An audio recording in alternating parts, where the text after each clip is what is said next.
Day 2 at the Blast Fall Finals are upon us. We are live from the Forum Arena inside Copenhagen, where some of the best Counter-Strike teams in the world is battling it out for the trophy you see in front of you right now. We have to crown a champion of the Blast Fall Finals 2024, and we're getting one step closer day by day. Yesterday we had some cool action, we had some cool games, we had some, I would say, surprising games as well. Some were not as competitive as I would have liked, and some were very competitive. So day one feelings, Bobski, you are happy with what you saw yesterday? Emotional roller coaster for most teams, I think. I think G2 FaZe, for example, had a close one, right? And I think some of the teams who expected to have a good start to their appearance in this showdown, or sorry, fall finals, never really brought anything. Well, let's dive into it straight away and have a look at Group A and how it transpired yesterday. We started off with NAVI taking on Falcons in a game where, on paper, obviously NAVI were the heavy favorites, and as you can see on the scoreline suggested as well with the way the game were being played out, NAVI won 2-0 in a rather convincing fashion. Yeah, they did do a relatively good form on second map in the form of Ancient. They had a lot of good clutches where I actually felt there was a possibility for them to actually do a difference, right? But it never really happened, and for the end, Falcons, they're facing a lot of issues right now, and I think it's very apparent to most that this team is not functioning. One positive was that at the very least they made Ancient competitive. It was a close game. It was a game that at a certain point could have gone the way of Falcons. Unfortunately for them, it wasn't meant to be, and as you can see, Alexi B and the boys from NAVI took another win into the bank. FaZe also had a game yesterday against G2. That was much closer, back and forth. It started off pretty weak for FaZe Clan, losing pretty convincingly on their own map pick, then destroying G2 on Inferno, and then going into Mirage. It was a 50-50 toss-up, but they couldn't get it done against G2. No, and I feel we have to give credit to Snacks in this one, right? I think we criticized him on the first two maps being on single digits for both those, and then on the last map he really brings himself alive, does a lot of stuff in the connect area, creates a lot of space for his teammates, and all of a sudden he looks like the guy who made the difference. It was nice to see Snacks play well, and it was obviously nice to see G2 win as well. It's always fun to see that team on the uprise. You have Group B in front of you as well. We had two games taking place in that one as well, and the very first one was interesting for many reasons. Vitality versus Astralis. I was hoping Astralis was going to come into this tournament being just slightly competitive, but they got 13-0'd on map number 1, Bobski. Yeah, I just think when you know Kaden, right, he loves to be in that negative kind of dark villain energy thing, and I thought, okay, he's surely going to come into Blast and he's just going to bring his A game. But all of a sudden, I've just looked at the scoreboard, okay, 7-0, 8-0. Okay, bro, you need to at least get one. On second map, they did a little bit better, but there was no way it was even competitive. Now, winning 4 rounds in 27 is not a good look for Astralis. However, for Vitality, it was good to see them play well and getting off to a good start. Spirit took on Team Liquid in what was game of the day, at least for my money. I was sitting in my room. I was, as a matter of fact, sitting on my bike watching this one, Bobski, and it went all the way to the wire. On Anubis, 13-10 in favor of Liquid, and Spirit losing their opening game. Are we starting to worry a little bit for this this monster squad? I think Spirit bamboozled every single one of us when they came into this year, and I thought we saw them at Katowice and everybody thought, okay, we have Team of the Year. It's going to be super difficult for anybody else to actually compete with these guys. But they've been actually mediocre ever since. I know they did win a LAN trophy in London, right? But they've not been the same since. And a guy like Sontex, he got 3 kills on the T side yesterday. Yeah. It's absolutely crazy over the course of 30 maps. One can only imagine what Spirit would look like without Dunk. One can only imagine what's going on with the GGBet predictions as well. Yesterday, we were a lot of people hitting a lot of good stuff right here, Bobski. You and I, together with Freya, off to a good start. I think Scrawny is in there as well, and is it Daft Mike as well, getting all 4 correct. So off to a decent start, not too many big surprises yesterday. We also have this whole thing with steals going on, and everyone who predicted Liquid can now steal a point. And I'm sorry, Bobski, I did you dirty. Yeah, I mean, I'm not sure. I actually thought we were going for Stiko. I remember my first appearance at Blast. People went for me, but I mean... Well, he's down to 3 lives already, so I feel like, I'm not sure if that's a mistake or he's off to the worst start I've ever seen. I feel sorry for Stucker. I don't feel sorry for the players who played well yesterday. We had the traded player of the days as well, because there were 3 good contentions coming in. Yeah, and there's 3 good players on the lineup, right? I think first one, Mobs, is one we've talking about quite a bit, right? Many people didn't really expect to bring his A game coming into the tier 1 scene, but he's taking it by storm, right? He is the difference why G2 is now good. Actually, I don't think it's too much to Snacks, but let's talk about that later. Yeah, it was good to see Malf play well. Good to see Wonderful do wonderful stuff on the server with the rifle as well. As I said yesterday, the man can do it with the AWP, the man can do it with the rifle. He was having a strong performance together with the rest of NAVI. A nice ace sequence right here from Wonderful. Yeah, and speaking of game of the day, NAV also closing a relatively important round, right? 1v3 in a situation where Spirit could have played it better, but NAV also just abuses them in so many moments, right? Plays it really well, gets close on the ramp, gets a good timing. They're kind of confused on what they want to do and kind of lose tracks of where he's going in this situation, and he closes it off. It was a nice play from NAV. That brings us to today's schedule, because as I said, it's only gonna ramp up. More games are coming in, and we have a lot of good stuff at hand right here. Liquid taking on Vitality, Astralis versus Spirit, G2 NAVI, and then of course we're starting off with Falcons FaZe. That also means that we have some predictions that we gotta get done for the day, Bobski, because I think there's a clear favorite in pretty much every single game, but as you can see across the board right here, there's one Astralis believer, Anders of course losing his mind from day 2 again, I guess, but apart from that, it's pretty split across the board. Yeah, I think there's a lot of 50-50 games actually in this one. I think you're being a little bit unfair for the side of NAVI here. I think they could actually have a really tough time against G2, and also on the last game we've seen Liquid now. I think we have to put them in contention for actually being a top 6-7 teams, and then surely can make a game of Team Vitality. Yeah, I think that could be a great game. Enough from us for now. We've been waffling a lot. Let's get into the first game of the day. It is Falcons taking on FaZe elimination game. Another tantalizing matchup. The Falcons, the skill, the veterancy's there. It's going to be a tough game to see if they can step up. FaZe finding a disappointing run of form as of late. I feel like they can put up a decent result. They've got nothing to lose at this point.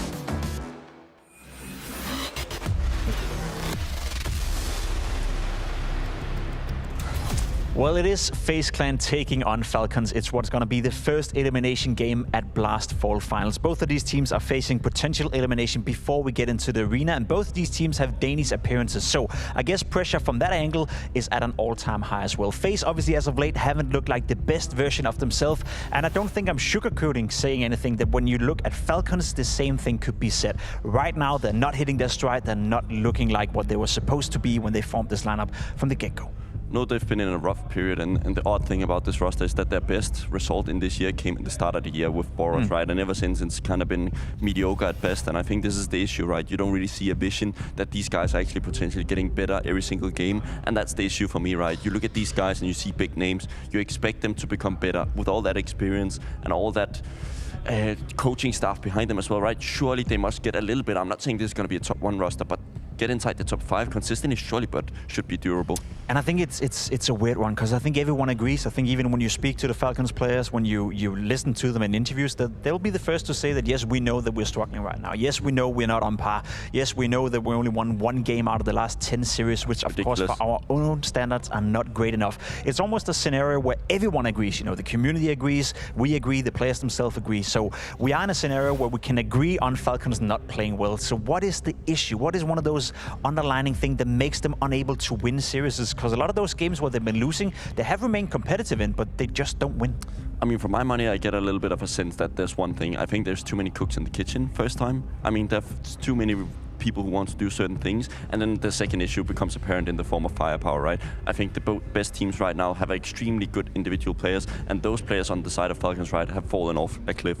Sunpeus, last year, amazing. Magisk as well, right? Dupree, also known for his firepower back in Vitality and these sort of things, but they're just non-apparent in this roster, and that's becoming an issue. And when you don't have a tactical identity either, then it becomes a massive issue, right? They're ranked 15 in the world, right? They're not even closely competitive in these games or like at these events, and that's what the issue is. And I buy that argument. You know, I sense that when I look at the Falcons lineup, when I look at the coaching staff in Sonic as well, there's a lot of great ingredients within Falcons, but we can't really find a way to mix them so it becomes a great dish. I think speaking of Sonic, it's one of the things that we have to address as well. He was brought into this Falcons lineup as the guy who was supposed to build the lineup. You see his accolades right here. You see what he was achieving with Astralis. You saw him winning the major with Vitality as well. A great candidate to be the greatest coach the game has ever seen, but his time in Falcons so far has been very, very underwhelming. He also bears part of that responsibility. Yeah, I mean, he's slowly losing that status to Blade if he continues, right? I think this is an issue for him. Also, the issue for me about Sonic is that I can't see a Sonic roster. Like, I don't know how he wants to play with this roster, right? I think he wants a certain way to do things, but when I see Blade, for example, as his biggest rival or whatever you want to say, I can exactly see the vision coming through. I can't see the vision coming through. The only vision I see is that they're just trying to throw money at the issues, right? They're just like, oh, we can't make this work, get an Nico, get somebody else, get somebody in there, and then we can maybe work on it. I just don't see that there's any attractiveness of joining this project because there's no direction. There's no direction for now, at the very least. It is looking like a rough time for Falcons. We spoke to Snappy coming into the game to hear if he's ready for this elimination game. Snappy, we know things have been tough for Falcons for sure, but does it ever start to make you second guess yourself on like the way of calling for you? Of course, I think when things aren't working, you're trying to change things up. You're trying different styles. You are trying to fit the system to the players, and obviously we try to stick to what we believe in. But at the same time, obviously, when you don't win, that gets challenged. And we have tried to change a lot up this season, and yeah, I think we're trying to still find the solution. In terms of finding the solutions, Zonic spoke to me yesterday and said about like it's also a lack of firepower at times. Are you noticing that like sometimes you just can't get everyone on the same page? Do you agree with that sentiment? I think obviously we come from different systems, and I would say that in general firepower at times have been an issue. At other times it's been that with our experience we should have played situations better. Sometimes it's been my calling. It's been, I would say, a lot of different factors combined, and I think we all have a big responsibility in why it hasn't gone great. Now today it's still no easy game. There's no easy games here at all, right? And it's an elimination match as well. Is pressure higher, and is it mounting more high on you guys, or do you come into this game with no pressure because it's FaZe? Like, how do you view it? I mean, for me, I put a lot of pressure on myself. I haven't played ever in a Danish arena.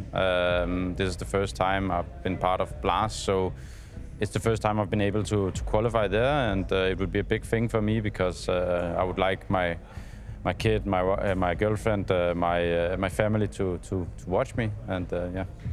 Okay, so some extra motivation in this one. When we're talking specifically about FaZe, they're obviously not at their strongest right now. Is there something you've noticed? Is there something that you feel like, okay, we can challenge them, we can get this over the line?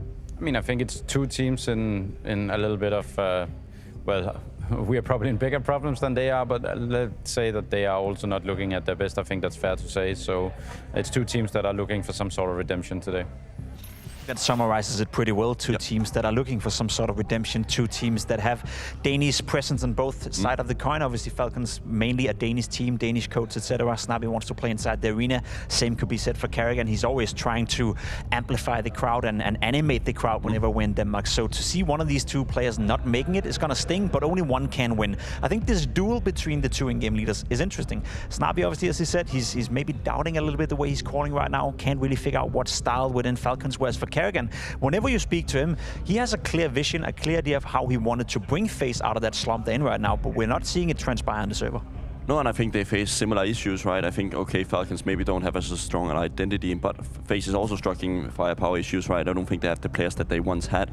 I also think one fun fact is that Karrigan is the highest rated Danish player, and his stats on that one wasn't good either. So it just says like Danish Counter-Strike overall is massively struggling, and I'm not saying that this is going to be the solution to fixing FaZe, but we're going to have to talk about a lot of FaZe players, right? Because we know they can do so much better, and that's the issue. On stats right now, Frozen is the only guy who's doing any justice for FaZe, but I just don't feel like the impact is coming out. It is interesting to see FaZe struggle. It is interesting to hear from Karrigan saying in interviews that he wants to micromanage a little bit more. He wants to take charge of the team. We had James Banks catching up with Frozen coming into the game to hear about that calling style within FaZe.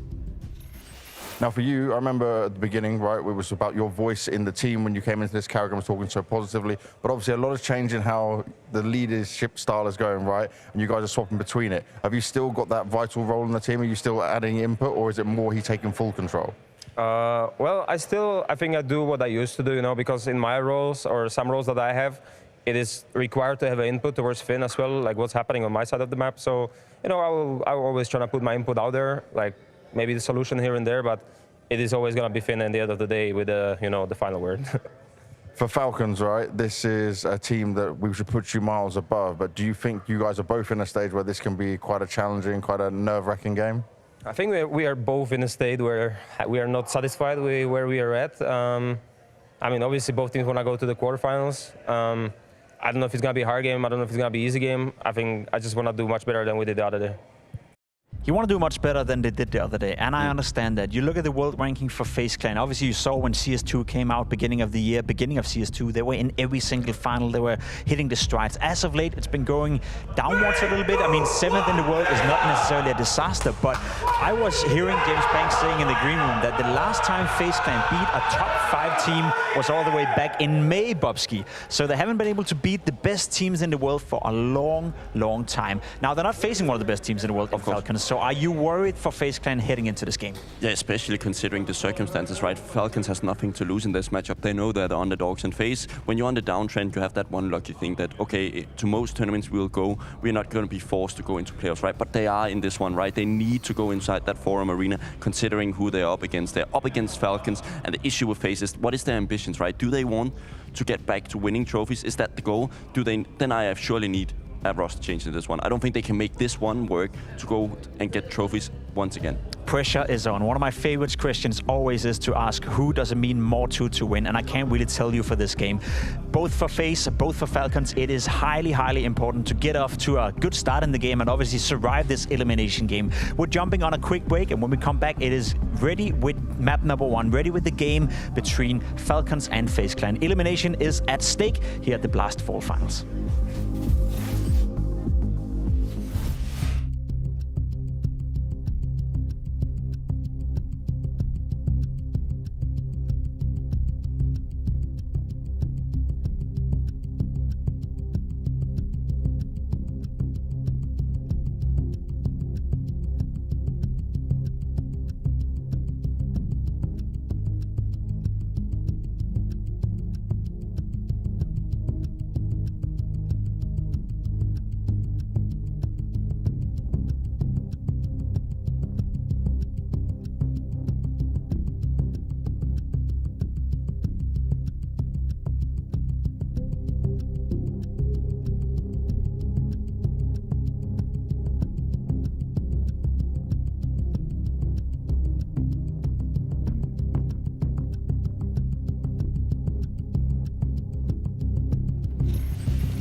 Good morning, I guess good afternoon. It's 12 o'clock Anders. Full finals continues, day 2. Yeah. Elimination on the line. Heartbreak, nice and early in the day as we go Falcons versus FaZe.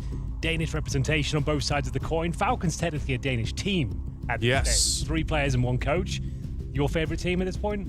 Oh, they must be, right? Yeah. The storylines are amazing. I'm waiting for them to turn it around. The odds are not going to be favoring them. FaZe are the favorite team. I don't think anyone's really surprised, but I'm excited. I'm excited. I'm definitely not surprised, but I think they're playing with passion. I think they're playing with hunger. I think it's fascinating that Snappy has not played in a Danish arena before. Right. That's huge. He wanted... Ents were never part of the Blast system, right? That was always a talking point. And so, yeah, it's the first time he's come in and a chance to play in front of what could be the last Copenhagen crowd for a while. That's a good point. We'll see if he's going to be able to make it. We're getting into the show right now, Henry. We've got FaZe versus Falcons. So it's a brand new day, everybody. Welcome to the show. We're on Nuke to begin with. Falcons going to be starting on that T side, and FaZe they'll be on the CT side. Well, bear in mind, they're known for their upper pops. Yes, they are. Snappy Nuke teams are. And it's going to be Rain to try and fend them off towards the squeaky door here. Opening kill goes in favor of Brokey. Madden's fighting back, but the Julie's still pumping out damage. What's Brokey doing? He's pushing forward. He's not even defending the bomb side. He's just running towards lobby. Oh, frozen. Great kills coming through. And up from the high ground here, Rop's trying to click another head, and he will. Made it look kind of easy towards the end there. Takes down Snappy. They do not get the bomb plant. They get slaughtered trying to get down the vent. They get nothing. They get absolutely zero out of the round. A couple of kills, I suppose. It looked like a bit of a desperate scramble down the vents. Like all the wheels are falling off at that stage. Yeah. Trying to hightail it, trying to get a plant out of the situation, but Frozen mowing them down. That's the moment. You could see Madden trying to make it down the vent, but doesn't happen. Very convincing, and the favorites will pick up a pistol here on the CT side. So, well, assuming it's a full eco, not much to talk about here, Anders. Well, I was going to ask, Henry, was there an update on your luggage situation? It turned up. It did turn up. Noticed my vibe's a little bit stronger today. Nice. A bit more positive, and yeah, I'm clean. So that is a massive plus to the broadcast. All right. That's what a happy way to start the day, I must say. Oh, it's something. Brokey out here. He actually got dinged. I was going to say he was on a bit of a mission to land more headshots. It was looking pretty clean at the moment. Ooh, Kerrigan. Wow. He's looked a bit sharper. I would say so. I'm not sure if I want to believe Brooksky, but he said he's the highest rated Danish player of the event. That seems like a crazy thing to say. Seems incorrect, but I'm going to trust him on this one. Yeah, I mean, he's probably done the math, hasn't he? So surely that's a crazy thing to lie about, I suppose. I don't know. I think people underestimate the power of lying. Like you can get away with a lot. Like most people don't check. Just throwing it out there as the power of lying. It's a strategy, you know. New book by Anders Blue. Yeah. Get away with more than you think. give it a shot. Give it a try. All right, bonus rounds here for FaZe. We've got those MP9s out, the Famous, and a pep in their step blowing open the door. Lurk smoke down. Rain combative towards outside. Going to pop that smoke open. Going to get a lot of vision here. First kill goes in favor of Brokey. Rain does considerable damage towards Snappy as well, down to 19 points of health. And this outside assault has been shut down. Not until Sun Pius turns up. He does find Rain. I think Sun Pius has been the absolute star for Falcons, like keeping the hopes and dreams alive of the team. He's been consistent with, of course, the AWP as well.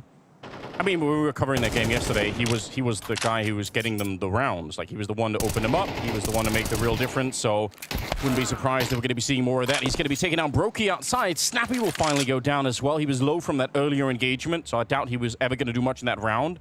But somehow, it's back into a 3 versus 3. Some way, somehow. An advantage to Falcons, really, if you look at the firepower. It's a couple of MP9s remaining. Just under 1 minute to work with here. 3 players outside, looking likely to go down secret. Problem is, no smoke, I suppose. But in terms of the 1v1 duels, they should be absolutely fine. There is no CT presence down towards lower whatsoever. So down they go. It'll have to be Robs to go manage that. You'd assume they'll start to realize in the next 5-6 seconds. I can see Rob starting to transition. Carrigan's there as well. Oh, the timing's awkward. Maybe it's brilliant as he gets the double. Wow. I mean, that's round winning. Couldn't have been better. Yeah, you're absolutely right there. You have no clue that Robs is waiting for you. Well read, well positioned, and Carrigan, well done. Yeah, that's a bit of a coin flip, isn't it? You don't know what's going to happen. You turn up to the corner with the MP9. You could have just as well gone down, and then maybe it would have been a bomb plant to follow. But yeah, good read. This start here is so ridiculous, right? I think he was probably going to die to the grenade either way, but blowing it open like that obviously makes a huge difference. So, wow. What a dream. That is very well done. Okay, then. They survived. That was the bonus round. Now they've picked up 2 AKs. Yeah. You love to see it. This is where you can actually start to build some resources here. If you get a clean round here. Still no bomb plants for Falcons either. Because these grades start to find when the rounds are close, it means you get no loss bonus. And you're having to reinvest. So even with a 3-0 start, you can see they're all hovering around 1,500 to 2K. Lose that next round, or this one in particular, you'd only get $1,400. So trying to make this one as clean as you possibly can. 4 or 5 players alive would be ideal. Falcons, though, applying pressure early. Frozen reads it well. Reposition down towards that single door. Doesn't need to commit too heavily to these fights. Just get that nice 1 kill, stay alive, deny the plant. He's doing everything he has to. And looks like we've got 5 players alive here. Wow, yeah, that's the bomb as well, dropped on the other side. So Snappy, they know that he's down it. He's already been spotted. It's not a big surprise. Brokey will be the one to take him down. You know, these are some early kills for Rops here, and obviously, you know, maybe not the most impact, but yesterday on that last map that we were seeing with FaZe, he was super good. And he's been the topic of a lot of conversation, right? We'd be sick if this was the revival tournament for Rops where he managed to turn it around a little bit more. We know he can. Like, he's obviously a world-class player, so I don't think it's a question of, like, can he rediscover himself? Like, I think everyone knows that that's going to happen, but, well, question of when. Yet to die. That is a hell of a start, 6-0. Yeah. See if he can keep it up. Another gun round here. FaZe did get that clean round previously. They've got a nice reservoir of cash now to work with, but it's thick and fast towards outside. Falcons deploying all that utility. They'll be suspicious, though. Madden, known for this maneuver, getting himself in towards the warehouse. No one looking at him for now, though, so he's been overlooked, and oh no, Brokey finds him. He didn't know at all. You're absolutely right. He just snuck past. The grenade nearly caught him, but I don't think they actually realized that's a fight you're supposed to be winning. And Madden, I think, has been one of the sort of the shining lights for this team in many, many ways. I think he's such an active player. He does so much work, especially a new guy, I must say, to try and open things up. So that's unfortunate. Down to 6 health is Brokey. Let's see what they can do with this. Round not necessarily over, but it's not looking good. They don't have a single smoke remaining. Flashes, a couple of Molotovs, that is it. 5 on 4. Brokey boosted up his position. That's such a masterstroke. I love this, because you're almost guaranteed 1 kill here. Be very unlucky if you get nothing out of this one. And 6 HP, that's what you're looking for. He'll go down now, sure, but he's got his 1 kill. Yeah, you're right. You can't use that all the time, but every once in a while, get the job done. Rop's going to call it in and say they've already made the drop down. They're headed towards the B-bomb site, and we've got just under 30 seconds left here. Carrigan is closing the gap behind them. Snappy, I don't think he's aware there's a player coming down there. He's going to be very, very careful. He could have already got shot in the side of the head, I believe, but Carrigan just looking for it. I don't know what's happening. Where's the bomb? Well, they're just not feeling safe. Snappy will get the 1 kill. 10 seconds left, and the bomb is finally planted here. 2 versus 3, and with that kind of a headshot, maybe it's on again. Meg is on his own, and he was out in the open. He just couldn't cover everything. Close round, closer than it seemed, and finally a bomb plant for Falcons. Yeah, they did have a few more moments there when it felt like Falcons could maybe pull that one off, but Brokey getting those 2 kills. Notable one towards ramp as well, just guaranteeing 1 frag before he went down on very low HP. And this is how he opened things up. Madden looks like he should have had that one. Nice positioning from Brokey. Some nice shots from Magisk as well, not quite enough. Frozen and Carrigan on the retake towards the end. Nice kill from the captain, secure the round. Comfortable one. Close, but still FaZe go marching on. They'll recover a couple more AKs here.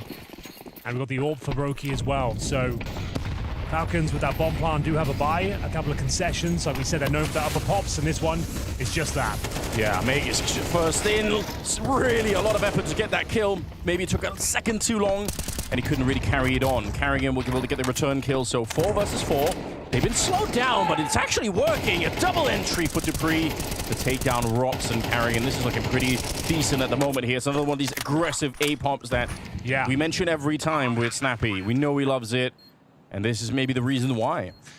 Well, it looks like the round has been called off.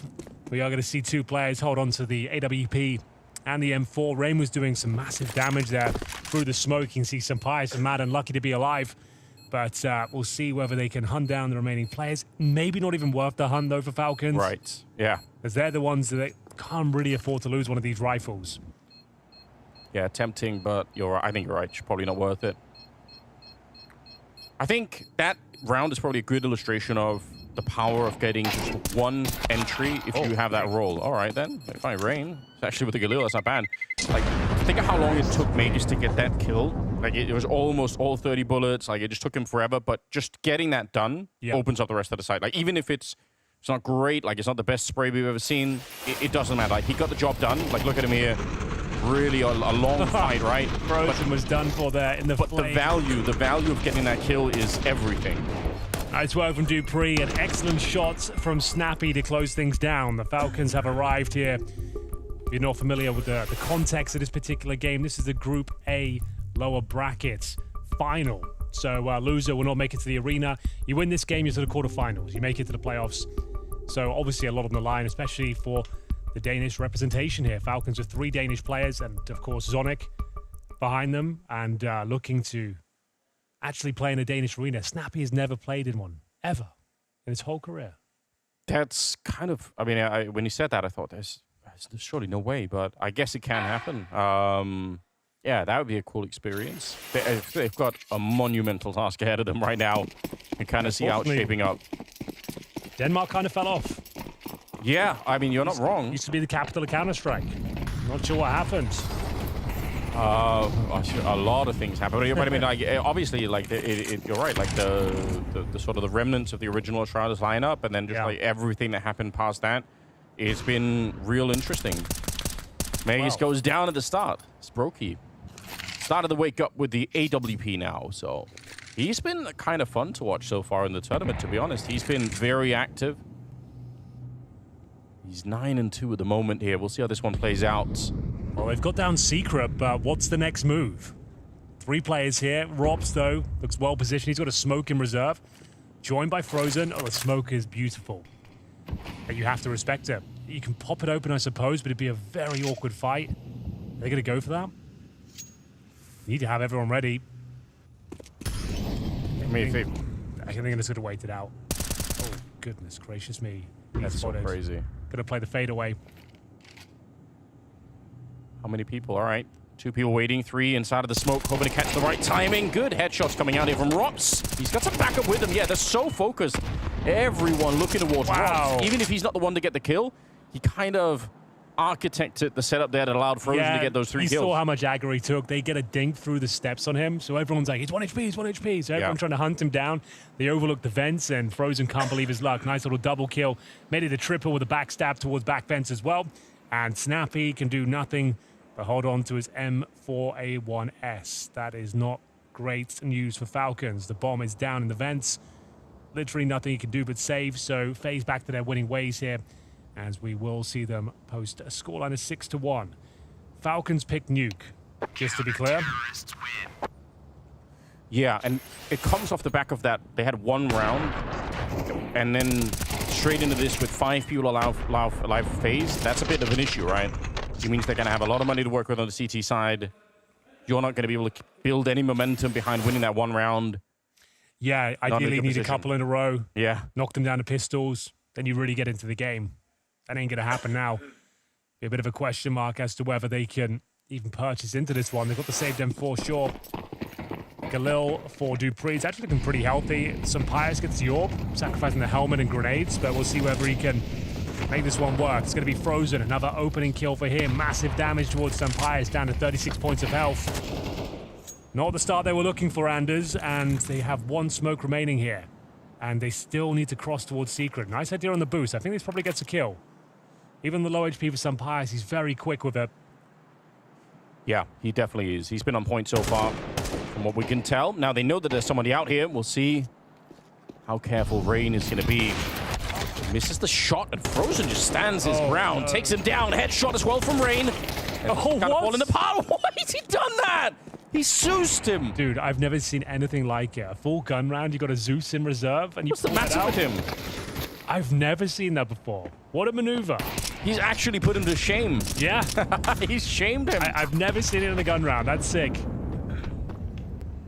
And it's going to be a very convincing close.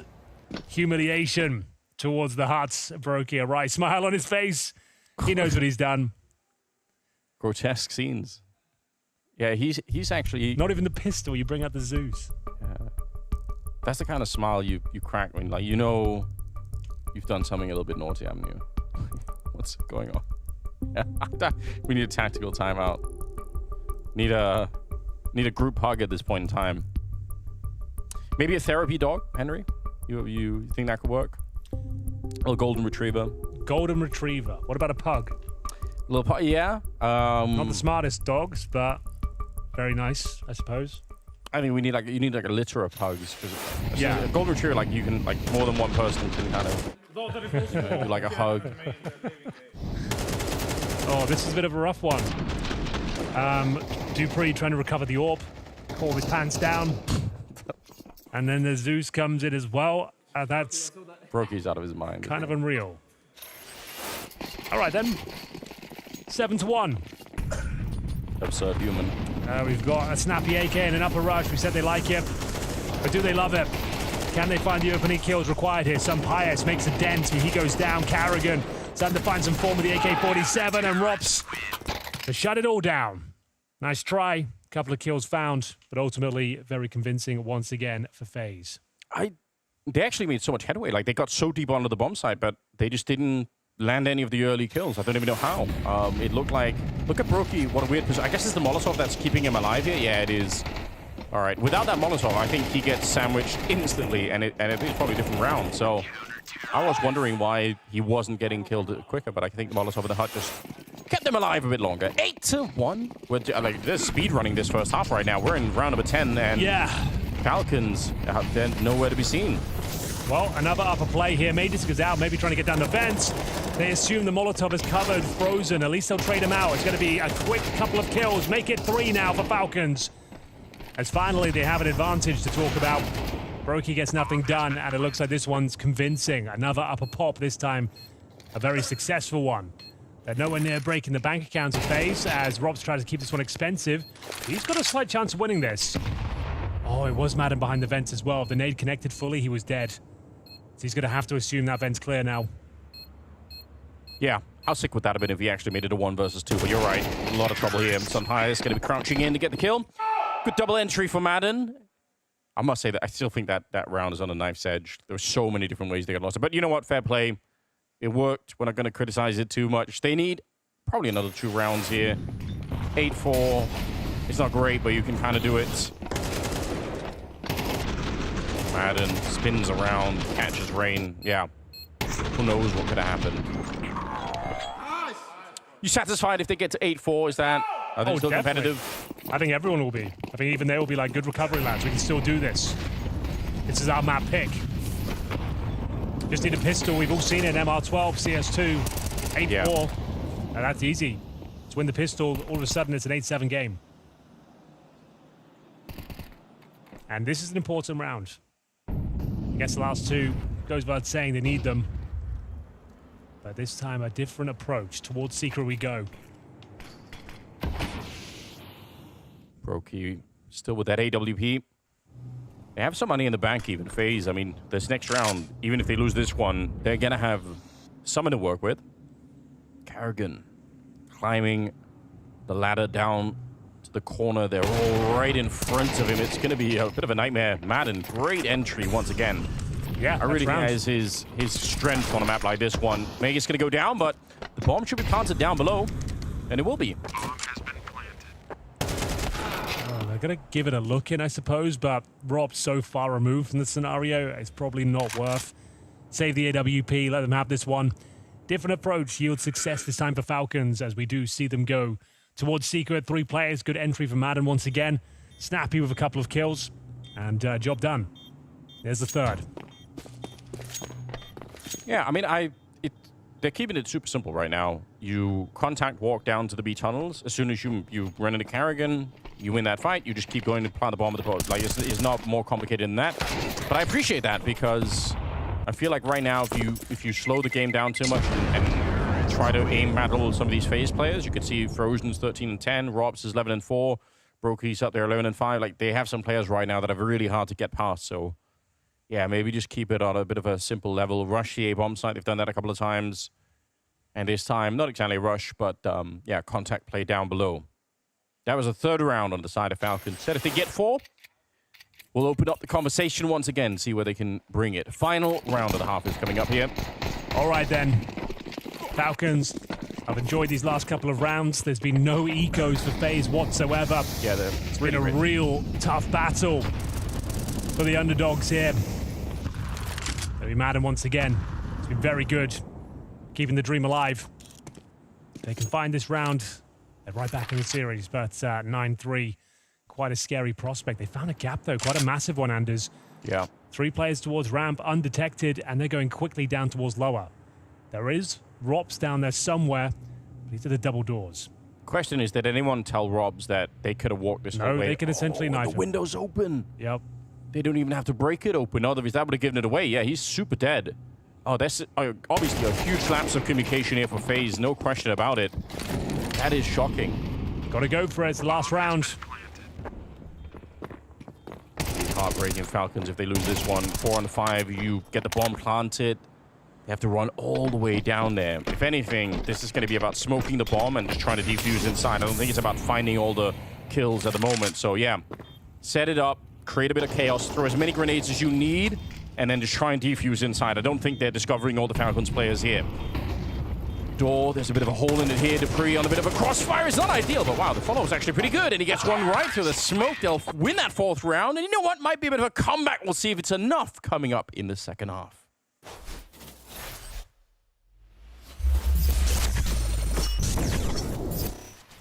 So man advantage maintained, but bomb planted nonetheless. Yeah. And you've got JL and Wonderful. It's this fight, JL and Wonderful, or in Fame, excuse me. Very key. Fame slips up, getting ever closer. JL thinking about going to help as Wonderful puts that op over to the corner. That could come back to haunt him. Tough spot to get the multi-frag. But the CT's sitting and waiting for a little longer. Molotov goes to cave. If Fame waits this long, this might come back to bite him. He's got the kit, and that kit could be so key. You gotta go, VP. He needs to move. Bombs, oh, beyond. Oh, welcome to Wonderland. They lock down that post plant like it's nothing. And enjoyed the ride. Huge opportunity now for Ninjas. That was such an easy start to the round as well. Uh-oh. Good shot. Wrinkle under pressure. Oh. Okay. Oh, wait, Modesty dropped that? Oh. Modesty. Oh, and then Nico got another deagle. What is happening? Mezzi has the best position. He has the round-winning position. If Zaiwu just takes 1 kill, there's almost no shot that Spirit will check this corner, and Mezzi will be able to feast. There's the kill. Does Zaiwu even want to stop? Might he go back for more in this angle? Mezzi awaits. More aggression. Good flash. And Zaiwu not timid, not tame, not stopping. 2 kills off this AWP. They're out short, and Zaiwu... Can he hit the flick? Does he even know? They're walking up close. Orb almost dropped. Zaiwu should fall. They whip the spray. And Zaiwu wants every single kill in this round. 4 frags from the Frenchman. And it's done like that. And he is getting climbed on top of from the murder hole. Zaiwu comes out with a USP frag. It is Slendon Andu 2v5. No plant. Not yet. He goes back in on it. The market aggression is yet to come out, and everybody else looking to gun forward off the catwalk. A near collateral shot. It's damaged, but it's a double.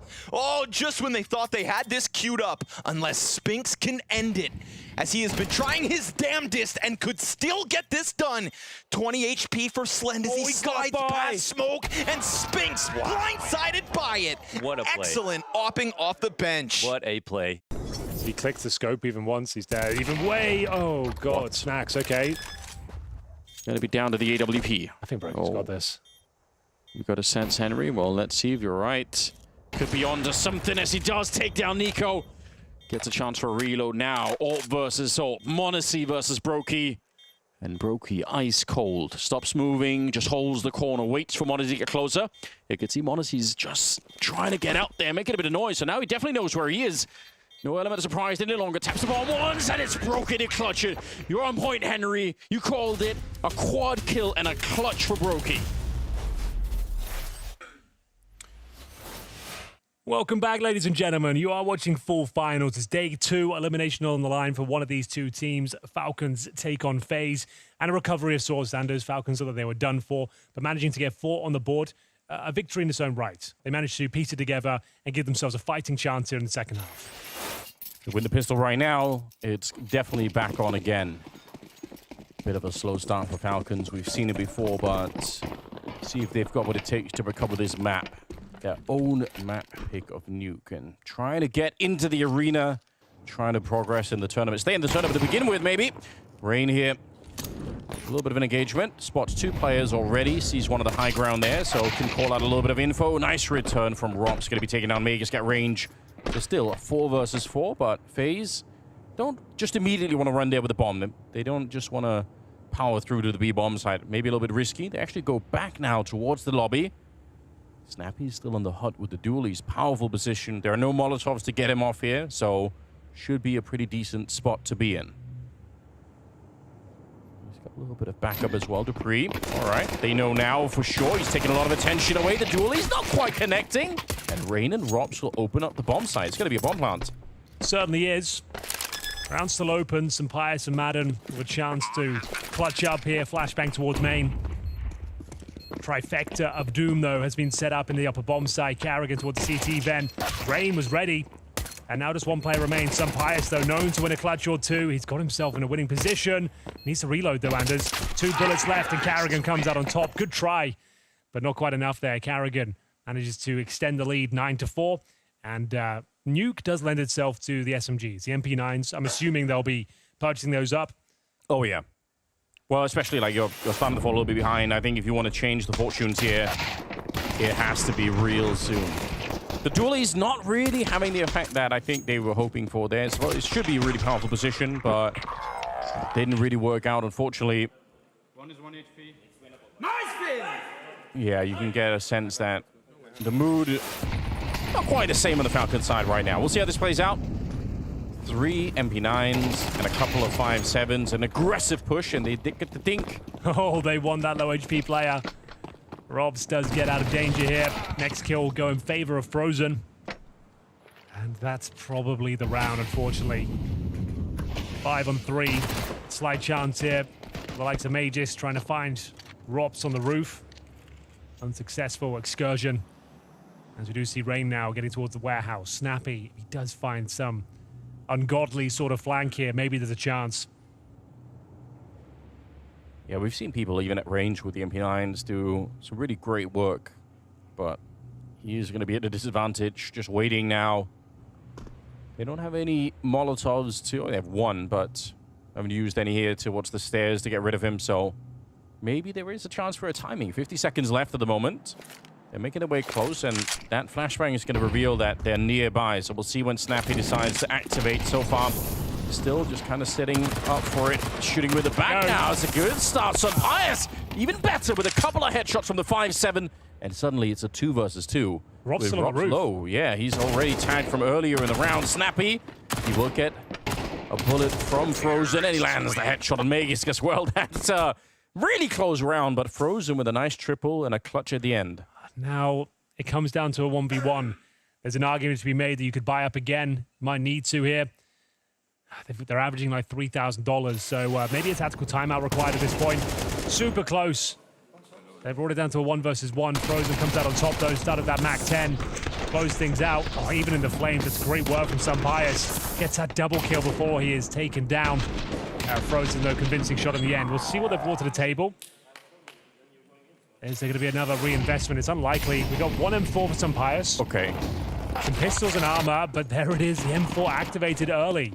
I love it. The hero M4, and so far it's paying off, but he is being hunted at the moment. He doesn't have any head armor either, so even the Mac 10 here could be dangerous. What game that's being played?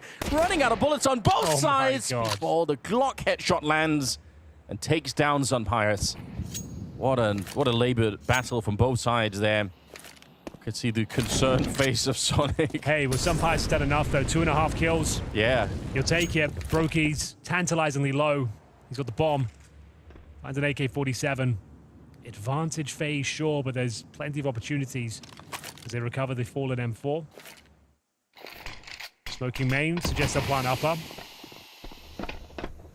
CT's nowhere to be seen. 1 in CT spawn, 1 towards ramp.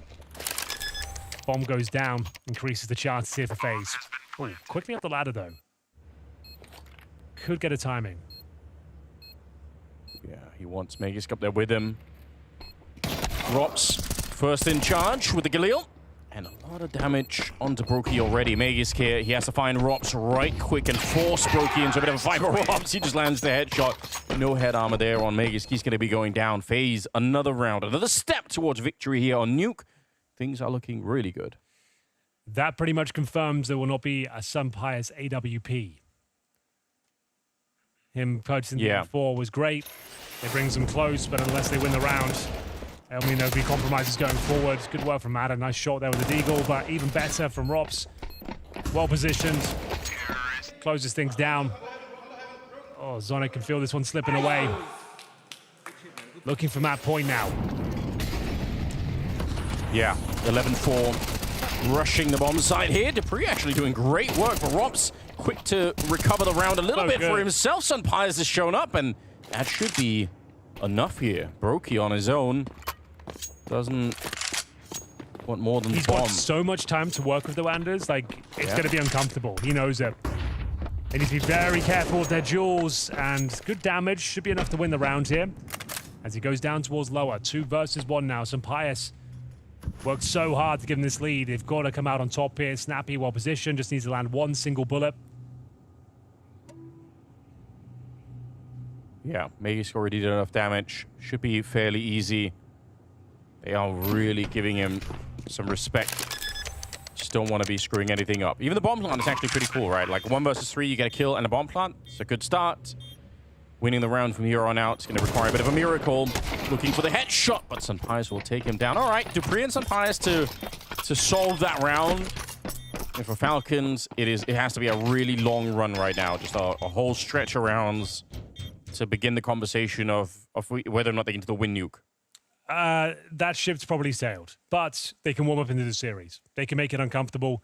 They can at least get themselves to a position where they feel like, okay, we had a rough start in the first half. We came back to life in the second. Let's use this momentum now, but very unlikely to be able to turn this one around, but great effort. Sunpires is keeping the dream alive. Another hat-trick for him. Pretty... Oh, it's not an amazing buy for FaZe. A couple of Galils, a Tech 9, but they have got the Brokey AWP. Looking to close this one down right here, right now. 2 saved AKs on the CT side. See if it works out for them. They'll probably boost up the AWP up. There it is.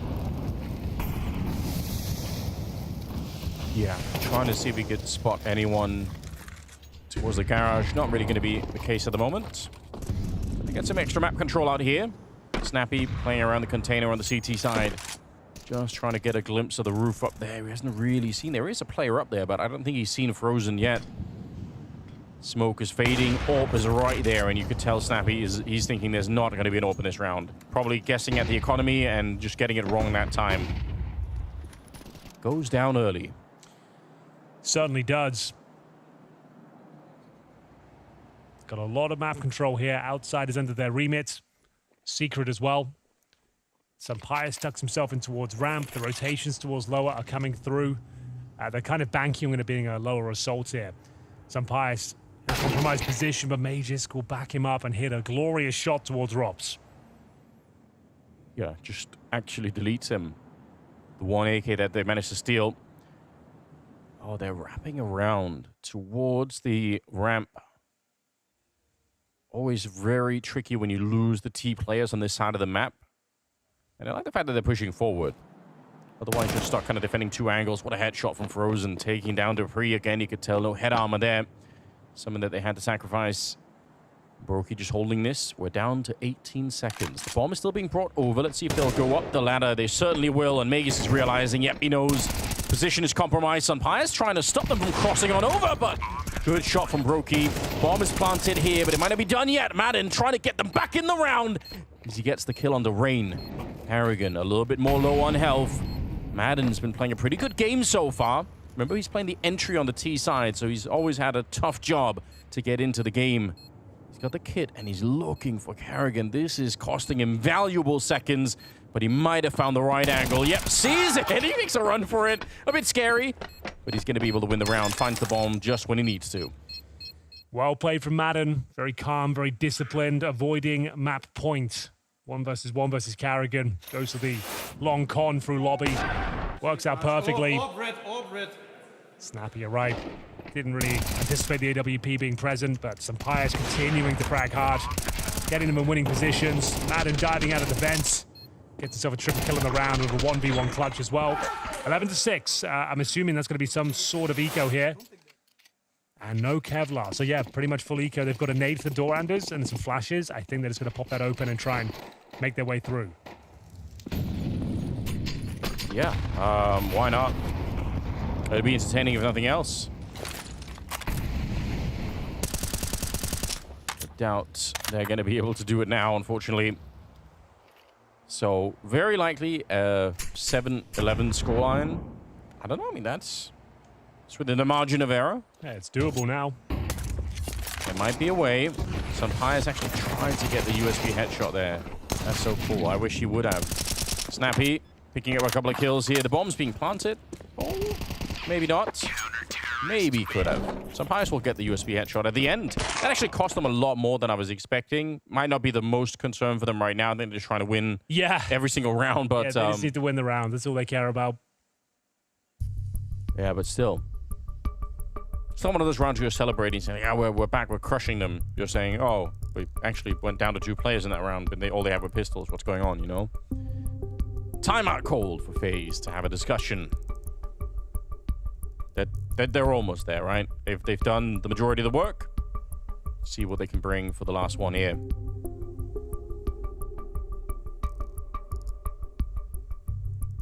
Yeah, Carrigan doing most of the conversation. So, no Brokey Orp.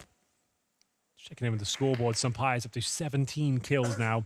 12 deaths. Wow. Snappy and Madden keeping up with him at 11 apiece. Rops at 20, though. Activity top of the server. Rain having a bit of a rough one. 3 and 15. Yeah, I didn't even notice that's true. Okay. I was happy for Rops. Good to see him performing, for sure. He's had some great maps here at full finals. Let's get into it, though, shall we? Another important round, of course. Looking for map points. Still our FaZe. Rain. In front of the assaults towards Secret. Popped open smoke in a uncomfortable moment as Majors will be coming behind them here.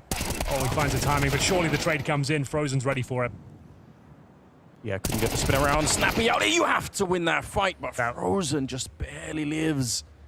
Oh, yeah, that's a must-win battle. Madden's going to be taking out Rops, and still a 2 versus 3. Okay, still winnable. The fact he does no damage towards Madden keeps this one alive. Frozen, tantalizingly low.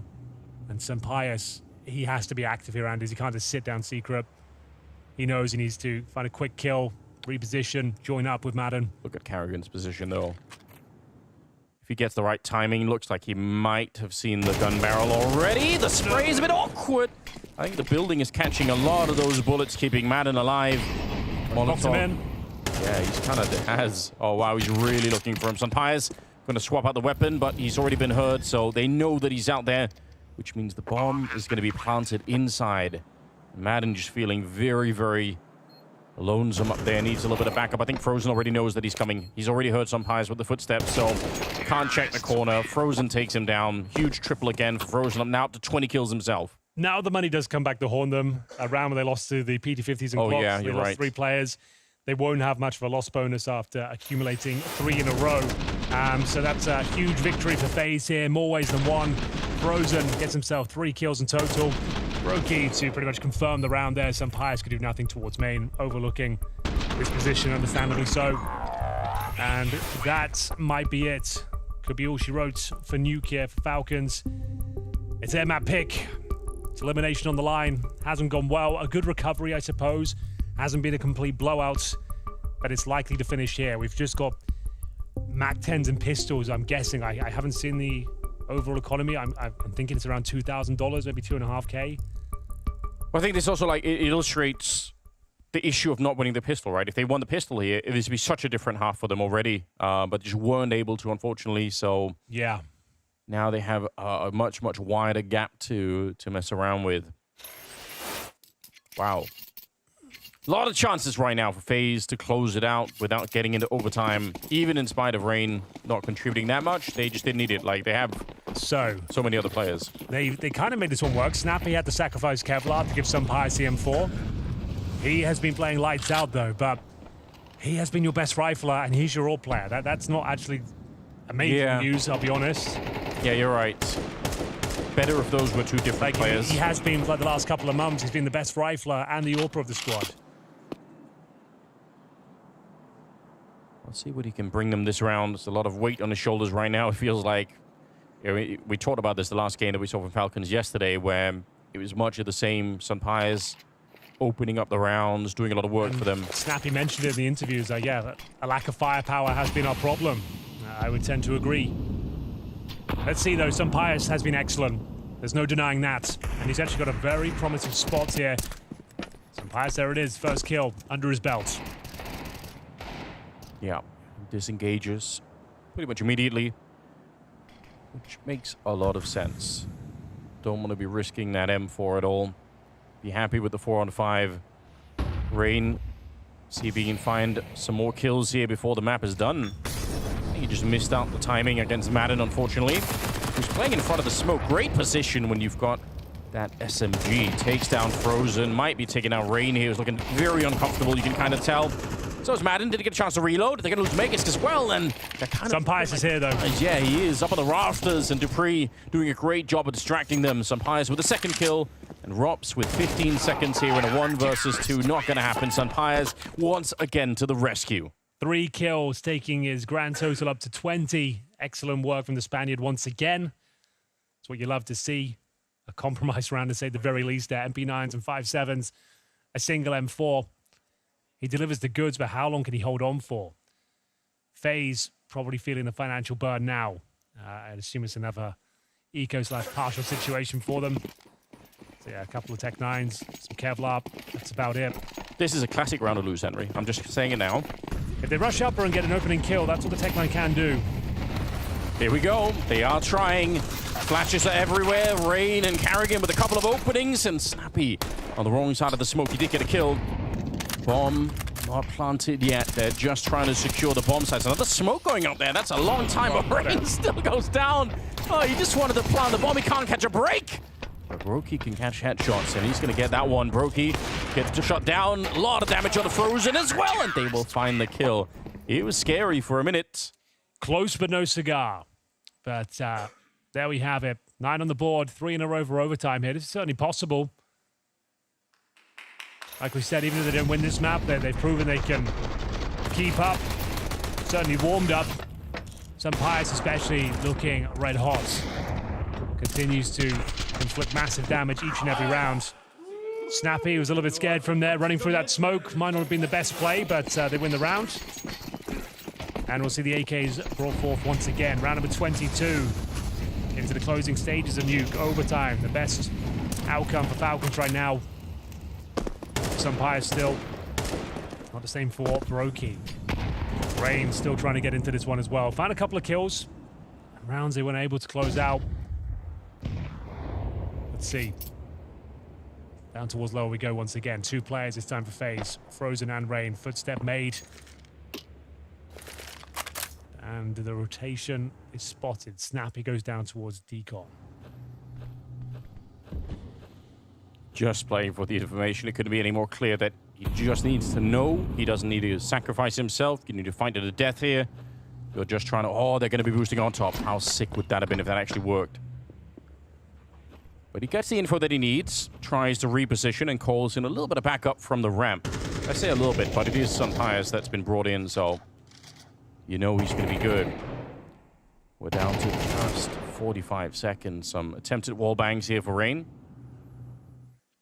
The bomb is still up at the lobby, so this feels like a bit of a fake right now. I wonder how much they're going to buy it. Oh, doesn't work so well to begin with. They're still stuck. They didn't really sell it that hard. Still a lot of players on the A-bomb site for Falcons. Enough, surely, to win the round here with 19 seconds left. Brokey trying to make it a bit expensive. Excellent quad kill for Madden. Oh, we're going to go the distance here. We've got $3,000 per player. That means Tech 9s and Kevlar once again. And round number 24 is where it'll have to be done. I think Neo has called for a timeout.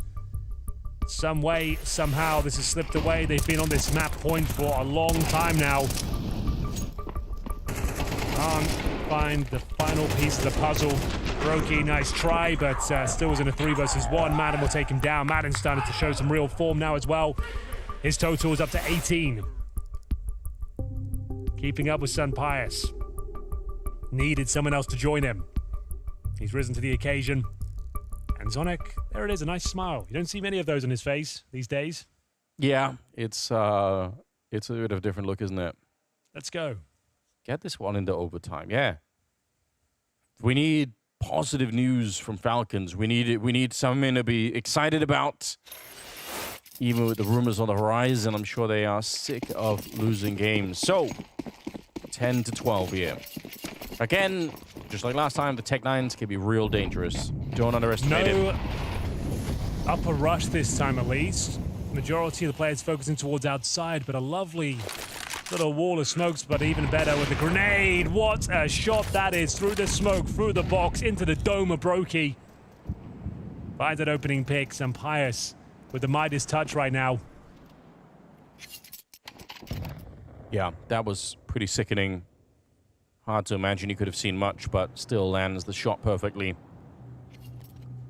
Again, Snappy on Overwatch down here. The goal, just get the info, stay alive, don't do anything crazy.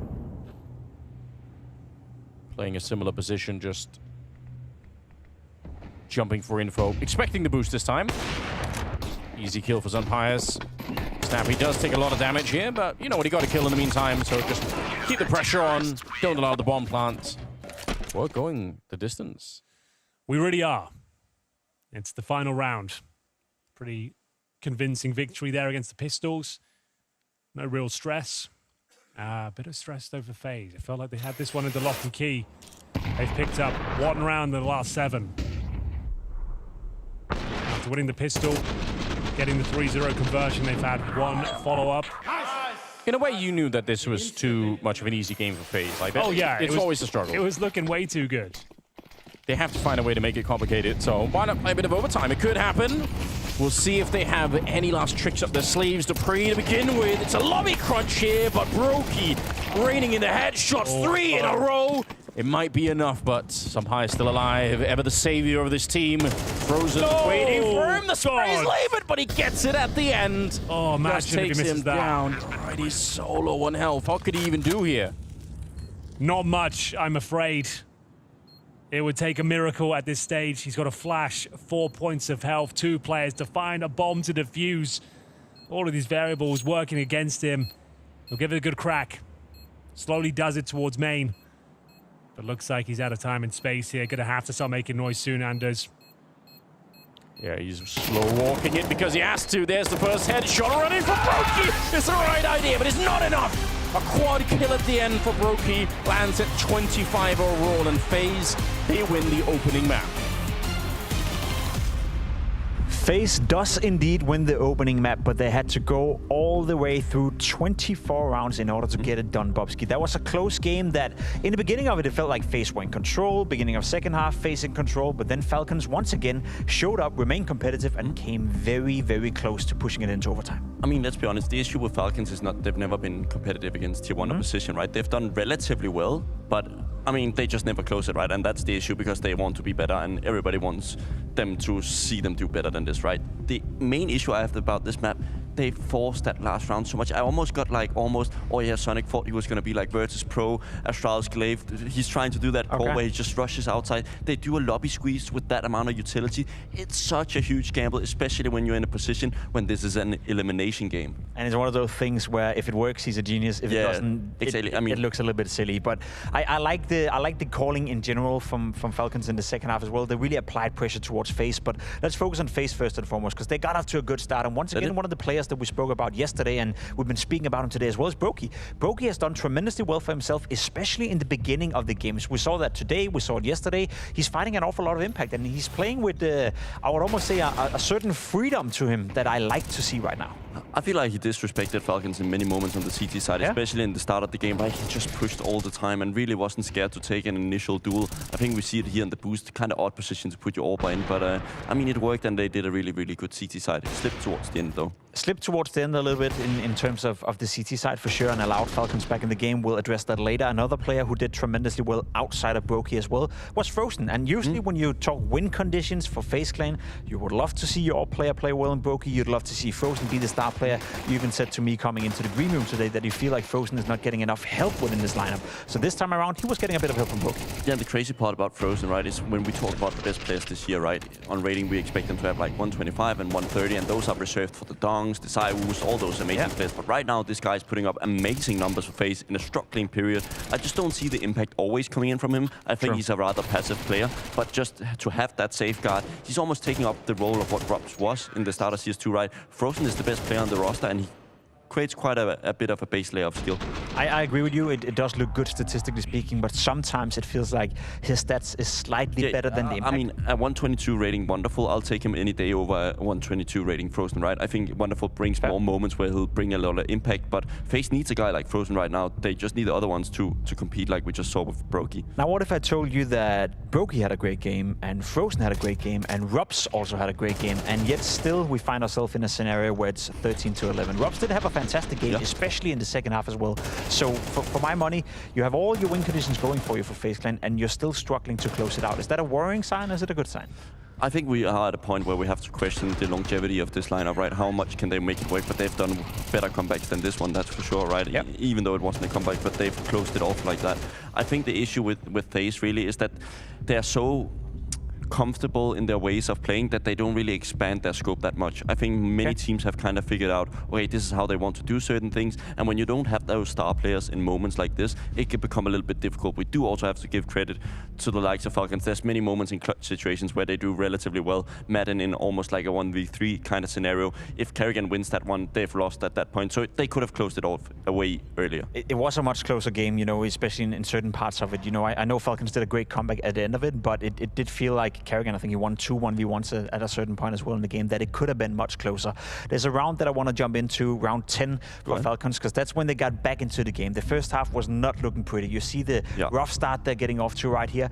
They win round 10 and they end up winning the following 2 rounds, which saves them and gives them a chance of coming back into the game. And it's a change of pace. It's a classic inside rush. You nade the door, you smoke off, you get out, and you explode into the face of FaZe. I think, you know, it's a simplified call, but it's a snappy classic. Do you think this was needed much earlier, or was it, you know, was it about the right timing for them to get into the game? I mean, it's a perfect one because they actually win, right? But I think before the game, you kind of initially lay out a game plan. Sonic and Snappy sits down together and be like, okay, this is the type of strategy we want to apply to actually win against FaZe. That can be slow approach, they can be using outside, they can be using the door smoke, it could be anything, right? But when you realize in that the game, okay, nothing works, let's switch it up. I just think they realize it a little too late, and they only get that round from that point, and then you get an 8-4 half, but 8-4 half and you lose the pistol. I think most T teams would actually take that. Yeah, I think so too. It wasn't too bad for Falcons, and especially the way they fought their way back into the second half. Son Payas deserves a bit of credit as well. A player that we've been addressing the past couple of months as trending upwards. He's getting better. He was in a very rough state in the beginning of Falcons, but we are seeing more and more of Son Payas. I remember him playing in Cologne, where he did tremendously well for himself. Then it's been a little bit shaky, but this game he showed up once more.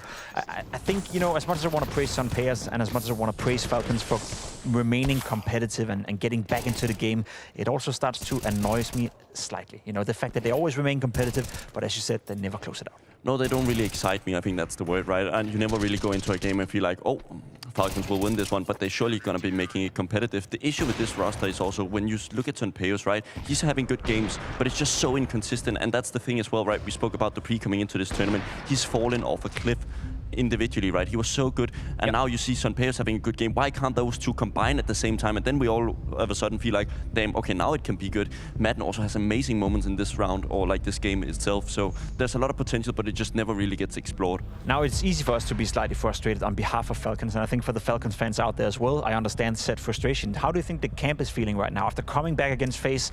It's their own map pick. They're down 1-0. You know, they're facing elimination. Do you think they still remain somewhat positive with that comeback, or is it another, you know, blow in the face that you get so close and can't finish it up? I mean, it depends on how the team feels about the entire situation, right? I think they realize that this project is probably not long-term, so what are we going to be doing? Am I just playing for my spot, or are we actually going to be focusing on each tournament and just saying that is the next to win or next to go far? And I think it's realistically to ask Falcons to advance. It's not going to be likely, but I mean, FaZe is a hard opposition. That's the issue with this one, is that the groups in this one is so stacked. If this would have been a pro league or whatever, they would surely have advanced, but they don't do it here. I was just about to say, we are the fall finals. Only good teams have qualified, which means the pressure is on from the get-go. Now, Falcons are facing elimination. They're down 1-0 right now in this matchup against FaZe Clan. We're jumping on a quick break. When we come back, it's going to be with Ancient, which could be the last we see of Falcons at the Blast Fall Finals.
Potentially one map is all that differs from being eliminated for Falcons here at the Blast Fall Finals and potentially dragging it into a third, which are going to be Dust 2 if we were to need it. Now, we are in a scenario right now, Bobski, where we said it coming into it. Snappy even prefaced it in the interview. The pressure's on. He would love to play inside the arena. He's never done so, despite being Danish. But the problem is, we're now moving into FaZe Clan's map pick Ancient, which on paper, at the very least, is the best map. Yeah, but stats at this time can be a bit deceiving. And what do I mean by that? What, 75%? Aren't they good? What are you saying, Bobski? Are you fucking stupid or what? I mean, I'm not sure. Maybe I am. But Definitely. I have a point about specifically, you have to take into consideration what teams they're actually playing. Of course, they inside the team know what that they're best at. Of course, it's probably Ancient. But from an outside perspective, they've only beaten OG, Sangle, Rare Atom, some of those teams in the last couple of months on this map, right? So the percentage is really high, but it's not against top opposition, so it can be a little deceiving.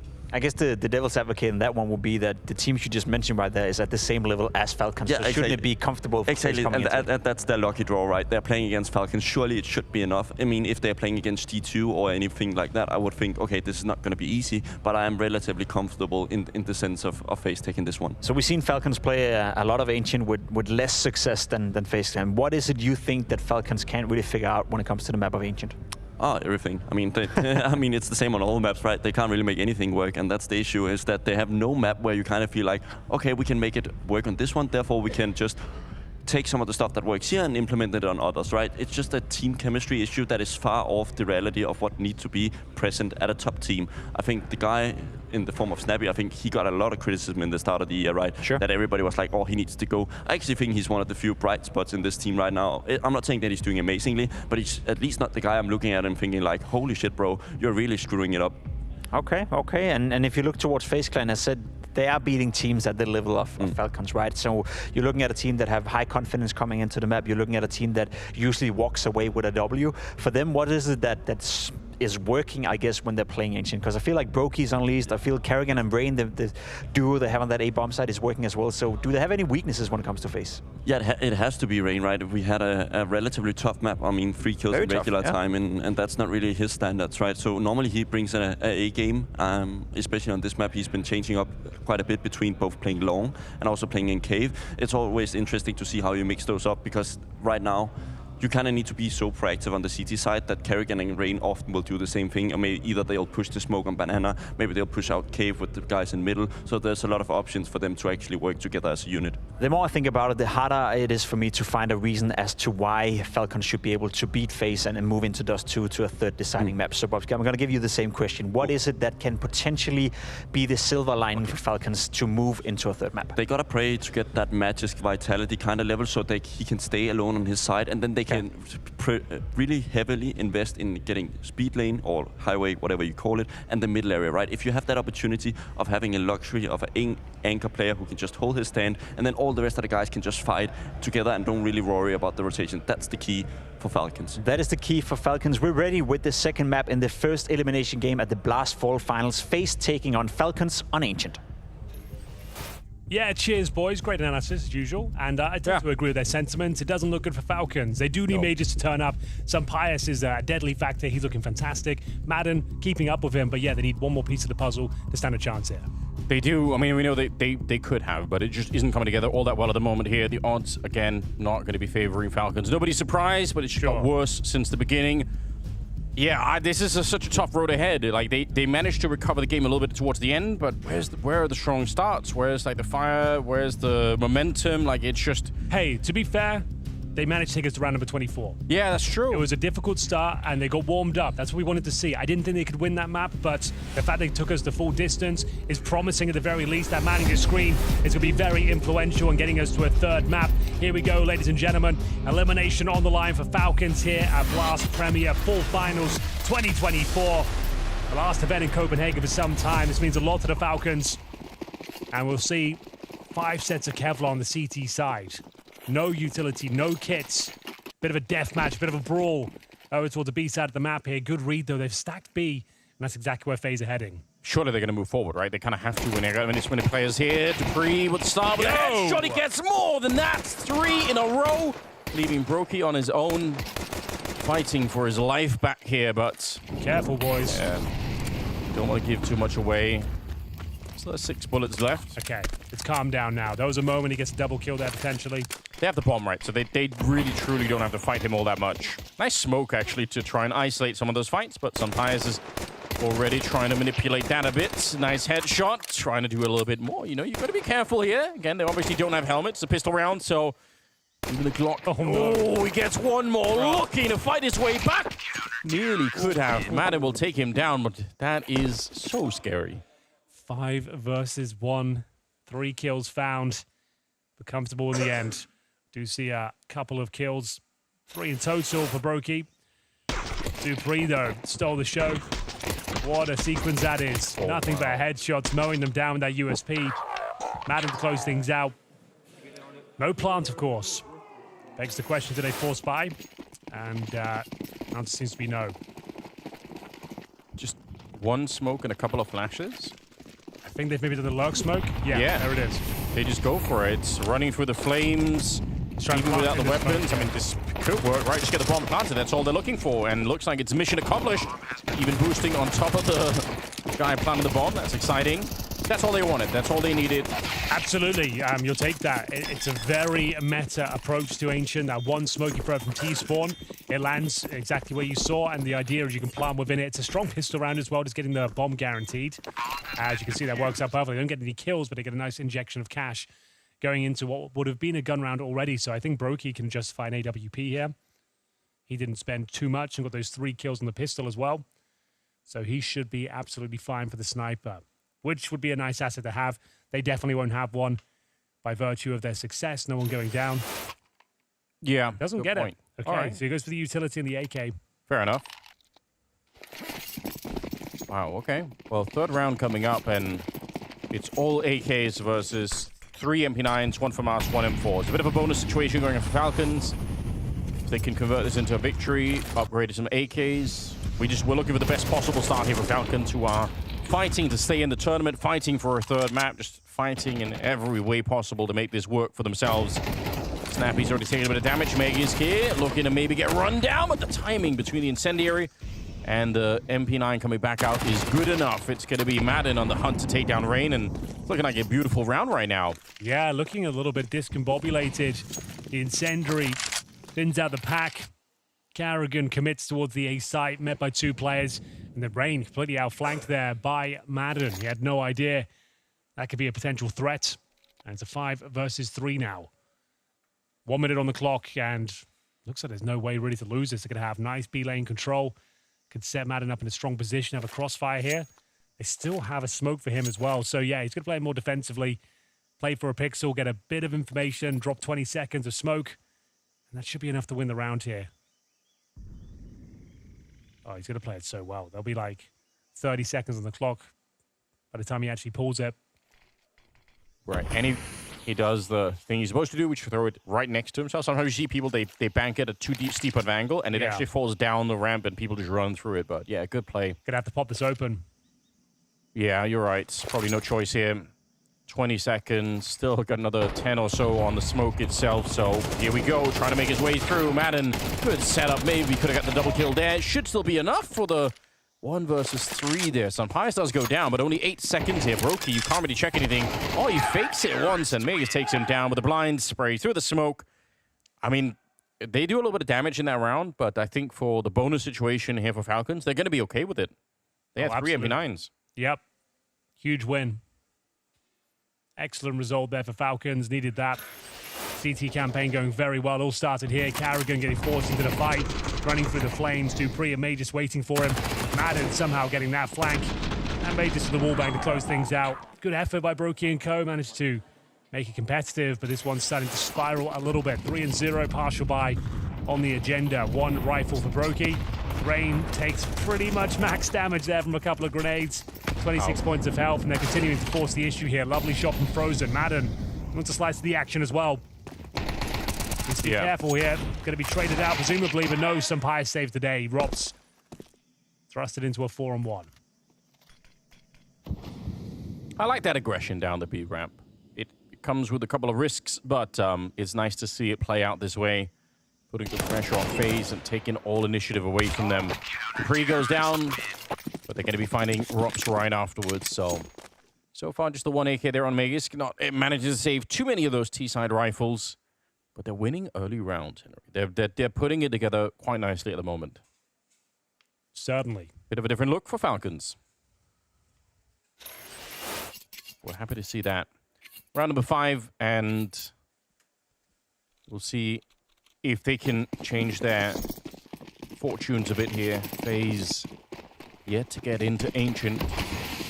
A lot of mid-presence, sacrificing all of the A defense, which is one of the reasons why you'll sometimes see the T side go real fast towards A, because this is a very meta-type setup for the CT side. You can only hold it for so long before you kind of have to go and change up. You can see already Megis falling back towards Donut, but gives them a bit of control early on. Well then, slow round here, and we are going to see a bit of exploration from the cave. Snappy, always very proficient in this position. No real spam damage connecting. The Dupree, sort of off angle here to find Frozen if he does have a little peek. Flashbang doesn't catch Dupree whatsoever. Oh, Rox gets away with murder. Completely blind, will find Dupree, gets the trade. Snappy still holding on to cave. It's huge. Position that he's well known for. Doesn't want to take the fight. Can't really blame him. Probably not worth it to go down to this stage. 40-some seconds on the clock here in a 4 versus 4. If Megis all the way up in the A hallway, so they're probably fairly sure that this is going to be some sort of a B play. They don't know absolutely yet, but it probably feels that way from Falcons' point of view with the information that they've got. One of the problems here, they don't have really any grenades on the CT side, so when these smokes go up, they can't blow them open, they can't really do much to slow it down, although that smoke is not complete. Yeah, he saw somebody crossing past. That's dangerous. That's the last flashbang tossed out there. Madden is so close to a win. I can't believe he didn't get the kill already. It's some highs to get it from the other side instead. And a 4 versus 3 here in the afterplant. Smokes are fading. The bomb is planted. And looking for safety is Brokey. Just can't stand anywhere. All right, he's got some backup. Harrigan bodyguarding him for the moment. Madden still playing excellent Counter-Strike. He's 6-1 right now, looking for more. He's going to get another kill of the round, leaving Brokey on his own. I don't think they knew where he was. Now they're going to find out the hard way as Brokey looks to end the round, but he can't quite do it. With a kid in his back pocket and 3 kills, it'll be a clutch for Madden. Oh, so close yet so far. Great effort once again there from FaZe, but Madden, too strong. Holds on, holds his nerve, and gets that defuse in no problem. Had about 5 seconds to spare. And it will be a tactical timeout. Carrigan can feel this one slipping away, nothing working. Falcons looking stronger by the minutes. Madden has been fantastic, even on Nuke. Really started to show some form towards the tail end of that map. And now they can feel it. Now they're feeling strong. Wow, that was so close there. Unfortunate, 1 bullet away. It's a passionate scream for Snappy. I think you get a sense of what's on the line here. Well, if they just win this series, Anders, he's into the arena. That's all he has to do today. They're in the quarterfinals. They can take this one.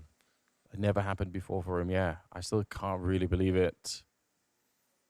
Let's see if they can. Still a whole third map to be played if they could do it. But, I mean, you win this one, at least you're going to have the excitement and a little bit of a better feeling going into it. So far, it is looking pretty good. Dupree, 7-3. Some highs the same, and Madden at 8-1. So 3 players doing super well at the start of the game. You love to see it. Now, FaZe, Rain was having a dreadful time on Nuke. He's 0-5 right now, and he's going wall bang down. Yeah, that's rough. I'm sorry, Rain. Just as you mentioned it, he doesn't even get a look into the round. That is rough. Well then, that changes everything. Frozen, he finds a gap, I suppose. Carrigan trying to make his way towards ledge. Wants to be careful to avoid the same fate as Rain. Oh, Senpai, you know he's going to get some intel at the very least. Baiting in Dupree towards the donut. Molotov won't catch him. Oh, Brokey was aware. He definitely knew that could be an option. Still goes down. Brokey's the only one that's really done anything so far. So, bit of a loss to get him out of the round early on here for FaZe. A man down. And a lot of the seconds of the round already burned away. Frozen is holding the red room, which means if they successfully attack the A-bomb site, get past umpires, he can control the rotations. That would be pretty sick, but how did they get past the Spaniard here? is the big question. I'm not sure they can. He knows they're there now. 30 seconds. A missed shot certainly helps him out. Another one doesn't quite finish off Carrigan. Wings him through the wall. And we've got a winnable scenario finally. An advantage actually for FaZe. 3 versus 2. Snappy and Madden. And Madden has got past that smoke. They had no idea. Gonna tap the bomb. Makes things very uncomfortable. 2-on-2. Snappy needs to get this kill. Madden, though, can still win this, but time is of the essence. Taps the bomb once again. Trying to bait one of them out if possible, but I think they've confirmed the bomb is clear.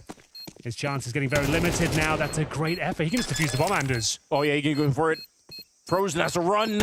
Actually, Madden comes off it. Wants to fight him instead.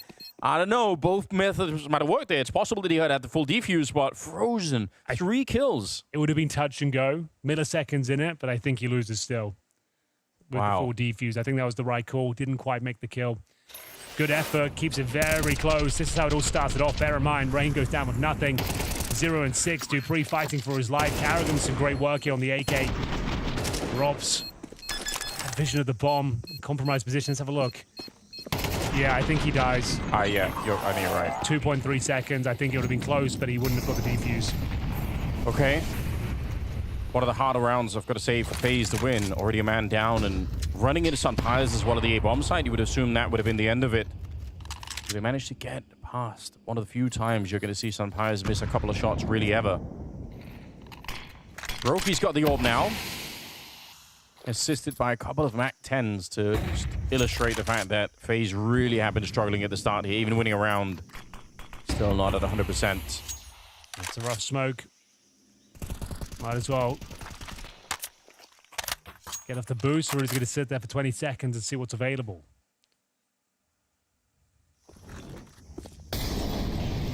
Going for the latter. Speaking of boosts, we got one towards the cave. It's a very powerful angle. You can see the ramp from there as well. And you can see the firepower working in tandem. Beautiful round here from Falcons. Great call. That was the bomb.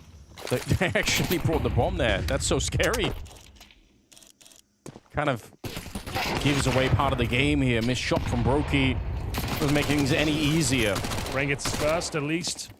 That is true. And not much you could do right now. That's, yeah. Bit risky when you entry with the bomb like that. That wasn't obviously the only problem in the round, but just to say that it means you take some of the guesswork away from Falcons. They pretty much know what's coming.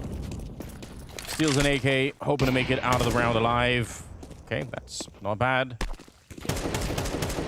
Nice clicks. Okay, so we know he could do it. He just hasn't been doing it. Time is done, though. And 6-1. He'll save the AK by the looks of things. Tactical timeout required, though. What is going on here for FaZe? Can't seem to find their footing whatsoever here on Ancient. Something not clicking, something not quite right. Falcons, everything looks to be perfect, though. Playing with their heart on their sleeve. As mentioned, is winning this series with Snappy in his first ever Danish arena.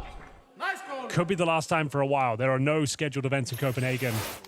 The capital of Counter-Strike has fallen. The king is dead. Spin, run over. Yeah. the ships have been burned in the harbor. It's all gone wrong. I believe that was you guys, Henry. It might have been. The British. You burned our entire navy at one point. Really? Okay, apologies, I suppose. Well, thank you. It's on my mind a lot. Didn't want to mention it, but... All right, Robs. Oh, so unfortunate just to get a look in.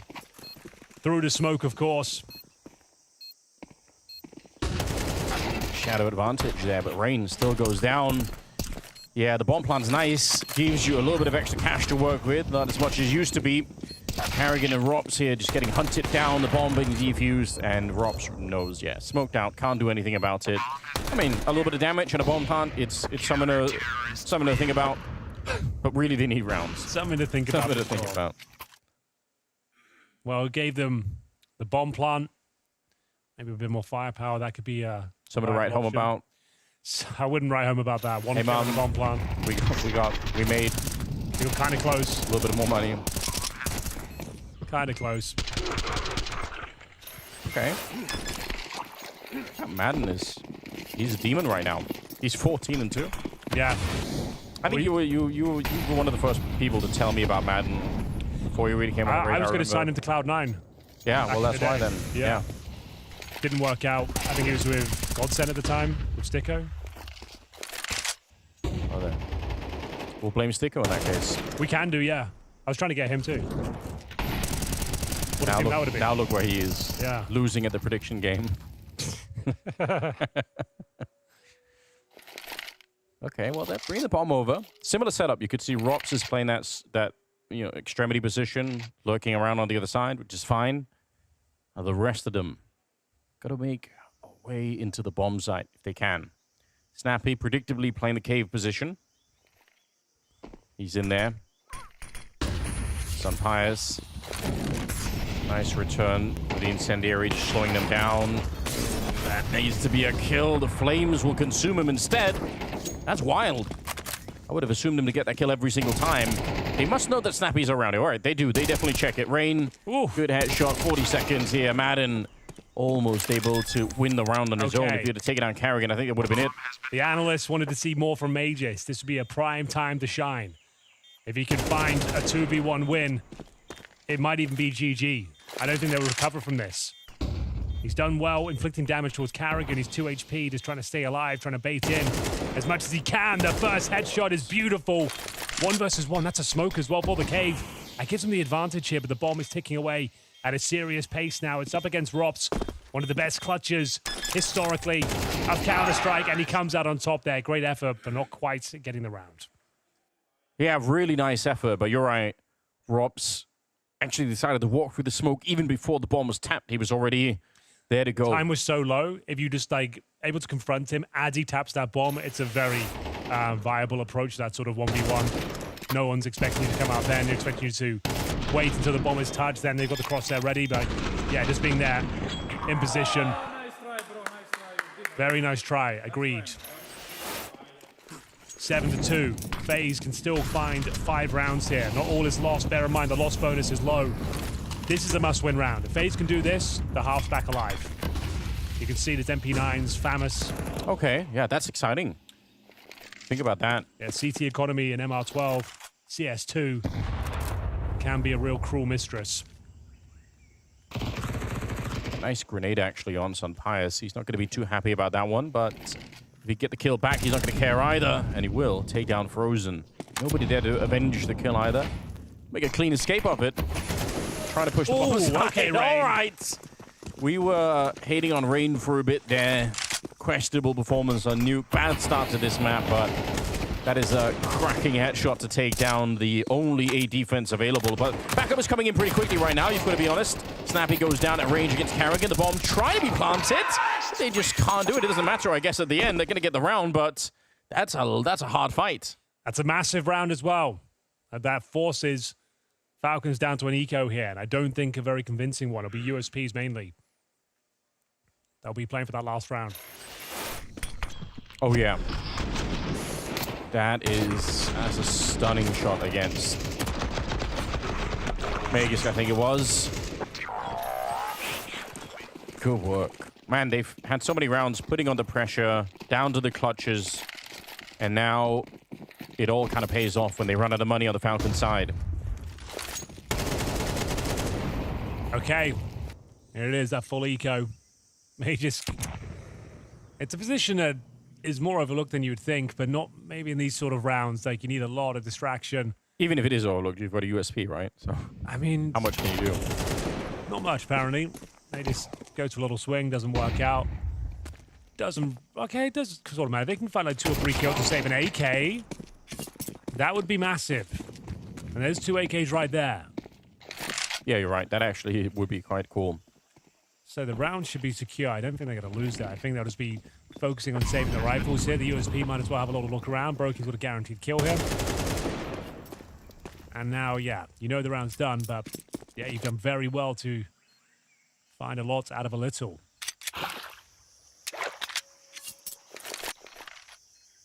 Debris just getting his feet wet. Hanging out in T-spawn. It's quite serene down here. A little wind harp or whatever is going on down here. Yeah, tanks the FPS, but it does look quite nice. It's worth it for the vibes. Okay, that's actually a huge play from Frozen & Co. Denied behind one of those AKs is quite a big deal. They'll still have a buy, of course, but it's like reduces the firepower somewhat on the CT side, so that's a good kill. Back in this game now. 7-5, still possible. Timeout called by Zonic. Big question, though. Is it enough, Henry? It's never enough. It's never enough. On the T side of a FaZe, you satisfied with what they're putting up? If they get the 5, then I think so. They would have stolen the momentum before half-time. It's pretty par for the course scoreline. And yeah, they know they've got a map in the pocket as well. The pressure's on Falcons right now. And it's slowly slipping away. Emphatic starts, losing some steam. Still a good half. It's just the way it all came crumbling down towards the tail end of the half due to the economy. It happens. Yeah. Well, that definitely was the big inflection point so far in the first half is running out of money. No one's really surprised by that, but we'll see. More of a FaZe type game, this one. Bit of a slow start, having to crawl your way back, but notoriously, FaZe, one of the hardest teams to get rid of. You can have huge leads, but they just always find a way to hang on. It's been their quality for a real long time. People forget every once in a while. They're like, oh, FaZe are down. It's looking bad, but they always find a way. They always find a way. They're known for that. Slow starts for sure. Yeah. All right, nice smoke in the middle. Going to be an attack towards the A-bomb side. The free. Ooh, it's a lot to work with. They push through at the same time. Harrigan trying to open it up, but it's Brokey with a stunning headshot. Leaves Madden. He's couldn't be further away if he tried. Yeah, that's a good point. What a retake this will be with no kit. Maybe just enjoy the music and T-spawn instead. Like, so far away. He's got 17 kills. No kit either. Don't know if there's one, but if there is, it's towards Donuts. You'd have to sort of run in there anyway. All right. There's a lot on his plate right now. There is element of surprise is gone, and Pierogi just casually spins around. Gets the kill. 7-5 at the end of it. It's not a bad way to split the first half. My name is Daniel Sørensen. I go under the name Sonic, and I have been a coach since 2015. I started coming into a cybercafe back in '99 when Counter-Strike was released. And I remember everyone was talking about this new mod, Counter-Strike. Here I am today, 25 years later, still going. I have always been preparing extremely when it comes to opponents, and it doesn't matter if it's a top 5 team or top 30. The thing that I'm most proud about is when I see the players come together and you get this, hard to describe, but it's like a special feeling around the team. If you can get that vibe around the players, to me that is like 50% of your success. A coach nowadays, at least for me, I can take a strategic timeout or I can take a mental timeout. The strategic can also be just, there's nothing on our side, so just continue. But usually when you take a timeout, the opponents are expecting a change. But there's also the mental side. You know, players being frustrated, too excited, also a bit too loose. If we're leading 8-0, I tend not to take a timeout, but if we lose a round, I can definitely do it. Okay, let's not get this out of hand. But it can also be to drag out some momentum out of the opponents. There's a lot of mind games in that. Everyone is in the same boat. We want to win, we want to succeed. So you need to be motivating, even though you can be super frustrated with the player yourself. You need to try and encourage him. But a few times it is also necessary to tell him to get his shit together and start playing like we know he can do. Here you need to be very careful of what you're saying and trying to pack it into some motivating, encouraging words. I think there's 2 scenarios that stands out the most in my career. Winning your first major in Atlanta with Astralis. I just had my daughter. We had a rough start to the tournament. Got the Glaive, who was at that time an up-and-coming, very talented in-game leader. And there was just this hype around the team. Got Audi as a sponsor. I know this is like out of the server kind of thing, but there was just so much hype that we kind of felt that we were part of something bigger. Then we went in and we won the grand final against versus Pro. When it's your first time, it was just very special. And also I remember going to you have these talks with your kid and the school. You know, how is everything going? And the teacher of my son's class had to get my autograph after because her son was a big Astralis fan. The second one was obviously doing it again, but with a different team. Winning it on home soil in Paris for Vitality, and this time around having my family present was a defining moment in my career.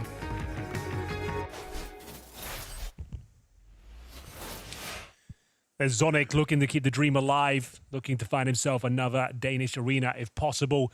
And Falcons have done a good job in that first half. They put themselves in a winning position, Anders. All in one boat, Henry. All in one boat. There's something about putting all your eggs in one basket. I'm just saying that you know, the metaphor there can go the wrong way. See if the boat is going to stay afloat.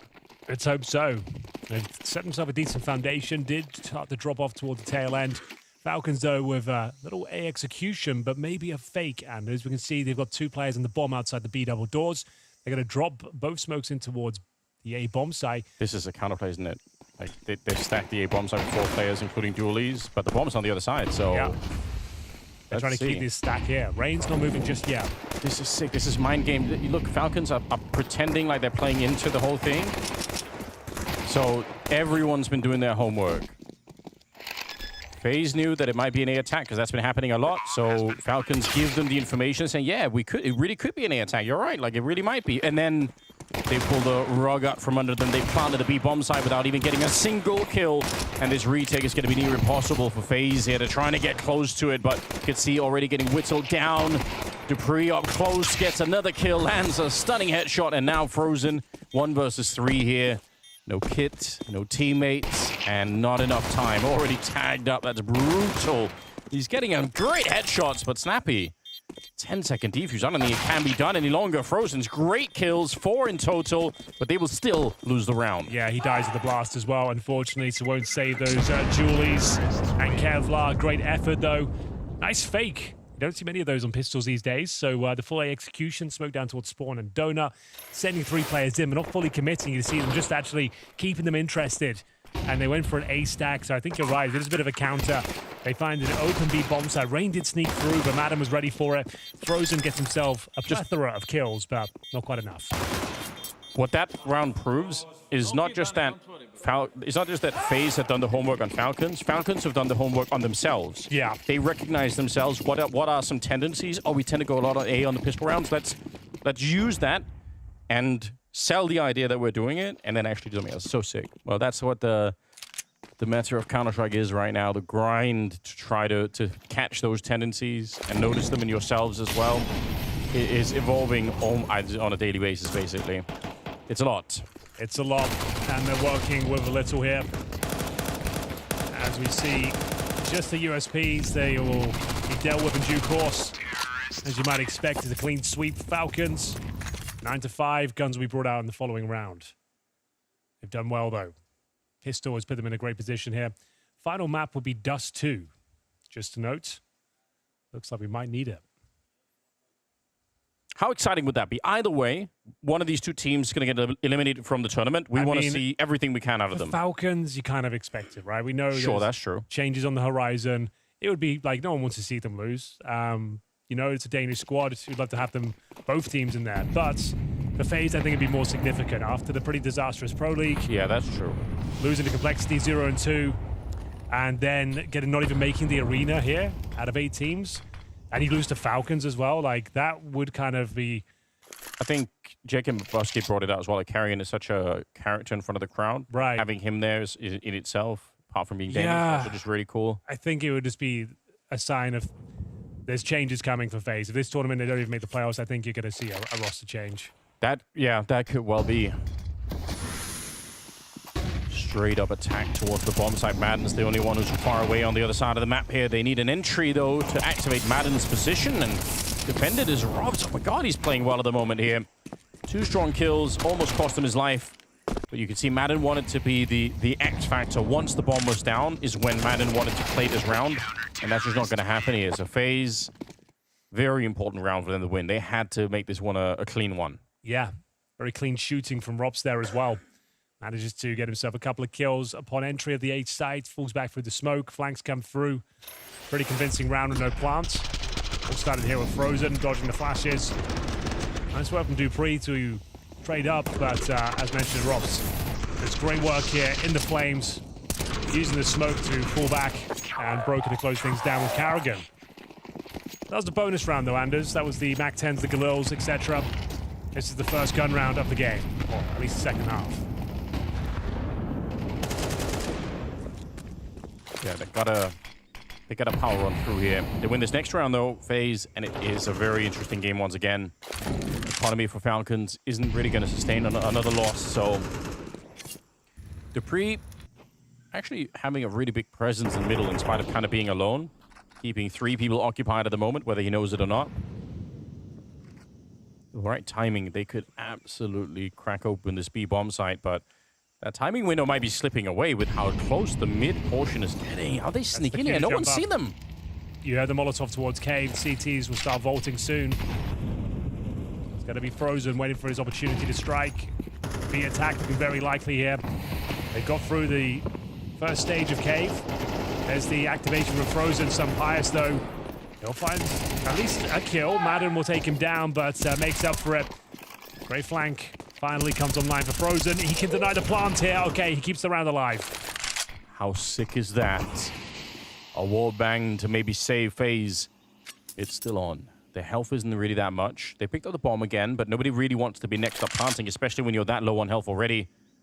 And he is playing the long game. I think he's expecting that maybe they would try and escape the other way. Or does he think it's A? Or is he just going to try and... No, I think he's realized now. Relocating. From our point of view, it looked like it might have been better to stick around. Oh, that might have been the chance right then and there. Now they know. Element of surprise is gone. Can't really blame him. It's very, very hard. He doesn't have the info that we have in that round. Arguably shouldn't have been this close. He gets 2 nice kills, one of which was a spam to deny the plant. His teammate, I think it was Drops, could stay alive there. Maybe they were onto something, but the 2 versus 1, very difficult to navigate. He thought there was a chance it went towards A.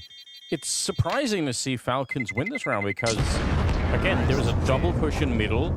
They had so many players near the B bomb side. You look at this. If you just took a screenshot of that overview, you'd think surely they're going to be losing that one. They're going to get shot in the back before they even get onto the site. But Madden killing everybody in front of him, including that team Pious. kill's actually well played. I know it sounds kind of weird to say, but if he doesn't take down some Pious, there's a chance CT gets a double kill and you lose the round. Sometimes you got to take the homies down to win the round. Crack some eggs to make an omelet. Yeah, exactly. And we'll take that as long as he makes up for it. Gets a couple of kills afterwards. It's no harm, no foul. So, tactical timeout. FaZe slowly but surely taking us to Dust 2 here. I kind of want to see it at this point, just for the context. Sure. Of just one game decides your fate, whether you make it to the arena, whether you're going home. The 8-team tournament, that would be pretty significant. FaZe, not their best season, not by a long shot. Been a lot of disappointing results, something that's not right with the squad. They've had boot camps, they've had a lot of tournaments, something that's not working out for them. To see what they can make of round number 17. It's going to be Dupree opening things up. Nice trade, though, from Rops. Doesn't take any damage for his troubles. Round still alive in a 4-on-4. But it's a B play. Oh, it's a B play for sure. Carrigan alone on an island right now. Good smoke. Very good smoke. Alleviates pressure, allowed the rotation to come through. Yeah, Robs has another smoke, so they can do it again. But they don't have many grenades outside of that. Like, there are no Molotovs or anything. Smoke recommitted to it. But actually, the Falcon side have already thrown in the grenades, so they want to go right through. They're not going to slow down. Might have been a big mistake here. Think. Yeah, bit of a wall bang as well, I think, coming in from the other side. Snappy is going to find himself alone versus 3, and it is not enough. The captain of FaZe stepping it up here. That's a really nice round. So, right when Robs throws down his smoke on the ramp is when Falcons have already thrown their own grenades, and I think that bit of pressure is enough to say, okay, we've already committed all the grenades, we have to go. And they run for the smoke and get slaughtered. Oh my goodness, that run boost. I don't think it was intentional, did lead into his death, but impressive nonetheless. Some high-flying antics from Frozen, and a solid anchor play there from Robs. Tucks himself in towards a cubby, sets himself up that smoke as well. Yes, indeed. Carrigan stepping up, and it's an eco. Finally, some respite. some breathing room. Should be a clean sweep here. Not much to report. Just a snappy Tech 9. Glocks otherwise. And they'll just be waiting out the initial utility and trying to get the bomb down if possible. Yeah, Carrigan, according to Bubsky, the best performing Danish player in the tournament. Has anyone been fact-checking that yet? I can go have a look. I've got the numbers available to me right here. Well, while you do that, Falcons gonna mess around in the middle. Any kills will count, do a little bit of damage, make it harder on FaZe down the stretch. Not gonna be too impressive. Carrigan with 3. And the scoreline here. Yeah, no lies. He is... Oh, God, look at this sea of red for all the Danes down here. What's happening? There's 1, 2, 3, 4, 5, 6, 7 players. 8 if you include Magisk as well at the bottom. All Danish. What's happened in my beloved Denmark, Henry? What's going on? What did they do? What happened? I guess the Astralis numbers don't help because they got 13-0'd. That's why it's happened. Still, you know? I remember the good old days where laughing at British Counter-Strike, laughing at an A Counter-Strike. Yeah, that's a good point. Now here we are. Bit of a trade. Carrigan goes down. It's Brokey. Oh, close range. This way. He's a monster. 2 big kills and nearly a third taking down Magisk. Oh, risky. Trying to cover this one. Bomb is being planted on the other side. He actually had a kill and nearly gets frozen as well. How sick would that have been? Could have saved the round. Now it is on Magisk. You might even give him the advantage here. Considering Frozen's so low, the bomb ticking at some pace already. Have they got a kit? They do, but it's on Frozen, a low HP player, so got to be very careful here. If he goes to the full defuse, he probably wins it. Oh, the nade, though, Anders. The nade is everything. It's going to get him.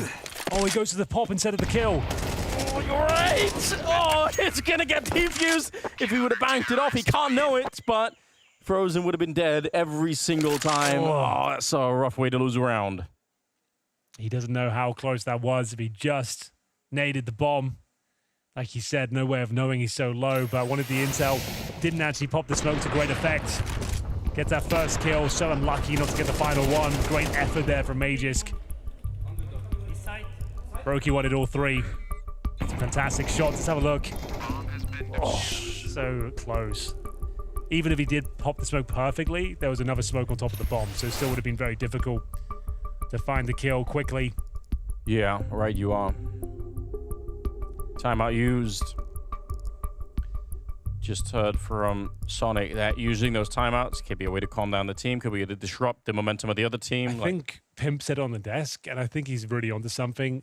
You don't remember many Falcons games because they don't win many, but he's right. Like, it's always just so close every time. Yeah, that's true. I know that feeling. Trust me, when we were doing the Cloud9 stuff, just go back to that, every game we lost was in overtime, but people don't recall that. They don't remember how close it was. They just remember the L. Well, yeah, and the whole community praying on your downfall, Henry, as well. So it's in many ways a funny time for the rest of us. Yeah, no, everyone loves it when someone's struggling. I appreciate that. That's how it is, isn't it? They love people losing their jobs. Exactly. That's the best part of their day. Yeah, it's part of the glory of the internet, really, in many ways. But you're still here, Henry, you know? Yeah, somehow. The cockroach of esports, they call him. I was going to say that. But you saved me. Well, Brokey is in a deadly position. I feel like that deep hallway position when you're coming in from the T side is so hard to spot. Sometimes people obviously pre-fire it, but it just can be. All right, he's a little bit further up, but still. Great position to be in. A lot of safety here. They don't really have a lot of smokes either to try and get rid of him. So we'll see how this one plays out. FaZe have almost caught up. It's a dangerous round still. Thankfully, this position is called Brokey. And you got the man himself there. Wow, about to say, what he's about to do is actually getting pretty uncomfortable. He's going to die. With nothing, nada. And now the orb's given over as well. Rob's on high alert here. He gets taken down. These Tech 9s, we said it could be dangerous, but could they be devastating? Nice play from Carrigan. Doesn't quite find the double. Some Pius now, you've given him the AWP. We haven't said his name a whole bunch in the second half. Rain recovering his game as well. Bear in mind, he was 0-6. Got himself 8 kills now. Had all kills coming through. Oh, it's a missed shot. Thanking their lucky stars, our FaZe. It goes 10-10. A dangerous situation. Brokey getting nothing there makes things very uncomfortable. It's truly a classic Brokey play, though, isn't it? Yeah. Like everything in the Counter-Strike textbook tells you to like fall back. You take a shot, you fall back. You're the sniper player. The fact that the weapon has a scope indicates that you want to stay at a certain range, but not Brokey. It's kind of his thing. Okay. Game is tied. 10-10. This would be truly a heartbreaking loss for Falcons. Given the lead that they have, the chance for a third map, stay in the tournament a while longer. We'll see if they can. Frozen starts out with a nice shot, the wall bang, or the spray through the smoke. They're very nearly connecting. They're kind of funneled in here. They don't have a choice. They have to keep going, even through the fire, as Madden, an entry specialist. He's been playing a sick series so far. And the Molotov here, burning Brokey in the corner. They hear the flames, the wallbang, not going to stop the ball this time. And Brokey, I think the second Molotov there is going to be able to get him. Megas with a headshot as well. And this round is done. Their money is so low, even after winning so many rounds in a row. What did they get up to? About 4 or 5. So yeah, the rounds have been close, though, and they'll find themselves with just Rain, $200. Averaging about $1,000 overall across the squad. So that could be enough to win this game. Yeah, it's 4 rounds in a row for FaZe, but in terms of players kept alive, 2 in the previous round, 1 before that, then 4. But yeah, those rounds and the reinvestments will cost them a lot here. They won't have the loss bonus and they're going to get $1,900 into the next round. And Rain has been dropped. So I think, let me have a look, let's work this out. They get $1,900 next round. Oh no. Wow, okay. I think they have to buy. How awkward is that? I think they have to go all in. It's not even a choice for Falcons to attack this bomb site. They had to. They lost all the middle. They were getting funneled from the other side, and it just works anyway. And again, Madden, he just got 1 kill in that round, but getting that 1 entry is everything. This is for the game. Falcons win this. It's GG. 100%. Lock it in. They gone for the A execution. Nice call as well. They won't have the range to deal with this, nor the manpower. It drops him a pistol. Madden down again. It goes down, and that's going to be Madden. You're right. It looks like they found map points here. Would take something unbelievable from Brokey at this stage. Smokes himself off. Doesn't really bode well. You know, if you want to play the speculation game, right? Because everyone's saying, well, who's going to get replaced on Falcons? I would say the kind of entries that Madden is collecting here is so hard to replace that. Like, he is so cool. True, to when see him do he's hitting hard, he looks great. Yeah. Worth his weight in gold, I've got to say, in some of these games that we've been casting so far in the tournament. No kits. There are no chances for surprise defusers. I think Frozen is hoping for a rifle more than anything else. You pretty much called it. If they lose this round, I guess they're saving some armor, right? But this might be done for. We might be seeing a third map. It's on Dust too. We all love that. I'm excited for that, actually. I'm in for it. It's a great, exciting map. In my opinion, the most exciting map to watch in terms of the spectacle. And when you've got the third and deciding map of a series with no love lost between these two teams, a lot on the line, 1 game away from the arena, 1 game away from being knocked out. Yeah, Dust 2 seems like a pretty fun place to do it. Tactical timeout, I did mention in the previous round, if they lose that, it's pretty much locked in. We're going to Dust 2. I say that because, once again, they'll be getting, what, $2,000 or so, and they get MP9s this round. MP9s in a 5-7 by the looks of things. So, not ideal. No one's saying that, but still a slither of hope. It would take something very impressive here, like you're going to be doing an insta-smoke towards double doors from CT spawn. Elbow smoke. Try and leap up towards B lanes. Push down the B ramp. Molotov behind it. That's the sort of run I think you have to play. Will they do it? Time will tell. Smokes, both smokes are down. And that just allows you to push down the B ramp with those MP9s. Yeah. Ideally, you want to be Molotoving the lane as well. Yeah, it closes that distance a little bit. So far, so good. Rain's going for it. And it's, oh my god, dude. Okay, he gets it. That's it. That's exactly what they had to do, Anders. They're burning to a crisp in the cubby. Snappy keeps himself alive and the round. So exactly what we described. A B lane collapse. Huge damage. Man advantage. Snappy down to 17 points of health. FaZe keep their head above water, but there still is time. Magisk. The last few months has been the star player of Falcons, but recently, last couple of tournaments, hasn't looked his usual self. He needs to step up. He needs to do some heavy lifting here. Yeah. Snappy can be the cannon fodder He can find the space. Majors will have to win the round, though. Yeah, and it's worth it, right? If he walks into Robs now and dies, Snappy, but gives Magus the chance to get the kill, then he gets the kill, get the bomb planted. Robs is watching Donut from main. Is he going to get... Okay, he must be behind the box. Okay, smoke's down. It's all good. Yeah.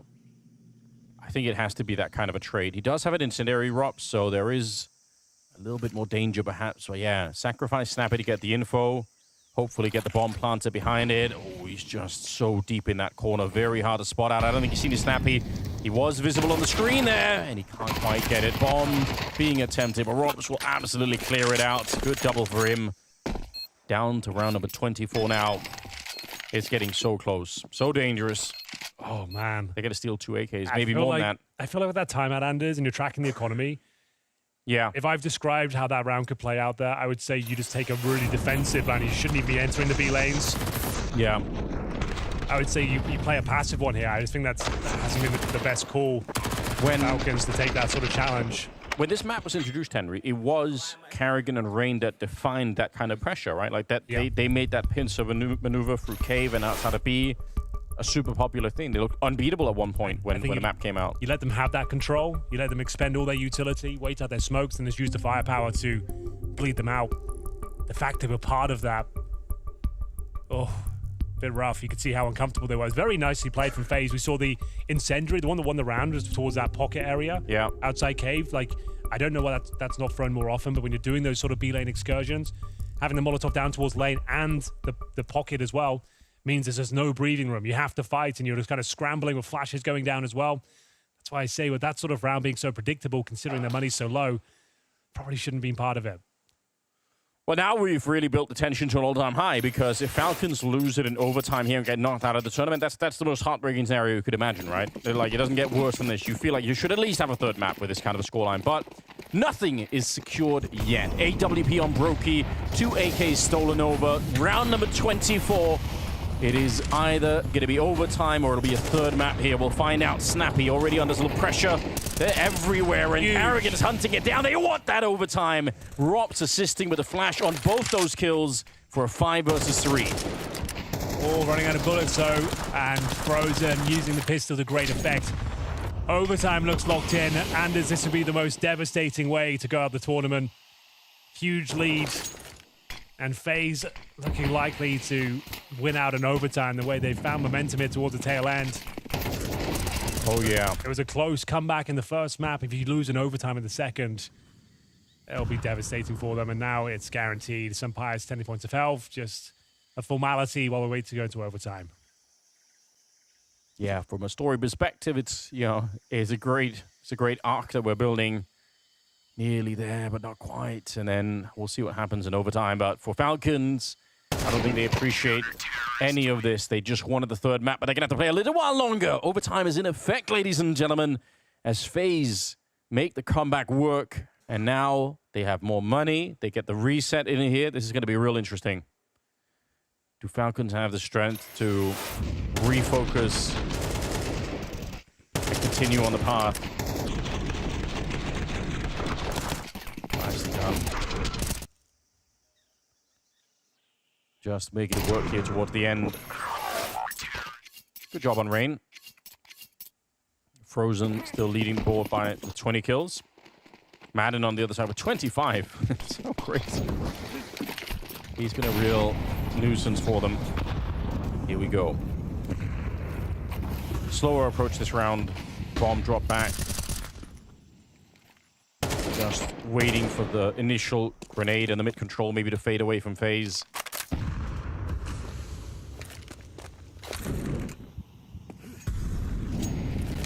Wow, Madden, how's he got this deep in? He's one step away from maybe winning. Oh, maybe not. Brokey's where.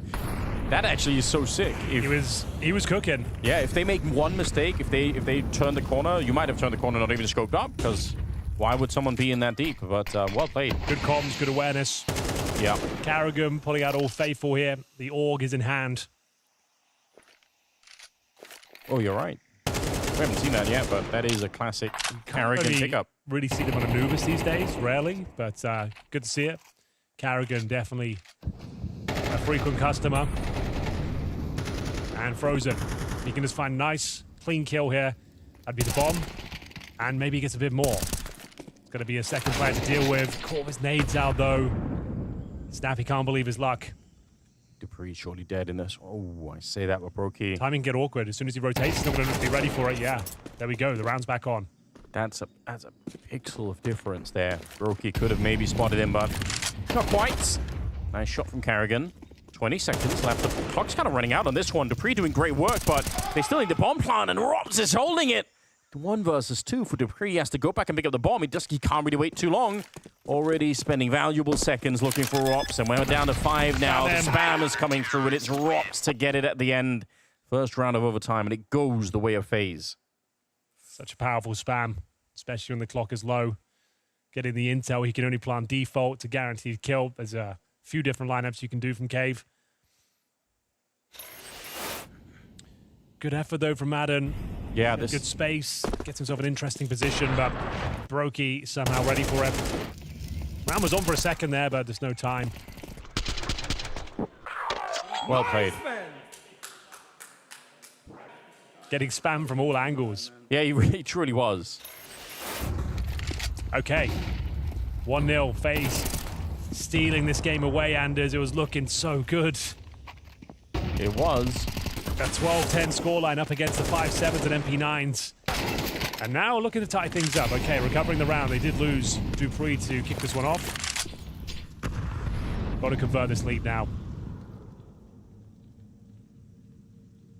Yeah, it's been real hard for them to find this kind of a man advantage, so time to do something with it.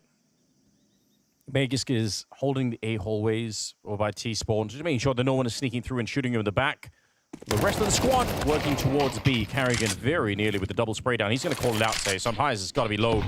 Yeah, he kind of does have to commit to 2 kills there. 1 wouldn't have sufficed. He knows it. Gets the dink. Look at the double HE and double Molotov here. I mean, that bomb plant, Sunpius has to throw that over to somebody else. If he doesn't, he probably will be dead. Smoke's not going to make a big difference here. Oh, the double smoke? Yeah. There's the grenade already. He didn't even really get out the cave. Molotov to follow it up. That's really going to slow them down, and the push is perfect. The grenades, the utility making the whole difference here. And Rain will get the last kill as well. That is sickening. You called it. It was the grenades. It was the incendiaries. A massive advantage there. Squandered once again for the Falcons. The grenade finding the low HP player towards the cave. The incendiary knocking them off the plant and into dangerous territory. And it's an easy finish here. It's Frozen open things up. They had the man advantage, but a couple of frags come back in favor of Falcons. Huge incendiary. And Rain with the double kill. Really nice clean finish from him. 2-0. Looking for a clean sweep here on the CT side. 14-12 overall. First to 16.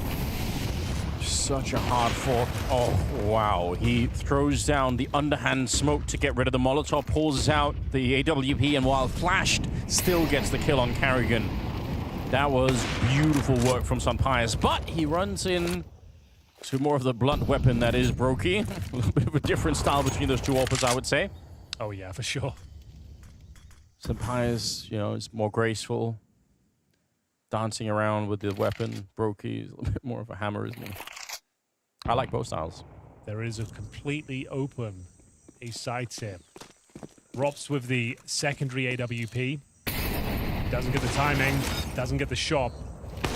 Gives up his position, a couple of attempts now. Oh no, Anders. Uh-oh, that's an oversight. And if they lose this now, it's going to be heartbreaking. They have got a couple of kills back in their favor. Ropso still with the AWP. They've got no way of removing his vision. Going for a more safe plant this time. Looks like that should be enough. We have got the Rain flank coming in from A-Main. A great shot from Rops. Oh no, it's all collapsing once again. dupreeh needs to go clutch. Yes, he's already tagged them a bit. He knows where they are. That's the one advantage here. He's got an HE grenade. So if Rops is alone trying to defuse, that could be interesting, but he's flanking around. Rops, he's got such a great read on the round with the AWP, and then the flank around to take down dupreeh. Heartbreaking losses for Falcons to start this overtime with. They had so many chances. They could have got 2 rounds. They really could have done, and they get 0 instead. It's map and series points for FaZe. Elimination points here for Falcons. They need a 3-0 at a minimum just to stay in the tournament here. Just to take us a double overtime. I can't believe Rops managed to find that sort of space. He didn't have a smoke, Anders. Yeah. It was looking so good for a second. Unless you got that smoke for spawn, you can see how exposed they were. For some reason, they go for the dangerous plan in the open. And once that was taken down, the wheels fell off. Rain had time to flank him from main. Rob's hit another banger. So we said it already. This was building up to be the worst heartbreak you could imagine for Falcons. And we've arrived. We have the Heartbreak officially Hotel. arrived. Yeah. Sampai's is like most standard position. Plays it so often, always does so well here. Heartbreak Hotel. Yeah, if you're Falcons, you can check out, but you can never leave. It's tough. It's real tough.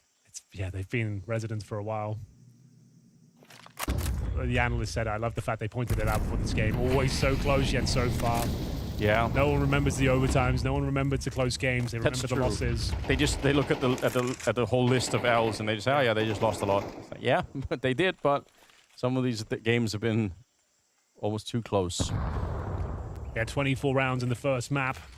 Overtime here in the second. Is it done? Is it over? Can they somehow keep us going here into double overtime? Dupree looks like he'd be overlooked by the things. Yeah, they already Molotov this corner. All right, Frozen still can't check it, but they had a Molotov at one of those corners. Freeze, a double. Yeah, and nicely he dings done. Rain as well. Oh, yeah, right, he did. Sampai's back. First shot missed, but the second one will absolutely connect here. And Snappy venturing out of his cave, where it's nice and safe and warm, to get just the one kill. He's the caveman after all. You know where you can find him. Rops knew as well, but he can't defeat him.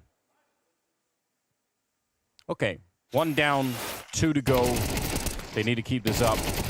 I actually can't believe he landed a dink on a Rain. Important round. Oh, yeah. I think all of them at this point. Yeah, that's fair. Target. Let's get CT, man. Come on. This reminds me of a match. We were also in this situation. Let's go, boys. All right. Reliving the past. Sounds like there's good vibes over there. They haven't given up. Still fighting. And we are going to see another opportunity to close this one out 2-0. FaZe. 1 round away. Dupree, the hero of the previous round. Up high. Wow. Everyone is blind. I don't even know how Frozen is able to get that spray, but he is somehow. Dupree certainly couldn't see a thing. I think he was flashed for maybe 20 minutes there. Madden's going to be getting the kill on Rain. Carrigan wants to follow. Oh, I can't believe it. Come on How now. does he adjust it? The spray control is insane. Madden trying to fight his way back, and finally he'll go down, but it's a 2-on-2, and Frozen's low on health here. The bomb being planted. And Magus trying to bait him. Yeah, he knows. Footstep, you're absolutely right. Stomping away, pretending like he's just running, and Frozen, he bites. The gun barrel showing, so no more guesswork. Sampai's knows he's behind the pillar. They do have a grenade on Magus, so yeah, try to force him out a little bit, makes it a bit easier. And shot right in the knee. It wasn't an arrow, but it'll get the job done. Close. Very close indeed. Nice work from Magus. Good cerebral play there. Baiting him out with the sound cue.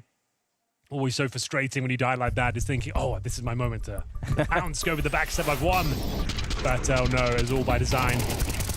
Good defense once again from Madden. That kill from Carrigan, I thought that was it. I thought that was the... What a sick kill it was. Yeah. Don't expect the old boy to hit those ones. Okay. Timeout used. Neo getting a chance to have a conversation with the team.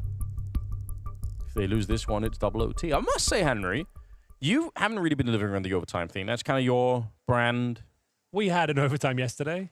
Yeah, but I feel like the I'll give you one every single day, and what more do you want? Potentially 3 maps here as well with double overtime. Okay. I'll accept it. I can't do better than that. All right. All right. We had all 24 rounds in the previous as well. All right, well, you put it like that. Yeah, I think I've done all right. Double orb setup this time for Magisk. Brokey will be wielding his as well. And another chance to close things out. 2-0 though in the second half. All of a sudden you're believing for Falcons. Could they do the impossible? And 3-0 in response to FaZe here. Take us to double overtime with a CT stop. They would set the bar then. Sampias up against Brokey. He's got the advantage, the Spaniard. Does he nail the shot? We saw a couple of misses in the last few rounds. Such a strong position, though. I can't imagine he loses the fight if he gets a swing. The game they're wow, playing. we got scope cam. Never move from this angle. Whatever, it doesn't matter what happens. Yeah, there we go. Sunfires, you said, bit of an advantage. He'll get that first one. Magus playing the secondary AWP deep in the tunnels over at the A-bomb side, but Karrigan has actually found a way out here. The bomb is miles away. The bomb is in T-spawn, so... Oh, to blow it up. What a sick play from Magus. Not known to be an AWP player, but that was expertly done. I like the idea from Karrigan. He was hoping with the smoke down, they were transitioning through the temple. He would maybe find a backstab, but I think, ladies and gentlemen, we're going to double overtime, recovering the 0-3 deficit. Momentum on the side of the Falcons now. You say that. Hold on. That's if they get past the 5-on-2 situation. Maybe I'm getting a bit ahead of myself. We wanted the ultimate heartbreak, right? This would be it. This would literally be it, yeah. You just can't get worse than this. Frozen, setting it up, but only the one here. Rops now alone versus 3 with 20 seconds. Lucky to even be alive past that shot. To be honest, he's going to fake the bomb once. But they are getting closer.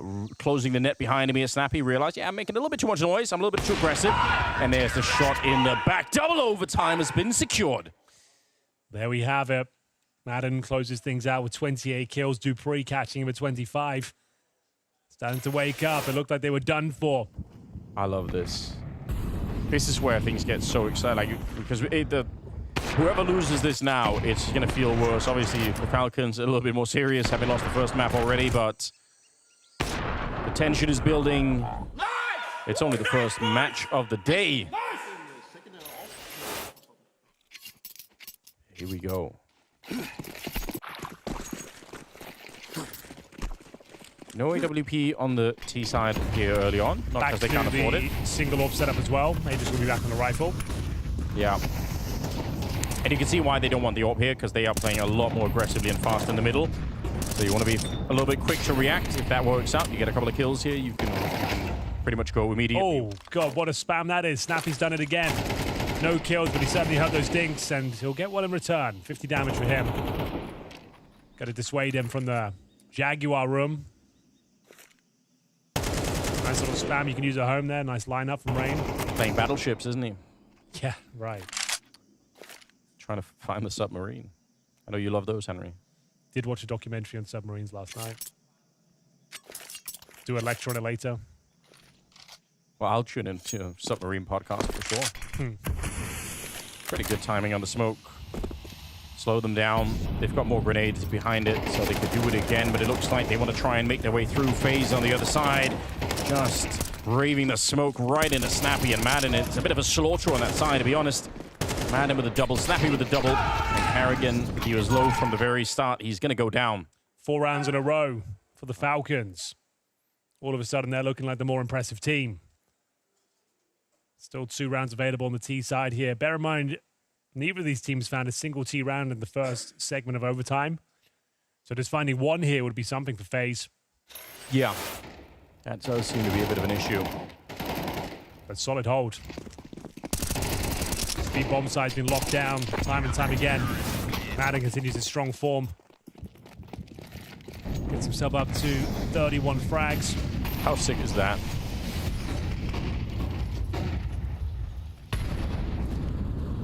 Snappy. Got the grenade he was looking for, I think. But, yeah. Just stay alive out here. Putting a bit of pressure on Karrigan. So the 2 IGLs on opposite side here, battling each other out. We'll see who's going to get the better of the engagement. Wow, they actually both disengage a bit. Snappy's calling in the reinforcements. And then stepping away, pretending like he's running. So get more mind games. They know that Snappy must be there, right? There's no guessing any longer. Karrigan, that is so well played. Huge. But they still need to get past Dupree. Keeps his feet planted over towards B. Smoke down towards long. He'll respond with a smoke of his own. Look where Frozen is in the red room. Like, they've got all the map control in the world right now. So yeah, FaZe. Dupree's in a lot of trouble. We've got 2 players in towards A. The bomb is all the way on the other side. I mean, this should be almost an unlosable round here. Dupree, if he gets the flick headshot, then maybe, but here's Karrigan instead. 3 to his name. Bomb being brought over. They've got plenty of time. Yeah, with Frozen's position, he's the canary down the coal mine. If he goes down, you know you're in a bit of trouble here. Flashbang's decent. Some players have to quick scope him. And of course, he does pull it off. Now we're in trouble, boys. This one could fall apart, and it would be a heartbreaking round to give up. That's a great incendiary to slow them down. Brokey and Rops, yeah, I think the grenade usage there made a difference. I would have loved to have seen them get a little bit deeper into it, but not available. So, round 1 on the T side for FaZe. You asked for it, and Dave delivered. Yeah, can they make it 2, though? Excellent work from Carrigan. He gets 3 kills in the round. Second one, Snappy arguably should have got that, but Dupree held on as long as he could. Carrigan secures the round. One more round, Frozen says, and he'd be right. One more would be very nice here. An M4 in spawn, so you've got a secondary AWP, but if Magus needs to, he can run back and pick up the M4 there. A little bit more weapons than you actually need. Just kind of a luxury. Snappy, gotta be careful expending all of the bullets. Don't want someone pushing right through. There we go. More damage. Again, Frozen wants to get towards the red room. Central part of the map. You can do so much with it. It's Maze catching Carrigan. Maybe not ready for that AWP to be in a position. And a 4-on-5. Nice advantage for Falcons, looking for 2-1 themselves. It's Dupree with promising position here. They take their presence. Oh, wow. Powerful smoke. They don't have an HE. They've got nothing left. They have to wait it out. They can't walk through this. They can't afford to. Spam could be coming from Dupree momentarily as well. He's got the backup. He's got the AWP to watch towards main entrance. They're just going to have to wait for the smoke handers and go through 1 by 1, essentially. That's actually a really nice incentive. The only grenade they had to isolate Dupree. Magus can't fight because he's Molotov'd out. They had 1 grenade and it does so much. Might not be enough, but I mean, if you're going to get some value out of it, that's pretty sick. Snappy's gone down in the meantime. Bomb's being planted. And a 2 versus 3. FaZe are locked in here. They are being surrounded as we speak, and they should end up losing this one. They just have no idea. Madden's walked up behind them. The spray's not perfect, but it'll get the job done to get the kill. Leaving Rain alone to get shot in the side of the head, and it will be a 2-1 in the second overtime here in favor of Falcons. It's not done yet. Certainly not a done deal yet. They lock it down on the CT side. It's on. Here we go. Looking for that 3-0 victory. 1 round required from Falcons to guarantee triple or double overtime, I should say. Let's have a look, though. Nice little retake. Once again, Madden, prime position. Not the cleanest spray, but it's in such a nice spot. You can't time Robson Frozen. You can't. No. You can't. Wow, that's actually, he's just accepted it.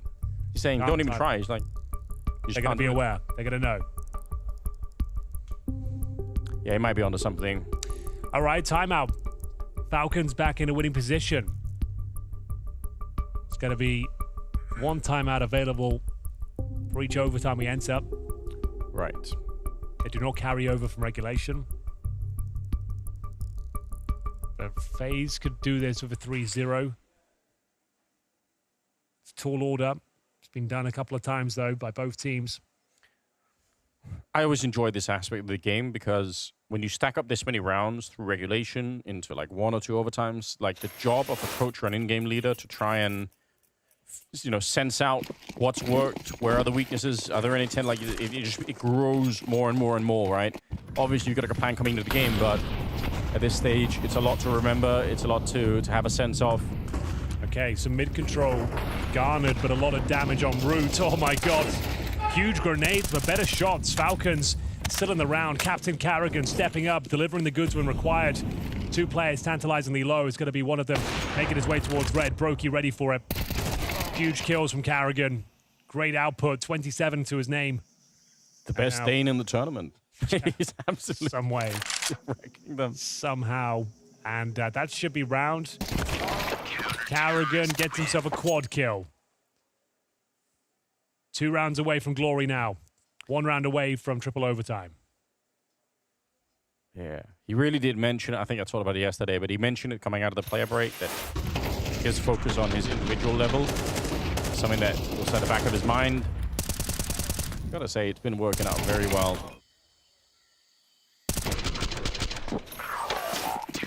How sick is that?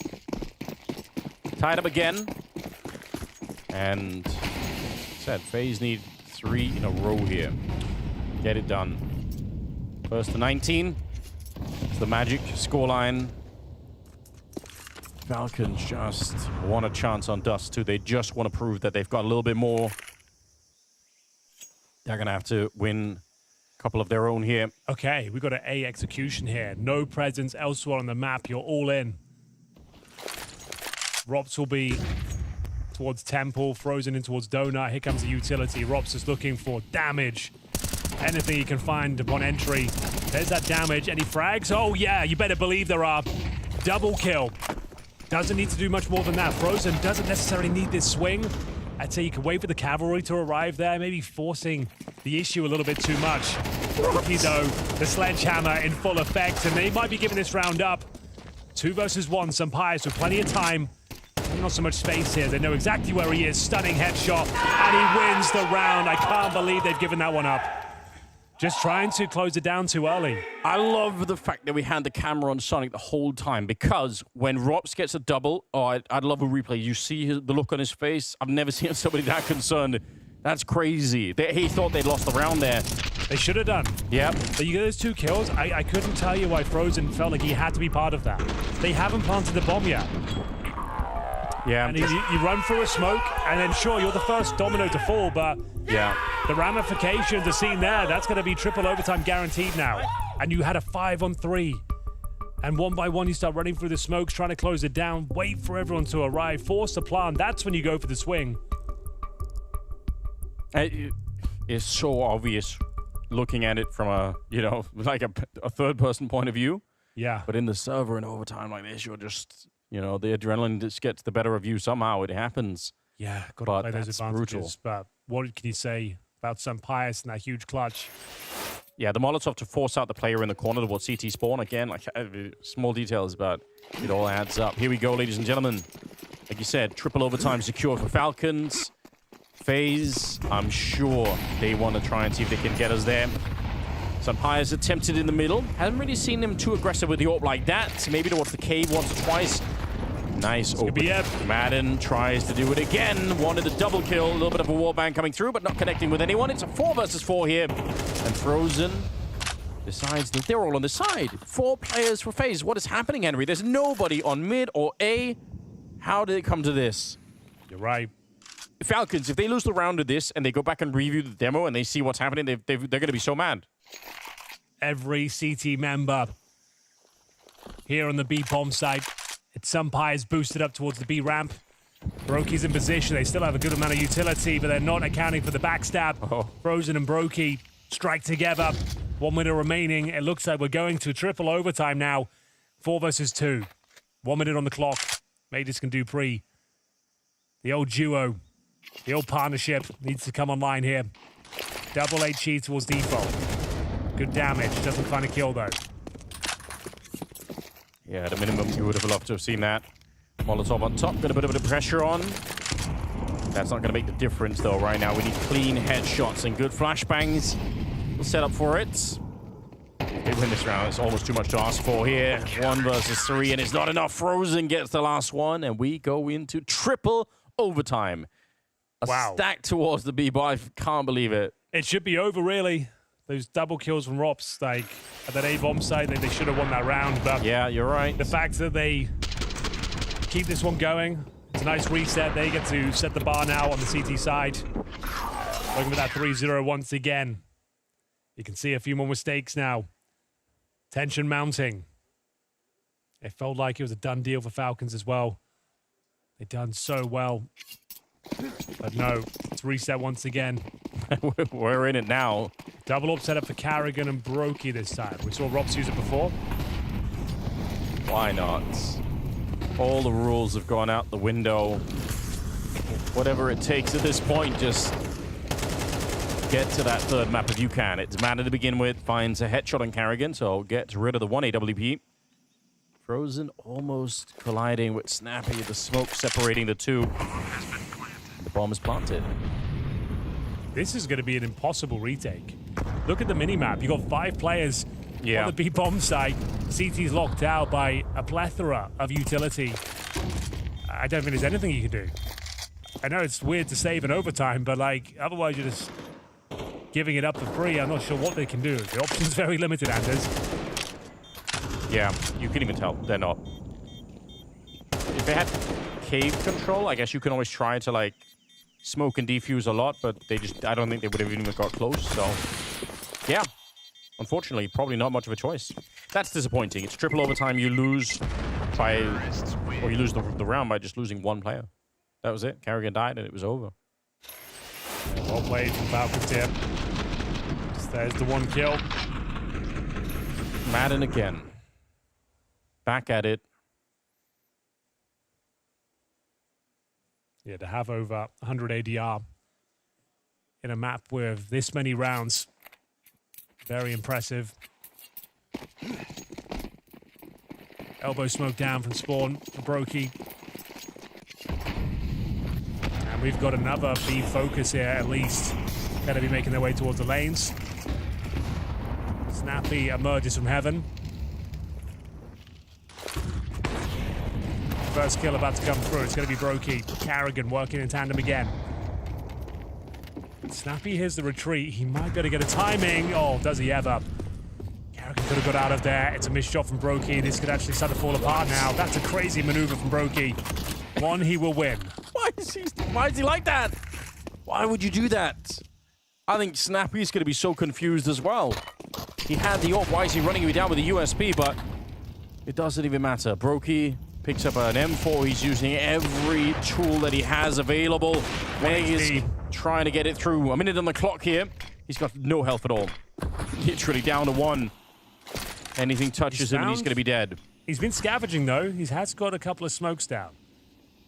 If he can make this a 1 versus 1, the AWP, even with the low health, might be the weapon for the job here. But he has no intel. Goes to that plant, and unfortunately the spam does come through. FaZe will tie things up. Got 1 round left here on their CT campaign. Good lord. Good bounce back though from FaZe after a disappointing previous round. Brokey nailing the shot. I want to see Snapper's reaction to getting run down with a USB. I just feel like that's crazy round. Good job from Brokey. 1-1. Who will have the lead though? It's been the CTs out of the 2 halves we've seen so far.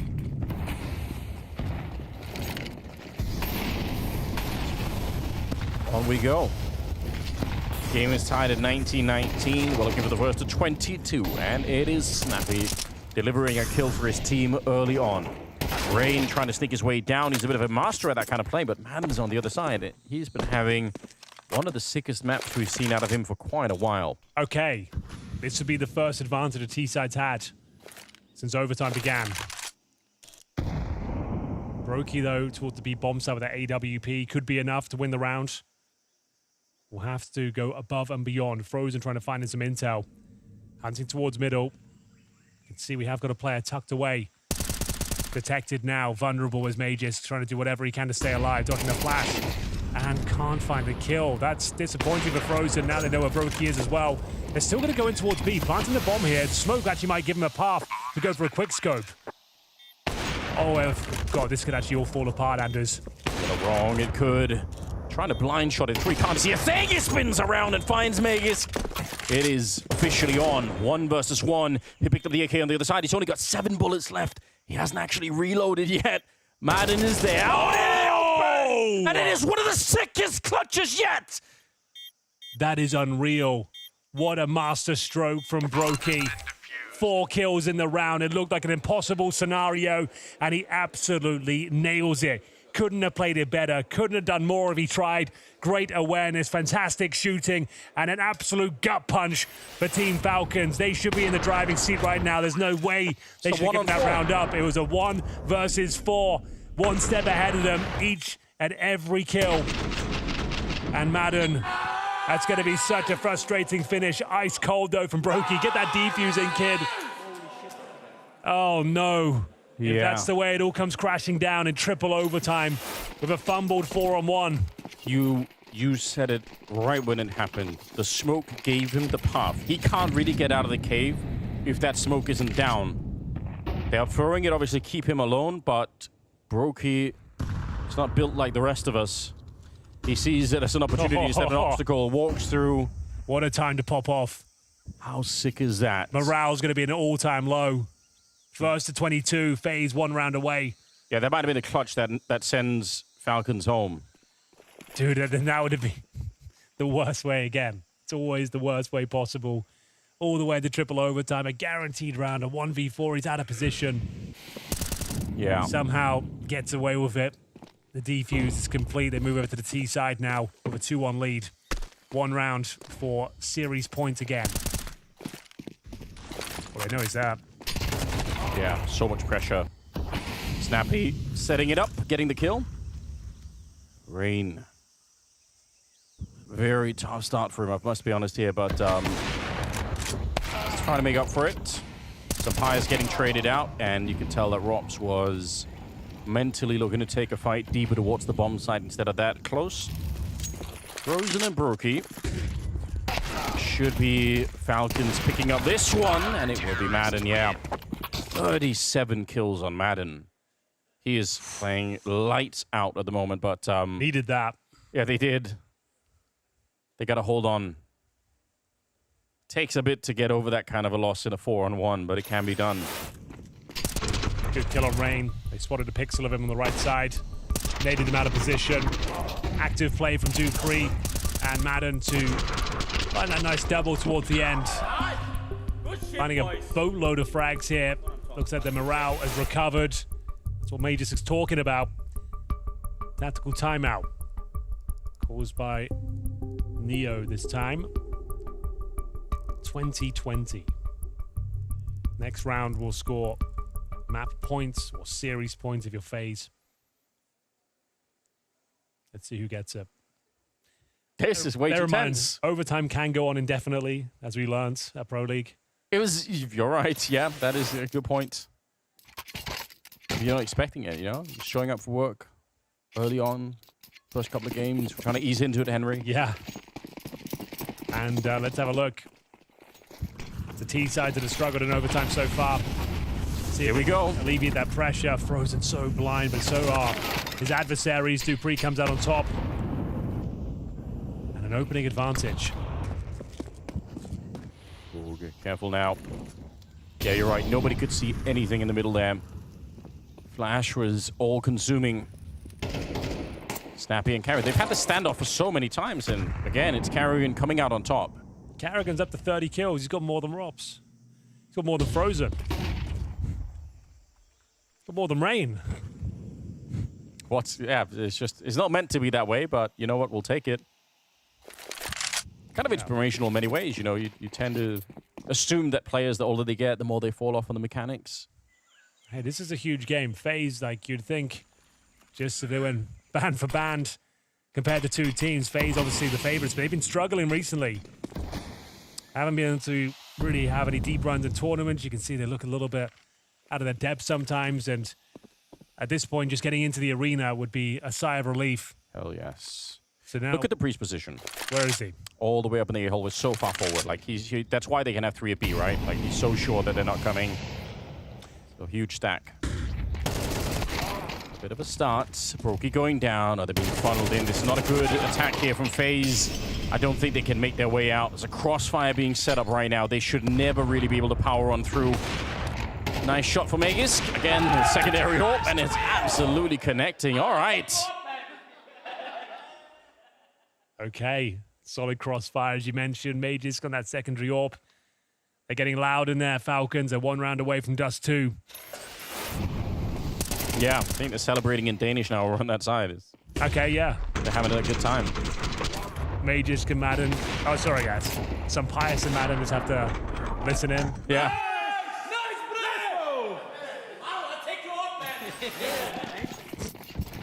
I think that was English, Anders. It might have been, yeah. I think I'll take the AWP, man, I think he said. And Dupree, another opening frag. Forgot most of the Danish myself, to be honest. So. It looks like we've done it. I think Dust 2 is a possibility here. It is looking very likely. 5 versus 3. It could be on. Falcons, have they really managed to find a way through? Avoid the heartbreak. which was all around them all the time, looking to get knocked out of the tournament right here on Ancient, but now with a real chance. Bomb getting planted, 5 versus 3. It's either this or it is quadruple overtime.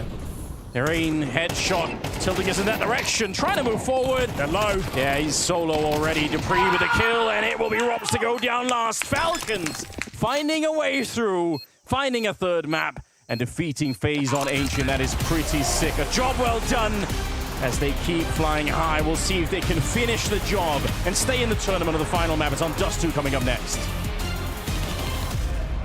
Yeah, I'm not even sure where to begin here right now, Bobski. That was one hell of a game. Back and forth, triple overtime, and it was very, very close going into a fourth one as well. At the end of the day, Falcons finally gets a close win. You know, we've been speaking about it time and time again. They always make the games competitive. They can't find a way to close it out. This time around, though, it was different.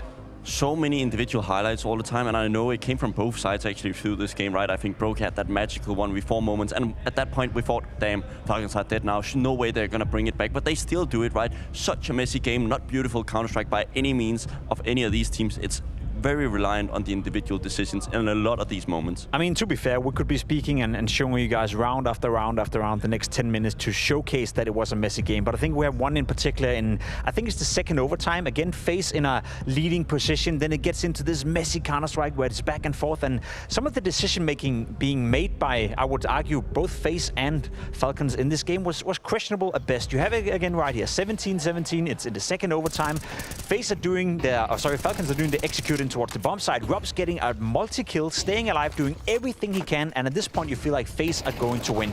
For some reason, Frozen is pushing through a smoke, while Rob's, by the way, still staying alive, playing it absolutely beautifully, playing correct. Brokey charging in, a player coming out from Donut charging in, and it's just a messy scenario. A 1v2, Sunpayas finds himself in a position where he's locked down a player towards CT spawn, Molotovs him out, and then again the duel from Kerrigan, it goes the way of Sunpayas. I think this was a great example of what we saw over and over and over again in overtime. Just very hectic and messy Counter-Strike. But look at the also, of course, Robs does the good thing by the book, right? He kills 2 and he hides. That's the call. But you can clearly see in this scenario that FaZe calls, okay, let's create chaos, right? Let's end this round now. But Robs is not even willing to go out and help, right? I think if he just commits in that moment to be like, okay, I know this is not the right call, but it's better to not have a call at all. So I'll jump out now and die and maybe kill one or whatever it happens. But he doesn't do that in that scenario. He goes back to CT and provides an opportunity for Sunpayas to actually clutch this one. Robs does it good in the start, but if the call is different, he still misplays in this scenario. I know it's a terrible one by Kerrigan or Frozen, whoever calls this one, but Robs needs to stick true to it, and he doesn't do that. And I love that. I love that analogy, because I think you're right. Rob's doing absolute perfection, getting the multi-kill, staying alive. But if there's a call, you got to follow through it. Whether it's the right call, the wrong call, a bad call is still better than no call in a scenario like this. Had it changed the outcome of the round? Not sure. There was many moments in this game we could have picked out for you where FaZe could have won, should have won, but it wasn't meant to be. One of the reasons was Madden, for my money. The way he was playing throughout the entire game. I think when we went into the third overtime, his ADR was still 100 throughout this game. He found impact left, right, and center and had one of the best showings we've seen in Falcons for a long, long time. Yeah, he even had it on Nuke. I think he was the main reason why they were competitive. He's having a really good day today, and I think the issue with Madden is that it's just there's no consistency in his game, right? He's a very, I would say, coin flip kind of guy, right? He'll push his smoke if he feels like he has the timing, and it's very good to have those type of players. I also think this was what the ends was so good at. Like, they had Dicha, they had Sunpayas, which was all these staple elements, and then you had that guy, Madden, who would just jump through a smoke and kill 2 people and then make the round for you, right? I think this is what he gives off to the team. It's just not very consistent, but today it was very, very good, and I think he was the main reason why they even brought it to the third map. There was so many rounds, you know, where he single-handedly won them the round or got this second kill, so to speak, and I agree with you. He's not known for his consistency at all. He is a bit of a coin flip, but I'm curious to see if he can keep this level up and moving into the third map, because 38 kills, 180 out, that's perfection. Yeah, and everybody's also playing for the spot. We have to remember that, assuming that there is roster changes coming the way, right? I think there's only one player who's probably 100% safe, and that's Matches, right? I think everybody else needs to prove to themselves, to Sonic, that they will be the one who will stay on this roster for the next iteration. I know FaZe Clan didn't end up winning this game, but there was a moment in, I think, the third overtime where we thought, Yes. this is it, it's over now. Brokey again showing himself from his best version in a magical Brokey clutch.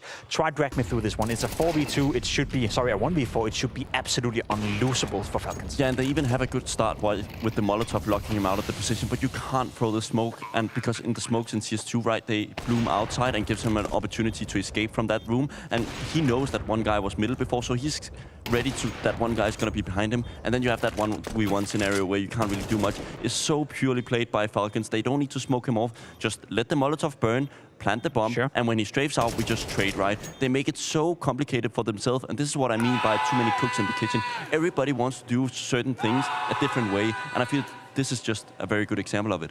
As much as I agree, you know, you cannot win a 1v4 clutch without the opponents making mistakes, but for Brokey to keep his calm in a scenario like this, to pick apart all the members of Falcons, it's a beautiful moment, isn't it? Yeah, he'll do it in a full arena, right? This is what he gives to FaZe, right? He has those moments all of a sudden where he'll pop out and kill 4 people in a random clutch where you think, okay, they've lost this one. But yeah, he has those moments. I'll be honest, you know, coming into Ancient, we all thought, you know, myself, you, including all the community members out there, that FaZe were going to win this one 2-0. We got a banger of a game, though, and we got a banger of a third map coming up as well. We are still at the elimination stage right here in Group A. The loser of the next map will be eliminated. The loser of the next map will not go into the arena behind me. We're jumping on a quick break, and when we come back, it's going to be with the deciding map between Falcons and FaZe Clan.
Maybe you've been watching the schedule thinking to yourself that NAVI were supposed to play G2 just about now, but that's not going to happen at all. Falcons FaZe are heading into a third deciding map after a thriller of a game, which means that these players right now are sitting around chilling. You even see a bit playing some Uno cards right here. Bobski, as a player, I want your insight on this one, because I feel like there's nothing worse at all when you're about to get ready for a game. They were standing behind us watching the game as well, thinking if FaZe is winning, we're about to start our game in 15 minutes.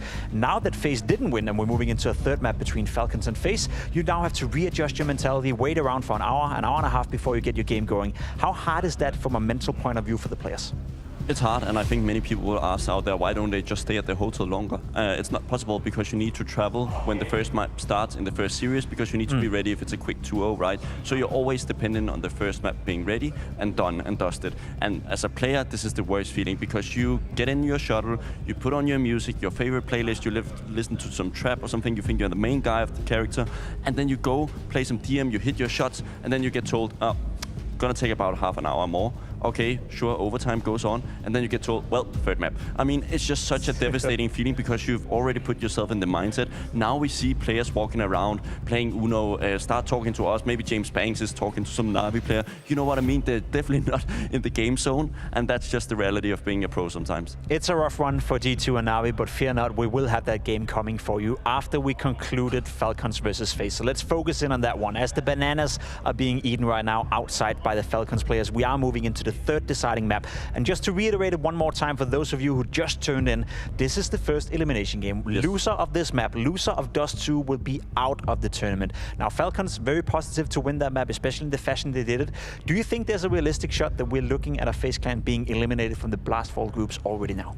If you would have told me 1 year ago that FaZe would go out of a tournament like this, it would be like, wow, that's a disaster. But if it happens right now, I would be like, yeah, surely it's not good. But I mean, it could have been expected, right? It's a tough group. I know Falcons can play Counter-Strike. We've been seeing it now, right? So it's a little bit worrying that FaZe is not able to have more of a consistent level. I know there's still one more map. They can win this 13-0. Sure. Everything looks good. But I just don't think they believe in themselves to the same extent they did 4 or 5 months ago. And speaking of the map, Dust 2, I feel like Falcons have shown us, you know, in glimpses that they can play the map at a high level. We saw it in the group stage. We've seen some very impressive performances by the man behind me as well.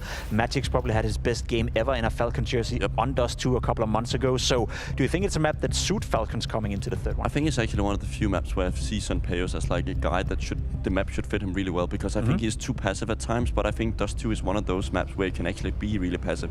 It's okay if you're going to be that guy who's just going to be playing backside on B a couple of rounds and you're going to play car on Dust 2, right? I think this is the map for him to actually operate on, where he can at least challenge Brokey on a more consistent basis. And you speak of Brokey, you speak of FaZe Clan right here. It is a worrying time. We've been kind of establishing that throughout the entire tournament. FaZe Clan ranked number 7 in the world right now. Haven't beaten a top 5 team in more than, 4 months. Do you think we're at a point now where FaZe should realistically fear being knocked out of the tournament? And do you think we're at a point where the expectations for FaZe will have to go down? Like, we are looking at a FaZe Clan right now struggling. We are looking at a FaZe going up against Falcons, and it's not even, you know, it's not even a stretch to say that they could lose this map and they could be eliminated.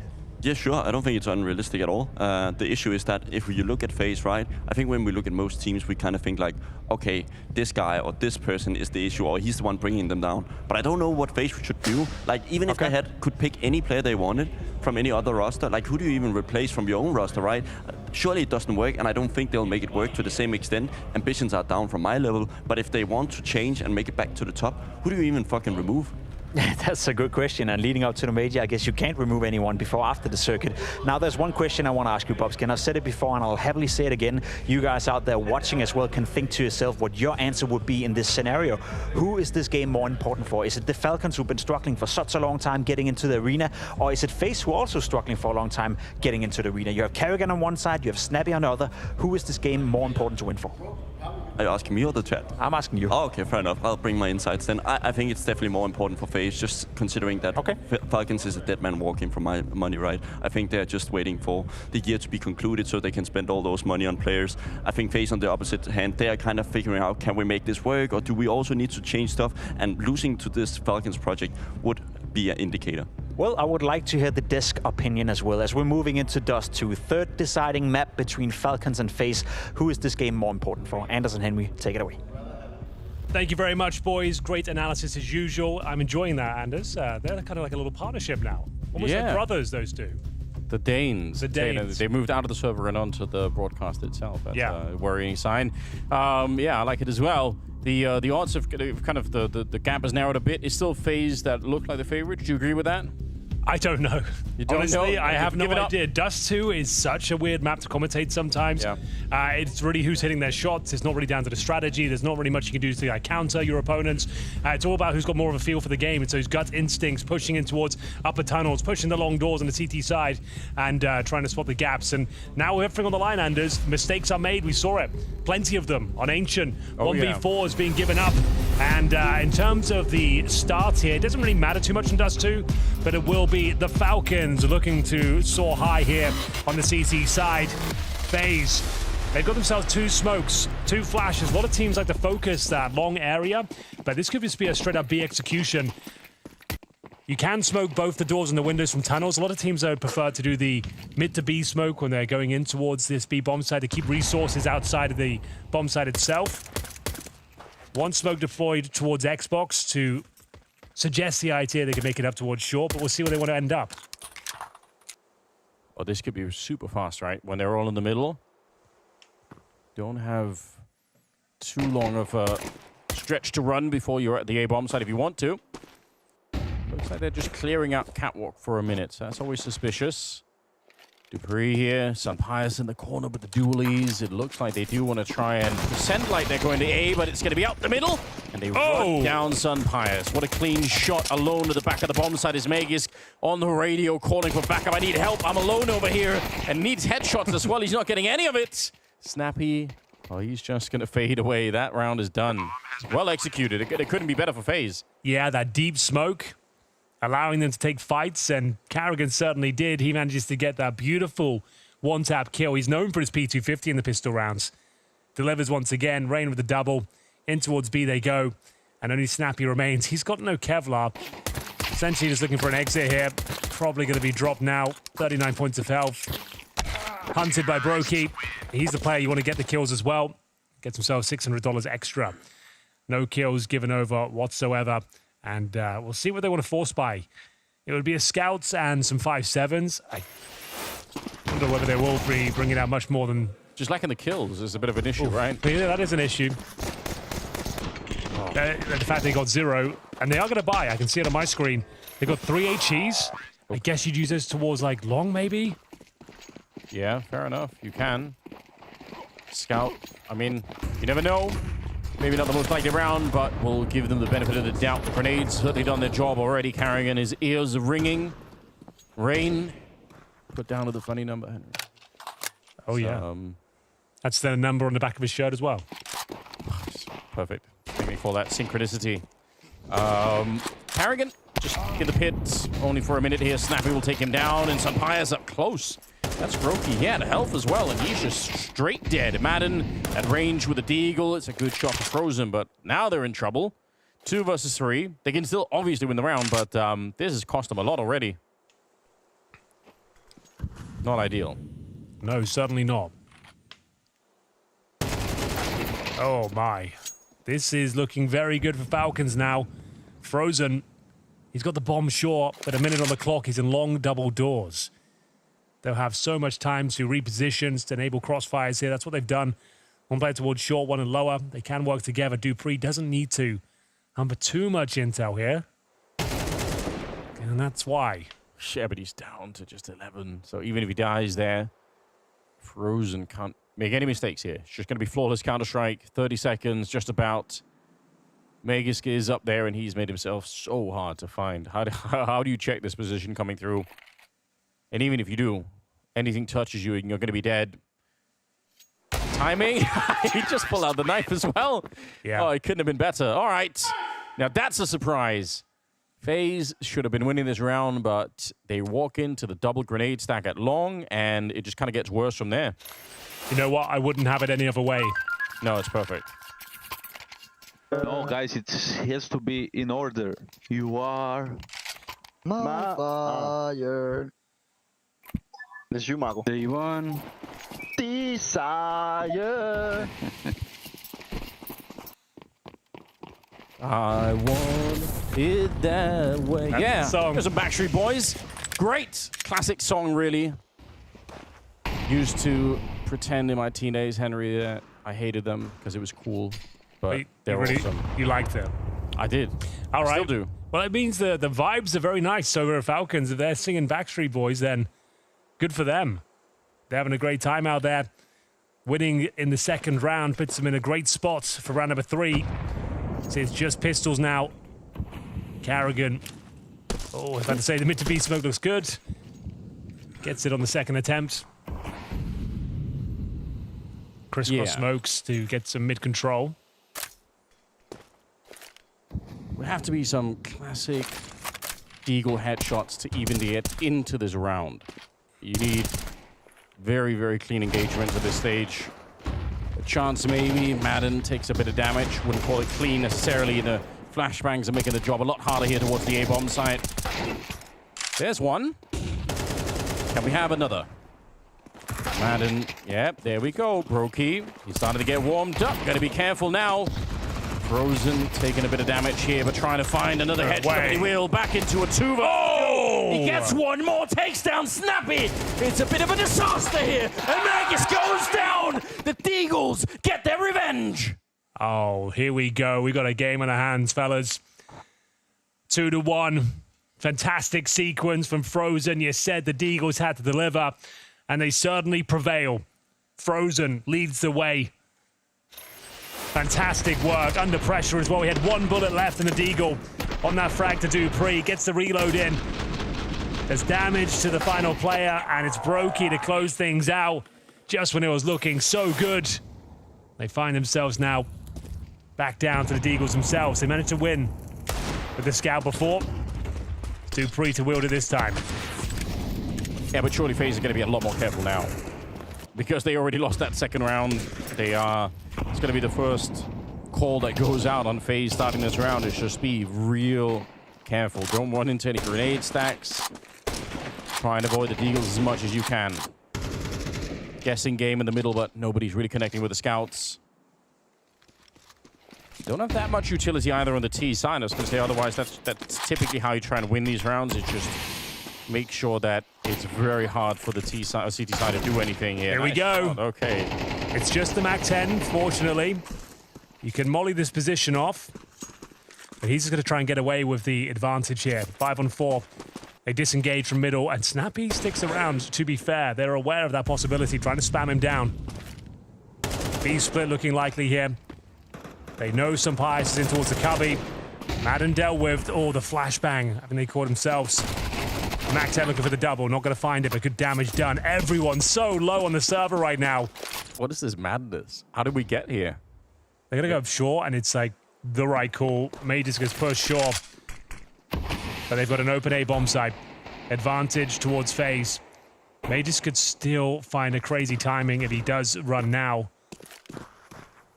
It would be so insane. Look at Robs. He's maneuvered all the way around. He's actually flanking them from the B bomb site. You can never read this. You'd never see this. Oh, maybe with a footstep. You can! He did read it! How? Frozen now. Low on health for the 1 versus 3. I don't even know what I'm watching anymore. He can still win this though, Anders. Yeah, he can. You're right. Obviously, they don't have a kit, and they're a little bit low on health already. The Galil trying to find a couple of more shots here. He's chipping away at them. Death by 1,000 cuts. Here's the Galil. Even more bullets back in the headshot. What a sick clutch. A quad kill for Frozen, keeping the dream alive for FaZe. A 3 versus 1. They couldn't have done much more. So close, yet so far. Everyone was so battered and bruised for that retake. And when he played that headshot angle, even though Frozen's low, they got a dink you. Very difficult shots. Time is of the essence. They've got no kit, of course. They're trying to close the gap, and he couldn't have played it better. Just hitting the couple of shots and the dink on Dupree to close it down. And we go 3-1. The war of attrition is officially over. They have to take the eco. Wow. Yeah, they've got a scout on Snappy, but don't expect. What a round. I guess they must have heard the steps on Robs, or... Now, don't expect this one to be clean. Sure, it's USPs in the scout, but things can get out of hand very quickly. Especially if you go long against the scout. Couple of tags, and the round is a bit different. Okay, well, we just did have 3 overtimes on Ancient, in case you missed it. First map was 24 rounds as well. Yeah. So it's turned into a wacky old series of Counter-Strike. Yeah, a bit of a marathon. Wouldn't have it any other way. First game of the day. We got 3 more best of 3s coming up, so... Oh, it's going to be a strong old night. What we love, isn't it, though? Here we go. That's what we live for. Scout. Here we go. I told you. Don't. There's a world. No, Magus is still alone in the back. The dink. Right? No. I threw the smoke with a headshot. I don't even know how that happens. What's going on? I still think they should be fine. Yeah, the bomb is dropped here, though. I mean, like, it's not planted yet, but yeah, they picked it up and they're making a bit of a run for it. AK on some pies, though. If you can run away with that, what a huge victory, right? Just get that into the next round. You're not expecting them in this one, so... Okay, look at the HP, though. Rain's 32. Brokey's literally 1. It got scary for a second. Once the bomb was planted, the smoke was down. It was fine, but like I said, don't expect it to be clean. After our 3 hours of gameplay, fatigue sets in, mistakes are made. Yeah, that's true. Crazy plays are attempted. Does get a lot more entertaining, doesn't it? 3 on FaZe, about to be 4. AK stolen over. I like it, though. Scrappy Counter-Strike to begin with. We'll see when things settle down, if ever. There's nothing quite like it. Next game coming up is going to be NAVI and G2. Hell of a game that is. Oh, yeah. G2, not known to be NAVI necessarily. I think they're like 7-0 in series right now, NAVI against G2. Really? Yes. Okay. Never lost to them. Alexi B refuses to give it up. I think I picked G2. So. I think you did. Exciting. You're going for the big upset. It can't lose forever, Henry. One of these days. Something's got to give. We're into what looks like a normal round. M4s, AKs, and what looks like a B execute. With only 1 player here. Madden is kind of close, I guess, but he can... We know that it's normally Rain that smokes the double doors, and they've got some really strong flashes. On this sort of gun round where they're kind of scrambling to get all the utility, can be very good. There's the flashes now.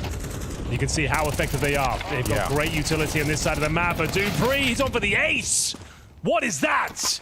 He's overlooked in the corner, and with 20 bullets from the M4A1S, he pretty much secures the round, but it's Brokey, Anders. Yeah, he's already won a single 1 versus 4. He's won for another one. He's already taken out dupreeh, so still counts if he could do it. A little bit of a panicked spray there. The flashes are in, and they are on top of him already. Good work. All right, dupreeh. Got to see that replay. It looked like, I don't know if they themselves were flashed, but it looked like they just all kind of managed to stop right in front of him, more or less. Nobody really wanted to make the jump out there. Let's have a look. I wonder if he was just overlooked or he's went for the straight-up duel. He was overlooked. And they line up for him. So you got 20 bullets in that magazine, and he puts them out to full effect. 3 would have been great, but 4 was fantastic. Well done. You're right, though. The flashbangs being thrown there from FaZe were devastating. Yeah. Inside of the bomb site, that was hard to deal with. They run that strat a lot. Normally, like with Tech 9s. But still viable on gun rounds. You can find a timing. The smoke being down just before the executor made things a little bit more complicated. You're hoping that no one's there in that close range proximity, but dupreeh certainly was. Tactical timeout. Neo just going to allow them to catch their breath. He doesn't seem to be talking too much, just allowing them to discuss their options. It's going to be a complicated round. They're up 4-2, but the money not amazing. Got a couple of Tech 9s here for Carrigan and Rain. All for Brokey, rifles otherwise. See if they want to do more of the same. There's no real reason they can't just run that strat again.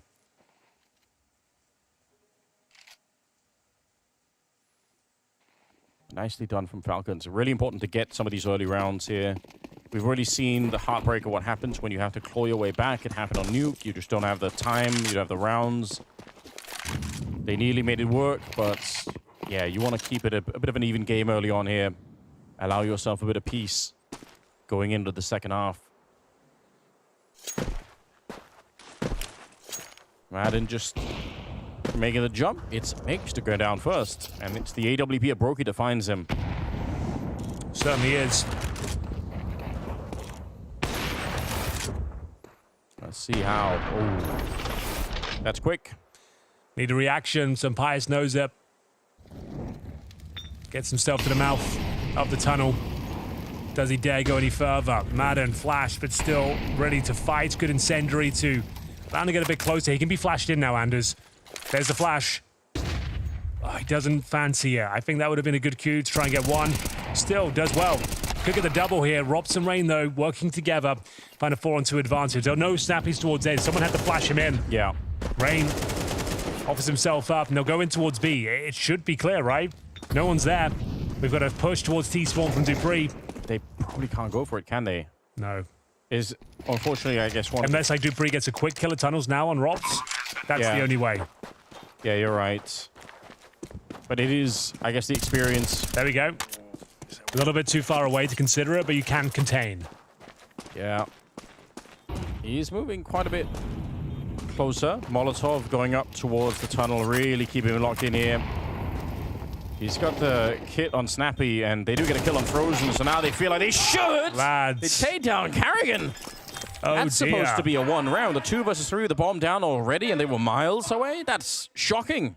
What a maneuver from dupreeh. Like we said, the only way in is if he finds that kill on Rops. You just didn't consider that to be a possibility to come from T-spawn. He looks away. dupreeh finds it, and slowly but surely, they found a way into it. What a great start. FaZe couldn't have asked for much more. That was a 4-on-2. Rain got caught towards shore, but then open B bomb site, open runway to the round. One you don't expect. dupreeh with the fancy footwork. Yeah. All the way around the world has left them devastated financially. Just pistols. That's sickening. Did not see that coming. It's almost a safe assumption every time that you get a bomb plant like that. +2, people just don't really go for it on the CT side. Robs has got Kevlar. If they can give him the M4, he's taking some damage now. Maybe they're onto something. It's Yorp some Pius towards those B doors. Careful now. All right, he's got dupreeh following him. As they walking in like that to the middle can be very scary, but the M4 doesn't even matter. Rops has cleared it out. The bomb is going to be making its way there. They will definitely get the bomb planted. Rops with a bit of a jump, and he's very low on health, but Brokey's running through on the other side. He's got the AWP stolen. If they can get across safely, they're onto something. They will. Oh, wow, Robs, what a round you're having. That's the hat trick, and I think that's it. Snappy. Oh, no. He's so far away. He's got a kit, but no utility, and the money is busted. Even though if they won the previous round, it cost them a lot of their resources. And Robs finding that AWP, getting that kill in CT spawn, might as well take the challenge. He's even building it up as like a safe thing. It's like, oh, you know, it's a bit dangerous with York, but he's got the M4 with him. It's all good. You know, they can defend each other. And Robs just doesn't care. Entered with Tech 9 armor on one player, a Deagle on Rain, and I think blocks otherwise. Starts with that kill. Robs then finds an angle, finds a gap, gets the double, make it a triple once he gets the AWP. So they answer back on the most unlikely of rounds. This is one piece of Kevlar. This is tournament life on the line. Losing a round like that, I mean, we've had a lot of wacky rounds to start here on Dust too, but I feel like that one probably hurts a lot more. That should really never happen. Yeah, timeout being called from Sonic. I think he probably wants a chance to calm the team down and make sure no one's tilted too much. But I've got to be honest, that's a heartbreaking round to lose. Oh, it really is. Set up. It really is. They will be buying into it. I can reveal it's going to be an all-in investment, at least on 3 players. I see a little bit of refunds coming through. So there's $1,000 on Magisk, $600 on dupreeh, but they have got MP9s, Deagles, Scouts, saved AK in the hands of Magisk. And yeah, there it is, the final commitments with the utility. They are force buying here, ladies and gentlemen. If FaZe can do it with a Deagle and a Tech 9 and no Kevlar, they can probably make this sort of setup work. Oh, yeah. They put so much pressure on the B-bomb side at the beginning of the half already that you got to wonder if Falcons at some point, maybe they will end up overstacking the bomb site. Here we go. Oh, here we go. Back into the circus. Scout, wallbang, headshot to take down Rain. I just don't even know what's happening any longer. Frozen, you can see the shake of the head there. I'm not going to make any predictions. I'm just going to... All right. Just going to enjoy what's in front of me. I'm enjoying this series. It's been a long one. It's sick, isn't it? Test of endurance for both teams and the spectators. We've had 24 rounds in the first map, triple overtime on Ancient. And this one's probably going to go the distance as well. Back and forth we go with the economy. Force buy from Falcons. And Snappy finds them a strong lead. The captain will find Carrigan. And it's a 5-on-3 with, remember, Frozen pretty low as well. He got tagged up and the Scout gets a one tap. That one grenade from Madden softened him up nicely. That's what we call chip damage. They've hardly taken any damage on the Falcons side, though. They had so little coming into this round that they've absolutely made it work. Still got to go for it, Brokey. Sure. Has been owned. Dupree has got 3 kills with the Scout. Yeah, he's rocked them in this round. He had no Kevlar. He didn't take any damage. He couldn't have played it better if he tried. It's a clean sweep. Look at him stealing all the weapons. They're scrambling to get those AK-47s. It'll start. Oh my god, it's the most ridiculous shot. Was he boosted as well? No, it was Rain who was running down suicide. What the fuck is that? That's so wild. How's he done that? Okay. Okay. Dupree, I wasn't familiar with your game. But that's kind of insane how he's pulled that one off. Scout headshots, no Kevlar, and it's a Dust 2 classic for a reason. Takes a 5-time major champion to do that. Yeah, bro. Okay. We've got a hell of a last map for you, ladies and gentlemen. The context of these two teams, Falcons being 3 players from this country, from Denmark, looking to play in the Danish arena for the first time. Snappy's never played in a Danish arena in his whole career. And this is the opportunity to do it. They win this best of 3. They are through to the playoffs, through to the quarterfinals. Yeah.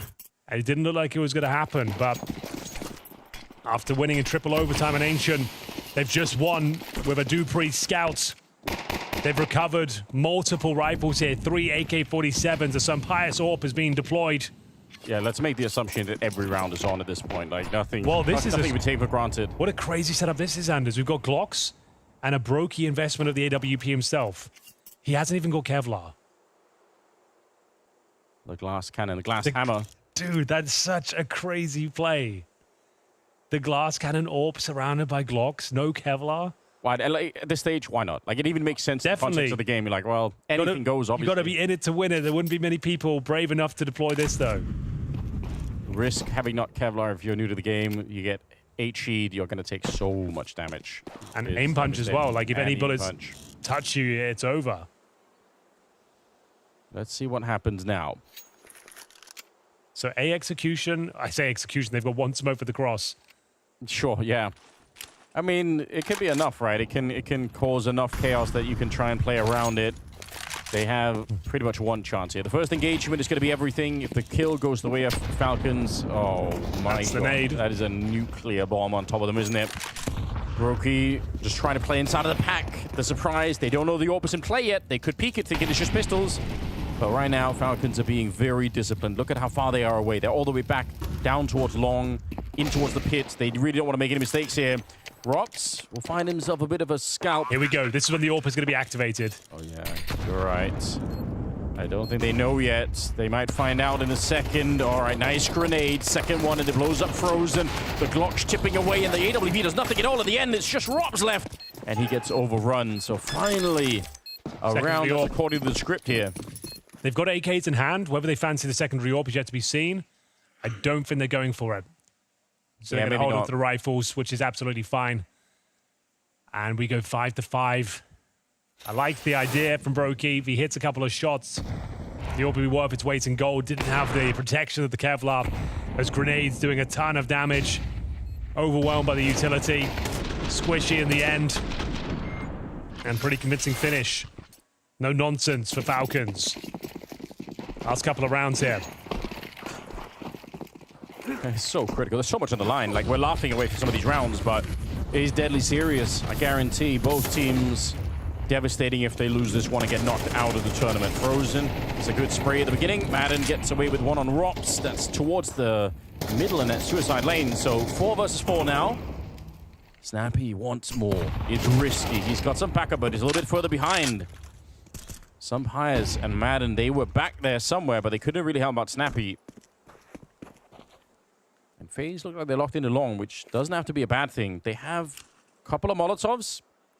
They can throw them here. Yeah, they're going to be forcing out the play. Sumpires goes down, and Madden can't stick around and fight this. Wow, well done. Dupree alone against the world. He shouldn't have any business even getting into this round. Trying to walk his way through. The timing is pretty good against the first target, but there's so many waiting on the other side. Okay, well done.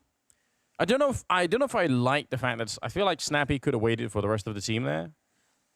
Sumpires and Madden were behind him on long. Don't think he had to fight it alone, but there was a lot going on, a lot of pressure. Round number 12 coming up. They tried their best to fight back, but it will be FaZe at least winning half of the amount of rounds here. In the first half, they got 6 on the board, looking for 7. Money actually not too bad for this final round. Falcons looking to tie things up, split it right down the middle. Boost towards Suicide. Dupree ready to swing in mid. Flashbang goes over. Doesn't take the opportunity. It would have been a kill. But Brokey was watching it. Could have been the right call, actually. We'll see whether this bomb making its way towards B will be the final position of it. Carrigan with the utility rotating over.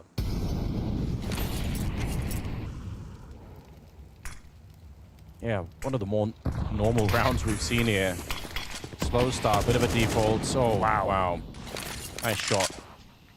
Brain, very hot start to the game for him. 11 kills so far. And Megas back here. We've seen him with just USPs back here for a while, and it wasn't really a fun time. This time, at least he's going to have a chance to get a crack at it, but it is hard to stay alive.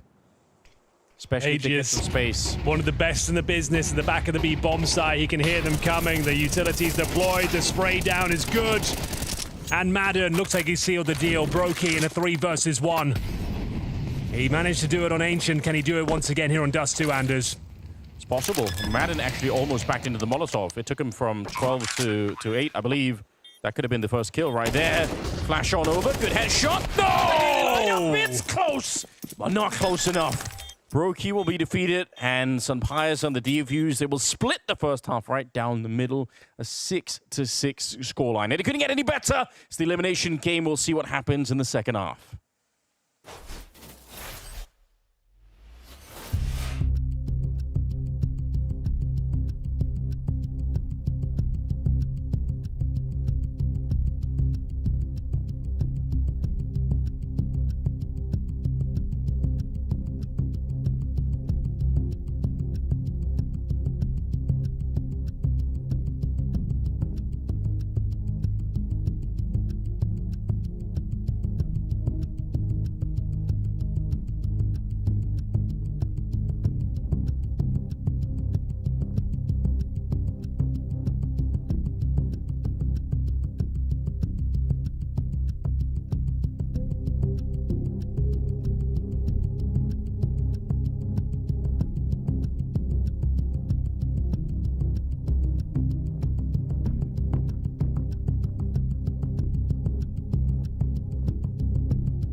Welcome back, ladies and gentlemen. The final half of the series is upon us. One of these teams will not be making it to the arena. The other make their way forward towards the quarterfinals, and it's split right down the middle. We wouldn't have it any other way. We've gone the distance. Might as well see how deep the rabbit hole goes as we send 5 players over towards B. Some Pius and co already. They've got to smoke a single flashbang. I think they just smoke the door and go in, Anders. Yeah, and they got to do it quick because I think that push down catwalk Smoke's from deployed. the Oh, that's... Okay, they might have to recalibrate this one. Yeah, but look at where Rain and Brokey are pushing. They're actually in the middle, so this is a bit awkward. They're going to walk in and get shot in the back, potentially. It's always worth giving a good 5 seconds, I think, to see the initial wave of utility, what they're deploying. Because as soon as that smoke comes down to the mouth of the tunnel, you're in a lot of trouble. But they are fighting their way out. At least they were. A dink was found and a couple of kills. Round to the life, 3 on 3. Wow, again. Rain nearly giving up his life for nothing. He did land a headshot, but they had a great crossfire between him and Brokey, so they needed to make something out of it at the very least. 3 versus 3, and the bomb being carried to the bomb side. Nice headshot. Trying for a second one there, but defeated by the other captain. Snappy will take him down, and now a 2 versus 2. No bomb not yet. It's Rob to get rid of one of them, and a jumping shot there. Meg is going to be careful. He needs to get a kill before he can even think about planting the bomb. No Kevlar. Very squishy. No plants, no luck. As Magisk, he'll go down in the 2 versus 1. They tried to make the best of a bad situation. As I mentioned, that smoke going down towards the B tunnels, they couldn't blow it open. They'd be running through to their certain death. And they did well to even get that A bomb sub at Carrigan, hitting a very nice shot. Denying the plant, that's a huge win for FaZe. Nice work from Robs as well, doing that damage on the jump up. Denying the plant is massive. And now, a single scout.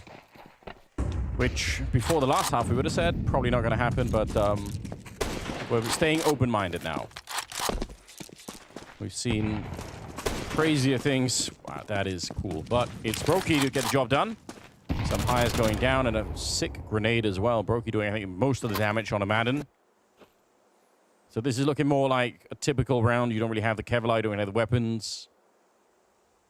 FaZe could extend their lead just a little bit here. That's all they're looking for.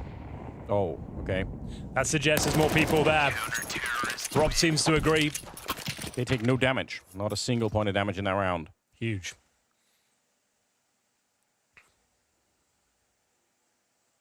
Yeah, the focus is there on both sides.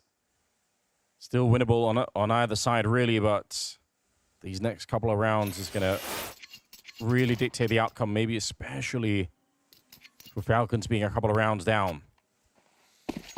They're going to keep 1 from us, 2 MP9s, and 1 scout, so definitely a bonus round situation here for FaZe.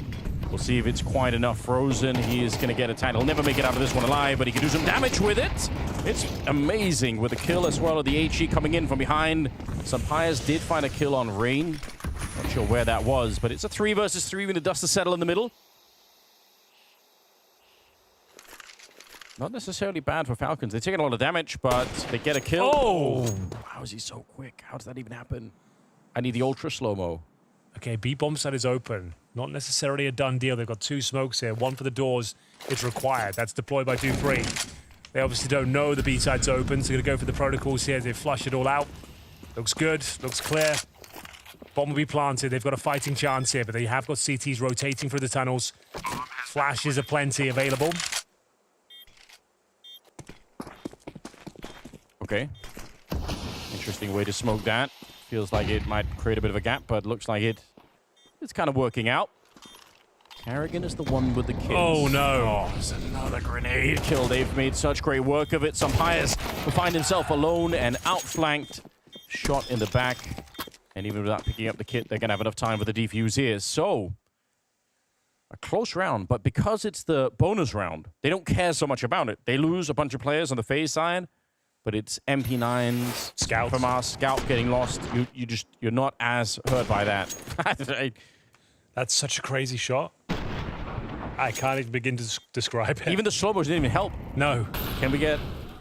We need slow motion for the boomers to catch up. Enhance.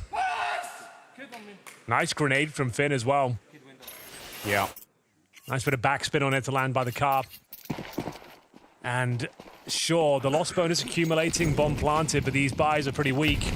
3 Galils, distinct lack of utility, some Pious and Mages with essentially nothing. Madden's got an HE. Never gonna win that. Snappy goes down. Oh. Feels like this round's already over. Rain seems to think so. Yeah, they don't really have to fight any longer. Broky's in the middle. Sure, you give him up, but they can't pick up the AWP. Just don't lose the 2 versus 5 now. You're doing very well. You're about to be 4 rounds ahead. Just leave it alone for now. Let Vegas and Madden try to get to a bomb site and get the bomb planted. That is the objective after all. So make their way up long. They don't have a smoke for the cross. They really just have to rely on the aim. There's so many people waiting for them on the other side. That is a sick headshot. Rain gets deleted. He was already a bit low here. Carrigan worried that someone's going to be coming up catwalk, but we can tell nobody is. Cross being attempted now. Good damage. So far, so good. I mean, yeah, they've managed to chip away at them. And even the 1 kill there for Carrigan, making life a lot easier. They have another HE on rocks, so they could do some more damage to Magus. Oh, it's going to land right on his face. That's pretty devastating. Nice attempt, though. It's a 2-on-5, right? And they turned it in for a brief moment there into a 2-on-2. It's true. They get the bomb planted. That means another buy is available. They have got the maximum loss bonus. So, again, though, it's going to be AKs. Some Galils in there. They're all hovering around $4,000, so you can't bring out the AWP, which is kind of essential on Dust 2. Great shots from Rain. Secures that round. You're right, it gets a little bit closer, but I don't think there was any danger of them losing it. Good protocols, good grenades, chipping away at him. Yeah. Left him at 10 HP to try and clutch up into 2 versus 1. But you can feel this one slowly but surely slipping away. It's 10-6 now. 3 rounds. And FaZe are out of here. It's been a long series. All 3 maps required. Triple overtime on the second.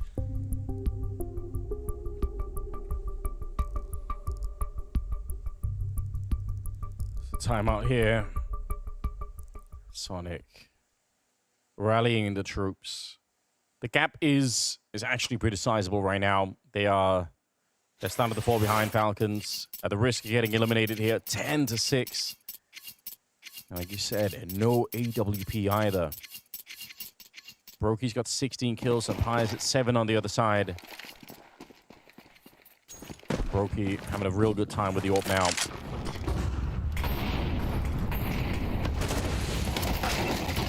Oh, Snappy. Coming back for seconds. Yeah. Double dipping. You're not allowed. He had the option to fall back from that one. He saw the smoke get deployed as well. Not sure that was the play. It's a bit desperate. Dupree, half health as well, and a pretty much must-win round. You don't get the bomb planted here, you're half by. And Rain continues to look very strong here on Dust 2. It's one of its home maps. It is. He had a couple of slow starts on some of the other maps. Hey, finished strong. Oh, yeah, he did. One of the most veteran players of the game that we've got. These 3 stretching real far back. Smoke going up. Try and blow it open more or less immediately. Dodging the flames. A lot of grenades thrown in towards CT spawn. That's 1 smoke, 2 Molotovs, 1 HE, 1 flashbang. They just keep throwing grenades at that position, but they have to get through. And Rain, he doesn't care about any of it. For as much as they try to put pressure on him, he just completely devastates them. 4 kills for him. This is a real problem now. So sure, you'll save the AK-47, but some players will get no further cash. You might not even save it. You get $3,400 per player on top of the 0 they currently have. So, it's half buy. It's like Tech 9 armor, maybe a Galil or a Scout. Oh. And it's going to be 11-6. Still 10 seconds. I mean, they could find him. Look at him. They're actually coming. They should. It's worth it. Yeah. The hunt is on. That's 1 AK they won't have. Yeah, he's dead. They're everywhere. It's Rain to get the ace at the end. How do you do that?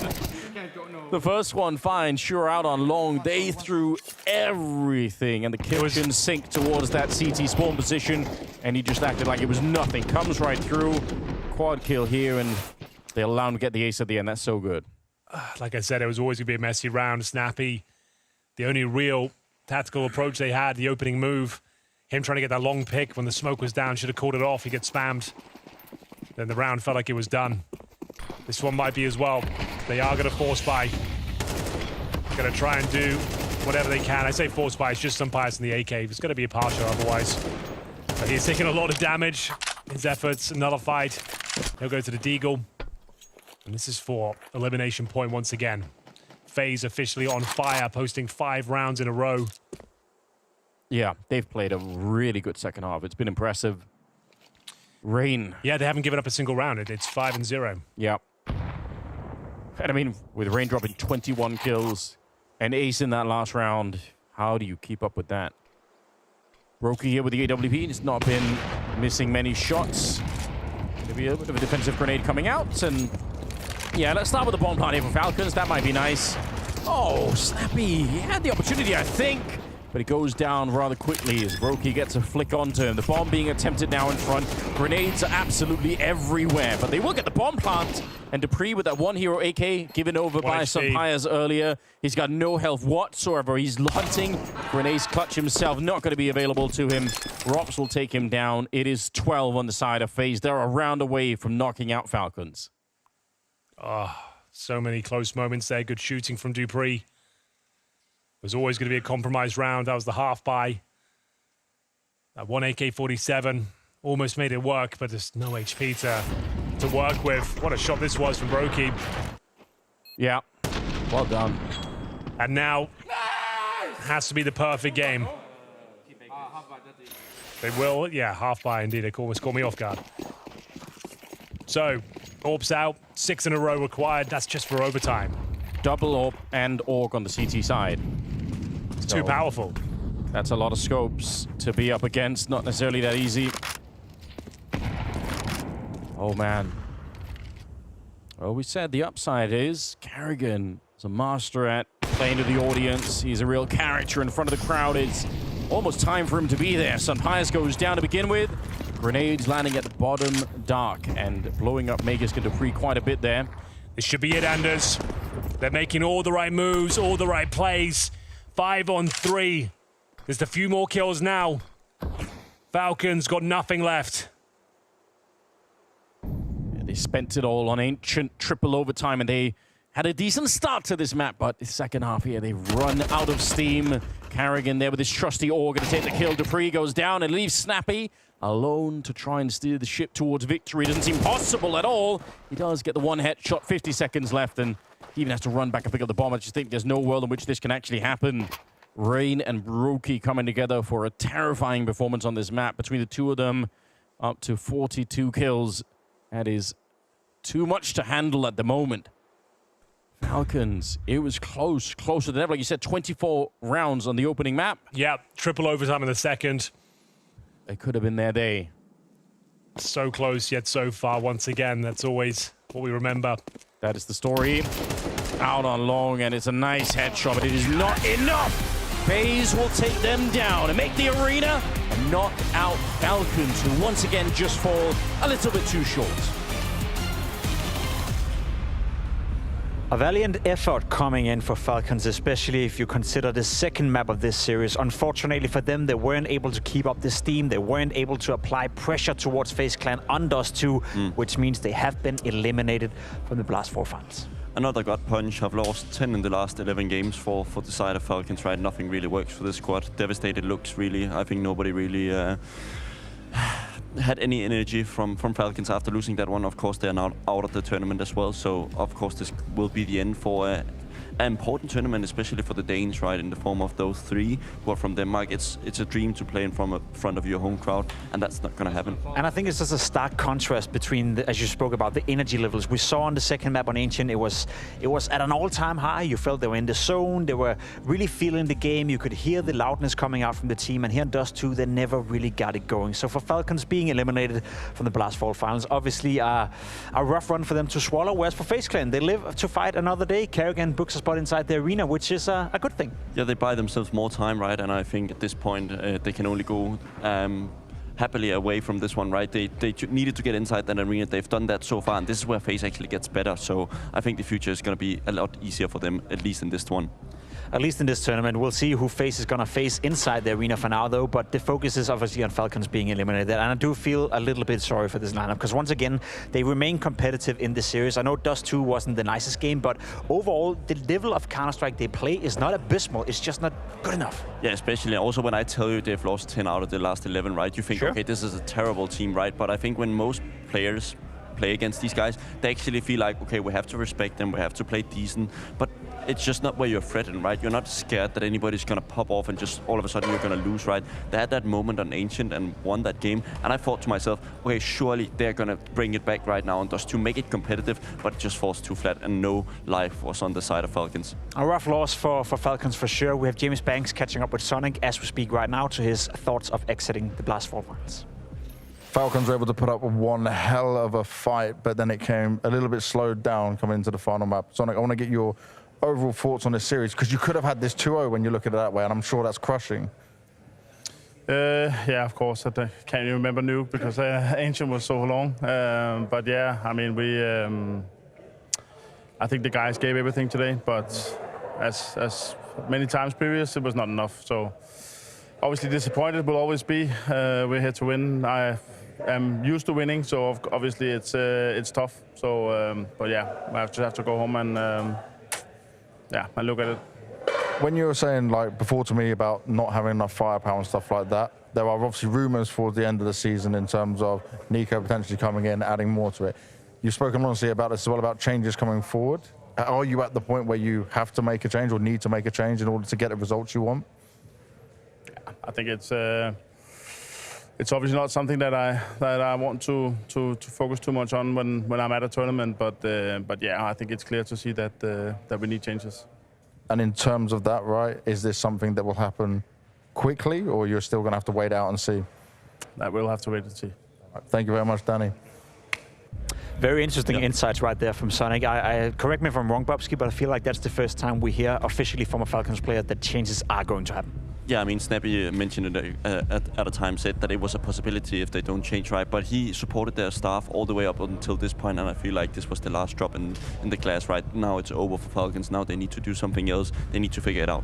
And obviously, speaking of changes, it can be change of personnel, change of roles, who knows? We will see what the future holds for Falcons. What we do know for a fact, though, is they have been eliminated from the Blast Fall Finals. First game is concluded. We're jumping on a quick break because we're going to be ready with G2 taking on NAVI very, very soon.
NAVI, without a doubt, the #1 team in the world right now. JL, the final boss of the B bomb site. Backstab coming from Spawn, and he still reads it. Grenade out, they don't know, and the tech guy will get the job done. When you got Nico, you got Malbs, you got Monacy, difficult to lose these games.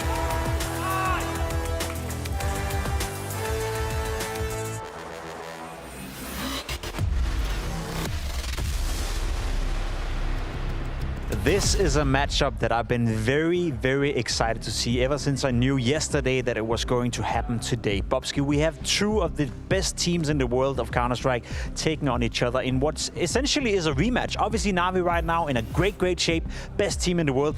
G2 will take them on just as they did at ESL Pro League in the semifinal when NAVI ended up winning. They won the semifinal, they won the tournament. So if you're G2 right now, I feel you're extra motivated to come in here and make a statement. Of course, and it's also a story between two teams, right? I think NAVI is the more tactical, more consistent, and then you have those X factors on the side of G2, right? I'm not saying NAVI doesn't have firepower, but if you look at the side of G2, right, we have to mention those names in the form of Nico, Monacy. Monacy yesterday was lights out as well. Yeah, he wasn't. What you have in front of you is the scoreboard from that semi-final at Pro League where Bit showed up, Emma showed up, JL had crazy moments, had a crazy tournament, ended up being the MVP, whereas on the side of G2, we didn't necessarily see the best from Nico. So the way you described it right here, you look towards G2, a team that relies a lot more on their individuals than necessarily the team play. Yeah, exactly. And also when you look at that bottom of the scoreboard, we're going to be having Snacks, right? And I think he's been the main conversation of this team because we all know what the other guys will give, right? They'll not give it every game, but they'll almost give it every game. So what do you bring to the table, buddy? And that's the question for G2 to figure out, right? What can Snacks consistently give? Can he make it a little bit more structured? I would love for him to take that role of being a little bit more of a authority and pinpoint like, hey, Nico, this is where you actually make a mistake. Let's try to make you even better, right? Does Snacks have the qualities to do that? I doubt that. He needs to show that now because he has such a unique position. I think many IGLs would have loved to be in his position, and and I think he has to take advantage of that. Speaking of quality, one player we always know is showing up at a high level is Monacy. I think yesterday he was playing fantastic Counter-Strike, and I think today as well, if G2 want to beat NAVI, we need to see Monacy at his absolute best. And I almost dare say that yesterday we saw Monacy at his absolute best. Yeah, and that's the thing. I love that we just had a talk with Sonic to those who just tuned in, right? He said talked about the Nico rumors, right? And this is my point for Nico, right? If Nico was ever to leave G2, would you leave one of the best players in the world in his best time in his career? This guy is a potential future GOAT, right? He is so good, and he is not even done finishing yet, right? I think if he gives even more experience and mature with age, I feel like he can become even better than this. It's interesting to see where Monacy can go for the future. Two players we're also going to share some spotlight on would be Nico and JL. I think there's an interesting conversation that one. I know you have a point you want to bring up as well. Obviously, Nico, a household name. We speak of him as the greatest rifler to ever touch Counter-Strike. Going up against JL, there's an argument to be made that for 2024, you think JL is on level, on par, maybe even better than Nico. Yeah, you can make an argument. It always depends what metrics are we looking, right? Do we value the MVPs? Do we value tournaments? Do we value trophies? I think JL realistically has put himself in a position where he'll at least be a part of the conversation for that fourth spot. And I think obviously top 3 is almost clear cut unless JL goes on like a spree for the next couple of tournaments, right? But it feels like Dong, Saiwu, and Monacy is relatively safe at that top 3. And then we have the 4 guys, right? Who's going to be the 4th guy? Is it going to be Nico? Right now on stats, it should be, but for my money, it's JL. Just the fact that we can have a conversation whether or not JL perhaps is the 4th best player in the world of 2024 is something I never saw coming at all. Speaking of NAVI and speaking of JL, a team right now firing on all cylinders. I believe they won 13 out of the last 14 matches. They won Pro League. They're looking hot to trot. Do you think this is a team right now where NAVI are slowly moving into what could be a NAVI era once again? I don't think you can get an error in this environment. There's simply we said that every single time a team had an error. I would argue. I think at this point there's so many teams who's like battling for that second spot. I think Vitality can beat NAVI on a good day. I think G2 can do it, right? I don't think we're at a point where they've even been close to doing like a clean sweep. They are the best team, and they are very, very close to getting themselves that team of the year. But they're no by chance getting close to having an error. All right, I think it's also too soon perhaps to claim it's an error or maybe have that conversation, but I feel with the way they're playing right now, they're making a case that it can be maybe in the future something we speak about, especially if they were to win here, win the major, etc. Instead of us waffling, I want to hear from the man on the screen right here, Alexi B, heading into the game. Bit seems to perform better against G2. We know his relationship with Monacy, right? Do you notice that he's like trying to be the best version of himself more in this game because it's Ilya? Kind of, yeah, to be honest. You feel the... You feel like when he's speaking, when he's on the server, that it means a lot to him. Yeah. And I do think that it's the same thing for Ilya. I didn't hear their comms too much, but you could assume they're like rivals to each other, but at the same time, like best friends, all the time playing together. So it would be the same thing for me if it was my friend on the other side. So definitely. It's an interesting conversation, especially considering that Bit right now is also starting to fire on all cylinders. I guess the main critique of Bit has been his inconsistency, but I think as of late, he's found consistency, he's playing at a high level, and this explosive aim that we got to know him for when he first emerged into the scene, we're seeing more and more of that. I think it's hard to ever claim that he's had a bad period. I think he will never be the best player of a team, simply due to his roles, right? It would be the same thing if Magic's being the best player of Vitality, right? But he will surely be a good player that will always consistently deliver. I think he's in a period where he would love to play with the guy on the left. I also know back from the days of FPL and all those, they always played together. They always want to be on team together. So I think they have a boyhood dream of like, hey, maybe we should show up and play together one day. It kind of a little bit reminds me of the Hunter and Nico debate. For people who don't know, Hunter and Nico didn't used to play together. They played on different teams, and Hunter back then was actually a superstar himself, right? And now they've joined up with relatively a good amount of success. Maybe could have gotten a little bit more, but I think Bit and Monacy on a team together, that's spicy. There's also that family connection, obviously, between Hunter and Nico that makes it extra special. I agree with you. Again, for people who didn't know, it's also two players coming out of the product of NAVI Junior, what used to be this academy team for NAVI. Obviously, Monacy was this emerging star, emerging talent. We saw him stream, we saw him do well at the WePlay Academy League, whereas for Bit, it was a little bit more slow entrance into the scene, but then when he finally emerged in the first iteration where NAVI actually had a dominant period with Simple back in the lineup, he was playing some beautiful Counter-Strike, especially known for his crisp aim. Do you think when you're saying that Bit is never going to be the best player on the team, is that down to just the roles, or is his abilities also capped out? I don't think Blade will allow him to go hunt eco, which is necessary to actually go also and get the best stats, right? I think he's been such a role player in a sense, right? I don't think he will ever go away from do you that. Do you think he has the skill? He will. Like I don't think he, as a player, wants to do anything else. But if you put him in an IM role or a JL role, he'll do equally good. I think he's very, very strong individually. I think actually I'll just say now, I think he's the best aimer in the world, right? On his A game, I think he is the most deadly one-on-one player. Isn't it nice to have one of the best aimers in the world in a supportive cast position almost, you know, in a position that doesn't require too much attention where he can do his own stuff. I think this game has an awful lot of skill on the server. We speak of Monacy, we speak of Nico, we speak of Bit, JL, etc. Melts is a player as well. When you speak of raw aim, I think he's up there in the conversation, who's one of the better aimers in the game. We didn't see Mobs play too well the first time around these two teams were facing off at the ESL Pro League semifinals. Today, it has to be different. If G2 want to take down the Kings, if G2 want to take down NAVI, Mouths and the boys from G2 will have to play much, much better and do it more consistently. We are ready with the game. We are looking at G2 versus NAVI heading into the first map. Thank you very much, boys. And yes, the Counter-Strike carnage continues here at Full Finals. We have a tantalizing matchup, a bit of a classic at this point. We got G2 taking on NAVI. The former unable to take down NAVI in their last 8 excursions. They're 8-0 in series right now. So this one's for the semi-finals. There's no elimination on the line, but still G2 looking to best them for once. Yeah, well, that explains the odds as well. It's going to be favoring NAVI. I guess that makes sense when you think about the history between these two teams. Either way, I think it's going to be exciting. We already had a banging series to start the day with. This is only the second before we hand the microphones over to Scrawny and Launders later on. That's for the last 2 best-of-3s. What a beautiful day of Counter-Strike, Henry. I wouldn't want to spend it any other way. This is it. There are no bad games at Full Finals. Everything's going to be a complete banger. Just to kind of break it down, we've got NAVI versus G2, obviously. Astralis, Spirit. Oh, let's go. Everyone's going to be tuning in for that one. And then Vitality Liquid to round off the day. A fantastic menu for Counter-Strike fans, but for now, El Clasico, NAVI versus G2.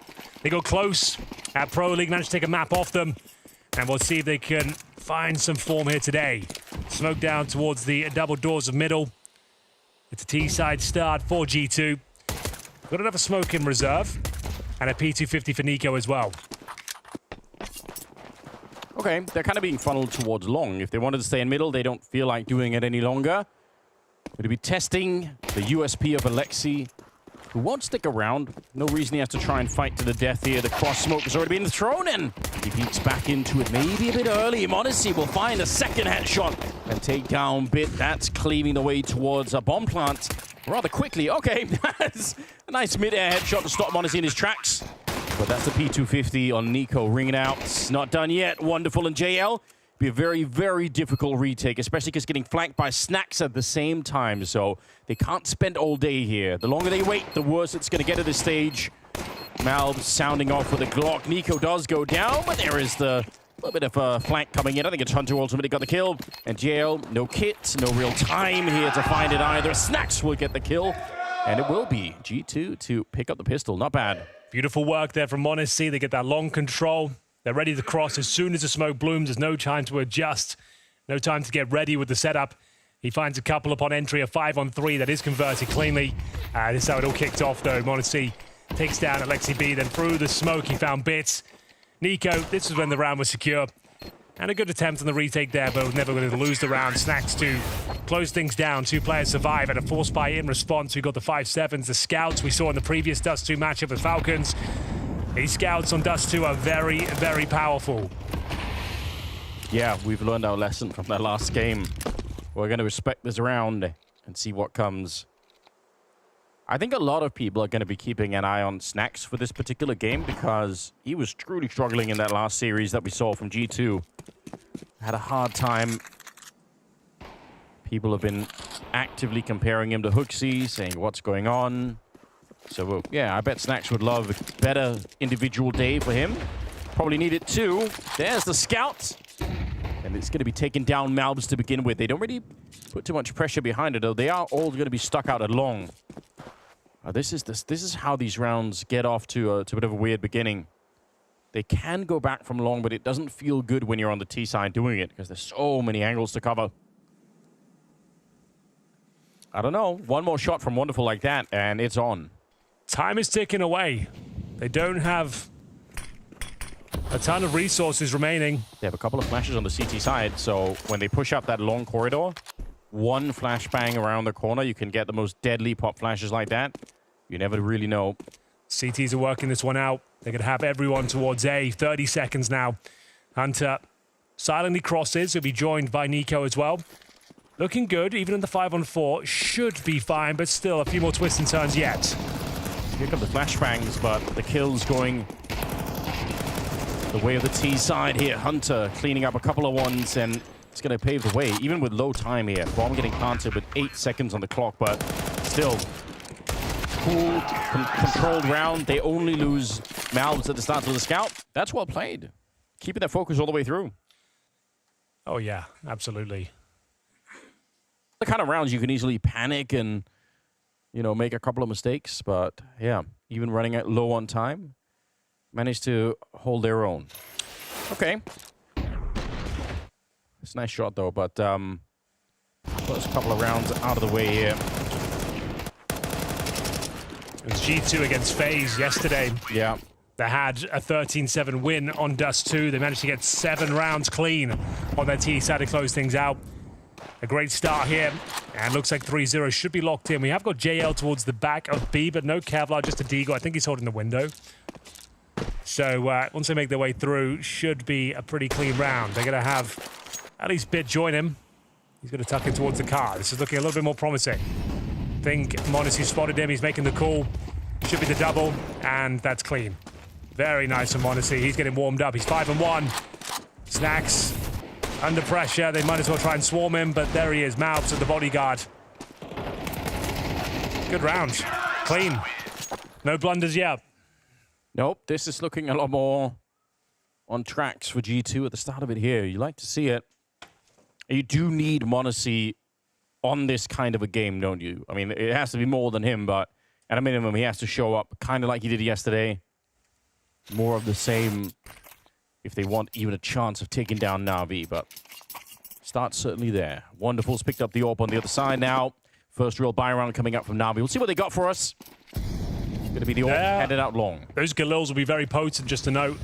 4 pairs of our helmets. So this bonus round could be a little bit problematic now. Imma One of those players without the helmet can hear the Galil spamming off. He's lucky to be alive, let me tell you.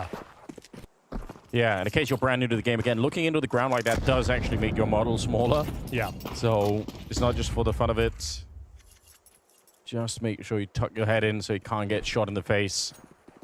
Wonderful in a classic position. Can be Molotov the way, but you got to be careful. There we go. That's why you see some more players play further back on that same ledge, just to try and dodge some of those grenades. Used to be called the Fox position a long time ago, Henry. Dozier's brother, I believe. Right, okay. I mean, a real long time I didn't know that, but I'll take your word for it.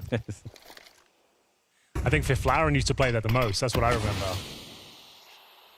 I don't bring him up. I miss him too much. You and me both. Okay, 40 seconds. G2, decent map control. Multiple players towards long. They baited out all the utility anders. There are no follow-up grenades here. Imma has to sacrifice. Short and now Wonderful. Bit of a shooting gallery available for him. He's going to have to go huge. Will the flashbangs catch him? No, the Molotov certainly will as they commit. Yeah, he's really getting displaced here. The grenades are good so far, but Alexi making it life a little bit hard. There's only 10 seconds just about here. Wonderful. It's a nice shot, and Imma getting the jump up. Monacy almost out of time now. 7 seconds left, and it's a no-scope at the end. They talked about it on the desk. Wonderful versus Monacy as a bit of a battle, and yeah, this round is all Wonderful. He gets 3 kills. Bear in mind they had no utility to fend them off there as well. Had to be pure skill, dodging and weaving. Alexi B taking that aggro. Wonderful prevails. AWP, quick scope, no scope even at the end there as well. As you can see, the first round posted on the CT side. Bear in mind, we said it's the bonus round. There were like 3 Galils in that mix. That's a cool smoke. Expect nothing less from Monacy. Fast towards lower. 3 players there. Good grenade. We've got Monacy and T-Spawn still. He's got the AWP. Looking towards short. His teammates get control of middle. He'll go join them. Mal's doing everything he can. Pretending like he emptied the clip, pretending like he's reloading. Really hoping that someone's going to walk through the smoke there. Trying to fake them out as much as he can.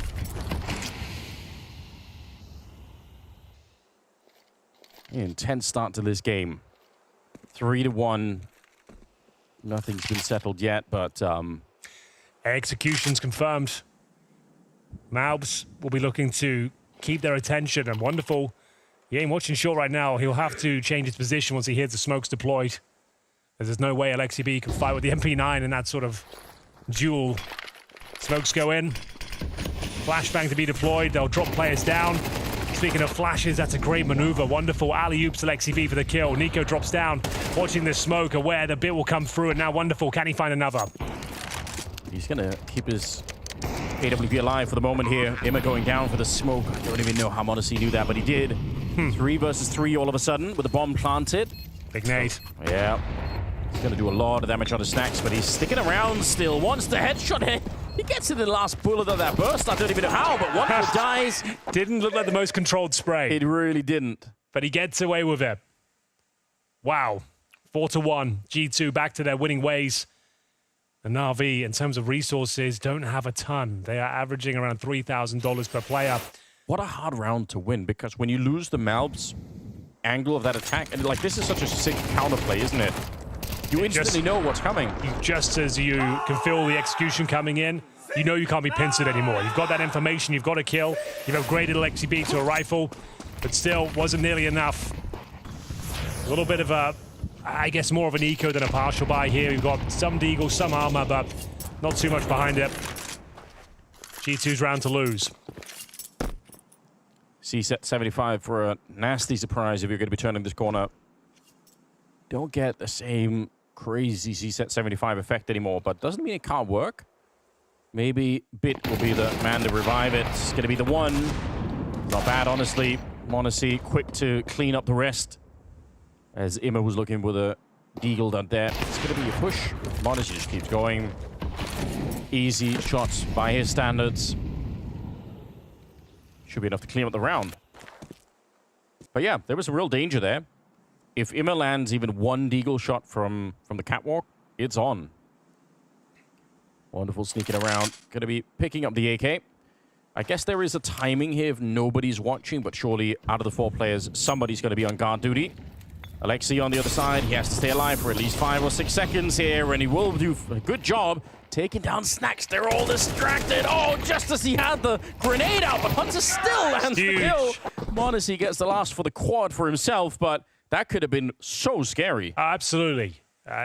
Even with just Eagles, even no Kevlar, there's world-class players all over the server at this point. They're always going to find a gap. They're going to hit the shots, the ones you don't think are possible. m0NESY goes absolutely huge here with the AWP. Hunter, that's the kill that saves them. m0NESY to close things out as well. 5-1, running away with his first half. Don't see many good starts for G2, usually. No, that's true. They're another team that's known for a couple of heartbreaks. It's kind of their brand in a way. We talked about all those different matchups from the different encounters. They've never played Dust 2, though. Really? Yeah, Ancient Nuke, Inferno, Nuke, Ancient Nuke, Anubis Nuke. So at least in the like this year, I don't think they've played Dust 2 against each other. What a flashbang. That wrecked the entire catwalk defense with bits. They did mention his aim and the desk. NiKo comes back with a 3rd kill for himself. Like you said, there's nothing but superstars on the server right now, and you're getting a sense of how that plays out. Everyone is so deadly. JL here having to fight his way back. I don't think you need to take this fight if you're Hunter, but he does anyway. Picks it up. Another round for G2. Man, that flashbang was incredible. NiKo. Normally when you've got 2 players on the CT side on the catwalk there, one of them is playing anti-flash. This was devastating.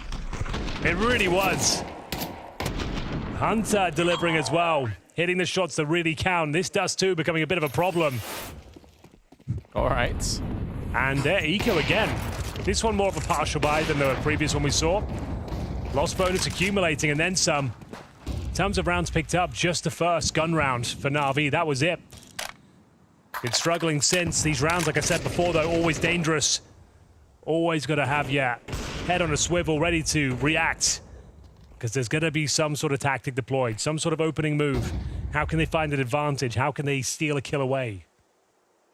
Yeah, with a team like NAVI, you just don't even give them the chance, right? Don't give them anything to work with. Funny wall bang there, but it doesn't really connect. It's tempting to pull the trigger when you get flashed like that. Obviously, if you do, you are potentially getting a kill, but you're definitely giving your position away. It's going to try and keep it ice cold and hope that they forget about that position. Oh, a little bit worried for G2 here. I don't think they could handle losing the pistols right now. I want to see them happy, Anders. Yeah? And here we go. It all starts. No trade. Where's the trade, guys? Someone help them out. They're blowing each other up. This is where the blunders are happening now. The worst of both worlds. Not only do you just let NiKo go to his death for no trade, you can actually get a team kill as well. Yeah. A freebie in return. They needed that. They were starting to spiral down. They're not out of the woods yet. There's a double setup in B, and you just might not expect it. So there's a chance here you get one kill, you don't check for anybody else, and it could be a bit of a disaster. Although they are pushing into upper dark, so still, with the time that's left, I think they come back. Yeah, I thought they were going to post up in tunnels. They've misread this, unfortunately. Yeah, it seems like it. Oh, look at the bomb plant here. So if one guy walks past, if they would have stuck around, I don't know, there might have been a way to do it. Either way, it looks like they're going to be safe with it. God, I thought they were not going to plant the bomb again. It would have been Hunter. Remember yesterday? With on Anubis, the bomb rolled out of his grasp? Yeah. Oh, yeah. No. Nothing like that. m0NESY pretty much clear out the round. You're probably right. NAVI misreading it a bit, or I may be making some assumptions. I guess on the upside, they steal 2 AKs, so it's not too bad. But a 7-1 scoreline? That's interesting. It's somewhat interesting. Ancient as the second map. Yeah, true. Good work from Bits.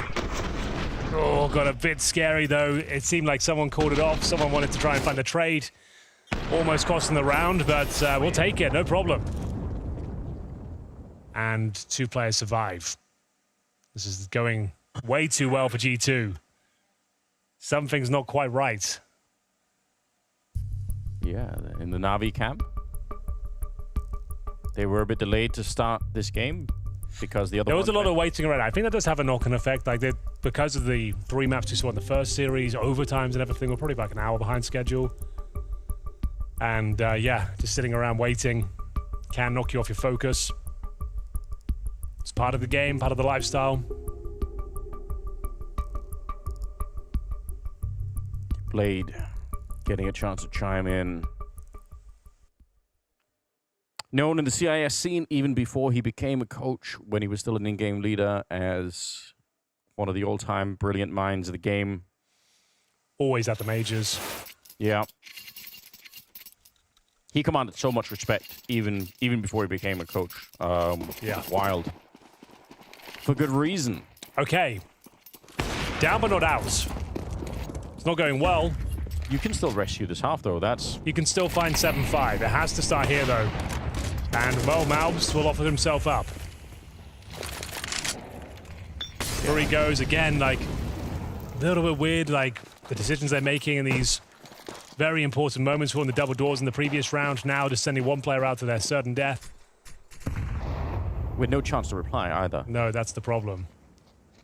It's fine. I guess it's fine sacrificing someone if you get something in return, but definitely wasn't this time. So few kills on Navi. I mean, Wonderful's top fragging on that team with 5 kills. It's like they just haven't found many shots at all. Let's see if they can convert this advantage. Posting up for now, G2. The bomb down towards middle. Snacks will scoop it up. And here comes Imma. Can hear the smokes being deployed. That's mid to B. Wonderful covers the potential swing. No flashbang. Certainly gonna cause disruption, though. Wonderful. Perfect position. 35 seconds. Having this to try and take him down. Nico needs to hit a hell of a shot. Players towards long as well. 30 seconds. He's got the bomb at the very least. And my God, does he ever hit it, Anders? That was the entire length of a football field. He just That's ran so there. insane. He just ran there to get the cleanest headshot yet. Yeah, dude. He's on. Let's go. Now that sets him up for the clutch. Snacks needs to provide some covering fire. Nico will do the heavy lifting. Let's see what he's got. Snacks actually helping out. There's No Nico. way. Easy spray down for him. This 2v3 is looking so good at the moment here. Wonderful. Running out of time. It gets the spray on the one. Tries to put up the smoke for the defuse. Snacks is right there. And he'll clutch it. Nicely done. Oh, that's going to be so disappointing. And that's the kind of player Nico is. Yeah. Digging you out of what seemed like an impossible scenario. Makes his way towards that A site. A ridiculous shot with that AK-47. They had the 5-on-4 advantage. It was a 4-on-2 situation eventually, but this shot turns the tide of battle. Wonderful 2 versus 1. Didn't even have time. If he got the kill on Snacks there, he didn't have the kit. Wasn't possible. And the streak continues 8-1. They will buy up into this round. They need to start posting them now. No warp available for Wonderful. Lost bonus will get them 4 rifles. Bit making do with the MP9. Have they cracked the code? They should have been playing Dust 2 all along. It feels like it right now. My God, this is so good. And it does put a smile on my face to see Snacks be involved, win some of these fights. There was so much focus on him yesterday. Can't afford to have that going on for too long, especially not playing Navi. But this is working out rather well. Slow approaches once again, but again, I mean, they've had some rounds here where they've left it down to the final 10 seconds, and it's looked pretty stable. It looks like they know what they're doing. They're not really getting panicked. It is risky, obviously, when you leave the clock that low. But so far, so good. Bits is close with the MP9. A kill is probably all you can expect. Hard to get more than 1 here. He's doing a very, very good job. My God. Another advantage now. Bit couldn't have done more there. SMG, 2 kills, clean. 30 seconds. They just have to smoke the crossover and really hope for the best here. I don't think they can pull this one off. It's going to be such a difficult round. Snacks with the bomb. Front of the pack. Just has to clear everything out very quickly. Molotov towards default. Molotov towards Gandalf. That's very nice. Oh, and wonderful plays it to perfection. Yeah. Oh, Nico, you see the taps. It's so accurate, but the time is what's really against them. 8 seconds left. He's pushing up, and that's cool, but again, they just don't have the time for the bomb plant any longer. m0NESY still hunting to make it a bit expensive. If anyone peeks him, you might be dead right away. Yeah, for more, he can't quite get that flick, but it does cost them a lot, Navi. They win the round, but it's hard to celebrate when you've got one player left alive at the end. At least they recovered the AWP. True, yes. That's what they needed the most there, but yeah. Bit saves today. The player with the weakest weapon gets the most kills. Wonderful, did very well. Letting him take a few ticks of damage, then swinging. Nice. Come on, boys. 4 rounds now and pistol. 4 rounds and pistol, that would do nicely. It's the mentality, right? Yep. He's not wrong either. 8 for you in the pistol. The game is right back on again. Oh, I like this. I know you love it too, Henry. You've been talking about these top mid pushes on the new Dust too. Oh, yeah. They can be very difficult to deal with. They're not ready. Malb's caught off guard. They know that someone's down there. m0NESY. Oh, he can't quite see it. Bit able to negotiate that so well. 3 versus 5. Is Nico to go down next? NAVI in complete control of this round. Wonderful getting a chance to answer back. And Snacks, nothing to do. He's so far away. JL might give him a free kill. Funny on its own, but... yeah, we'll take that. Insignificant. They're just going to start recovering weapons, finding the bomb. Round is definitely done. If you're just joining us, this is the first map of the best of 3. Historically, G2 don't even get close to beating NAVI. They've got 8-0 in terms of historical matchups in favor of NAVI, and XCB got him in his pocket.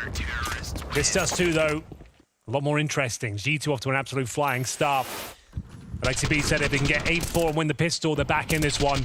And I think he's got it, because the money is pretty busted for this last round, averaging about $2,500 per player.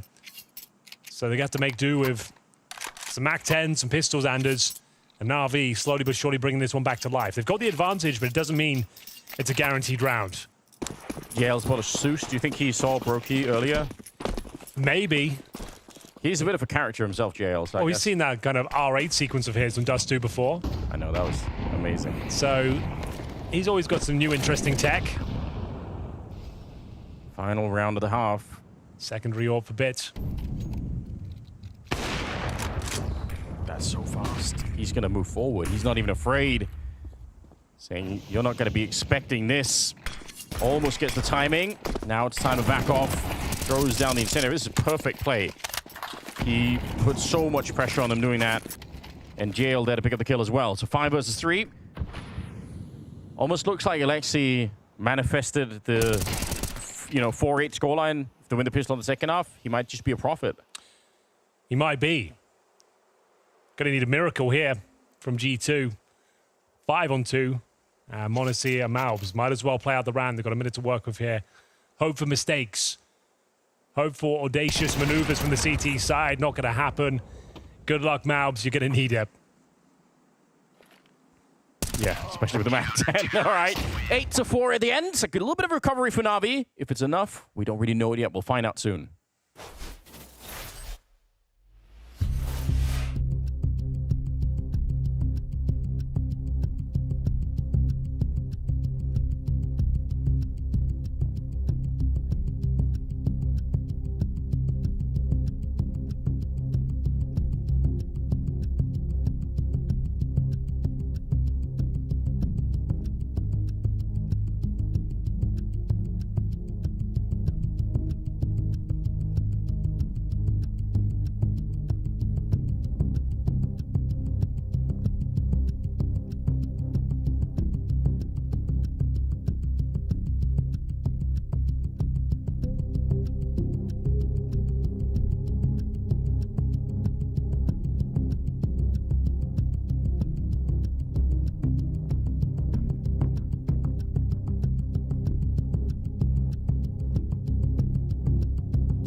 There are no bad games at full finals. This one, no different. Turning into a classic matchup. G2 versus NAVI. 8-4 is the scoreline. G2 running away with it in the first stages of the half, but NAVI, as ever, tenacious. Managing to find 4, and they said if they win the pistol, they're still believing. They move over to the T side now, as we do see a plethora of utilities. Smoke and a couple of flashes to the in-game leader.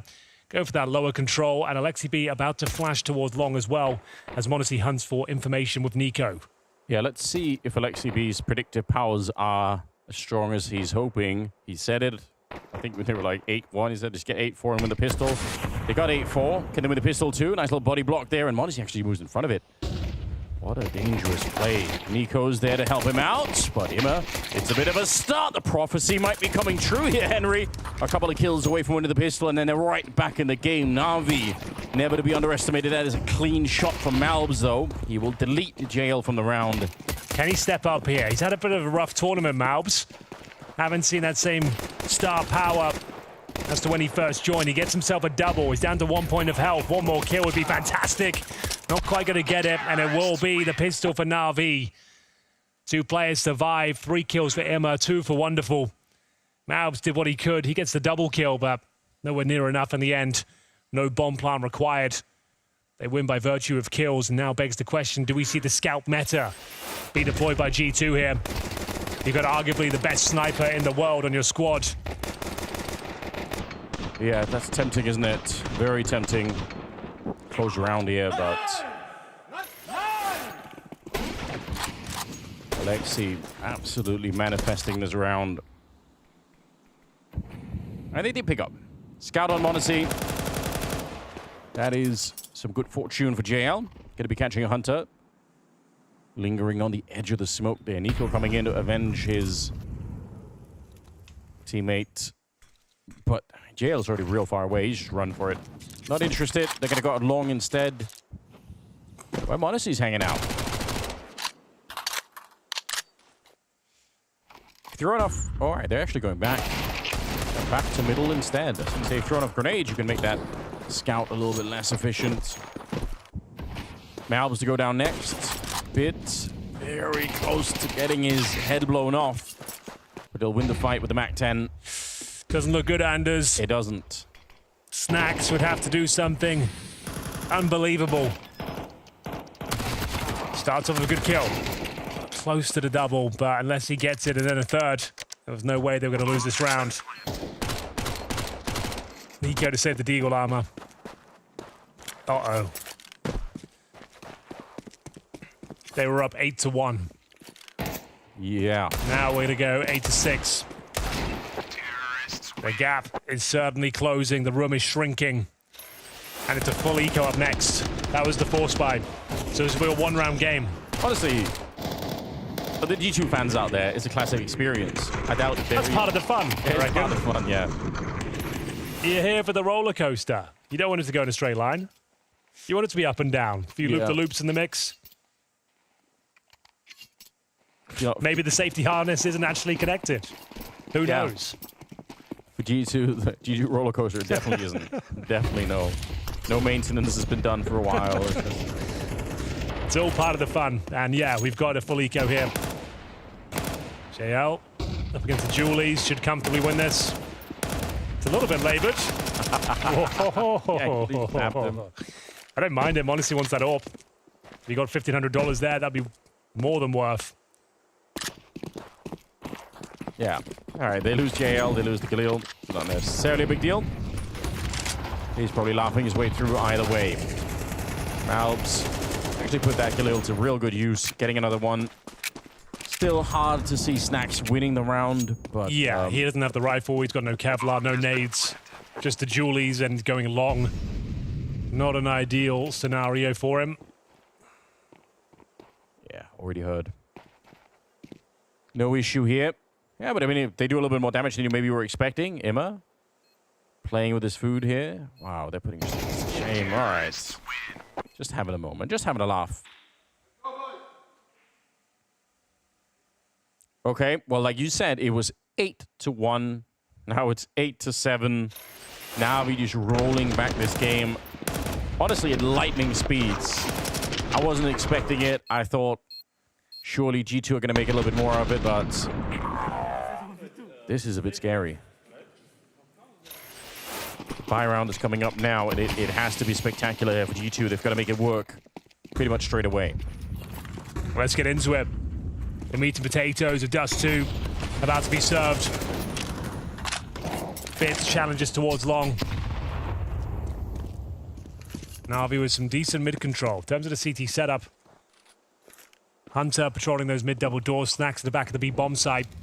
Monastery's towards short, he has got the orb. Pressure being applied though. Another Molotov to be delivered.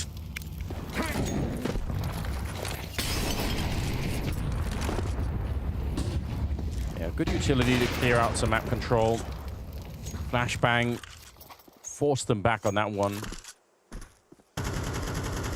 Doesn't really matter if you're going for the A-bombs, I don't know. You just need the CTs to be a little bit further away. But wow, they're re-engaging. The timing is actually sickening. This could be a little bit of an issue. Okay, that's a great kill from Nico. It's going to funnel them into a mid to B, I would say. Kind of have to. You've lost all that control ashore. You've got nothing going on along. Double doors seems like the only opportunity for them. Do they have the smoke? I don't think they do. This is actually really difficult now. So mid to B, maybe not even an option. Yeah, you're right. Has to be short. Has to be heads-up gameplay. Oh, this made me very nervous. Okay, we've got one smoke. We're okay. We're back. All right. Heads-up communication, right? Because they definitely had one. They had to go back and pick it up. And so they're going to pretend like it's the mid to B. They're throwing that smoke, signaling that that's what they're going for. But they are still going up short against Monacy. Ready to knock them down. JL, the first victim. 10 seconds on the clock. It just doesn't seem like it's going to be doable here, but they've made the cross, at least for the bomb plant so far. And Wonderful is still alive. He's going to land another shot, taking out Malbs. Maybe it's still on. He misses that flick. If he'd have hit it, we have a game on our hands once again. Alexi crouching. He knows that Monacy is down there on long. He doesn't want to take the risk. Waits for him to miss the shot. It's... Oh! Again, he lands another shot. A quick quad. And now he's on for the ace here. Monacy trying to trick the shot out of him. Baiting him into it. He really wants it, Alexi, to get the last one. But that is around. The man that had to replace Simple. And now we look at him here. How far he's come since those days. That was a 5-on-2, Anders. 5-on-2. I can't believe it. That's the round. It's the one we've been waiting for. G2 always have a couple of them.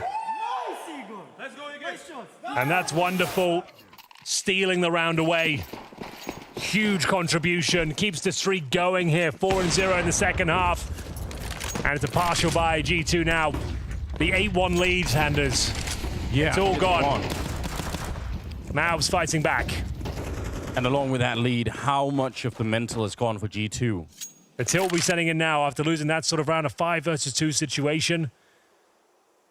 Wonderful posting his 16th kill after the ace. Well, the close to it. He got 4, didn't he? Yeah. Would have been a hell of an ace if he got it. Yeah, we'll almost count it. That is so sick. Well played all across the board there. You see, even Alexi just making himself real hard to find. Not getting shut down by Monacy too early. Slow start to this one, as they've lost Alexi already. Giving over the AK to Nico. That is never a good thing. He's already proven in this game exactly what he's all about with that weapon. Looks like they want to visit the catwalk and that A-bomb side once more. They will have very limited utility. No real smokes here to get rid of anything, but they certainly have the firepower on their side. We'll see if Nico, I mean, if he runs back long, he's the caliber of player that can change this round. Yeah, this is definitely a precarious situation. Malbs will find his second kill of the round here. This next frag could decide it. Can they find one more? Long-range spray, surely taken down by Monacy. The Julies prevail. But Bits, oh, he makes a bit of a meal of it, but gets the kill in the end. Another advantage in terms of manpower for G2. 3-on-2 this time, but all 3 players, and it's coming from CT Spawn. And it's Mr. Wonderful waiting towards the catwalk once again. The shooting gallery is erected once more. And now it looks like they've done enough. Bit confirms it. So close yet so far on the partial here. Great efforts from Malbs especially. Hunter, nothing he can do. 5 in a row now, and they take the lead. The 8-1 advantage has been given over as NAVI now in the driving seat. I mean, honestly, great effort for G2 in that round. They didn't have almost anything coming into it, and they turned it into a 1 versus 1. So they make it very expensive. It's a little bit more competitive once again, but NAVI power on through here. Timeout called. Taz wants a chance to rally the troops and get everyone focused back up again. I mean, this is devastating. How do you lose this many rounds in a row? Unable to recover themselves. Wonderful, it's got the long spawn. I can confirm with the AWP. Malv's good effort, got 2 kills there. It was close for Wonderful. Yeah. He's entered his final form here on Dust 2. He's going to go for that long pick. That's a real problem. Like, this is a dream. Your AWP with this spawn. You've got the lead, you've got the advantage, a nice change of pace. See if he nails it. So he runs straight for it. All right. Was some presence on the other side, but they will leave it alone for now. Smokes, flashes, everything being thrown through those doors. Bit deciding it's not worth it to stick around. 8-9 after an 8-1. We're going to keep repeating that all the way to the end of the map because what NAVI are doing is kind of proving just what a hard team they are to play at the moment. The mood has completely changed. G2 were laughing their way through, having such a good time. And that's all in the past now. Bit really careful here. G2 have been pretty active at retaking that catwalk position. But look at Snacks trying to put down that smoke to play around, but he's going to find himself on his own at the back of the bomb site. Mal's going to get a kill, but it's nowhere near enough. Actually, somehow that's Wonderful got that kill through the smoke. I don't even know how. Maybe he could see him. Maybe it was just a blind shot, but regardless, the round is definitely theirs. It feels like NAVI were just letting them have a good time to begin with. Yeah, I remember saying... It's like you're arm wrestling against someone who's secretly much stronger than you. You're like, oh, all right. You're kind of an asshole for doing that. Sandbagging them. Yeah. Well, I remember saying in the first half, Anders, they should have been playing Dust 2 the whole time. You did say they were 8-1 up. What did I know? Listen, we all got carried away. Who can blame us? Yeah, Snacks had a chance to win that nice little position. You could just see his head. Yeah, okay. Good job. Classic B splits. When you're alone at the B bomb site like that, they got one of the kills towards the middle. They smoke up, and I think they even got a kill towards CT spawn. It just works out remarkably well. Even in victory, Blade is saying, can we just have a bit of a conversation? Let's not screw this up. Where we've won so many rounds in a row, 9 in a row now. No reason to slow this down. I don't even know what's the plan here for G2. I'm not really sure. This is rough. There's no denying it. Still within their grasp. Need to start posting some rounds. Like you said, it's been 9 in a row, but 6-0 in the second half in the T-side campaign. From 8-1 to 10-8. Spiral has officially begun. Can they wake up? Can they stop the rot? Yeah, they need resurgence. Somebody has to say something funny, get the whole atmosphere changed a little bit. Maybe some Backstreet Boys. I would recommend it.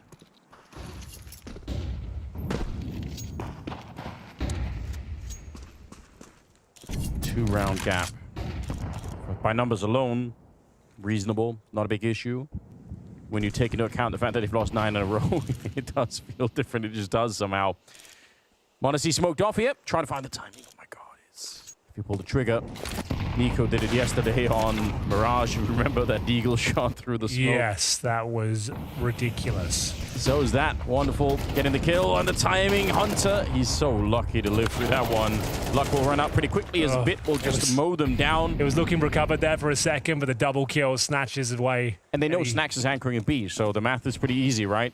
You know Nico's also going to be at the A1. Well, not A1. Never mind, I take it all back. That's round, and that's going to be an eco going forward, really. I guess they do have $1,000 here or there. If he saves somehow, I don't think he's going to. Probably gets his kill though, yeah. Sort of shot. Looked like he could hit. Gonna be going down, of course. What's your favorite Backstreet Boys song, Henry? I think that one they sung earlier in the Falcons game is the only one I know. I'll be honest. One. All right. I Want It That Way, I think it's called. Yeah. Still pretending you don't like them. All right. I assume. I wish I was. I'd love to join in. Have a great back and forth here.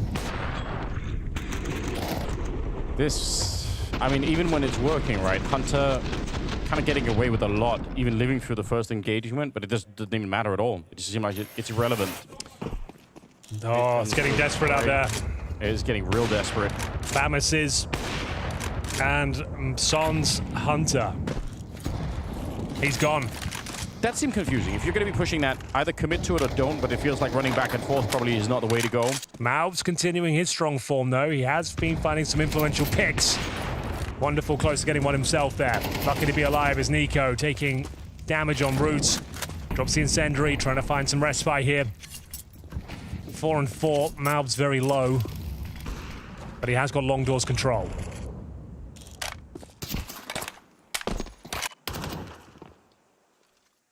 Do they preempt this? He's so low. It's a one and done position. That's all he wants here. Yeah. Lexi B, though, should be aware of it. And he is. Yeah, good flash, good setup, good everything. 55 seconds now. Got Monacy, not with his trusty AWP, but Famas instead here towards the catwalk. He's got no backup out on long, so he can't stay here forever. He's being reminded of that fact because there's car burning behind him. They are pushing into upper dark and even into T-spawn, but I think it's going to be too long before this gets activated. Don't have snacks yet. They've just turned the corner, so he probably can't see them. Monacy doing the best that he can, and it's great. 2 big kills. Couldn't ask much more than that. No, that's really nice. Okay, this next kill decides here. Wonderful, out-timed. Snacks will find him. Bomb goes down. That should be enough to win this round. Like we said, the word desperate was being thrown around. The buy wasn't looking good. Oh. Good little incendiary. Snacks, you just need to stay alive here. You've done enough. And Nico with the flank keeps the dream alive, denies map points. That's all Monacy. Yeah, what a position. Great spray control. But they had done enough. That was a huge comeback. That was a 4-on-2, this time in favor of G2. Nice! Let's go, guys. Nice. I believe it now. Long spawn again. I think Wonderful's got the scout, though. Okay, their money's not great. There's still hope here. Okay. Yeah, you're right. Let's see if G2 can pick it up. One round can change everything. Nice grenade to blow it open, but he just can't track him.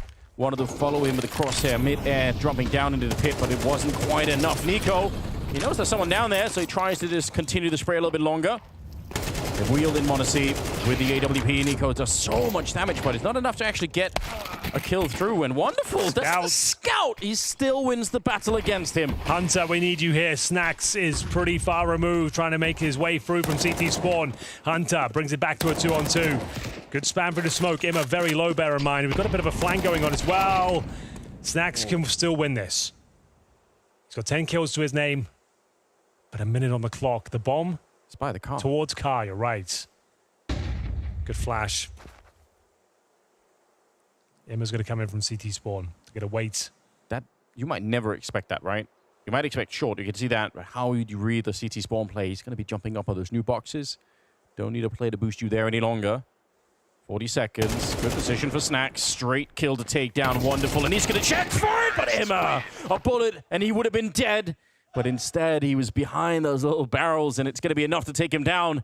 Oh, he's so close for G2. That would have been the beginning of a really good comeback for themselves, but heartbreak here as NAVI extend their lead, put themselves at 12. That was such an important round, not just for the map points. You would have destroyed the money for NAVI. Oh, yeah. They pick up their first round on the CT side. They get reset in the follow-up. They have to buy, of course. It's now map points, and now need 3 in a row. The cash, not so great. 3.2k. You can get yourself like an M4, some Kevlar in some cases here. It means you have no grenades, though. The others will have to make do with MP9s. Obviously, the Dust 2 that we saw between Falcons and FaZe was super wacky. This one is very, very intense to begin with. Like, I wasn't expecting any of these results. And NAVI proving once again just how good they are. So much of this work, by the way. I mean, Wonderful's 24 kills. You have to find the next player on his team. We're down to 15 for Immer and Bit. He is having a wild output for this one. Here we go, Nico. What have you got for us? One of the best to ever do it with the rifles. Feeling himself right now. Wants to get stuck in. Taking matters into his own hands, Anders, but gets a bullet in the head. Is this the end of the line for G2 on Dust 2? That's what it feels like. Kind of see how awkward it is when you get to that top position and you didn't find any fights. So now you're just stood there, you're like, ooh, I'm just don't really have a home anymore. Classic boost, but typically you do it with the AWP on top. Not that the M4 can't work, but this doesn't necessarily have the same stopping power. AK on the other side, and Immer is absolutely fearless. He knew what was there, said, I'm just going to win anyway. The heaviest of hitters are down, Anders. Yeah. Modesty and Nika removed. Hunter does find a low HP Immer.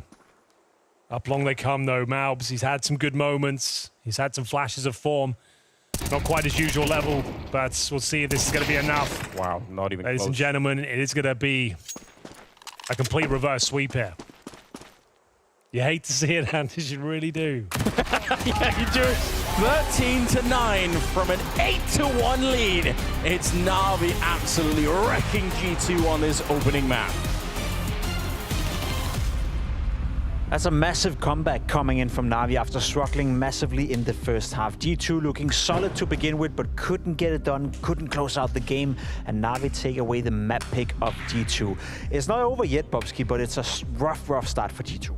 Yeah, with a start like that, where you get 8 rounds on the first half, right, you really need to close this one, especially considering the circumstances. You had all your star players really doing the dirty stuff, right, also making a lot of impact, both on the fragging department, and then you still managed to lose that. So many moments on the CT side where you will just be frustrated as G2. What I love about this victory for NAVI is the fashion they do it in. You see on the round distribution right here that they got off to a very rough start, and then they take charge of the game, obviously winning the last 3 rounds on the CT side, winning the pistol, converting, and then we jump into round 16, which is individual brilliance coming in from NAVI. At this point, G2 still very much in the fight. They have a good purchase right here, Monacy on the AWP, everything you want to get going for you, and then Wonderful is happening. Yeah, but the issue for me on this one is actually mostly on G2, right? They're taking away from short in the start of the round, but most normal teams here, you would actually, okay, let's push B, then Hunter and Snacks should take the initiative, but all of a sudden it's always about Nico and Monacy, right? They put them in position where they will make a difference. Here they push over short, right? They get a 5v2 situation, and you would think to yourself, thank God, now we get our first CT round, right? But it won't happen like that because people are just doing whatever, right? Who's coordinating anything? Like, people are just running up to this guy. Normally, you would have one guy running up the boxes, holding the guy short, and rest would run up to the right. But they're not doing that. They're just clowning around. And I'm not sure if it's Nex not saying anything or it's Hunter being unable to coordinate. But it's so hard for Monacy in this position to be the guy coordinating. I'm just saying there is a clear lack of leadership. Also, by the way, big praise to Wonderful for hitting nasty shots. That is needed. But if they coordinated well on that retake, it would have been such an easy round with good economy on the CT side. And I feel like as much as we want to try to find responsibility as to who is it that needs to take charge of that, individual players can make those decisions. If you're Monacy, you can dictate how you retake that bomb site. If you're Nico, you can dictate how you retake that bomb site. But I fully buy into your argument here that it does feel like every single player thinks to themselves that I have to make the difference, or I have to make the difference. And then you look silly because you go one by one by one. Take nothing away though from Wonderful. He had a fantastic showing in this map. Of course, it took a little while before he got started. As you can see, the scoreline 8-1 for G2. But from that point and onwards, Wonderful was without a doubt the difference maker on the server. 126 ADR this fantastic round, turning around a 2v5, and the impact he was finding time and time again with the AWP, really, really solid from Wonderful. When you have good execute, you're often being put in a retake scenario, right? And this is where the AWP really shines, right? If you're able to lock down the opposing team with limited utility, this is where you shine. And I think this is also a case where he wins a round against Monacy with a scout. I think that says quite a bit about this matchup. It says quite a bit bit about the matchup, says quite a bit about Wonderful and his performance. 18 AWP kills in this game. I think there was 2 kills with a scout as well, so 20 out of the 25 kills happened with the sniper. Not bad by Wonderful at all. There's another player I want to highlight, because as we said, the beginning of the game, it was looking a little bit rough for NAVI. Down 8-1, and in particular, Immer, who as of late have stepped up massively, was struggling in that first half. At a certain point, he was 3-9, and then all of a sudden, he came alive. So for Immer to turn it around in the fashion he did, it's good to see that you can win in different ways. It's not always NAVI dominating from start to finish. This time around, they had to fight their way back into it, and Immer did. Yeah, and I think we're at the point also that he is one of the most improved players in this year, right? This wasn't his best game ever, but he contributes in a matter where I think he gets a lot of impact frags, right? Also in the pistol round, gives quite a bit of a few important kills that makes them able to do this comeback. And I think this is how the scoreboard sometimes can lie, right? I think on scoreboard, it looked like he had an average game, but I felt like on the eye test, I felt like he had so much impact. Yeah, especially on the T side, as you said, you know, from 8-1 and the comeback into the game, it was definitely Immer and Wonderful together combining for a lot of impactful rounds. Now, it wasn't all doom and gloom for G2. You're up 8-1, you think to yourself, at that point, you got to win the game. And again, it was thanks to m0NESY. We spoke about him coming into the game. You can always rely on him. He's always playing well, and he found an awful lot of impact early on. But opposite of Wonderful, he slowed down. Yeah, he fell off a cliff. I mean, I think he starts the game with like 13-5 or something, 13-4, and then he starts into like 16-15 or something. Doesn't really contribute much towards the end. And I think this is the issue also with G2, right? They constantly put NiKo and m0NESY in situations where they need to make the difference. And when they don't do it, it's going to be hard for them. I would have loved to see, especially more on the CT side, enable those B players, enable mobs along. Like, we never saw mobs pushing long. We never saw them doing anything aggressive towards B. It was always just NiKo, hey, flash me up mid-mate, or hey, boost me on short. Like, you saw those constantly, right? Why are we not putting more focus on Hunter or mobs being able to be playmakers? Because it's also easy for a guy like Blade to read. If you're constantly going to be only contributing with 2 guys, then it's just going to be different. Do you think G2 is a victim of their own playstyle right now, in the sense that they're playing and relying too much on m0NESY, too much on NiKo, sometimes too much on mobs, that you don't have that synergy and the team play you need in order to close out close rounds? It's hard for me to say, right? Because I don't know if it's because mobs and Hunter are very introvert and they don't say a lot, right? But if in pre-rounds and like in the freeze time that they say, hey, I would like to do that, but NiKo and m0NESY overrules them all the time, then it's an issue, right? Because I think they have the skill set also to do stuff. I don't think people forgot that mobs, when he came into G2, he was also an amazing player. He needs to get that confidence going. You can't just put him in pit, bro, and make him stand with the smoke like this every round, right? He needs to do stuff, and I think he's not really enabled to do that, especially on Dust 2. I think the contrast is pretty stark when you look towards NAVI. Obviously, a team that is built on the foundation of team play, synergy, etc. And you have G2 on the other side that, without m0NESY going off, they couldn't win any rounds. Without NiKo having big moments, they couldn't win any rounds. And especially, it was showcased in those retake scenarios, the 5v2, the 3v3s. It just feels like there's an awful lot of team play within the camp of NAVI compared to G2 as well. I think for now, though, the G2 players need a break. We need a break. We're going to jump on a quick break, and when we come back, it's going to be with the second map between G2 and NAVI.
Pressure amounts on G2 as they lost out on their own map pick, Dust2 heading into Ancient. And I dare say it, Bobski, right now, of course, none of these teams are playing for elimination, but winning this game means that you're moving straight into the semifinals, which I think would be a great thing.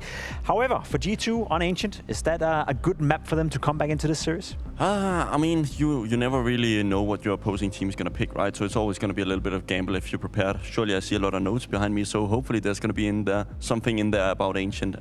Generally speaking, it's one of Navi's strongholds, right? I think it's one of the maps they've actually taken to them. I don't think Navi was actually the thing in the start when Ancient came out. They were one of the first teams to be like, okay, this is our stronghold, right? This wants to be our map. But I think they've just come in such a position where they have so much luxury coming in considering their map pool. They have like 3 maps where they're the best team in the world, right? And I think Mirage and Ancient are one of those.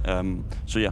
Speaking of G2 as well, you look at the win percentage right here, you look at how many times they played it. They also play Ancient at a very high level and have occasionally been there once to pick it into certain opponents as well, at the very least leaving it as a third map. So if you're G2, if you're losing your own map pick, you must feel somewhat comfortable that at the very least you're playing a map that you feel comfortable on. Yeah, sometimes as a player, even though the matchup in terms of like ranking-wise looks tough, you kind of like to play against certain teams due to the map pool lining up a little bit better. And I don't think G2 scares away from facing Navi necessarily. We also saw a competitive game at Pro League, right? Sure. So I do think that they are happy about actually facing Navi again. Its pressure is going to be on them.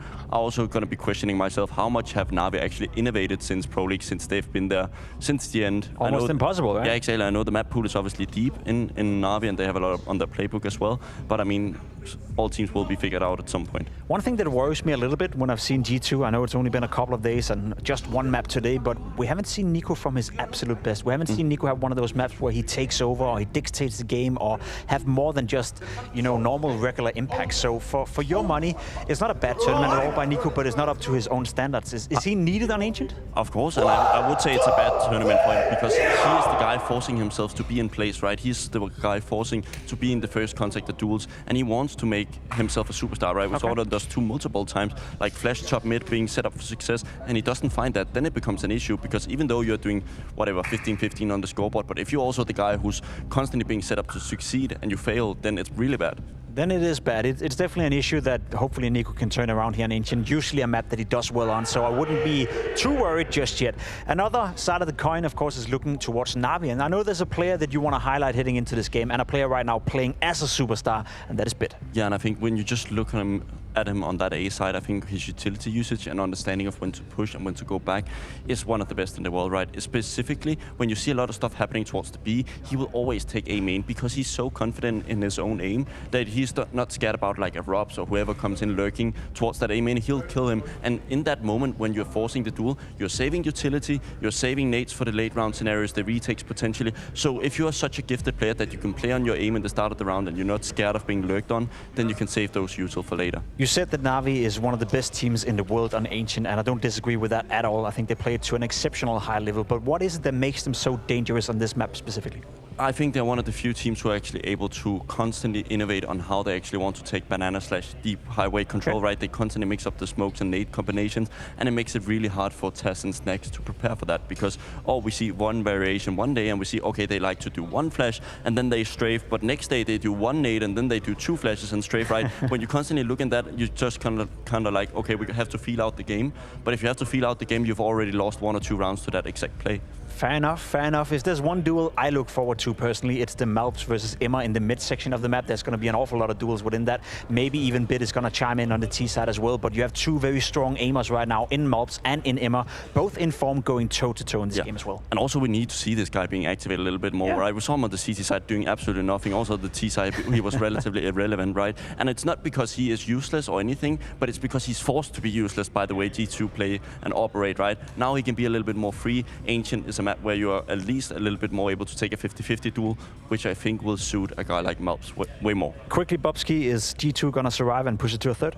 I mean, I have G2 for my prediction, so I better hope so, right? I want to kill Stuko on day 1 in the predictions game, so I don't know. Well, I'm sorry to tell you, you're wrong. It's gonna end here 2-0 for Navi. We're ready with the game, we're ready with the caster, so we may as well get into it. You must have picked G2 as well.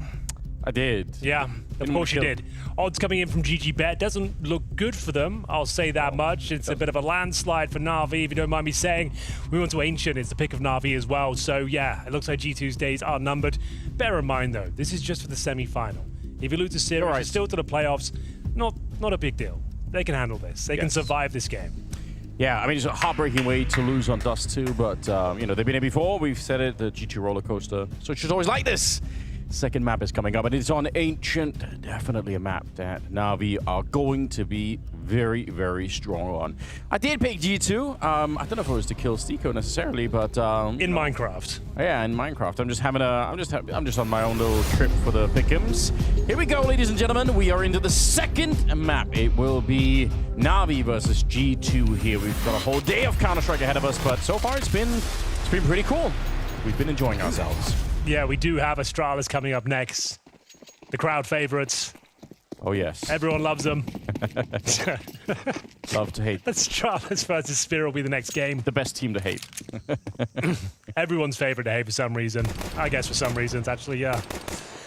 All right. Go on. Let's get into it, shall we? It is going to be Alexi B and Wonderful about the Kevlar. Nico to fend off Bits, but he strikes first, finds the in-game leader. His T-side start looks hot as they make their way in towards B, collapsing on the bomb side itself, and Nico goes down with nothing. Wow. That is some confidence for Bit. Absolutely fearless here. m0NESY, he's eyeing an opportunity to sneak in.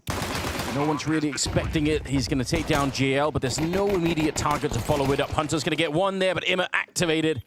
He'll knock out two of them, and now m0NESY, they know where he is. He's walking straight into the crossfire here. Shot in the back and then in the head. Nice round. Just a lot of force, a lot of speed behind it once they push through from behind there. And Bit, I think that kill at range made the whole difference.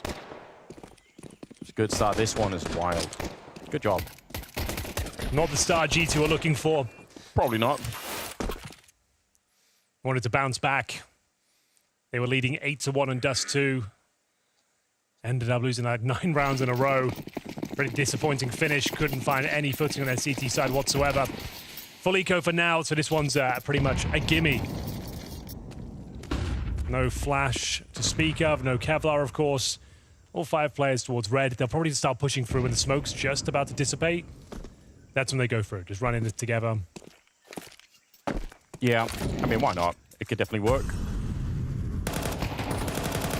Smoke is gone, action's unfolding. Say all together, but I feel like they were all baiting each other to some extent. Nobody wanted to be first. Yeah, not really much they could do with it. And it will be 2-0. Gun round up next. Very clean second round there for NAVI. Didn't drop a single player. Bit of a bonus situation means you have to consider the helmets on the CT side now. What's more valuable to you, the key pieces of utility or the protected head? Seems like it's the utility, just Nico. I mean, it's not too bad. They've got the Mac 10 is a bit of an issue. Yeah, but this is a map where there's so much wall banging going on, right? A lot of smokes where people shoot through. I feel like that's such a feature of the map. It doesn't have to be a problem, but you never really know. The thing about that cave, like there's so much wall banging back and forth. I guess Nico actually does have a helmet, so he might be one of the few people who could. Well, he doesn't have any health. Yeah, that's a deeper problem. But he has the helmet. Yeah, I guess there's always that. m0NESY, so scary. Yeah, m0NESY definitely is looking very sharp still. Good flash. Needs to nail the shots. Does significant damage. There's a kill on Wonderful, but that's all he'll find. Nico, not much better. Good attempts here from every G2 member, but it's not coming out on top in these fights. Snacks, if you can recover this round, you'd be the savior. I think he overlooks Imma, though. It's a nice idea to retake middle. How patient does Imma want to be? Very. And the round falls apart. There was like a helmet as well, right? You see Bit against Malbs there. Yeah. Just instantly blows them up with a Mac 10. They lose a lot of players on NAVI, but because it's the bonus round, they just don't care. They're going to be fine with it. For G2, it is a lot more worrisome.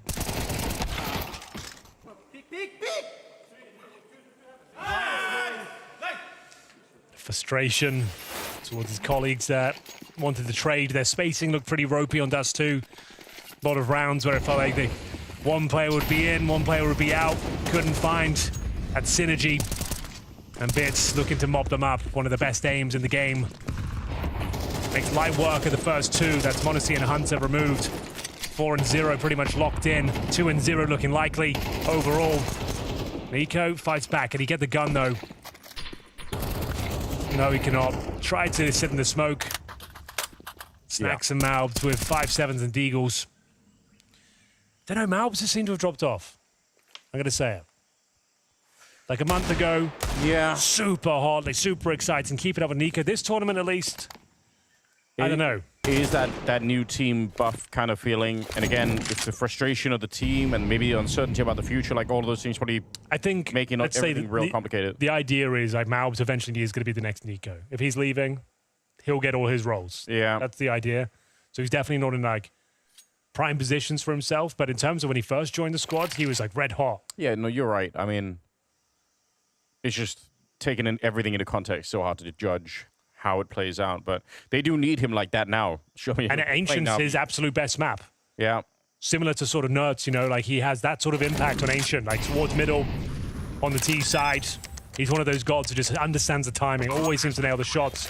But if he has a terrible CT campaign, I'm not sure he'll be able to bring that form out. To be honest, for him as well, right? Like everybody else in the server has so much experience on LAN already, right? But for Malbs, I mean, even though he's made it real far in a short time, like you know, playing in front of the crowd, which he's already guaranteed to do, I think could be quite nice. So make the most of it, even if the future might look different for the squad in whatever ways we obviously don't know. But yeah, gotta show the best form every single time. Navi quite happy at the start. It's their map pick, and they look exactly like we would expect here. More serious over in the G2 camp, as they've lost 4 in a row. They don't really have any kills either. Just not putting a lot together at the moment. For like 6 kills in total right now on the G2 team. Starting in round number 5. Here we go then. Let's see if we can... Not a mathematician myself, Henry, but that's not good. Well, that's good from Malbs. Needed that confidence frag. Oh, Snacks, they're coming for you, my friend. They're coming for you thick and fast. Isolated, can he get one? That will do. That will do nicely. They know exactly where he is, though. Needs to reload. Scrambling now. Done very well to get a double kill. The round is still alive. Yeah, Snacks has actually maybe saved them. JL, not quite sure where he is. Surprised that he gets that flick in. Well, they didn't see him cross. No, they didn't. He's out with the bomb. And there's so much time. So Imma can go sit in CT spawn. Yep. Cut off rotations. And the idea is JL will go around the world towards A. That would be ideal. He doesn't really want to go through middle because elbow's an issue.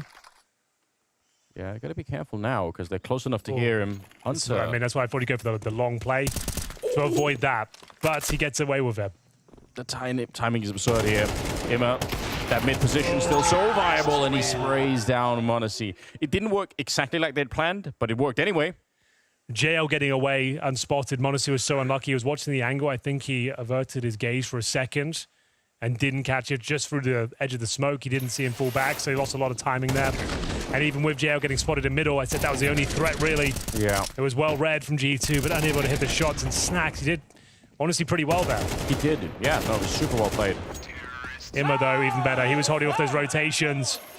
He's been in great form recently. Everyone in NAVI has, obviously, multiple trophies this year. Champions of ESL Pro League. Looking to continue with their winning ways. Looking good for the semi-finals here. 5-0. MP9s. Nico, dead. Snack, same story. And slowly, but surely, we are feeling G2. Yeah, remember when JL and Imma were brought in after the Paris major, and it felt very disappointing. It wasn't that cool, was it? They've massively improved as a team, and just the confidence in those two players right now, you can tell they're not afraid of anyone. They'll take any fight. Yeah, we had to lose Apex, we had to lose Game of Legion, but we did get NAVI. Yeah, worth the sacrifice, you might say. Tasty AK back there. m0NESY nowhere near able to pick it up. Oh dear. Not much to say here, as saving Julies and no Kevlar right now, looking for an exit. Yeah, it's definitely a bit of an issue. Okay, kind of sick, actually. Yeah, why not? Just sat here waiting for more players to show up. Significant amount of damage, I guess. Doesn't change the fact that NAVI are winning all the rounds at the start of this game. Chuckling their way through the start of it here. G2 nowhere to be seen. But you know what? The first 9 rounds on Dust 2 were great for them, Henry. Keep that in mind. That was a fantastic run. If we limit our scope to just those rounds, it's been a great day for G2. Reiterate one more time. Whatever happens here, G2 are in the playoffs. Quarterfinals looking likely now, though. Which seems to be the correct result. Historically, they can never beat NAVI. This core struggles against LXCB. They're currently 8-0 in series. They get a few maps here and there, but yeah, generally speaking, NAVI have always got them covered. Dust 2 was looking good. 8-1 up. Squandered that.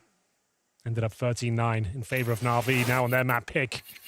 And for good reason, considered to be one of the best ancient teams on the planet. Maybe even in the universe. Yeah, I would definitely double down on that. I don't think the other planets have anything on us, really. I'm willing to stake my reputation on that. All right. I appreciate that. And it's got to be a win now for G2. We've got to see some signs of life here. We're going to start believing. Got to turn it on. Who's going to be the player to step up? Once again, they have no kills, really. Yeah, you are onto something there. It's super rough. Just, you need a couple of rounds here where it just starts out like one clean headshot. You're playing 4-on-5. You're in charge of the round. Can't be the case that it's just always so back and forth, or it's just NAVI powering through in some of these cases. Freebie. Done. Yeah, that's it. And, well, they do know Mouse holding towards A. Monacy was in donut, but he is being pincered right now. Flashbang first. Doesn't... Oh, it does catch him, in fact. And you're going to have Bit just holding towards A main. NAVI obviously on fire here. 4-on-4, though. If Snacks dies, the round actually could be This is actually the best position they've been in some time. That's saying a lot. Yeah, you're right. But re-smoking that position as well for Snacks is pretty huge. Should be able to slow them down quite a bit. Don't think they're going to be walking through that choke point in through the smoke. Nico testing that position a bit. You mentioned it earlier, a sick aimer. You see exactly what's going on. We're down to 25 seconds. The bomb is being walked up behind Snacks. He can't hold it. There's nobody else behind him. So if nothing else, the bomb is going to get planted. Now they've confirmed the site's clear. Imma's going to check this. He pre-fires it. Snacks does want to get the kill. Not going to get the double, though. And that's just great communication. Great deductive reasoning there. Yeah. You know, the bomb site's open. He has to be caved. Pre-fire, get good damage on him at least, get the trade, and a really clean finish from NAVI there. Okay. Well, feels like GG. Someone got mad at me the other day when I called a 9-0 GG early. I got a very angry tweet sent my way. So I'm always calling games too early. I feel like 9-0 is fair. Yeah. I think that's about the time when you can start to say it.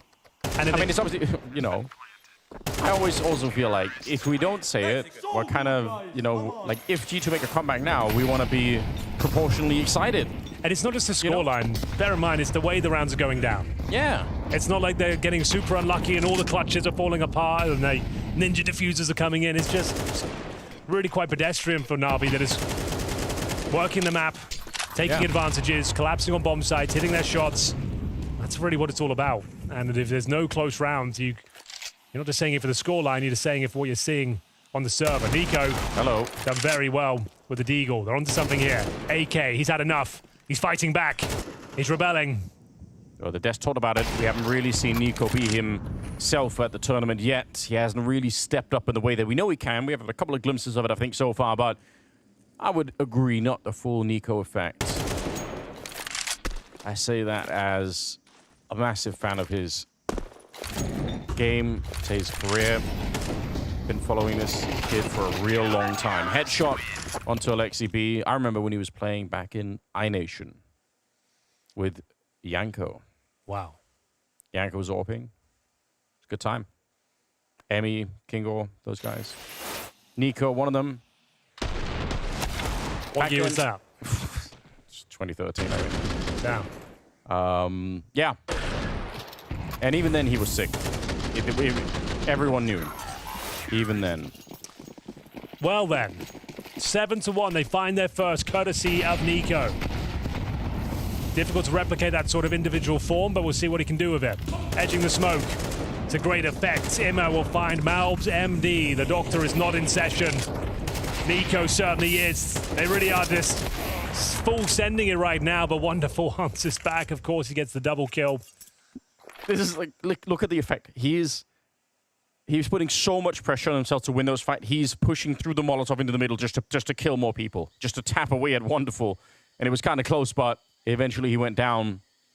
Should have maybe meant to Cassad when I was talking about iNation. But so 2-on-2 now, Henry. And we've got round number 9 here. Again, maybe one of the best chances here for G2, to be honest. Yeah, actually looks like I'd give them the advantage. Snack's got a nice position outside the B doors. The AWP of Monacy. He is on currently 5 kills, but we're going back towards B through Cave. That could be the counter. All of a sudden, Snack's position is kind of nullified. Yeah, you're right. They threaded the needle.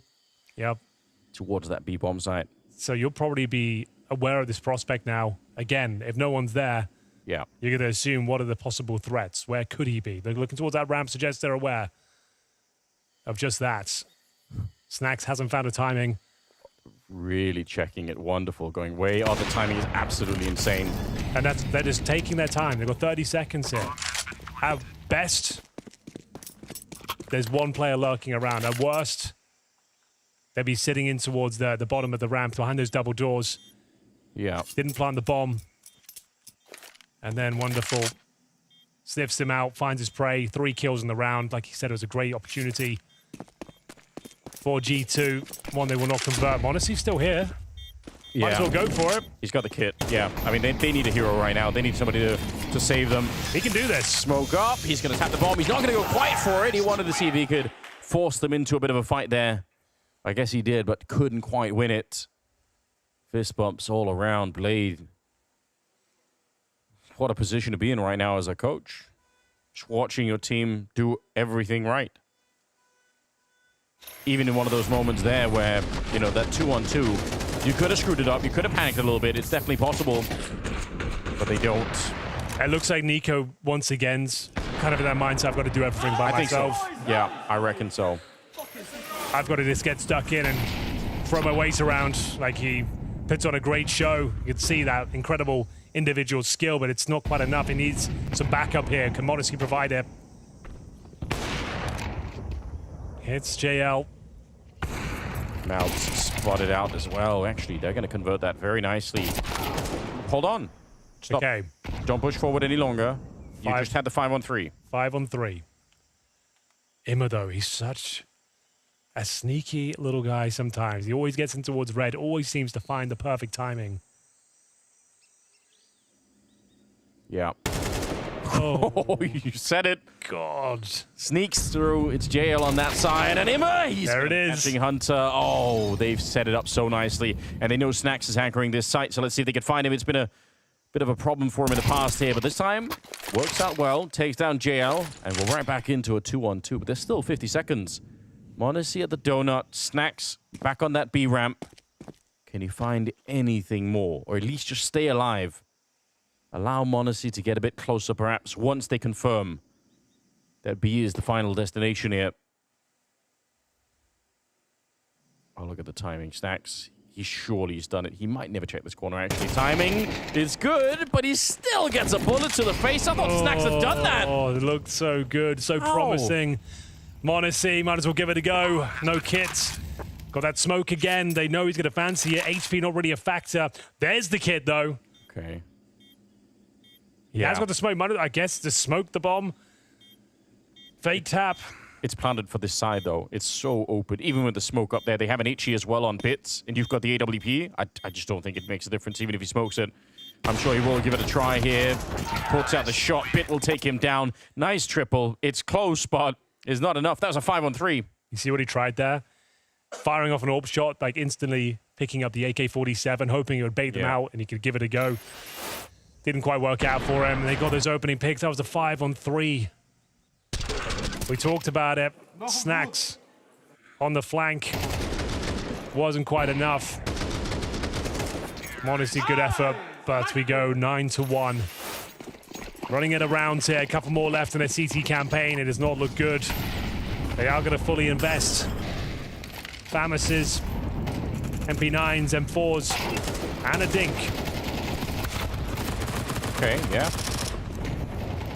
Getting the job done here. Alexi goes down early on in the round. Nico's sneaking through. JL's going to be a little bit mad about that.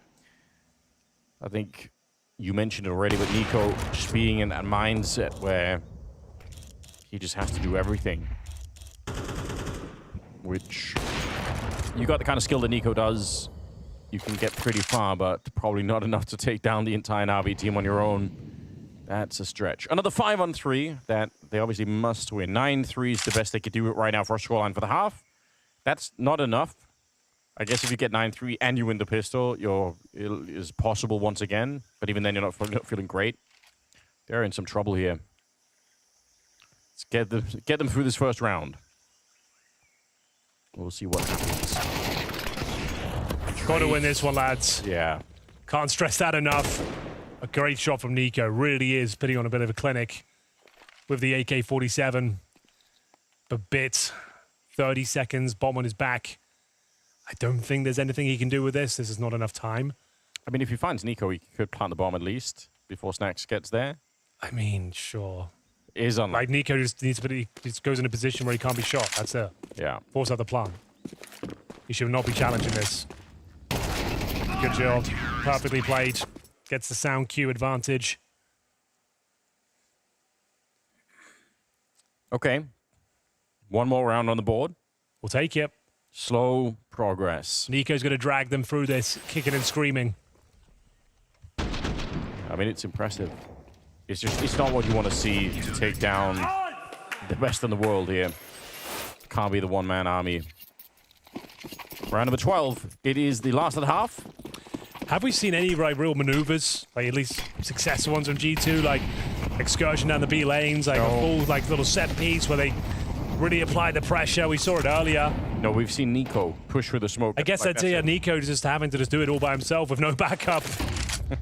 Just to say, you know what, lads, I'll smoke myself in. I'm just going to flash and just push towards ledge. He's having flashbacks to his mouse sports days. Yeah, actually, you're not far off the mark there, I'll be honest. Needs Modesty to join him. 6 kills to his name. Last round here in the first half. Quarterfinals looking likely for G2. Semis pretty much locked in for NAVI. Execution in towards B to close this one down. Good smoke. Nico. Anything left in the tank, they call it off. Probably the correct call. We got Nico of an AK on the other side. 20 seconds on that smoke. Look at the mid-presence for G2 is ridiculous. They've got basically 4 people here. The boost, okay. I like the boost. Good call. This is a weird round. Emma is close to the A-bomb side on the other side, so theoretically there could be some sort of play there. But there's only 35 seconds. I don't think they can track with that. Yeah, they're going towards Nico instead, and they catch him at an awkward time. Emma goes down. So now, bomb planted here. Alexi under a little bit of pressure with the Galil. They're trying to hunt him down. You know, a pretty good job. The fact he gets one, that's absolutely fine. Yeah. They know Monasty's had to have to come from CT spawn. And Bid, that's an ambitious challenge. Gets him back in the round here. They've got kits, Anders, they can do this. Yes, they do. JL, strong headshot, deletes Snacks right away. Wonderful's wrapped around now. Should be good. Free kill there, but he wants more than just a kill. All right, setting it up there. Straight headshot. Monacy pushing closer. 1 kill is all that he needs. Picks up the kit right there. Taps the bomb on the other side. He just goes straight for it. Not faking it. Not slowing it down. The straight defuse. All 5 seconds as they get one more round on the board right at the end.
Welcome back, ladies and gentlemen. You join us what could be the last half of the series. G2 did manage to pick up the last round, taking their grand total up to 3. Bear in mind, there's no elimination here. This is for the quarters or semi-finals, and it looks like NAVI have booked themselves a place deep in the playoffs. Yeah, they look rock solid at the moment. G2 never really managed to recover. They had such a great lead on Dust 2, but NAVI managed to recover the game, won on that first one, and this is their map pick on Ancient. They look strong now. They're on the CT side. Win or lose this pistol, NAVI probably still favorites to win this map, but for G2, obviously... It would be a real done deal. It would be nice to just get rid of that pressure. Yeah. Get the job done. One single smoke already put out. So they're going to be pushing the middle. Attacking A from Donut. Most executions like this, you come in from A main. Brave against the USP to go through without the smoke being down. First kill. Got to get past Bit. Good luck with that. He's put down a smoke of his own. That's Bit smoke there towards Donut, really slowing them down. Emma shows up, and he just is absolutely cracked. 4 kills. Leaves Snacks alone, and Bit will run him down. That is, obviously, the dually play fit there is amazing, but for Bit, it's so smart. He gets the information from his teammate. They're all in middle. He puts down a smoke and just escapes. He knows that there can't be that many pushing in from main. That's why they're stuck there, because of the smoke. I think that's the best dually sequence I've seen. That range, that precise, that clean with it. Yeah, you're right. There's almost nothing wasted. That wasn't just like a close range spamming 30 bullets. Like, he had control of every single shot.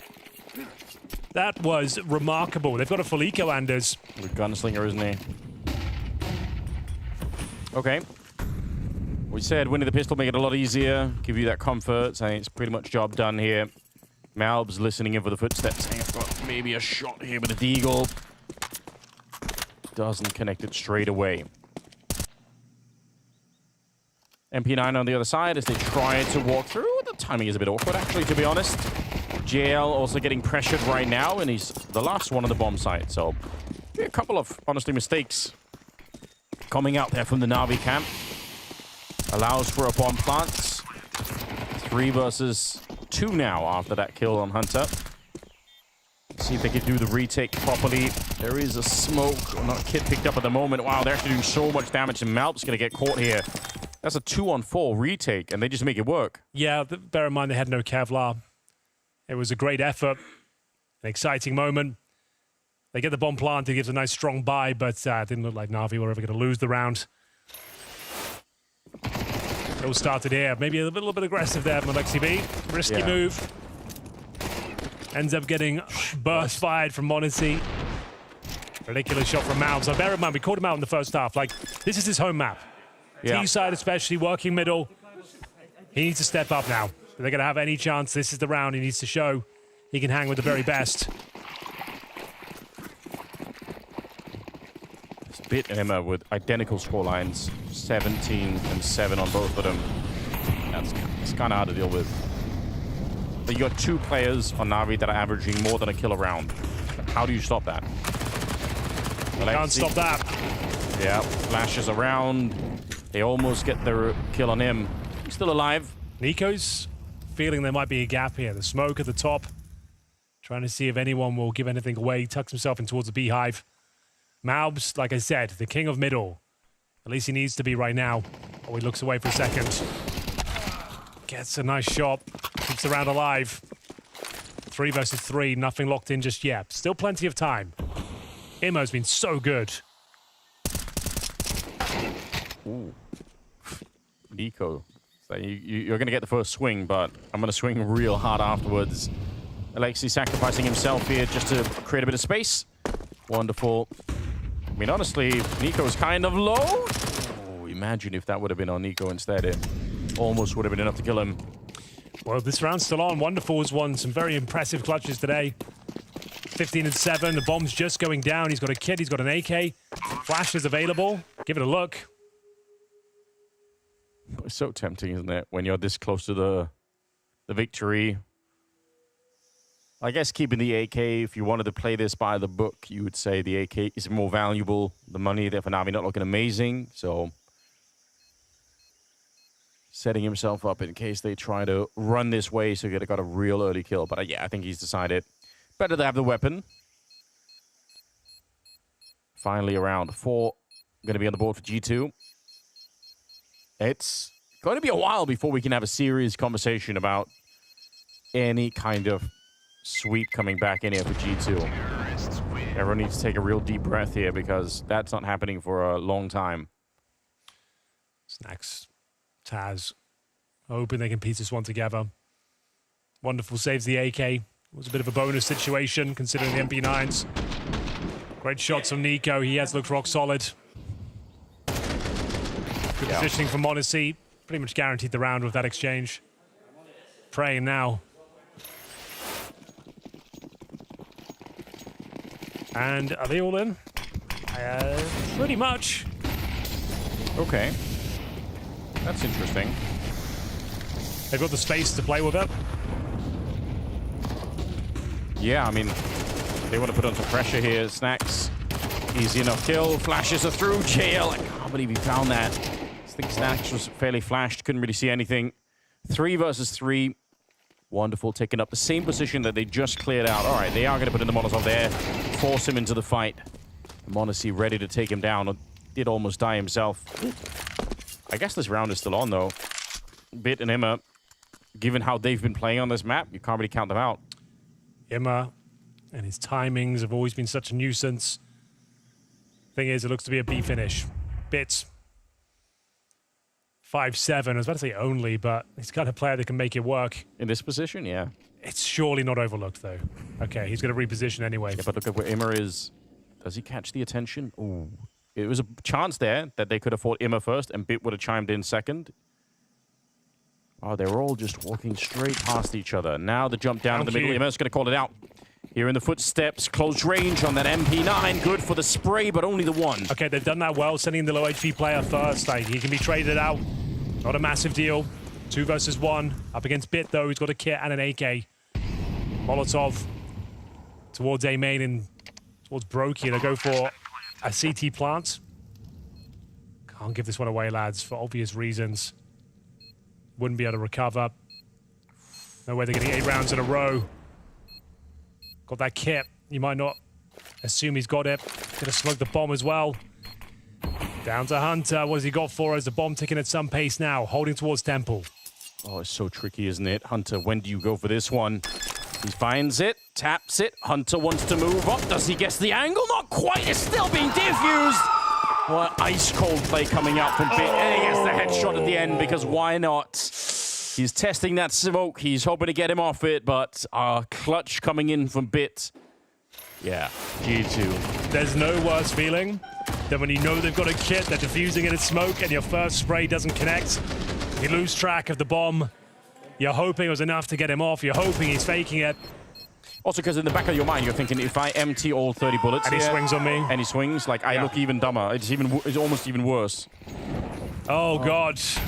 That was the force by victory. NAVI now. Let's need one more round. They're in the semi-finals. This was always going to be the case. This will be 9-0 now in series over G2.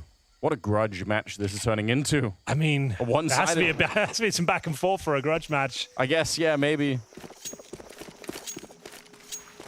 It's going to be a celebration on the day when G2 finally cracked this one open, but I don't think that's... It's not going to be today. No. It's not in the cards, is it? Monacy's been playing well. Nico's got the kills, but again, like, a lot of it seems to be just him deciding to run out there and do it. Great entertainment, but maybe hard to imagine that it's going to work for a team long term. See what they got. 2 AKs, 1 Galil, a Tech 9, and a Deagle. Super limited on the utility, but certainly enough to make a strong push towards this B bomb site. Wish they had maybe a couple of more smokes, but I guess the 2 will do.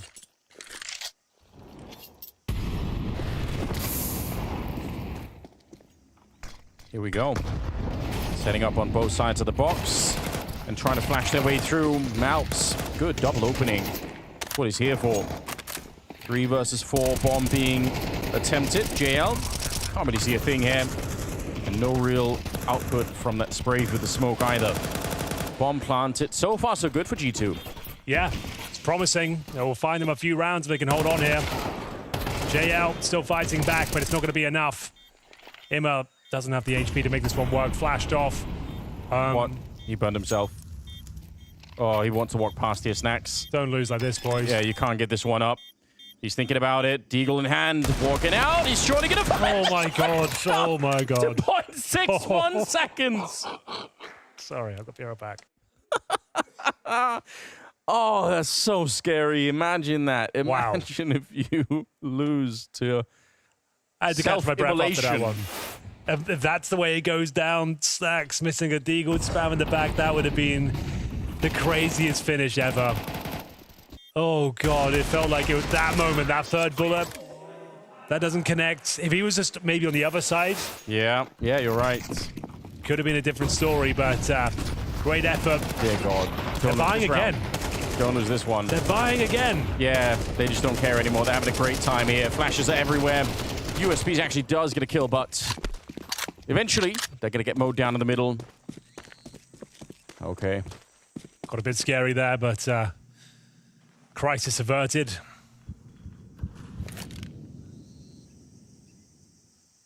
So, 6 on the side of G2. We're talking about our full comeback here in the second half into overtime. Is so far away still. Probably not worth mentioning before we actually get there. They are running towards JL, funnily enough, so he's going to be able to hear them. Doubt he can win this with a Deagle, but I don't know. The stage is his. See what he can do for us. You got to hit the first one at the very least. Snacks will take him down. There was a chance. If he gets that first one, maybe denies the plant, you never know. G2 hold on. Feels like it's in vain, but would love to see it evolve into something more. 6 rounds in a row required here. That's just for overtime. Such a long journey they're on here. Frustrating day for G2. 8-1 lead on Dust 2. Finished a 13-9 against them. Yeah. 1 round away from the quarterfinals, which I guess is still good. Still fine. This was just for seeding today. Yeah, I mean, that's definitely worth keeping in mind for G2. Not under the same pressure that was happening in the first match. So bear in mind, after this, we still have 2 more best of 3s. Astralis versus Spirit. Now, that is an elimination game. That's going to be a lot of fun. I'm sure that's going to break some sort of viewership records. Yeah. For the worst reasons. Spirit going home. Spirit going home, yeah. And then Vitality Liquid. That's going to be amazing as well. That's a seeding game. And bear in mind, Vitality, they always get given a good run for their money by Liquid. We'll see whether it comes through. I'm excited for that. There's so many good. There's no bad games at full finals. That's what I'm trying to tell you. Yeah, what a luxury. And we go into the arena tomorrow, Anders. That is true.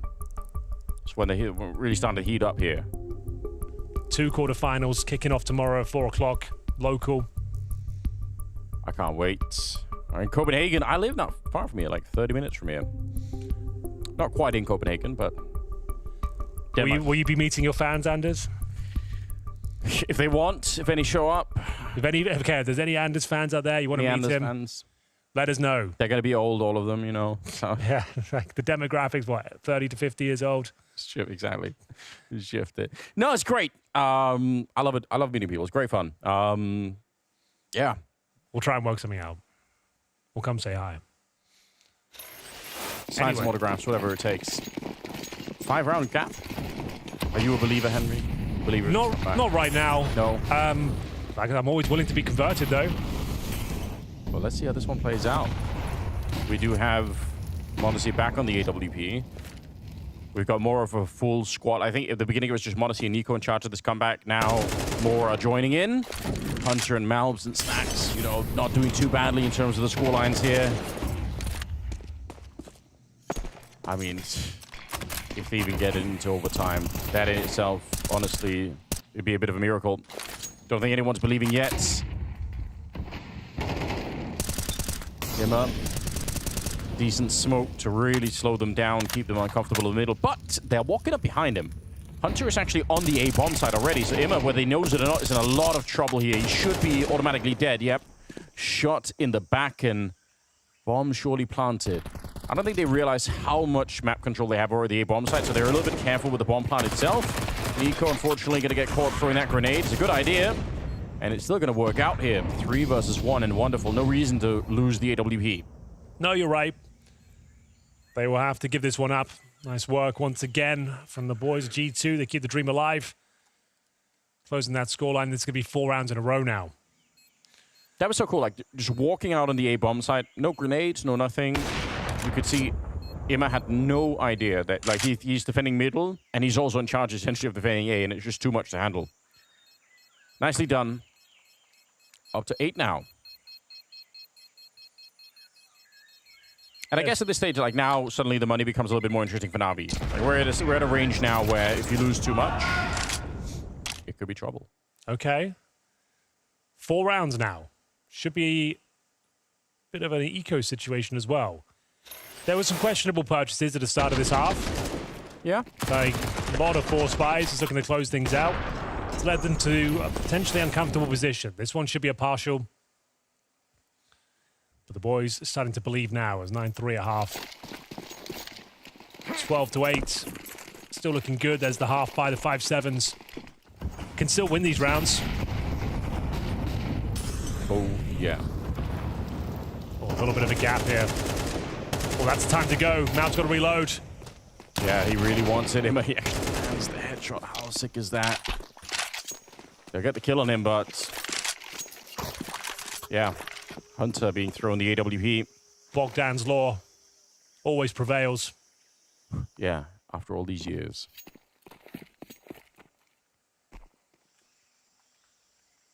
You can see G2, they're respecting the round. They know they have the advantage and everything, but they just really don't want to give it up too easily. Nice smoke from Alexi, just putting a little bit more pressure on it. It's going to buy more seconds. More chances for G2 to make a mistake, maybe right at the end if they're a little bit careless. Bit.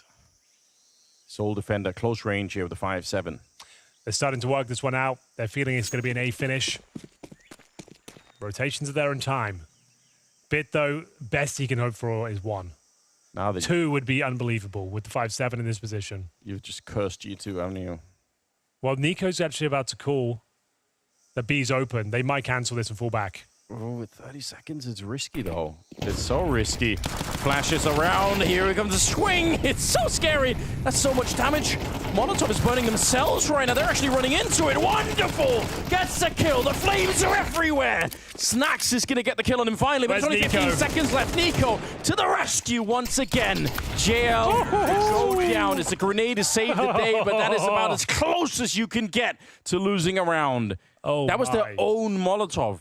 They were standing in, half the team was standing in the flames. Oh, my God. Absolute pandemonium. Chaos. I can't believe it. It almost falls apart in the worst way possible. Nico, though, that long con, the long flank, saves the day. Wonderful was almost on there for a triple kill, the 5-7. Bit did some good damage. Yeah, you got to smile in those moments. So stressful. Yeah. Taz, I mean, can't really get more experience than him. Gonna be, he would have gone through it all. Yeah, if he had that 3rd kill, Wonderful, that's the round over, I think. Such great work here. Oh, it's awkward. It's real awkward. 15 seconds here. If Wonderful had 1 more kill, then Nico has to come in and do all that work. Also kill Wonderful and find the bomb with like 15 seconds. I don't think it's going to be doable. Nice smoke. 3-round gap. Henry. 3 rounds to go. Feels possible now. That's always the way. So close, yet so far. I feel like Snacks has got his number, though. Oh, it's not the best in terms of the initial interaction, but doesn't take any damage. It's all good. It's under control. And an A attack looking likely again. Modesty with a bomb. Joined by Hunter and Malbs, MD. The Doctor is going to have to step up here. Spam damage successful. JL down to 7 points of health. Imma to defend. The ace side, 22 kills to his name. Another world-class performance from him. Great smoke. Will it dissuade them? Will they respect it? As he focuses towards Donut, he's allowing them to have some space here. Oh, Imma's actually maybe in a little bit of trouble here. Snacks has managed to duck past Bit. All right. That'll change the outcome potentially. Mal's going down. You can see he's not aware of him. Now he finally is sat in the fire, and Snacks goes down. I don't know how. NiKo holding this angle. Last time he was caught there with a grenade in his hand. Not going to happen this time. But the bomb goes down, and it's a 3 versus 3. Tough retake, potentially. Let's make it a bit easier. JL, he'll find the shot on the Hunter, and now it's NiKo. They knew where he was the whole time because he got the kill on Alexi earlier. Comes off the defuse now. NiKo can't know that. Oh, he guesses, but it won't make a difference. JL on the AWP, and NAVI complete what they started here, taking down G2 in 2 maps, Henry. 2 maps indeed. It will be NAVI making their way to the semi-final. A good effort, a good try there from G2. But as usual, it's close but no cigar. They'll be making their way to the corners, but it's smiles all round. Smiles all around in the NAVI camp, and for good reason. They take a relatively comfortable 2-0 victory against G2. The rematch from the semi-final at ESL Pro League taking place just a week ago once again goes the way of NAVI. I think it's fair to say, Bobski, that they were by far the better team today. They were better, and a fun little side note in that last round. Alexi B actually streams before they defuse his bomb to lure in the T to peek, because Alexi B think that he can scream over to his microphone and make it catch. I think that's a fine little detail from a very experienced IGL. A very good moment for NAVI, generally speaking, once again solidifying their position as the #1 team. They are the team to take down right now. We prefaced it coming in saying they would have won 13 out of the last 14 games and series in Counter-Strike, and now we make that 14 out of 15. The way they're playing right now, the way they compose, the way they won on Dust 2 as well, to those of you who didn't watch the first map, they were down 8-1, they fight their way back into it. It feels like it doesn't matter how they start the game, they will always find a way to remain competitive, come back into it and win. Yeah, and we also have to give credit, right? Because the first couple of rounds, I'll mostly give those to Blade, because that is a part of the game plan, right? Sure. But when Alexi finds the answer in the middle of the game, I feel like this is where the real IGLs are coming forth, right? And he's just proven once again that he's actually one of those, right? I think many people can be like, oh, you're just being carried by Blade or whatever, right? I think some people have that argument. I think Alexi has so much more to offer than that. I agree. I think the vibes right now within the NAVI camps are immaculate. So we're going to jump into hear from Bit, who caught up with James Banks straight after the win. NAVI find themselves grabbing the first semi-final spot here at the full finals. Bit, this one though was, I guess, their first attempt to try Dust 2 in there, and it looked like it was working. What happened in the first half of that game? There was no NAVI. Actually, it's true, it was no NAVI, but basically we didn't woke up maybe. And shit happens, you know. Very good sign that we are come back stronger and played good. So basically it's very good. And then this continued though, going into Ancient. You dominated round after round, you were all over G2. Did it feel like you could just do whatever you wanted again? Did you feel like you had a lot of freedom? I heard Alexi just saying, come on guys, let's push. This is a strong team, so basically you cannot like play whatever you want. For sure you need to do proper things to win. So basically, I don't know, it was maybe choke. It was actually when we lost the round against, like, it was Galil's maybe, 12-5. It was obviously that they will go towards B, but I don't know, we didn't manage to win. Well, the positive signs are still there. The last question I want to ask you is around you versus m0NESY. I've showed you the stats before. You always play better when you're going up against him, or you play more. Do you feel yourself in-game like you want to win more against him? I mean, I want to win every game, but against Ilya, of course, it's like maybe something special. So basically, yeah. I like it. Good job. Thank you very much. Thank you. I mean, there's no doubt that right now Bit and NAVI have the upper hand against m0NESY and G2. They once again solidified themselves as the best team in the world, and I guess also the favorites to win the entire thing right here. We haven't seen any signs or any sort of things and play coming out of NAVI that doesn't suggest that they're the best at the tournament right now.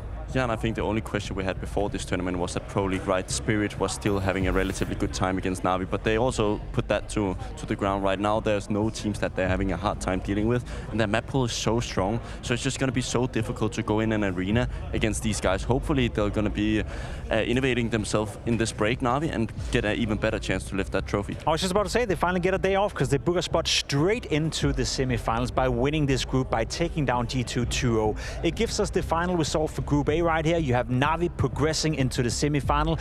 Earlier today, you saw FaZe Clan eliminate Falcons, so we're not going to have Dupree, we're not going to have Snappy inside the arena tomorrow. Group A concluded, Bobski. That also means you and I are concluded for now. We're going to jump on a quick break, and when we come back, it's with Group B action, and it's Styko and Freya taking over from the gentleman right here.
1v2.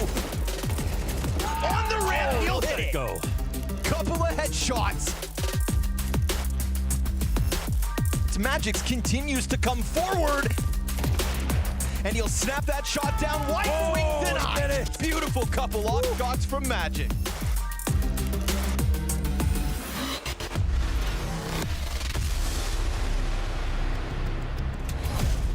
One more team set for the chopping block here in Copenhagen, and it's only day 2 of the Blast Premier Fall Finals. That will fall down to either Spirit or Astralis to be eliminated already here in the Forum. For Spirit, it was a story of stumbling versus Liquid in a 3-map affair, whereas for Astralis, it was a question of them looking rather sleepy in their game versus Vitality yesterday. Either way, myself, Rhea Spears, and Stiko will be joining you all evening long. Things getting pretty savage already here, Stiko and Copenhagen. Obviously, it's elimination day for some people, and unfortunately, Spirit and Astralis have to face this reality. And well, there's no backing off anymore. There's backs behind the wall, and there's no stepping back. Yeah, somebody will unfortunately be joining Falcons as the first 2 teams eliminated here at the Blast Premier Fall Finals.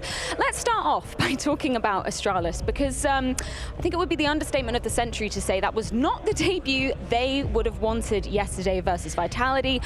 Device even saying that it was his first ever game where he won 0 rounds in history. And this guy has a lot of history in this game.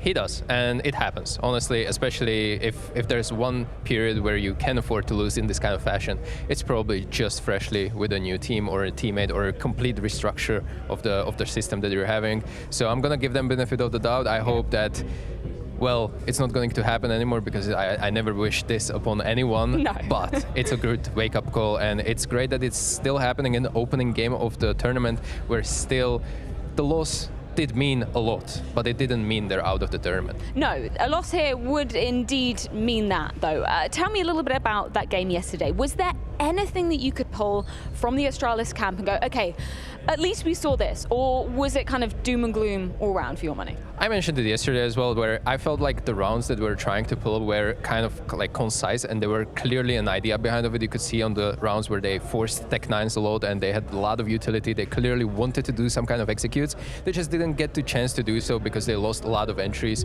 because Vitality were playing pretty aggressively and well with overall nades. Well, let's go ahead and check in with Stan before this crucial elimination series. Stan, we've got to ask, how have you guys been able to reset coming into today? I mean, it's a good question. You know, we've done our best. You know, yesterday was a really tough game. You know, but also Vitality is a strong team. It's a first in CS2, losing 13-0. But yeah, I mean, we have done our best to be ready for today.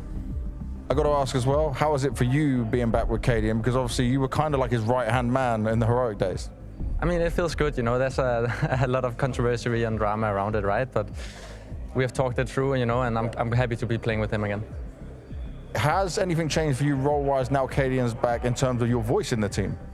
I mean, I think I will still have the same voice in the team. I think maybe not as big as in heroic. I think, you know, now that KDM is not orbing anymore and we have Device on the orb, I think he has a lot to say more, as you know, Device, what kind of peaks he wants to do, you know, and give him a more freedom than he also had when he was the in-game leader. So I think we're trying to find the right way to do it.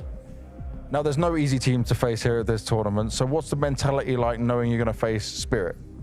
Yeah, I mean, as you say, I think right now we can go into this game as well, like with no pressure, you know. Like Spirit, they are the favorites to win this. I think we should just like come in it with a easy mindset, you know. Like we'll just have to do our best. The pressure is on them, not on us. Do you feel like you have anything to prove? I mean, I think so. You know, I think we need to show a better game than yesterday. That's for sure. Hopefully you can, man. Thank you very much. Yeah, I think that's definitely guaranteed. Astralis want to be showing up better than they did yesterday. I love that little point from Stan there, because just think about all the drama with that whole Stabby situation, KDM coming back in. I never saw this happening. I never saw that duo reuniting with their former in-game leader. I mean, it's true that the drama is kind of blasting the whole shade on the matches and the roster, but you have to as well think about the players. They have to perform, they have to have a game and everything ready for the game inside of their head. And if I'm Astralis, honestly, I'm telling that you have to, guys, focus on it. If anything happens, any questions happens around drama, blame it on us. You focus on the game, make sure that you perform as best as you can. Okay, Stiko, one thing about me, I love to make a mountain out of a molehill, and I love to draw massive conclusions from very small sample sizes, which is exactly what we're doing with this graphic. The T sides have been dire for the entirety of Astralis, didn't win a single one yesterday, but also for Zontix across, you know, those 3 maps, albeit first map, didn't really get to play a whole lot of T rounds. But looking at the subsequent 2 maps, he had little to no impact on that T side. Absolutely, we brought it up yesterday, and I don't know what's happening. I mean, for Astralis, obviously, we can point it out that there's just a very limited amount of practice, and that T side needs to be polished against a team like Vitality. For Zontix, personally, individually, there were a lot of unfortunate situations yesterday that occurred, but it doesn't excuse the fact that those 3 frags across the whole best of 3 is just not good enough, and it's just, as I said yesterday, is something I have never seen that big of a difference between CT side and T side stat line across the best of 3 in one single player, and that was, to me, that was historic moment, honestly. Tell me if I'm being like a negative Nelly about Team Spirit as a whole, because currently ranked 4th in the world if you're going by HLTV and Valve's independent ratings. I don't feel like they're there quite at the moment, particularly coming off the player break with the results in Cologne, the results at EPL, now potential elimination here. It's not been looking great for them. Definitely not. And yeah, well, it doesn't feel like they're right now number 4 in the world, number 5 in general, top 5 in general.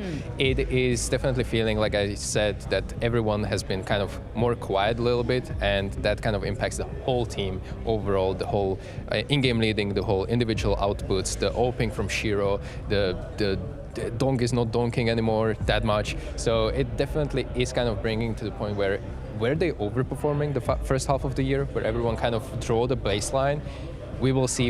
It's just not good enough right now. Well, one of these 2 teams will be going home from Denmark. One arguably has a shorter journey than the other, but Connor, Mo, who do you see going home out of Spirit and Astralis? Oh, Freya, I can't possibly imagine Spirit getting knocked out of an event this early on. I just can't. You know, new roster excuse on the Astralis side of things. I think those short train tickets home, not plane tickets, may be booked tonight. But live odds are, of course, in the favor of Spirit as well. So the bookies, Mohan, got Spirit moving forward here at Fall Finals. Money talks, and money sometimes, I mean, it's usually relatively accurate. You could definitely put it that way. Odds are a good way to really get a good prediction on how the games will go. The only thing that might happen is, you know, Astralis suddenly click in some way, because obviously they can do more than get 1 or 0 T rounds and 4 CT rounds in a match against Vitality. They could do better than that. Let's see if they take out some of that prep and anger and add a little bit more chemistry after a team talk yesterday on Spirit, or Spirit are equally upset about the way they've started this event with their loss to Liquid. Surely. And honestly, any day you don't get 13-0'd is already a better day. Yeah. So we'll see if Astralis can kick off this series with a far more competitive first map. Interesting, huh? Yeah. So, yeah. Tourette's. Don't test me. That flash interrupted it. Nice timing there. Those T's wanted to go for the elbow swing, and they ate that flashbang bad. There's another one primed and ready. It's kind of great that we got Ancient. That's a super solid map for Astralis to have a chance. Not that Spirit will be easy. They won't. Shiro's Berettas looking to get into this. It's a whole pack of players sat outside B. But this utility, I think, you know, every step they take out middle or into cave, met by a piece of defensive util, holds them back for a little while. Now we were talking about Device on a smoke and a flash, and still Chopper, who held on to that second flashbang's got it if he wants to interrupt something over here on B, where the hit inevitably looks to come through. And I love this setup, right? Shiro in the corner with Berettas, then the jiggle off Magisk, and the flash to go with it. Should set him up for a cave kill. Nothing just yet. Good tap at a Chopper as he finds first blood in the series. And Shiro had gone unnoticed. He's got to fight his way out of here as the flank coming around on the other side of cave. Ew. Shiro survives the peak from sight. Unbelievable. And the fact that player is able to fall back into the site means Donk must have missed shots too, because he had the peeker in his crosshair. 15 seconds. Finally, this plant is supposed to go down, but he fakes it once. Twice. Yeah, and Zontix, you know, he plays patiently. Stown gets... now it's a 1v1. If Zontix wants to take a fight, he knows it must be a tap. There's the one bullet. Charges down the planter as he gets around the corner. Stown just keeps going. Back and forth. Zontix, go. Can he tap two? No. swaps to the Glock. Oh, this is just ridiculous. But Zontix will put it over the line. Oh, man. Only Zontix and only Stown, I think, could have created that 1v1. Bring around the Rosie. Who would bite? And, yeah, I mean, Stown should have obviously...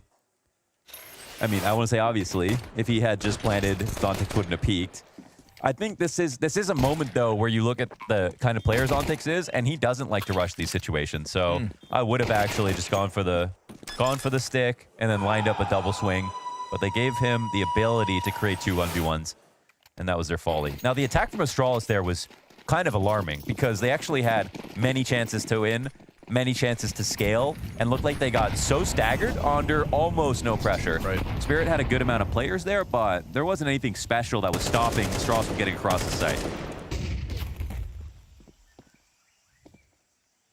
They should have continued to take fights, put pressure. Shiro should have never been able to flip around and kill a guy in cave while his teammate flanking from A already walked up to it. They took way too long to make that happen. Front of the fire here, Magix has to give it up. Should be a guaranteed plant, no contest, no deep lane peek, because Shiro's Molotov's only now just burn out. There's his access to the site. Now they're gonna go pushing in. Deagle in the front. Oh my God, just meant to set him up, but instead Jabby knocks him down. A double off the Deagle. Immediate M4 upgrade.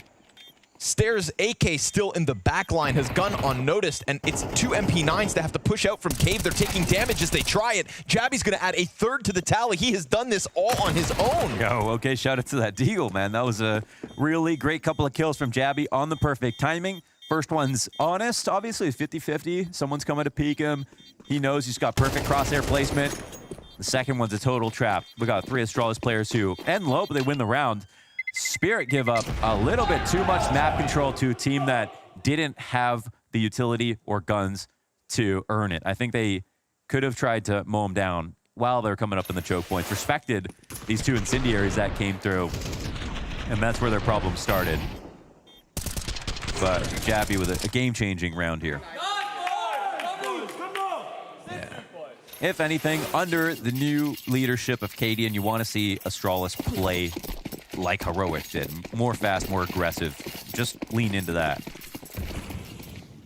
We were talking about it yesterday, how somebody like Stair could get weaponized well by Cadian moving forward. We know what the core of Cadian, Stown, and Jabby can very well do.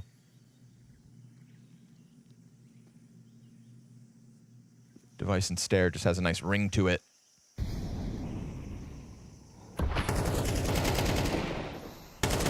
See if Astralis end up falling victim to the same thing that they just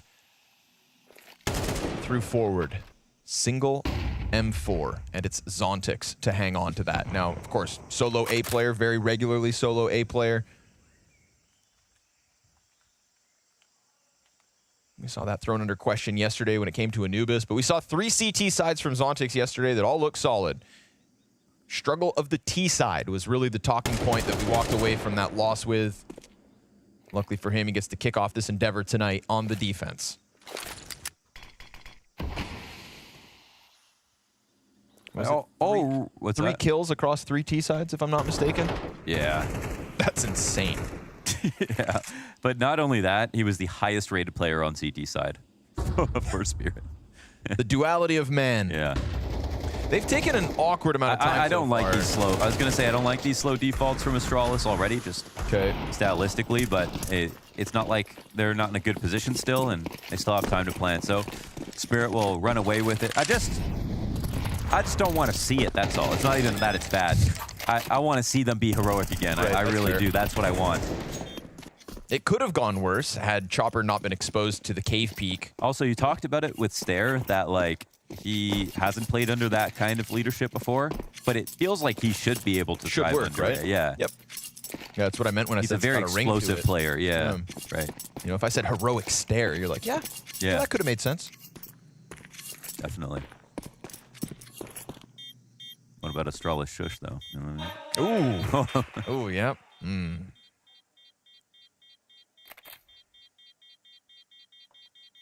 What about Mad Lions Bubsky? Yo, good times.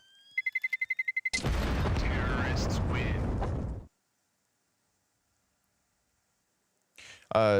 Device is going to need to button his polo shirt up. That is a finable offense, just for the record. You're seeing some chest hair? 2 unbuttoned polo buttons. We're getting into fine territory. Missed it. Missed the action. Oh, now he's got a sweater and the jacket. Okay, see? Or was it always 2 jackets, huh? I'm going to gaslight you. I don't know. I'm going to gaslight you tonight. Because now I don't remember. He's zipped up.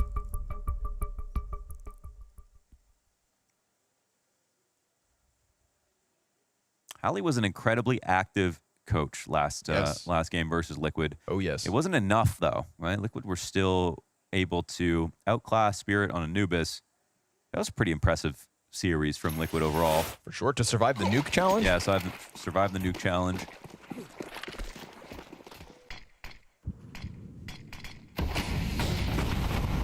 But, yeah, Dunk doesn't always start 10-0 these days. And we never got to kind of throw him under the bus with the highlights, but back in the pistol, I swear, as he's coming up short on E, he would have had someone to shoot in the back. And that player is able to get away from him, dive, just jiving around, dive back into the plant zone.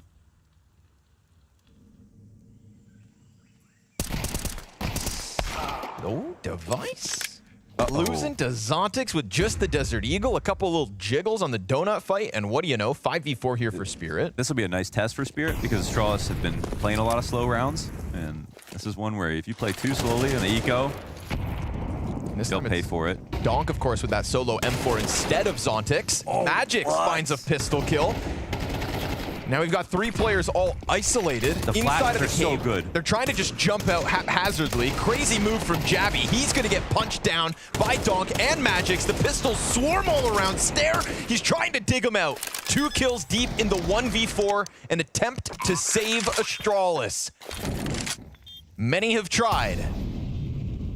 Does he expect Zontix now? Man, he doesn't. No, blindsided by the ramp flank, and so pistols prevail. Yeah, they do big time. Oh man, that was definitely a breakdown in communication, right? Because Magix got his kill in the corner of the site, and there was no one else.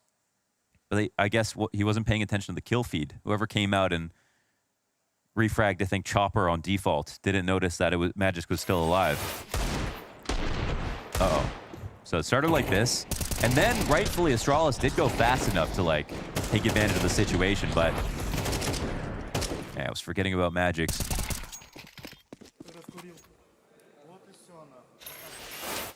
Cheeky guy, that Magix. Yeah. They also had a rough game versus Liquid. True, yeah. He had a couple of good moments like on Anubis where he was opping, actually. Yeah, but then also some costly overall, yeah. True.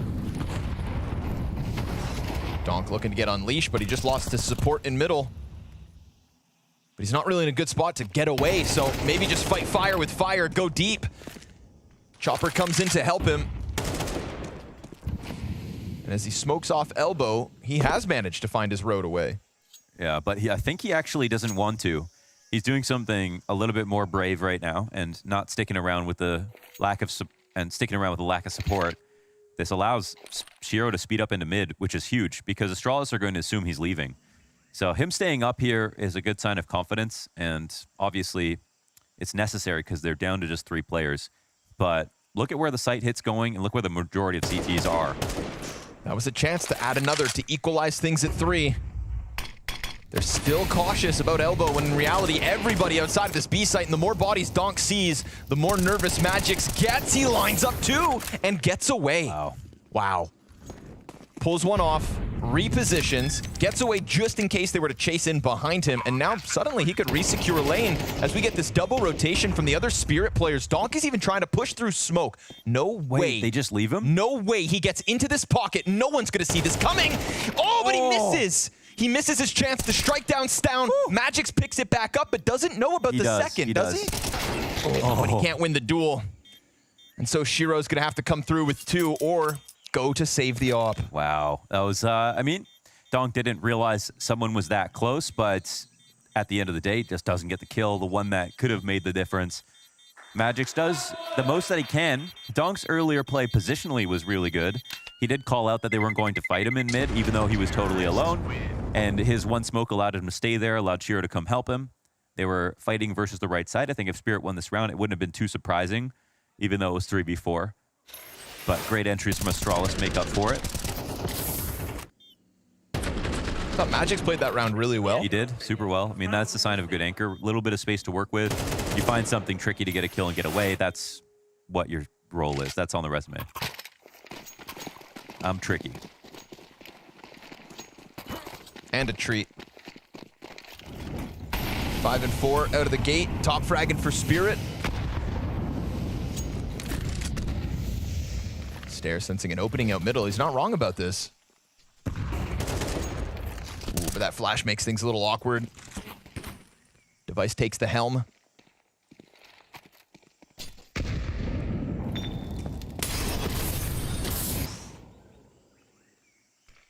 Now is that off postures? Just hoping somebody oversteps. Zontix, Molly, does it spread? I think he's fine. He can hang on to that, but it definitely allows Stair to get up into Red Room. He's been relegated into the corner, but again, that's one of those spots where, like, would you really blame Stair for assuming that it didn't go all the way in? He hears Chopper. Oh, you should have seen the shadow. Yeah, that was insane. Elongated shadow. Yep. A1S barrel. Goes one way. I mean, Stair's not peeking this, though. Zontix is holding. God. Stair needs timing peek, man. He sees the shadows again, so he knows. Yeah. Oh! And he almost lines that up, but Chopper gets back into the CT spawn. Whew, making the most of a sketchy spot. Yabby, who's really close, nose of the smoke. As it's coming up. They peel away Red Room. They sense an opening on this A hit. Chopper tries to throw himself back into the site with that M4. Grabbed off Zontix's corpse. Oh, but a main fight lost by Donk. 2 and 5. Chopper can't maintain with more than just the one. And with that smoke on the CT cross and the death over on the other side of the site, Shiro's feeling a little desperate.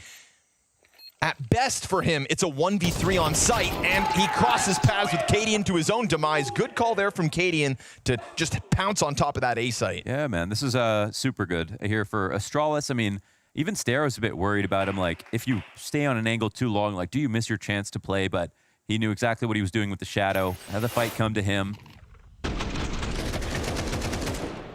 And they got lodged into a few different spots, right? They had Gabby on the lurk over on B. That holds their tension.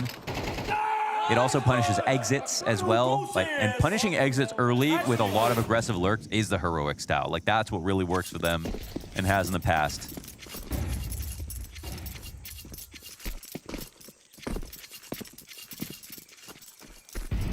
Who's talking this one out if Chopper is drinking water? Stress break. Said, watch as we stand here and they burn thousands of dollars of utility. I'm a genius.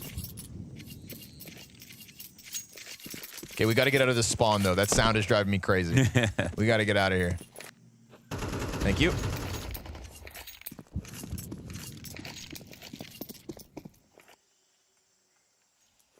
Butterfly knives are the TikTok of Counter-Strike. Yeah.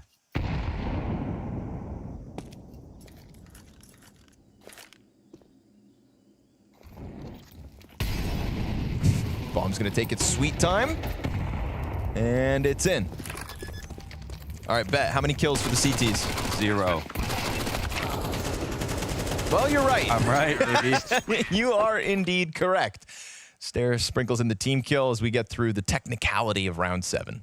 5-2 lead for the T side of Astralis. Oh, it's all clicking now here for Astralis. Everyone was laughing yesterday when they got egged by Vitality in their debut. Where were you, by the way, on the sort of hype meter of the roster move? Like, of getting Cadian, like, you are on the side of promising or will eventually fail? Like, where were you leaning? Much like, you mentioned it yesterday too, where you're like, you've almost been kind of like getting your hopes up too high with Cadian's announcements. After, but I'm still committed to feeling optimistic. Yeah, I was optimistic. I'm happy Device was off the in-game leadership. I think that Cadian can rifle. You know, I brought that up as like a question mark, but I'm not much of a doubter for that. I think it has promise. And I was indeed excited. Okay, yeah. To see this 5.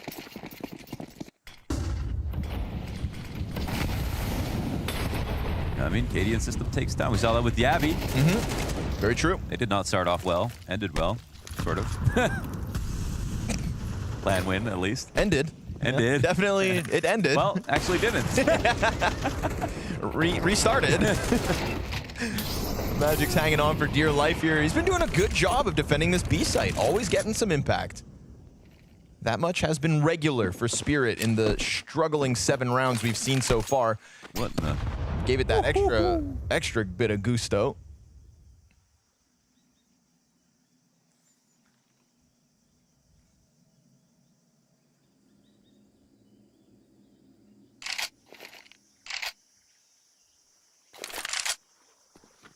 I mean, this would be a hard position to read. If you're Astralis, unless they just come out and get the info right there. Stare, 1 for 1, and Shiro will smoke himself out.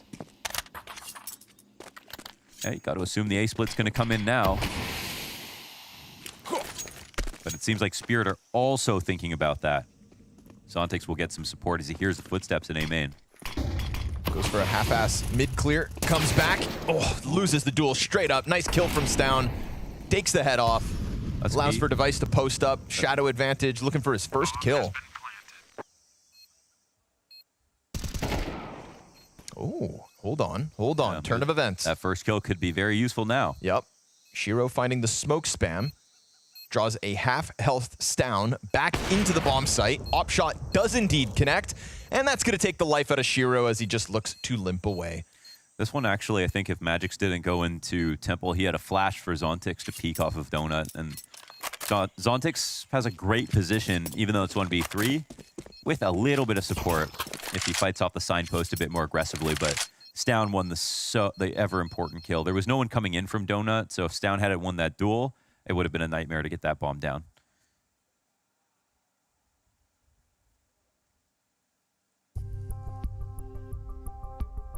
Dire straits here for Team Spirit in this first half. Strauss are clearly having a much better day.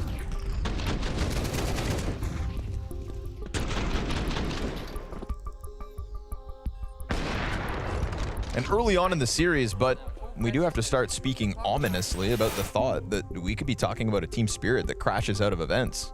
Yeah. This would be, it'd be more than just a couple of blips. Was Jabby complaining about the air conditioning? Is that what that was? I don't know. UFOs? Maybe. They're trying to beam me up. They keep saying, come new.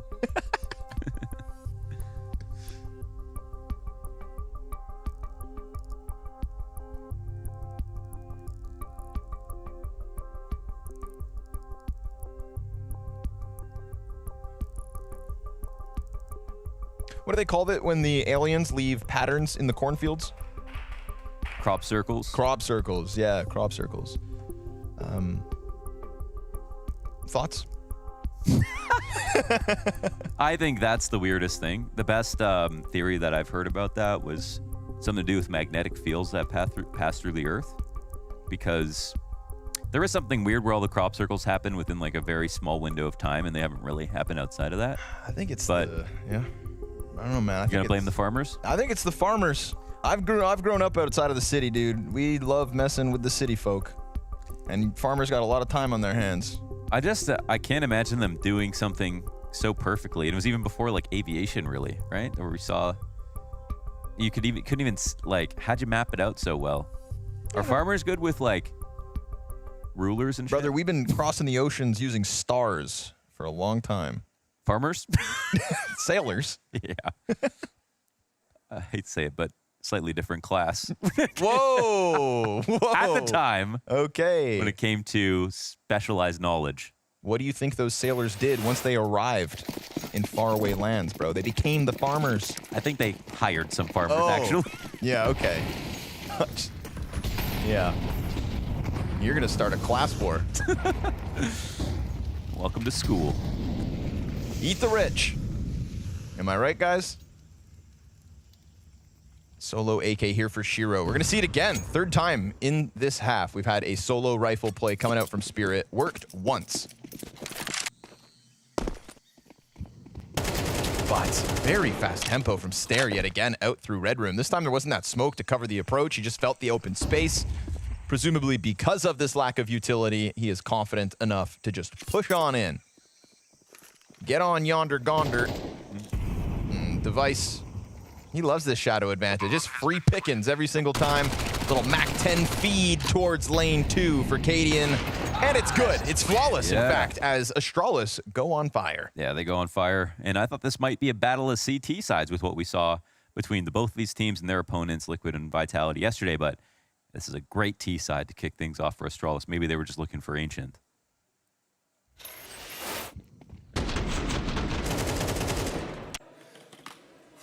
I mean, the multi-lurk style on Ancient specifically, so effective.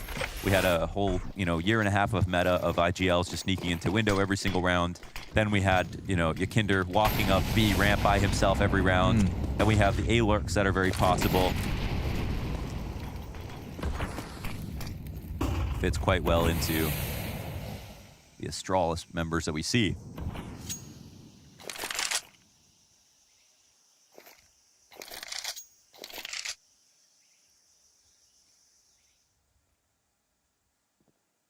They need to add Train back right now. Yes, 100%. Imagine how they put it in the trailer. Amazing that would be. It was in the trailer. Yeah.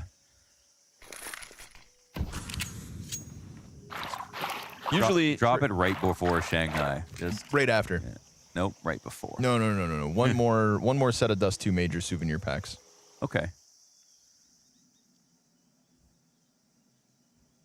And the Chinese fans love Dust 2. So, you know what? It's their major. A lot of lane control here for Spirit, but not a single grenade across the team. So guns up, ready to go. Throw bullets. Oh, it gets a bit away from him, but Donk's here to help out. Comes out of the smoke, emerging with the trade frag. Another pretty quick rebound call from Astralis, though, just deviating towards A. And because Chopper's taking this passive play, he doesn't see the approach, doesn't notice the shadows. Here's the grenades, that's for damn sure. But he's not going to be able to do anything about it. Oh, he's screwed. Oh, no! It's a big molly. Yeah, inside one. All the way down. Zontic's catching the kill towards Donut. Op barrel ready for Shiro. At some point, surely, Device goes down because of this. Yeah, sitting duck.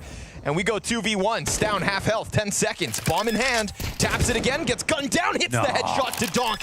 And this time, he's going to stick it. Can he get around the box? Wait, he got off it. And he tries to chase him down, but no. Just outplayed. Shiro scares him. And with a quarter health, he runs for the hills as Spirit bag a third. That's close, man. Almost dies after time, too. Nicely played from Shiro. The only one you can't trick in that situation. It's down, obviously. I don't know if he could have planted. If he had put it down, Shiro looked like maybe did a sound bait and jumped up. Yeah, I think Bomb goes down there. Yeah. I think Bomb goes down. He could have killed him if he swung, but it looked like he kind of thought shots down would do that play. The low percentage one. That just ends up looking goofy. That was crazy. Never seen iBuy Power Hollows up that close. Oh, God. Good flash. Yep. Nice assist there to get Donk down. 3 and 10 at the moment, folks. No, he hasn't had a great half, that's for sure. Ooh.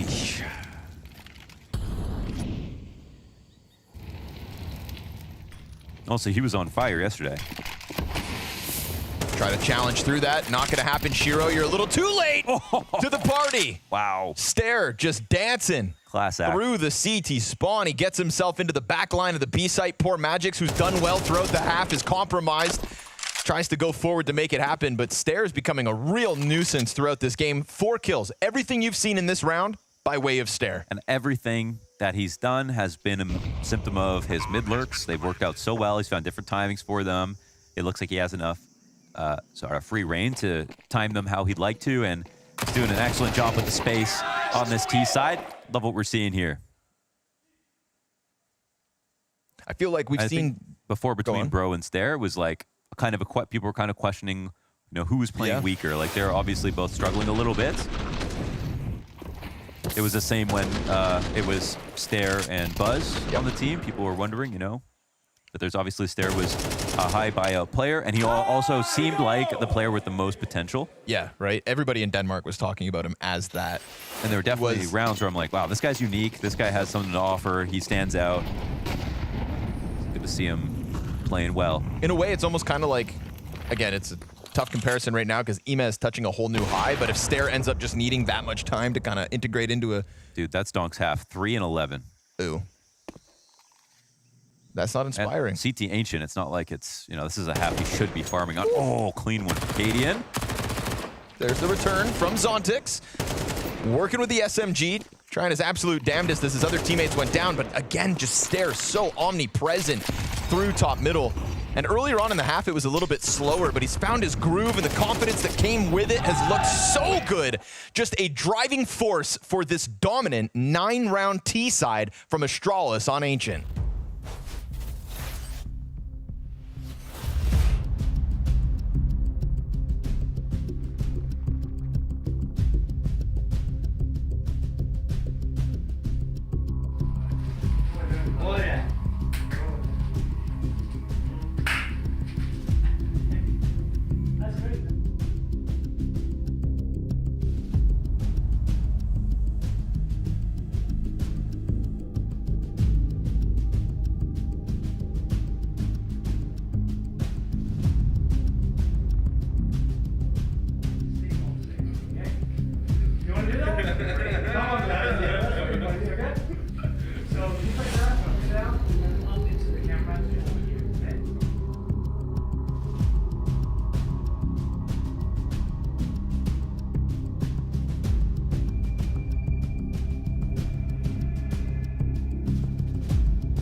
One more time. Okay.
Certainly a better first half tonight for Astralis than what they put forth against Vitality in their debut. 9 rounds on the T side of their map pick. A map, of course, where Spirit goes 17-6 across 2024. So no chumps, that's for damn sure.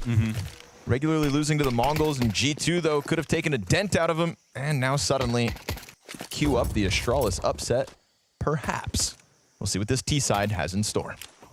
Yeah, this would be a pretty bad marker for Spirits in terms of, you know, future potential. I think if they especially exited on a game like this, they wouldn't leave with much confidence. It's not to say Astralis didn't play well, because they were great. But we're talking about Spirit, who haven't made a roster move. They're well established. They know how good they can be. They have a map they want to play on. They're a heavy favorite.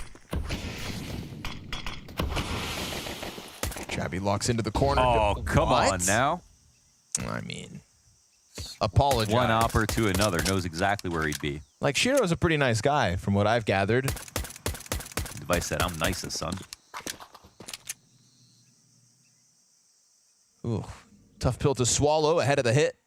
But it doesn't look like Spirit have ideas of going anywhere else. It will not deter them from the A commit.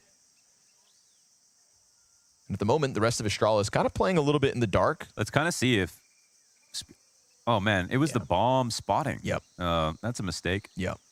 That's just confirmation. Cadian's just going to keep this locked in. In fact, they're even pulling Stown back slightly from Red Room. Cadian taps into Donk. That's 2 easy frags. Donk 3 and 12. Jabby's in the corner as Chopper starts some sort of a response, and it's just the sheer numbers that's going to catch them off guard here. All is looking good for the Danes. A 1v3 for Zontix, and he does catch 1-2, tapping for the third. It's 11 health here for Stown. I mean, this could be a flubbed moment, if not for the Stown headshot from behind box. He pops up and shuts Zontix down. He absolutely could not let Zontix win that. Zontix, and the way that Stown fought was obviously on the headshot angle because he was on 11 health. Had to fight that way, had to win that way, and did. Close call. Some great shots here from most of the Astralis guys. That device kill is kind of baloney. Yeah. That's some baloney, man. But you know what? Good players are also lucky. Fair. Okay. Yeah, luck is a skill. I played Fallout. It's all probability based. If you don't try, you never get lucky. I just can't believe Donk is 3 and 12. Yeah. That's a difficult... And it's again, like a great position on a map that they want to play. It's obviously Astralis' pick, but yeah, not a great half.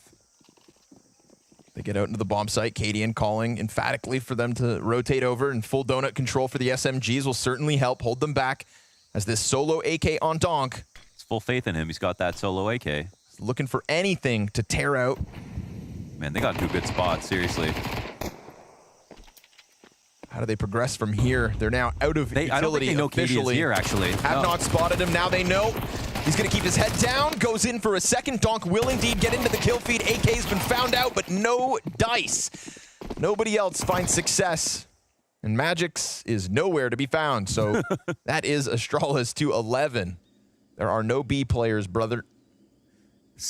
Man, you can see the confidence is not exactly there. I mean, Donk could have swung a little bit more in a couple of spots and taken some fights where Astralis had no idea where he was. And I kind of want to say old Donk would have done it. Today I can understand why he, might be doubting himself a little bit. And make no mistake, I mean, Donk's had this amazing year, but his playstyle is very confidence-based. I mean, you talk to other pros, talk about Donk, and they say he just swings everything, and he just wins all his fights. He believes he's going to win. And he definitely taught a lot of players how to play this game in CS2. A lot of riflers have been copying him. Everyone in Tier 2 is trying to beat Donk. Malbs talked about it. He watched every demo and absorbed his playstyle. And all of that obviously makes it harder to replicate what you've been doing, especially if it is confidence-based. But it's a lot like what Yakinder did. Donk has just done it in a more high-stakes environments for tournament wins. Here comes Jabby.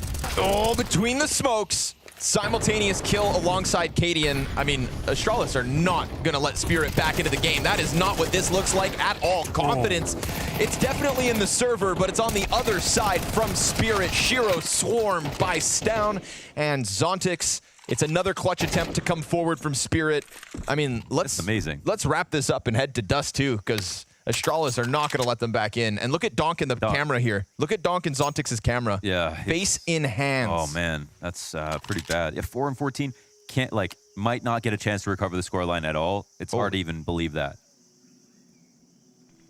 The match is still recoverable, obviously, but something's wrong. And when I say something, I mean no one on Spirit has 10 kills or more.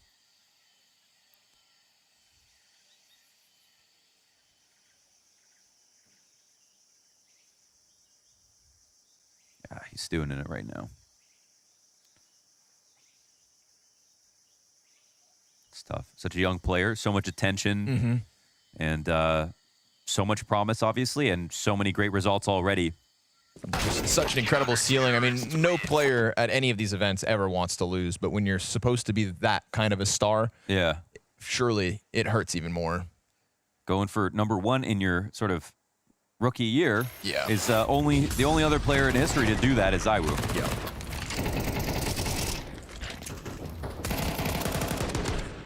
So those are the standards that he's wrestling with every single time he shows up.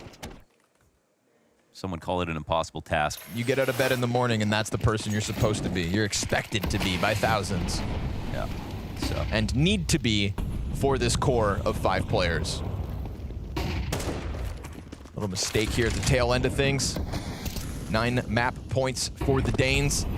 But there is a difference between Donk and some of the false prophets in the past. We've already got him winning one of the biggest tournaments possible as the MVP and putting up numbers no one's ever done in history. That'll never be taken away from him. So I think if he's really got that championship mentality, then it's basically about showing it now. I mean, we're on land here versus in a game he should win. And being great is about being able to bounce back in positions like this as well.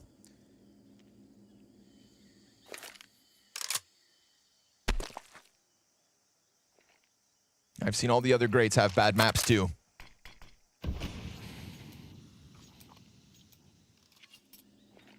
Just a scary thought that once Astralis have Ancient in their back pocket, it's one map between Spirit and bombing out of the Fall Finals. The most winning team of the first half of 2024, picking up 2 major lands when nobody else could get that stringing together. Go into the player break on a hell of a high. It's down, looking to lock in Temple. Yeah, no exit allowed. Wow. You're not even getting close to that bomb site. Now the bomb dropped forward. Device trying to hang on to the doorway actually gets clipped out by Chopper, so there's something here to stand on. Man advantage now gone, fast flank coming through. Jabby, however, looking to lock this in. It's a Shiro clutch, but it's not in the cards. A hell of a first map in contrast to the game versus Vitality yesterday. Astralis went home, looked themselves in the mirror, and said they weren't going down without a fight. Yeah, Astralis bouncing back and beating down Spirit in the process. We're talking 13-3 on that first map, and no better way for the Danes to be resurging and going, okay, yesterday versus Vitality, sure, that wasn't the debut that we want, but today we're going to put it up versus one of the best teams in the world, which I'm looking at right now and going, that's not the Spirit that we saw winning Katowice, not the Spirit that we saw winning Spring Finals either. Completely different gameplay, what we've seen from Astralis from yesterday. Obviously, that T side was pretty solid. It started a little bit rough, and considering the pistol round that Spirit won in the first half, they only got 3 rounds in total, which shows me that something is wrong. And also from the body cams that I've seen on the players, it's just something feels off, and full reset is needed for this best of 3 to even attempt to go their way. This was definitely a team failure. I'm not going to put it on one individual from Spirit, but I'm just going to ask you, Seeko, when was the last time you saw Donk bottom fragging? Like, can you actually remember a single map where he bottom fragged? I actually don't, but I'm pretty sure there has been some in the previous.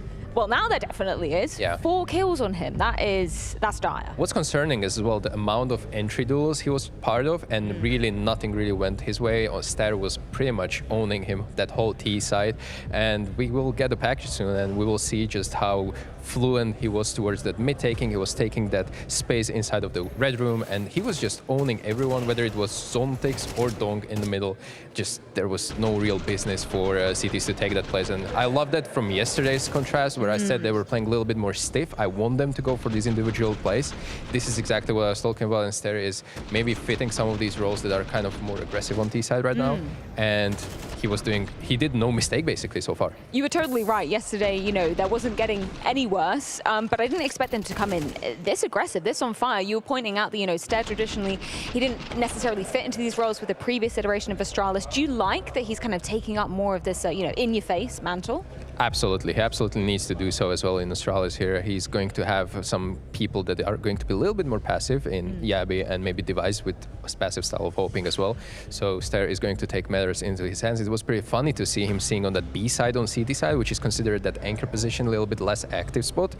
But the contrast between T side and CT side worked brilliantly for him so far, and let's see what he brings on for next maps. Let's dive into the second pistol of this first map of Ancient, because this might have been an opportunity for, you know, Spirit to be swinging things back in their favor, starting to build some momentum. As we see here, it did end up being Astralis closing this out pretty simply, but Spirit did have an opportunity until Stun entered the equation and just clutched it out. Yeah, and it all started super unfortunately with this one-tap, ridiculous one-tap on Shiro from Device. There was an opening frag that kind of kind of sold the whole round that it's actually an A hit. They spotted the bomb in Donut as well, like Londres actually pointed out during the cast, and it's pretty interesting to see that after this situation, triple peak happens, and he Zontix, who is essentially having 3 kills so far this tournament on T side, he almost doubled that in this single round, but Stown was playing it pretty well with the amount of HP that he had, and he forced that headshot duel, so pretty much the HP didn't play a role there, and yeah, Stown is just owning there. And I love that we get to see this version of Stown, you know, resurfacing as well, because I think it was a little bit of a question. I mean, definitely coming off of yesterday, we had questions about every single individual, but this is what we wanted to see of Stown when he joined Astralis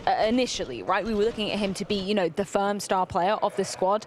I'm really hoping that now, you know, with Cadian back in that in-game leader role, he gets to become the version of Stown that we saw back in the heroic days, if I'm allowed to say that. Yeah, absolutely. And when I'm seeing these frags, a bunch of hatches are actually coming here to hatches in cave as well, and we've seen that Stown is not having that headshot percentage totally up. He's like body shots merchant, I would say, and it's good to see that the little contrast there, that he's feeling well. Obviously 100 ADR is just something that you can't stop when you're Team Spirit. Tell me a bit about that T side, because I know it's easy to say it's obviously miles better than their performance yesterday, but was there anything specific that you picked out from the Astralis side that was working pretty well for them and allowing to, you know, just keep that ball rolling? I think I touched up on it. They're having like 5 opening duels in T side, and winning all 5 of them is going to happen that your T side is going to be much more easier to play. Converting that 5v4s is something that is up to IGL's task and also individual's task, and they passed the test, so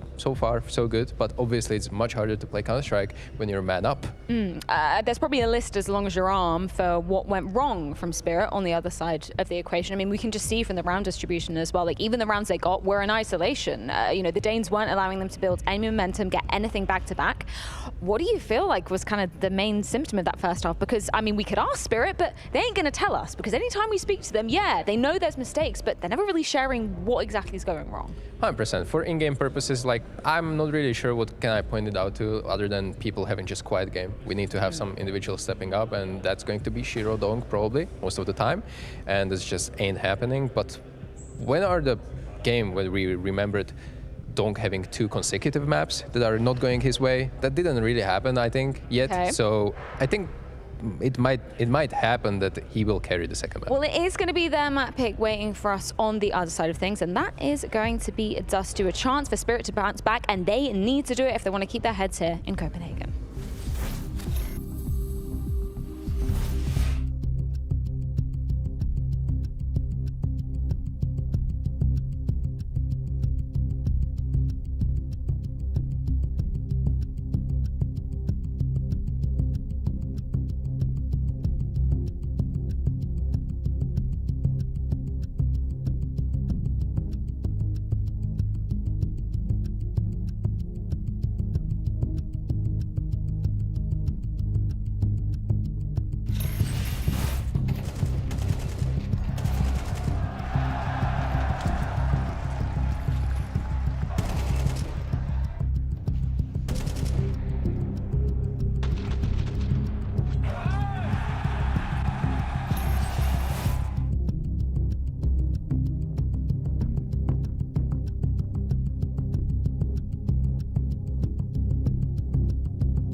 Why do you think you were not able to play your game against Liquid?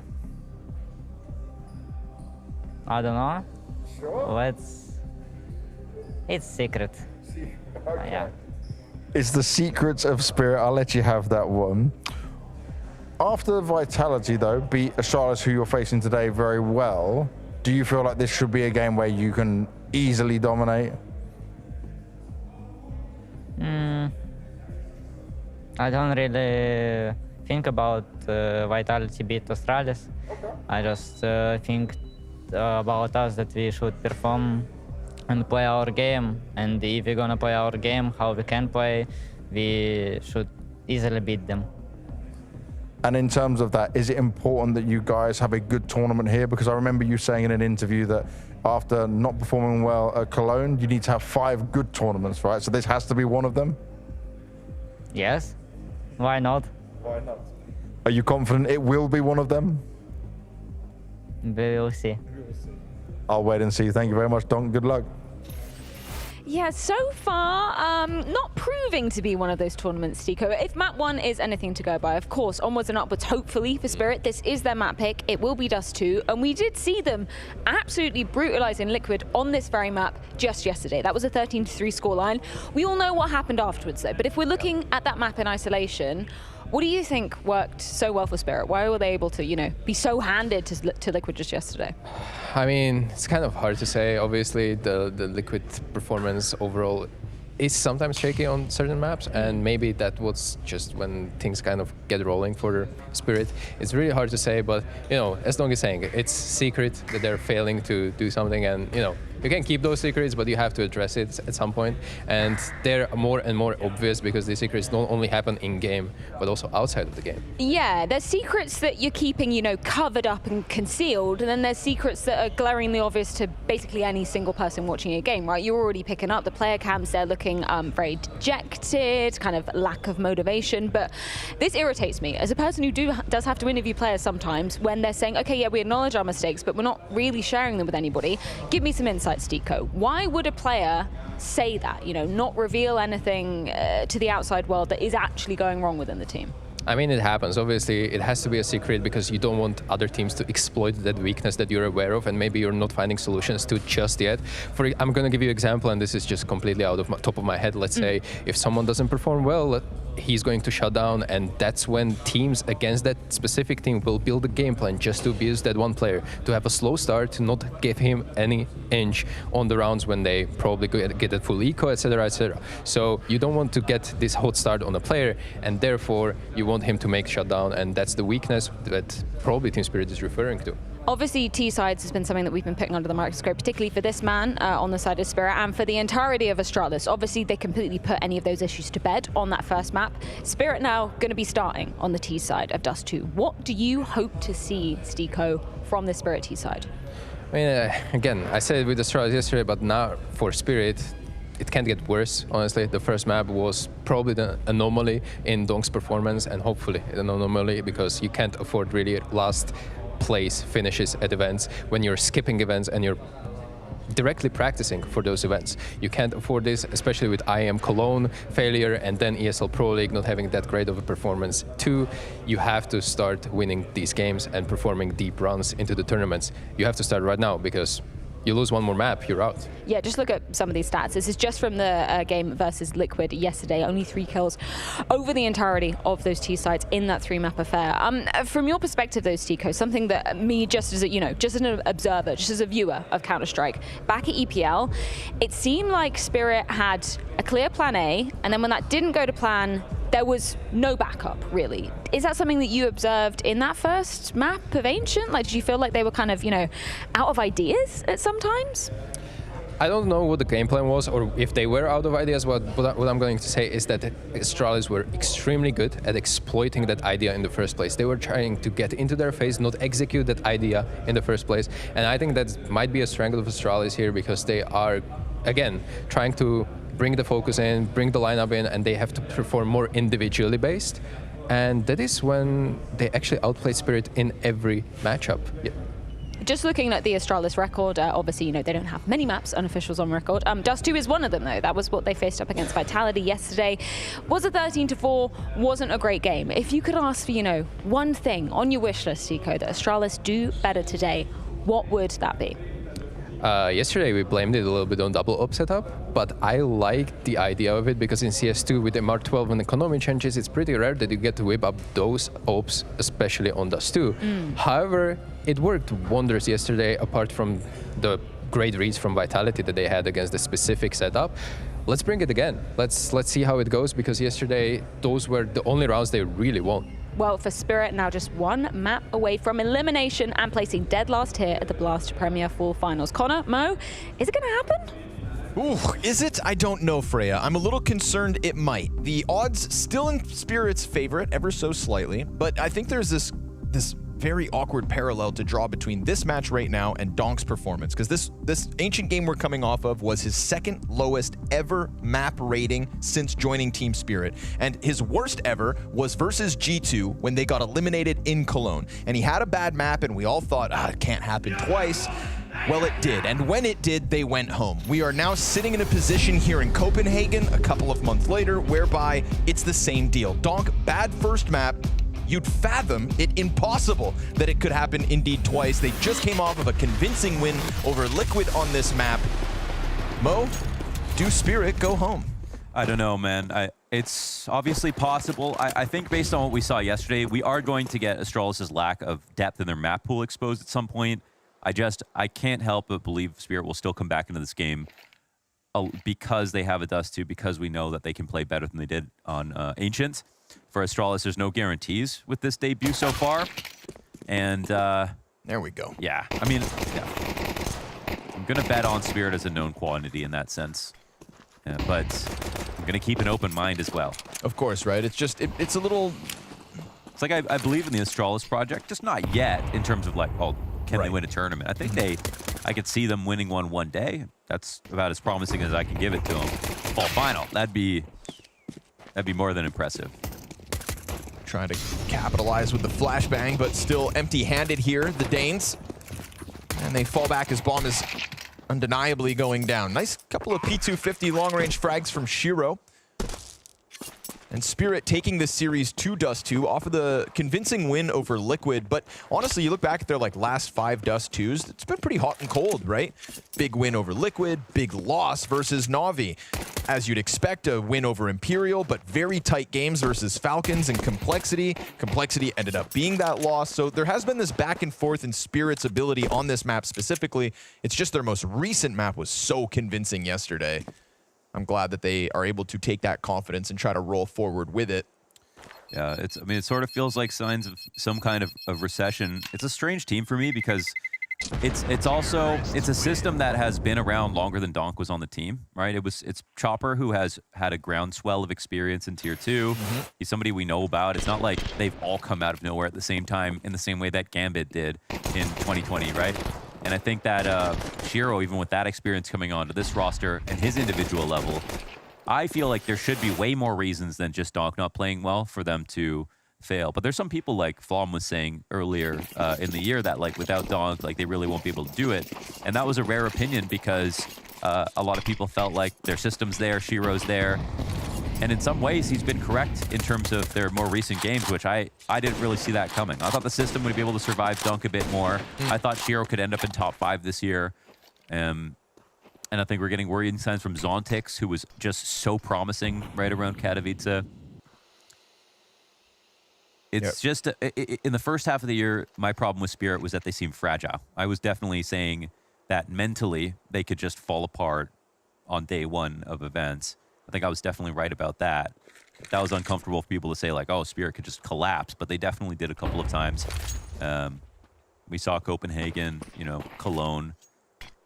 Yeah, I think Copenhagen major playoffs was sort of the first real worrying sign of like a Zontix fall off. Yeah. Because like you're saying, his promise was so real at the start of the year. He definitely propped up Donk well. Well, one more piece of that is James in a YouTube video explaining Spirit. He's like, everyone in Chopper's system can kind of turn their brain off on T-side a little bit because everything is mapped out before they start the game, which means actually a great way to individually shine on the roster because everyone knows how the rounds are going to go from start to finish. So that sort of gives Donk less of an excuse when you get, you know, the maps like we saw just now. Right, yeah. He had opportunities. He just wasn't good enough. And that's something we haven't had to say about him since 2023. Yep. You know. Or the anomaly that was that elimination game versus G2 in Cologne. Yeah.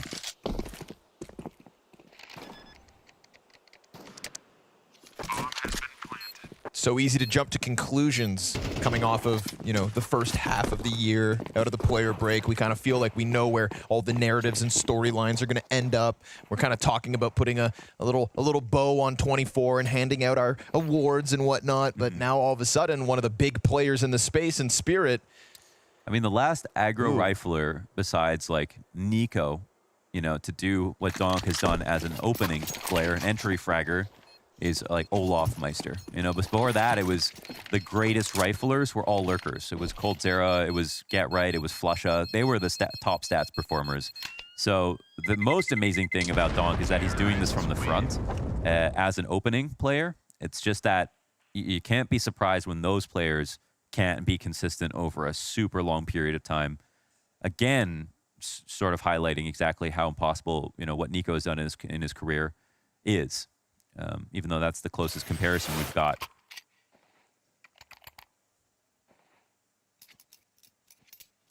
But it's been a long time since Olaf, and there hasn't been another Nico.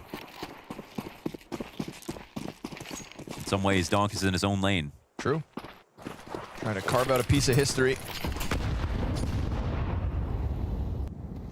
As we are very much only flipping through his first pages.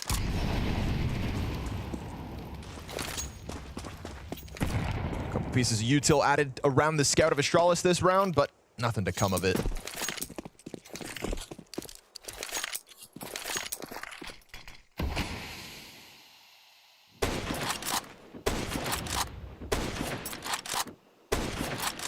Sorry, device.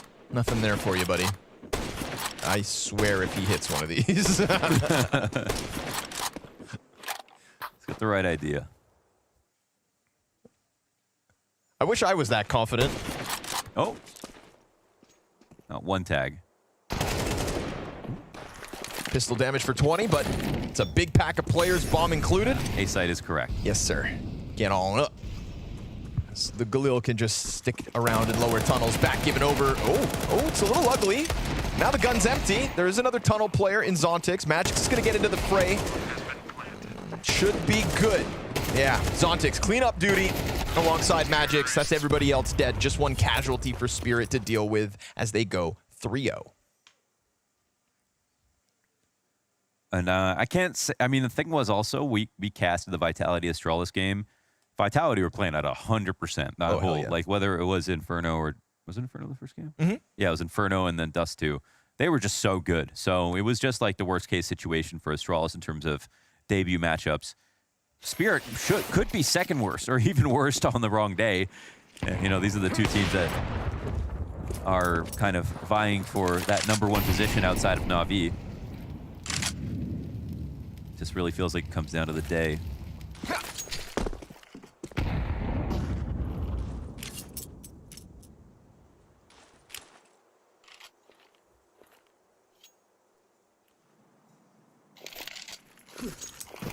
Presumably Shiro with a second smoke.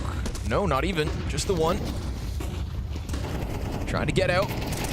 There we go. One and done. Zontix, good trade frag. And again, that smoke grenade here thrown out by Shiro from outside of tunnels. Goes deep through the doors and makes sure nobody can even take a glance into that bomb site. Okay, if there's one problem about Astralis' CT side now that I'm remembering, it was the mid Bs and the B site in general. Stair looked a little bit uncomfortable there. We just saw Stair play incredibly well on the T side of Ancient in the last map, but when he's playing B side on Dust 2, watch for moments where he's like way too passive, because the way that nades are designed on the attacks or the PT side, if you don't try to find a way in between two flashes to get a kill, or throw your nade down as they're exiting and swing with it, you're going to lose. You cannot hold an angle in the back of the site. We saw what happened to Snacks on Dust 2. We saw what happened to Stair yesterday when they were playing the site. Now, if you want to watch someone do it right, you watch someone like Bit, you know, how they can play very aggressively versus attacks. It looks a little bit crazier when you go for the swings, but like sort of like Inferno B site, you know, look for how hard good anchors fight for any sliver of info to get a spray down, whether it's through the smoke or on a timing. But there are no good angles left versus a full 5B attack with great flashes. Right, so you just got to get engaged. You have to get an off-angle aggressive kill before you go passive. Just off the mark there, Device. Op rings out. Corner smoke blown open as the car position's held by Cadian, and he's going forward on it. Not too far off the mark. That flash was very good. Stunned Spirit for a second.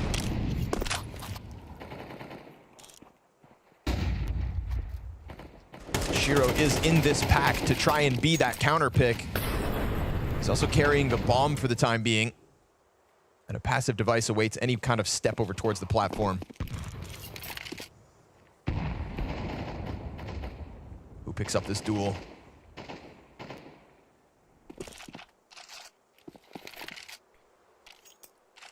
See if they wait for the smoke to fade, and then he tries to take a deeper angle. Device still just kind of shifting between boxes, and off the flash, they go for the peek. A lot of potential spray here down that straight, narrow wall. Yeah, they're trying to catch him coming up, but well, Stown expands, and they're looking for him slightly, but... They already mollied it. Oh, and then he catches him off guard. No, he can't get a second. Missed off shot. Shiro does clip the wings of Device, and Jabby sends one back through smoke. That Opera's position is... Look for Magics. Reestablished by Cadian. Oh, he's coming long, actually. 29 seconds. Taking over from where Device fell. Cadian is very much in here on the site. Another smoke for the cross thrown out by Shiro. It's Cadian up versus Chopper. Oh, it's the ramp player to keep his head down. Takes a dink and survives. Gets cleared out by Stair as Jabby goes deep. And can he stop the bomb as it gets scooped up by Magics? If it gets dropped now, Shiro surely can't find him. Jabby, oh, he gets it at the perfect moment, and the op shot rings out, but nothing Shiro can do. Jabby to perfection. Oh, and after time, no plant goes down. Jabby wins his cake and eats it too. That's an op down, player dead after time. Worst case scenario here for Team Spirit in the perfect position.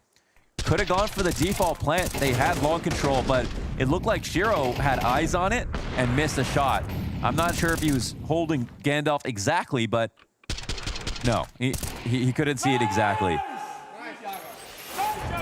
Had the chance to refrag, though, as we saw. Yep, goes for the left swing on the top of the car. One chance, and he misses it.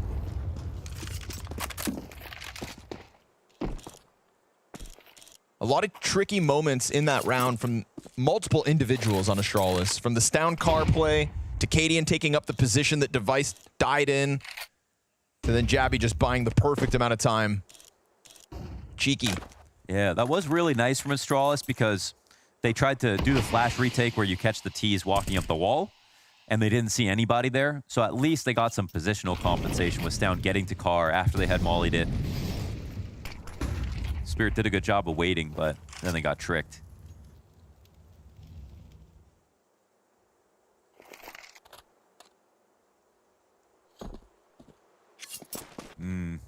He's definitely light again. Gotta watch for when Astralis don't use mid to their advantage. Now, of course, stacking in this position is nice when you mid B. Oh, Stown shoots a little bit too early. Yeah, when shadow advantage goes wrong.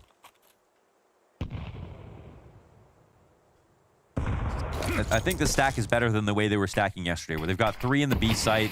So if Spirit get the info and they don't see anybody here, maybe they want to take advantage of this.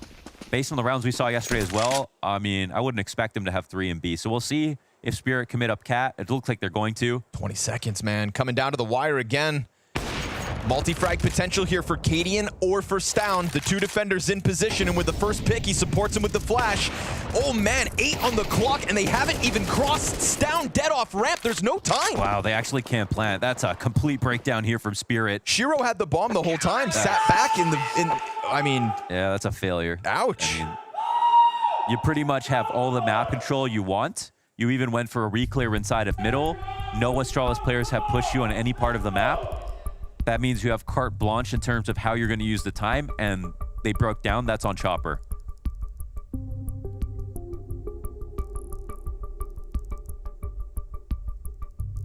It's dust too. You don't need 30 more seconds to figure out what site to go to.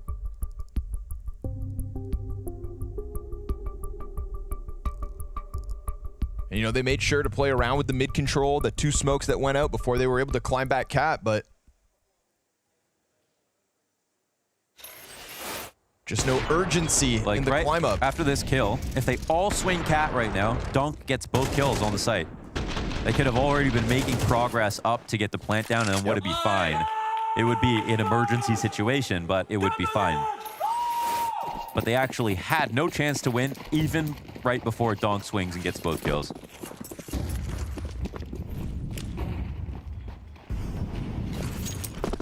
It's a 4-2 lead still, but there are some warning signs apparent here for Spirit. They'll go back to the long control with certainty. Usually rounds like that are wake-up calls. You see that, you know it was your own fault. Like, we're going to move faster this time. Kind of have to ask yourself, like, what am I doing? Yeah. Like, are we the favorites or not? Yeah. Like, seriously. Yeah. A little embarrassment to fuel the fire as the smoke is still there. They're crossing over, but this is a heavily stacked site from Astralis. But this crossover, I mean, Cadian with a nade out could very well get clipped. Yeah, he doesn't anticipate them being this far up already. Oh, missed shot. Jabby's gonna try to throw his hat into the ring. 2 more players to cross over. That's now 3 for Spirit on site, and this support from Shiro, top car. Smoke all over as he can't find vision on anything. Oh, it's right there though. Wins the head-to-head against Device. Jabby still unable to get into the engagement, and Shiro's just finding him all over the place. 2 kills from him. Down to 4 health, over towards mid, cleaned up, and Jabby in the same place he won his clutch from. Now 5 players all around him, and so the trade feels inevitable. That's more like it. Shiro steps up for Spirit. Yeah, massively. He plays that op like a violin, man. Very particular about the way he takes those fights. The patient pays off versus Device on the corner of Gandalf, and also it's Chopper getting up to the corner of the site with 45 seconds or so. Like, they have no belief that Spirit would move this quickly. So basically everything was better in this round. Took a loss to learn the lesson, but they've got a decent half already.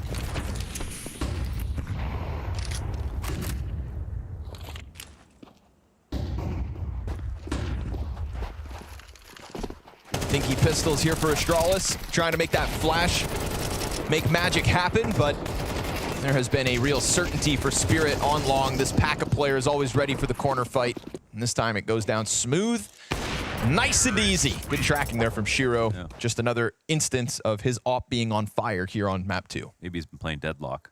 That can improve your tracking. Who do you think his main would be? Definitely Vindicta. Yeah, you think so? 100%, yeah. Well, or Great Talent, obviously, but what do you think? I don't know. I guess I'm saying obviously and asking you, so you have to just agree, I guess. I think I have to, yeah. You're strong arming. I don't know who else it would be, though. Just long range, sitting in the back, DPS. You know, or maybe a new game, he gets to be an entirely different person. You know, maybe he's sick of being boxed into this personality that you've created for him longer. Is it Abrams using Punchy McPuncherson? Yep. Okay. Maybe. You know, he is basically a turret, so yeah. Shout out McGinnis. Speaking of that, Device. Another turret on the op. Down goes Chopper. Little variation in the long play with stair top blue box.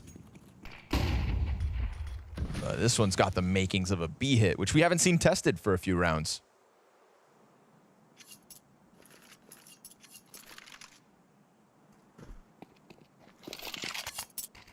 I don't know if they switched something up, but we've got Stair on long in this game. I think he did play 1 round in B, but even then, Jabby was also with him. Jabby down to no nades here, so he's going to move himself to Hummer. Relies on some support here from Device. It's all about timing. Oh, missed shot, but Jabby backs turn to him. Can't manage a multi-frag from that one. Oh, missed door smoke gives Device a perfect chance to strike one down. They're coming through. It's a double man advantage off that one. Lurk. Down pressing out, catches the bomb planter, gets around that pillar. Zontic's able to respond back, 35 to the clock. Scoops up bomb and fakes once.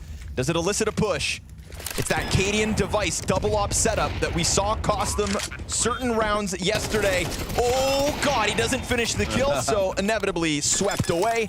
And Spirit may have planted, but Astralis take a round. Yeah, not too shabby. Not too shabby. That defense, I mean, that's the one position left for Jabby to play is when you have no utility, it's great. You go to Hummer, you get a nice timing on when they're exiting. People are often lined up as they're looking towards the door in the window. And a device outside of the door with the missed door smoke. Yeah. Well, that certainly helps out a lot. Actually, another missed door smoke. Yeah, game changer.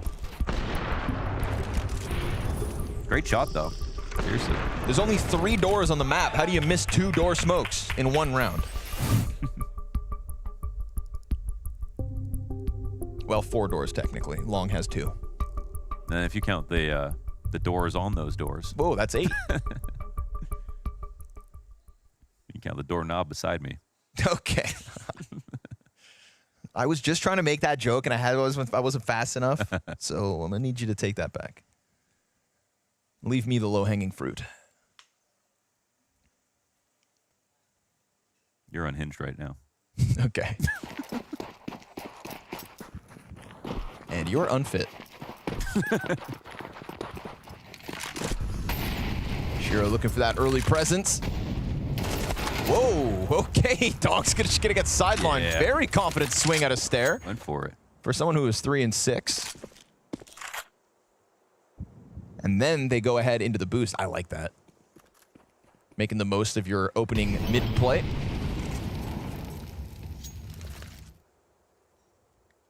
And honestly, with 3 players top tunnels, you know eventually they're coming down here. So this is a... Oh, God, get your gun out. Put that op back up. Oh, God. Have they been playing spawns this half? Because like Astralis positions are changing drastically every single round. I like that, though. A little fluidity.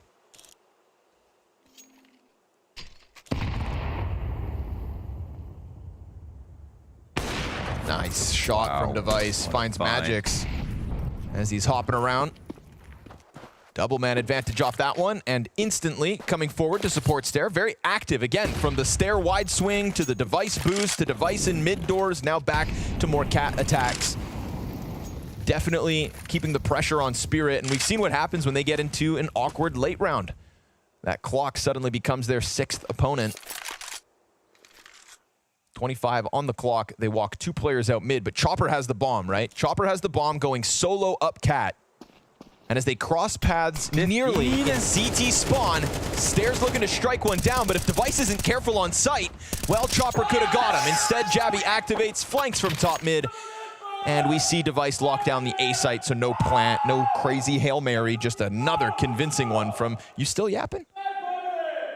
Yes. It's good. You done? It's always a little more Arcadian. Okay. Yeah, this is not a great moment. And there have been moments where it does look dull from Chopper, even though he's got the system that seems to be able to like know what it's going to do. Like that goes beyond the players that it hosts. Oh wow. He's still sometimes in those moments. It's like, oh yes, please. Oh, he had butts the smoke. Oh, I see. Yeah, that would have been. If he catches him off, would have been cool. Sorry, you were saying something important? No, not really. I mean, just there are moments where it's like it looks like there's one plan out of spawn. If it doesn't work, they still try it. And if they lose the players, then that's where you're like, Chopper, sometimes clever, sometimes not. Like what's what's going on? Because there should be branching ideas, right? And low numbers plans as well. So great chance for Chopper. Cadian's gonna find Shiro in the background, but no way he expected that Tech 9 up close. There we go. Little jump scare moment for Cadian to go back and forth with the ops. And he doesn't want that damn thing. Magic's op was great yesterday. Double op T side here for Spirit. We're just gonna throw that. Yeah. Bomb gets chucked over. Dog's gonna scoop it up. And these CT players kind of stuck down in their spawn, but a Molotov's going to interrupt the plant excellently. Chopper does indeed hit the shot, but Stown survives with a third of his health. Here comes the cat support. Oh, he saw him. ready, time ticking. CT's push off the flash. Chopper finds another frag, but Zontic's here to lend that helping hand. And eventually Donk's going to plant. Eventually. This time the full commit, and Spirit, this was supposed to be like some kind of big moment off Shiro's solo off. He does get one in the round, but it's really Chopper getting out on the timing of Long that really opens the door wide for this A follow through. So a round they're not supposed to win, yeah, fair added play to the Spirit tally. Yeah, things have gone wrong for them this half, but look at this. This great opening kill from Shiro, and then Chopper, as you said, doing the rest, doing the most. And this is not a lot of utility, so they kind of have to, you know, Jimmy rig a plan to get the bomb down while it's coming from Long, but they don't have a cross smoke, and they make it happen. There's a chance there for Astralis to stop it, but that's also kind of screws up their half. They've exposed Spirit in a couple positions off their clock problems, but in general, Spirit are going to be quite happy about the amount of rounds they have.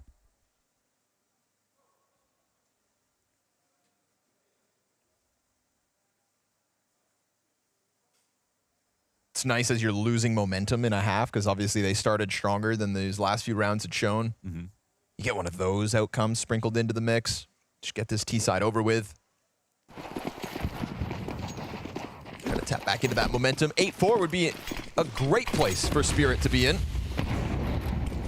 Jabby again kind of changing positions. Like you said, playing spawns, being fluid throughout this defensive half from Astralis. Oh, wow. Nice kill from Zontix, but he gets traded immediately. Still worth. 2 CTs pushing into the tunnels. Donk ready and waiting and chasing the Opper back into sight. Difficult position for Device. Gets gunned down by Magix, and it is looking like a very likely 8th to the board. But one missed shot from Shiro, so be it. It's Donk's off in the kill feed, baby. He can do it all. Down, best of luck. 1v4 needed. See it, second best op on Astralis right here. Oof, but doesn't get the shot off. Donk swapping back and forth. He wants a little blood to sprinkle in at the tail end of this Spirit T-side.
All things considering, with Ancient in their rearview mirror, it's a great recovery on Dust 2, their map pick here for Spirit. And it's not just a massive donketing Launders, it's a solid half all in all. 8 rounds on the T side, a CT half that awaits them, and Astralis not looking like they are in a form to 2-0 just yet.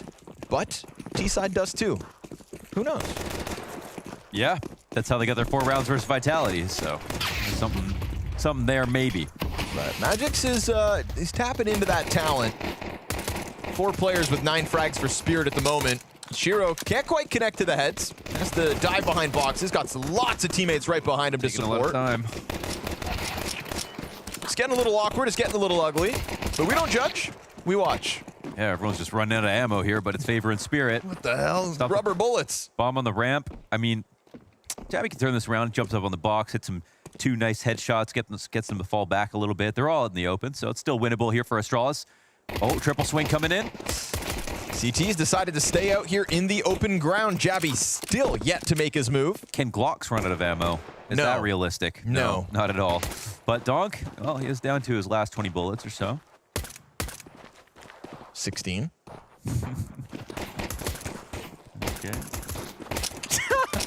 How many? Okay, 11. Of course he hit it, yeah. At least he clears Javi off the ramp, down to 8 shots, 5 bullets. Donk with 3 left in the mag, but there's a gun on site when needed. 2. But he only needs 2. True, 2 left, 2 bullets. Donk, have at it.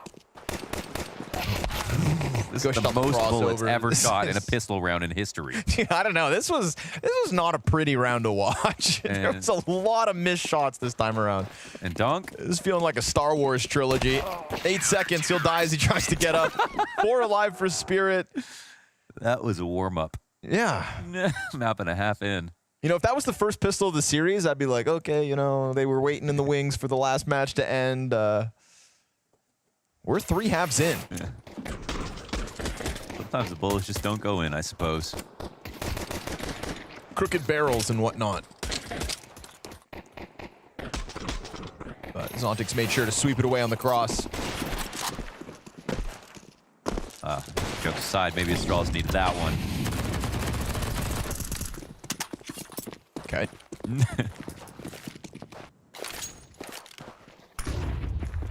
Shiro's still looking for revenge on device for that Ancient 1-tap through smoke.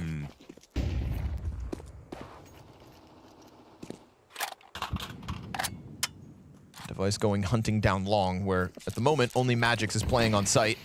Their anti-eco mistake on Ancient was giving Astralis way too much respect when they had worse guns. Overstep slightly. The scout will tag you. You get stuck in the open and the pistols push forward because now they're close enough to do it.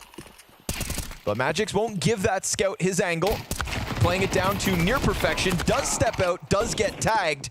And as Astralis had kind of put into position, an easy cleanup for the pistol. But sight very much belongs to Spirit. Scout very much stuck on plat.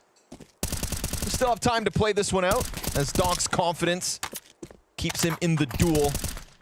And Shiro's here to help out, so all's good as the A1S connects to the head and Spirit go up 10-4.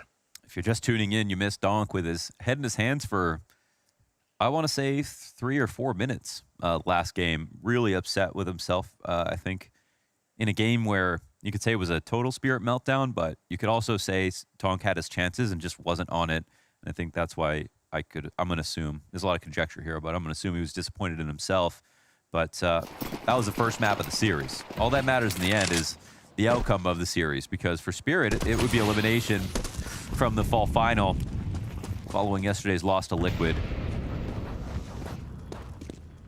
And that's just, in terms of who's got more on the line right now, it's Spirit. Yeah, 100%. They can't afford another early exit from a tournament. Shiro tries to slide up, but nicely timed by Stare, right in with the headshot. Donk calling for the long support as he posts a double. There he is. And he cleans it up. His gun's empty, Javi's deagle's sharp, but Magix sliding into the site could go unnoticed. Javi's more thinking about long, and yeah, nicely timed here from Magix, slipping up quietly, and what you'd think is securing round 15. Zontix finds Katie and trying to creep and crawl out middle, and that's the Donk moment right there. Mm-hmm. I guess no surprise that Astralis could, we're going to be good at Ancient. They didn't pick it yesterday as their choice. Well, I guess it couldn't have gone through. They have, obviously, the former Astralis. Couple of Astralis players now, the Heroic Core. And a very good T-side on paper, as well as a standout performance from Stair. But I think that won't be an anomaly. I think that's going to be a good position for him, for sure, going forward. The rest of the maps, though, who knows?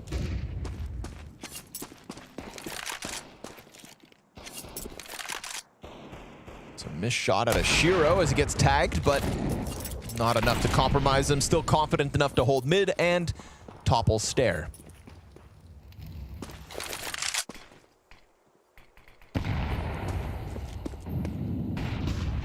Nice to see that this isn't going to be one of those G2 Cologne situations where Donk is just irrelevant throughout both maps of the series. Tried to really paint that picture and draw the parallel before this Dust 2 went live, but it is not the case. And not only a resurgence in Donk's performance, but Zontix is right there with him too, which after yesterday felt quite necessary. And seeing as this was a better T-side, it's clear as T-side kills. More T-side kills on Dust 2 than all 3 maps yesterday. Imagine that. That's progress. Donk's gonna sweep away the mid play, and the rifle works so clean. Makes mincemeat of the pistol players. Cadian can find an opening, sure, but he doesn't even have the bomb, so can't go for that Hail Mary plant. This is going to be the 12th for Spirit. Clips like that, and you're like, where was he? Like last map, like 40 minutes ago. How can that happen? If you asked him, what would he say? What would he say? So that's Spirit on 12, looking to make this one. It really does put the last map in the rear view. Like, if Astralis don't make this game close, they're not going to be able to benefit from the confidence hit that Spirit took on Ancient. And in the first half of this game, there were a couple of moments that looked uncomfortable with time and maybe Chopper not getting everybody in order when they should have. But at this point, they'll be pretty happy with how they've bounced back. Second timeout, Hallie getting involved. Doesn't seem like they need much help at this point.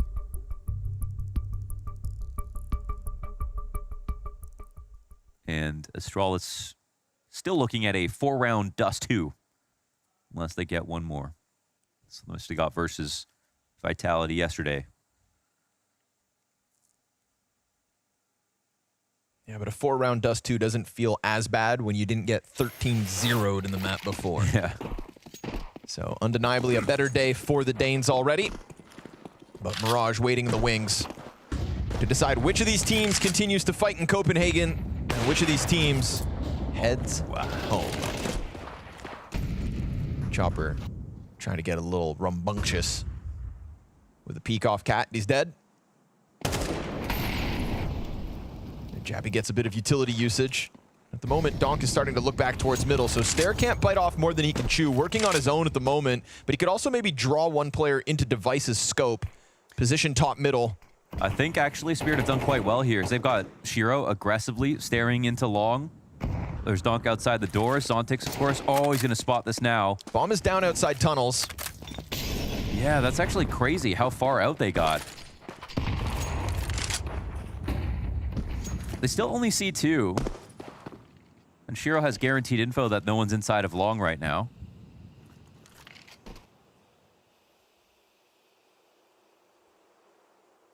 Trying to close this second map off the 4v5. And it's late. It's pretty late if they want to go back here, but they could pull off a lurk. A second smoke is huge for Spirit. Donk, I think, will soon re-clear in mid.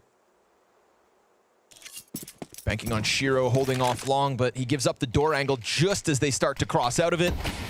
Rumblings of the hit coming forward towards Magix. He gets off the spam line, dodges the flash, turns back, wins the first duel. Wait, no Zontix commitment. catches the kill over towards tunnels. They see a bit of a rumbling towards mid, but it's really this long commitment spotted by Donk as he taps away on Stown. A 4v5, but Bomb gets in, and nobody for Spirit can stop it. Cadian and Device joining forces in a 2v3 to make sure the Dust 2 fight doesn't stop just yet. Zontix, as we saw him shut a player down in tunnels, will not anticipate Device being on the doors. So that's 5. An improvement since yesterday. It is an improvement. Yeah, and it's still a close call. especially with the bomb having to win its duel in order to be able to plan in time. But they win the duel. They know Magix was there behind the smoke as well. So, I mean, it's not a bad round for Spirit. It's not a bad round for Astralis. Just enough to give them another try.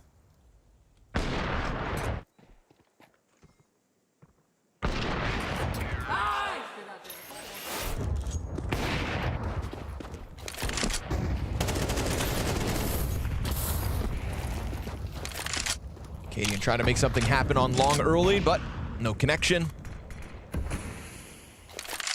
And with that emphasis, we don't get one of these early chopper mid pressures as we've seen.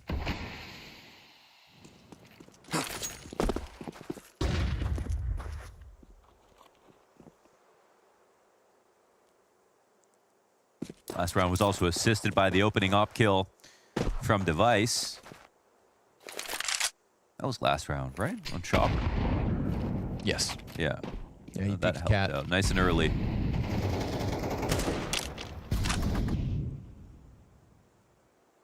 Oh, they're going to walk into it, aren't they? Shiro not going to miss this one. Yeah, same lurks that came out last time. They said, let's try that again. It's because of how close they got for free. Ooh, nice response from Stair, but too many bodies for him to handle on his own. Magix with the double kill. Cadian locked in. Won't be able to make anything happen. He dies to the USP. And Device is so desperate. And he gets in with one, but gets shut down. Total turnaround from Spirit between Ancient and Dust 2. We go Mirage as the resurgence from both Donk and Zontix means they're not going down just yet. Yeah, now set at 1 map apiece in this crucial elimination series between the likes of Astralis and Team Spirit. And what a way for Team Spirit to be bouncing back. Sure, we still see some of the frustrations, which I'm sure we'll be touching upon, but just in terms of that individual form that we know Spirit can be delivering, they certainly did that on this map at Dust 2. And this was not necessarily only the individual part, but also calling-wise. I think I really like the start of the T side coming from Chopper and Team Spirit in general, because those long takes were really, really hard to deal with for Astralis. And the amount of ways you can end the long take is pretty much infinite, and Chopper was whipping out one after another. Sometimes they walked with the smoke, he was walking alone, sometimes they used heavy utility, sometimes it was just dry peeking. Very lovely. And very much seeing Donk back in the equation as well. Obviously, we saw that anomaly happening on the first map, him bottom fragging. Back to his old antics once again. Some great impact for Astralis. That's always going to be difficult to be answering back to, right? 100%, especially on a map like Dust 2 when the aim star gets rolling like that. And as we said, anomalies happen, but they usually don't happen twice in a row, and that is going to be perfect. Let's go back to that first half, because you noticed something that Astralis were trying to pull out versus Vitality yesterday. It was indeed that double AWP setup, right? What is happening in this round? Yeah, and it exactly happened in this game as well, where as soon as Spirit noticed that Astralis built up enough economy for double AWP, and they indeed went for it again, you can almost see, if you were watching the game yesterday with Vitality, this is almost like copy-paste round where they attacked at B side with heavy execute, and they kind of set up the pace with the whole long executes beforehand, and now it could have been easily Team Spirit round if it wasn't for that missed smoke in door, which eventually gave way too much advantage back to CTs, and the retake was just simply not possible for Zontix to finish off in this 1v3. It's just way too hard, but I love the idea. How you deal with double AWP setup on Dust 2 is that B execute, and eventually they figured out the perfect timing to do so. As soon as there was economy to purchase it, they did, and it was not good. This is when I thought, you know, maybe we had a more competitive map on our hands.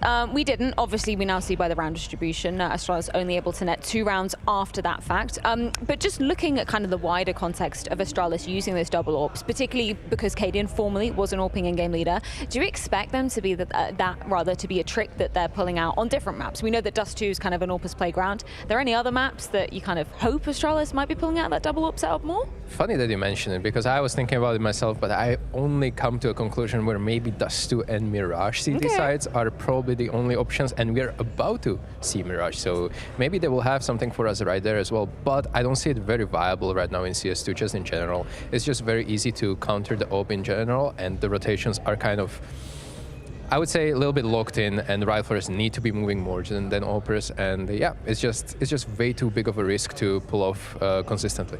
Let's talk about Zonk, because obviously we were aptly critiquing him a little bit, alongside basically everybody from Team Spirit after that map 1. He's definitely back in business, particularly after that Dust 2. Where do you see him having kind of the main impacts when we come onto a map like Dust 2?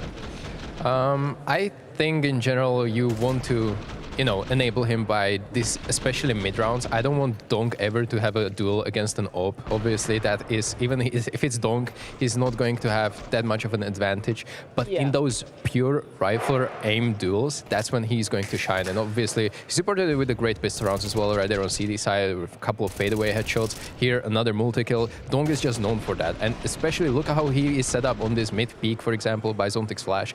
This is exactly where Donk is going to shine and deliver.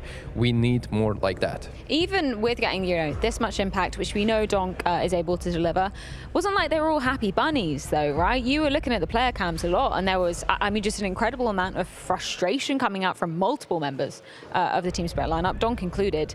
Is that okay to be doing? Like, tell me from a player's perspective, if you see your teammates doing that, surely that has an emotional impact on you. Of course, there has to be frustrations, especially coming from the bad map like that. But for example, Shiro here is I don't think he's mad per se on himself, but I think he's losing a little bit of focus. I think he's not having bad stats whatsoever, but he's like caught off guard way too much. Okay. And that is frustrating way to die. It's just not up to standards of a top 5 player in the world, which Shiro, in my opinion, could really well be for this year. And yeah, I think it just really helps players to vent out, but at the same time, you have to understand that there's other teammates next to you, and if they see you being really frustrated, it might impact them in general. So it's a double-edged sword, and it's all coming down to communication, whether they're okay with being shown on camera or not. Yeah, at half-time, speaking of Shiro, you were looking quite heavily at his camera, like he was doing, banging his head a little bit, like, is that all right? Yeah, there were a lot of face palms, but honestly, like, if it works, it works. I personally don't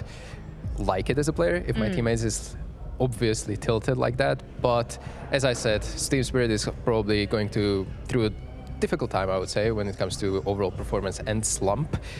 This might be one way to kind of put it all out and just relieve it and just kind of enable themselves to play a little bit better. And well, it worked for Dust too. Can they carry it on Mirage? Let's see. That's definitely a question. For the Astralis side of things, obviously, Connor brought it up during the game. One round better than they did yesterday versus Vitality. Slow improvements, I guess, if we're looking at it that way. But all jokes aside, how do you think they're, dealing with things mentally right now? Because first map, great performance from them. Obviously, this is their opponent's pick. What do you think they're up to right now in this break? I think again, it comes down to a reset, and okay, they might come to a conclusion where Dust 2, the way they practice it, the way they prepared it for this tournament, is maybe not going to work. Maybe that's going to be something that they're going to think down the line during the veto, moving forward through that tournament. But Mirage is something where they have to deliver, and they didn't play it yet. So of course they have a chance, basically, to redeem themselves and show that Mirage might be their home turf, because back in the day of Heroic, actually, this is where it was actually important, where Heroic of Cadian, Stown, and Yabi, that was the map where they kind of shined, and that's when the reactiveness for that city side was really hard to deal with. So I'm really hoping to see something strong here. Yeah, I remember many a highlight coming out of the Heroic camp, but questions still to be answered, and you have to wait until after the break to see exactly what happens on Mirage between Spirit and Astralis.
It all comes down to Mirage. One more map for either Spirit or Astralis to survive here at the Blast Premier Fall Finals. Now, Mirage is a map that we don't have any data of this new look Astralis on, but as we were kind of touching upon, Stico, this was a very comfortable map for Heroic that Cadian used to lead back in CSGO. How much do you expect Cadian to be bringing from that kind of old Heroic style of playing into this new Astralis lineup? I mean, it remains to be seen. I'm curious myself because you have to understand that you have different kind of players that you have to deal with. Obviously, Cadian is now not on an AWP as well. Yes. So you have to bring that into as a factor. But what I have to say is that I loved the way they played Ancient when they kind of dragged the rounds through defaults, letting Stair doing his own thing, basically wrapping up all these entries, and then kind of slowing down the round, enabling splits over A or B side. Mirage is kind of a map where this is kind of doable as well, which I'm surprised where Stair might be actually going for these aggressive peaks towards middle, for example, and then slowing down the rounds once you take connector or take that short areas to creep up either to A or B, depending on the split that you want to do. So this is definitely some of the things that you can do compared to a map like Dust 2, where it's like a little bit more direct, and it's like a little bit less what you can do when it comes to creativity and creating something new on the fly. In terms of Spirit and their record as of the past 3 months, been a bit complicated for them. 3 wins, 4 losses. One of those losses most recently to NAVI. That was quite the spanking they received there. Makes sense though, because NAVI incredibly well versed on this map. If you're looking at Spirit, we don't know what side people are going to be starting on yet. That will be decided by that knife round. What do you want to see from Spirit out of the gate on this map? It's really hard to say again, but I will try to say that I'm hoping for some executes, that we eventually get into some fast clutches. Okay. You know, 2v2s, 3v3s. I think that is where Spirit can actually make a really good damage. So coming into the Mirage, I think we might be seeing some kind of a packed Counter-Strike in general. Don't spread out too much, bring the fight to the CTs or Ts, depending on the side, but some heads on Counter-Strike and basically get into their faces. Yeah, aggression, fast, messy. I love the sounds of that. Because we were talking about him a lot coming into this series overall. Zontix yesterday, he left quite a lot to be desired, particularly on that T side. How do you feel like he's faring today? Do you think the impact has been there, or is this another chance for him to prove that, you know, he's back? Yesterday we can kind of bid that farewell. Yeah, I think he's definitely better. I mean, the impact is pretty much higher compared to yesterday. It couldn't be lower, really. But the fact that he's actually bringing up some hype and multi-kills is especially refreshing to see. We didn't see really some hype clutch coming from him, which he might be a closer of the rounds for the team, but he really didn't get any spotlight in that kind of sense. He wasn't really put into these winnable clutches, but Mirage, again, is a clutch-heavy map. As I say, I want them to come to these 2v2s, 3v3s, where individuals can kind of provide a little bit more aggression into chaos. And maybe Zontix might be up for some, you know, better health there. I'm kind of interested when we look at like this Astralis project overall, right? Because as we saw with the stats, Mirage wasn't a map that Astralis of old would kind of shy away from. They'd pretty happily play it. How much input do you reckon Device is still giving on like how these guys play? Because obviously aside from Cadian, he was playing with the other 3 for a reasonably like decent amount of time, right? And they got the reps in. Do you think he's still like giving his thoughts to Cadian, or do you reckon it's kind of the Cadian show all over? 100%, but I think Astralis are a pretty much vocal team. Everyone there is vocal. Definitely Stalin is putting up inputs, but Device definitely wants to show his vision of the game and kind of enable the whole style, fuse it maybe between Cadian, Device, and the rest of the group. I'm pretty sure they're communicating well when it comes to ideas, especially when you have an AWP. You just want to go for those entry picks when you have a good spawn, when you have a good economy. You want to lock down those areas where you feel impact, and Device needs to do that, and I'm pretty sure he's vocal enough to do that. It's the third and final map between Spirit and Astralis. Astralis starting on the CT side of things, coming into this Mirage. It's time to get the show on the road. Yeah, let's get the whole circus on the road. Why don't we? We've already got you, Freya, so we're halfway there. GG Bet odds favorites sitting towards the guy in the striped shirt. Yeah, it's Spirit your favorites based on GG Bet odds because why, Launders? Because of the year they've had. Because our expectations are as a new team can't be walking around eliminating Donk in essentially last place alongside Falcons. That's your company if you lose this game, FYI. And if you lose Mirage, there's no excuse for you, man. Nope. This is the same map that they've known for a long time. Team that should be able to play it extremely well. That being said, I think Astralis may be comfortable here somewhat. We have no idea how good their map pool is going to be, even on the simpler map. So far, it's been 2 duds of Dust 2, and now we get a last try on Astralis, and this is more serious for Spirit, but it is also elimination for Astralis if they don't pull this out. And they started off today thinking they're going to win this series. Yeah, and, you know, of all the teams in terms of hometown heroes and whatnot that would kind of want to be playing in front of a Danish crowd, we've got to be looking at Astralis. And there was a time, you know, where it was like, oh, well, Astralis, if they don't make it, that would be an amazing upset. Yep. Now we're pleasantly surprised they've won a map. Oh, you got to kill him. Oh, you got to kill him. The fact Donk gets away with that.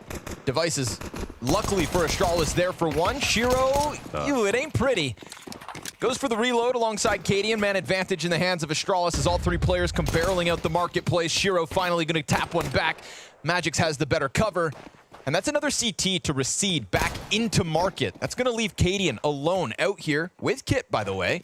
Floating as the cross from Magix comes forward to kind of force him out. And as he goes for the plant in the corner, Device challenging the back line of this pistol. They almost line up. His gun's now empty, and they're going to get swept away. Man, what is with these pistol rounds and taking forever? They had so many chances, but this one's a little bit more well played from both sides in terms of jostling for position. And I love that we have all that pressure, and then Magix finds a way in. Like that, the routing into the bomb plant while taking the frag and forcing the 2v1. That was exactly what that situation called for. Who knows how weird this gets if Spirit run low on time and they have to put the plant down in a 2v2. So I think Magix makes the key play. Spirit start off with a 1 round. 12 away from forgetting about Ancient.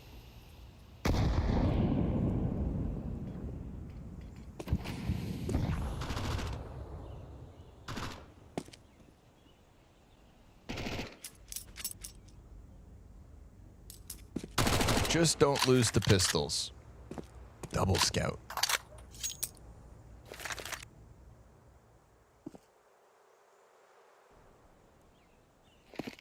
I hadn't really considered how many times Cadian could bring an op to the table for this new Astralis lineup. Like how many chances he'd get to op in the rounds? Yeah, like how many, you know, how often they would commit to a double op.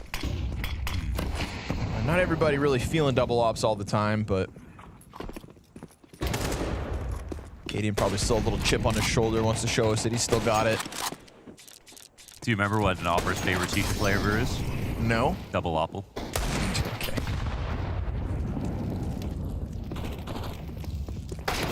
Oof, Cadian. Okay, that had to have been nice. Still got it. Magic's gonna make sure that it doesn't go south from there, but anytime Donk wide swings you and you get a scout headshot, you feel good about yourself for all about 1.5 seconds. Nicely done, Jabby. Oh, wow. Okay, more damage too on the Magic's jump over. Go for it. He doesn't have the kit, so he's got to work quick. Zontix lets him cross. Bomb is not planted for ramp, so Zontix has to start to get active. Missed shot at the deep CT peak. And again, no kit. Mac 10 to sweep him away, but still 3 deaths on the side of Spirit. It's not the cleanest of conversions. It will be 2 rifles saved regardless. But stylistically, we like that they play the anti-eco more aggressively. Yeah. Like, that was the problem on Ancient. It started with the first anti-eco. So passive, so unclear, I think, in who was supposed to be coming in as a more confident team. And Spirit clearly have had a conversation like, all right, guys, like, this is not how we made a name for ourselves this year, playing to our opponent's level. No, they played always their own game and played with max confidence on at all times, no matter what happens. Looks like Spirit will have to take him down at full strength this map. Or, excuse me, Astralis will have to take him down at full strength this map. Chopper, oh, we'll see this fantastic stack in underpass. Oh. You got USP, sucker. Galil now in Cadian's hands. Sandwich player yet to activate. Stair just got one with the 5-7. These pistols are unarmored, and yet we're talking 4v3. And Stair, is he gonna? He makes the move. Oh, instant kill on Zontix. And that whole pack of players that was once down in underground aren't even needed. Somebody stop upstairs on 3. 2 5-7 frags from sight. Into the rifle third. Unarmored pistols for majority. And Shiro has to go huge with the 1v4. He's got to wait out the Molotov, scoop up that bomb, and somehow get them off this site. I mean, this round is still possible because they're not in Palace. It's the only reason I'd say maybe Shiro could win it. He is the best clutcher in the server, period. Maybe the odd round that KDN gets once a year, but outside of that, Shiro consistently can make magic from dust. We'll see if he can do it now with just a MAC-10, but Straw's playing pretty good positions, and Stare gets another, man. 4. Stare at that. 2 5-7 kills were insane. The flash and the third kill on Donk was the cherry on top. Round was already over at that point, I think, in his mind. Crazy stuff, and this is a great idea across the map, right? This is 2 players hitting on the A side, plus the underpass stack that gets Chopper. And you see Chopper die to USPs, but it's 3 shooting at you at once. I mean, if there's any way to guarantee a frag, it's got to be that. Donk lets him get back. Perfect positioning for the close as well. That's a little Astralis X factor. At least this wasn't like Spirit losing to themselves on this eco. This is very legit in terms of just a the individual ideas pop coming off. through. Yeah. Yep.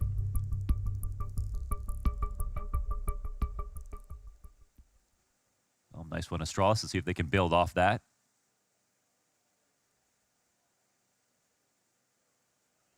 Confidence to climb up into the Palace fight too, right? Screw trying to sit back in a corner, let the T's regather themselves. Stare gets in, gets out. Completes the job with some style points to boot. Device op, fast cat play.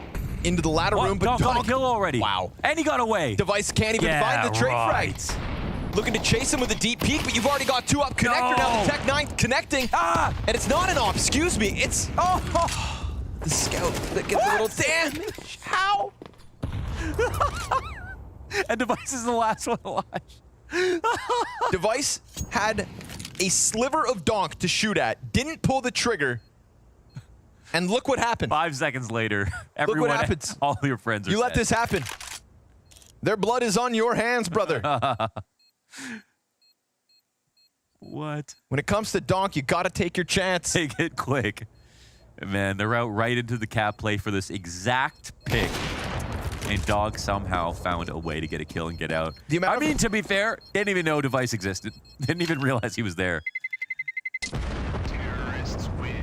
Kill him and kill him fast. The amount of time between Device seeing Donk's shoulder and then Donk being in Marketplace with 3 kills is like 6 seconds flat. Yeah. Oh, that was the kill. Oh my God. What?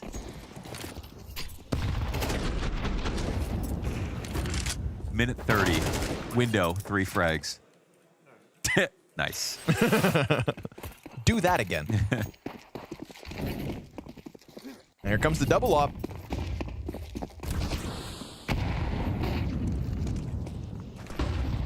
Right back into it. One of them smoked off in window, though. Clear mid-control for Astralis, and Chopper's not wasting any time. Looking to sink his teeth deep into the flesh of the B defense. Jabby not able to stop them from jumping out window with the MAC-10.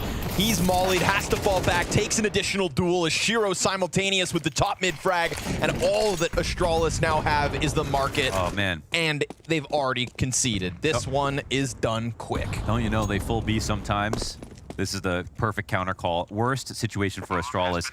They have a very solid buy outside of Stairs, 1 pistol. They have the 2 ops to play with here, but the B play, there was no one in the site. And if there's only 1 guy on Cat, that's not a defense at all. Most of the time, you've just got to give it up unless they can get the kill on the second window and totally stop the, the stream of Ts that are going to try to force their way out off the flashes. No rotations were close by market or anything like that. And they lose a lot of players in the process. This ideally would have been a round where they just saved with 5.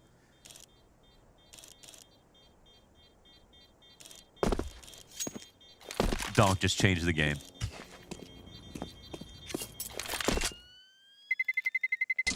Terrorists win. Not the first time. Not the first time. Won't be the last.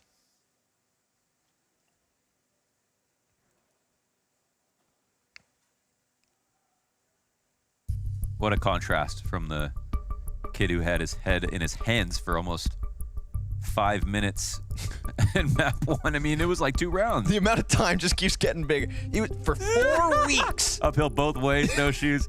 Yeah, it was a long time. Donk glued his head to his hands for 9 months.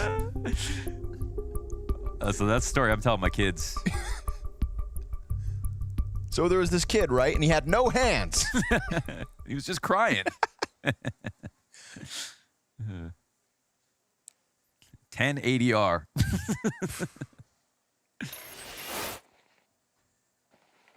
Well, at least they've still got the double ops. That's nice. See who's the better opper. 3 and 3. It's not the thinnest of silver linings. Yeah, they've won with less. Thank you, Stare.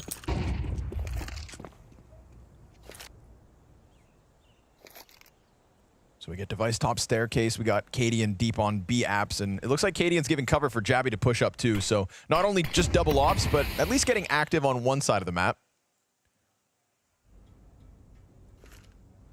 Spirit seemingly in no rush.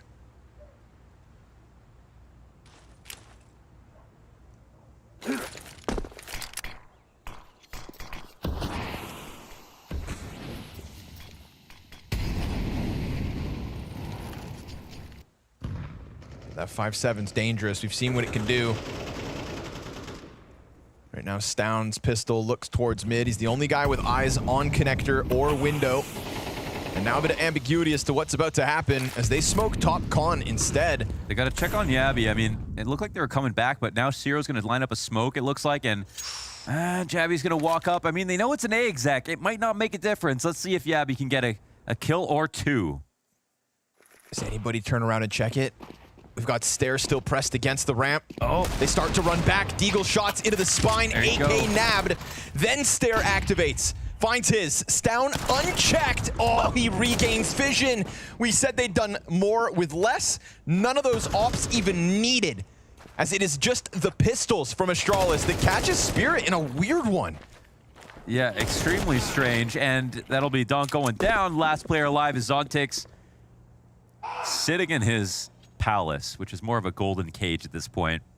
Nowhere to go, but at least he'll stay alive. And that's a total lack of hesitation from Astralis and Cadian and Jabby, notably over towards the B apartments. The only reason that flank and confidence stack comes through, they didn't waste a second. They post that op up, instantly started pushing forward. And despite Spirit being very spread across the map for the first part of that round, no actual apartments presence to catch that. Definitely. And there was a moment or two. Chopper could have come out of the top of connector, got his kill. On stairs, they had a bit more awareness. If they moved in earlier, would have only been an easier fight on the A site. That was a lesson they learned, well, we thought that they did a couple of maps ago. But here we are. Astralis with 2 rounds won, both on ecos. Well, I mean, 2 ops is... it's kind of weird because they had 2 ops, but they didn't use them. They didn't even shoot. So, yeah, they did fully lose to 5.7s right there. So let's call it another eco.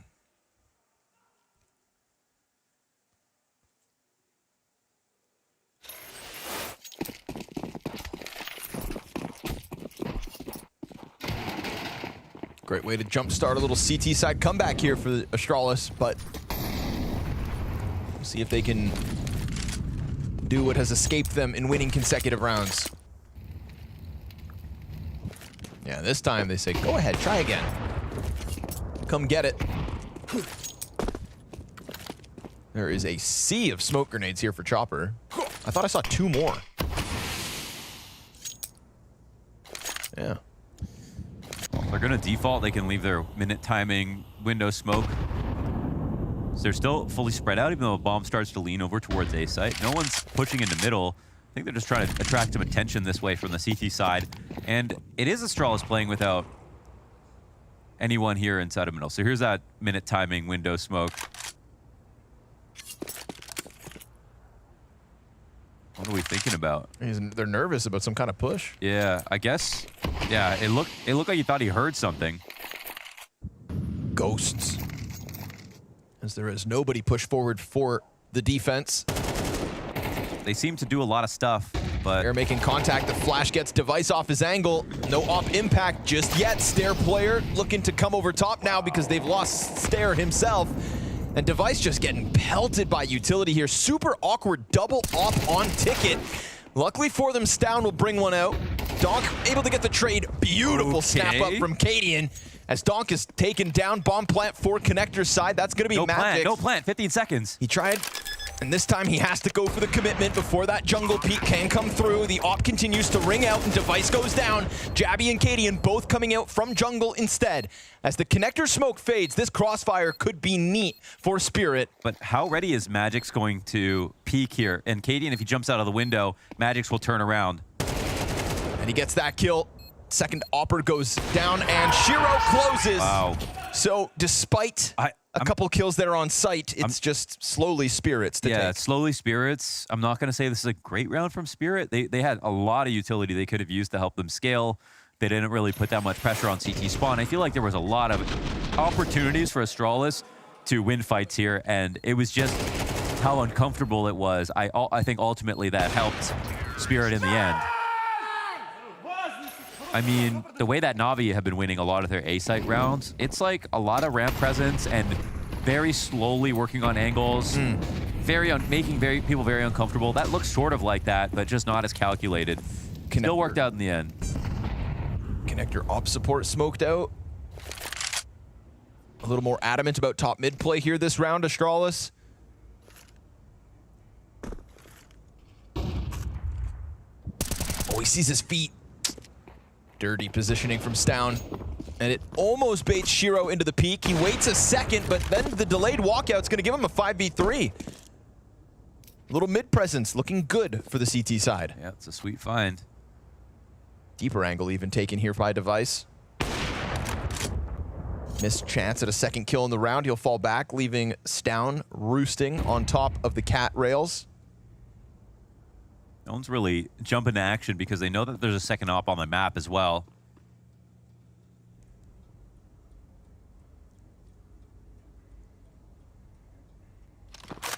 And this is a moment where you want to see a plan for Spirit because it's 3v5. It's still possible if they want to jump on a site that they make this happen, but they've looked very weak in these moments, even though, of course, Astralis have a distinct advantage. I didn't even know if they're going to go for it at this point. I think you let this one slip. Technically is the best option. If you don't think you can win it, saving 3. Ooh. Wow, great shot, actually, out of Magic. Sorry, was that Shiro? Yeah, right? Another perhaps. No, just going to get that op back. Very costly habit at the moment for the Danes with this double op so consistent, but Stown able to grab Device's sniper. And both teams content to concede at the 4v3 as top mid, again, works out well. Yeah, it's very solid mid play. Shoots him in the steel toe boots. Whoa. Oh, he's so pissed about that. I wonder why. And he kind of walked into that fight, maybe. I mean, it kind of looked like he felt like he didn't have a choice. Like, I needed to get some compensation back. I knew, I obviously look on his face. I knew there was going to be something cover this if there's somebody at the top of Cat, and I still fell for it. One of those moments. But against his better judgment, still participates in that losing duel. And this is Astralis' full rifle round win.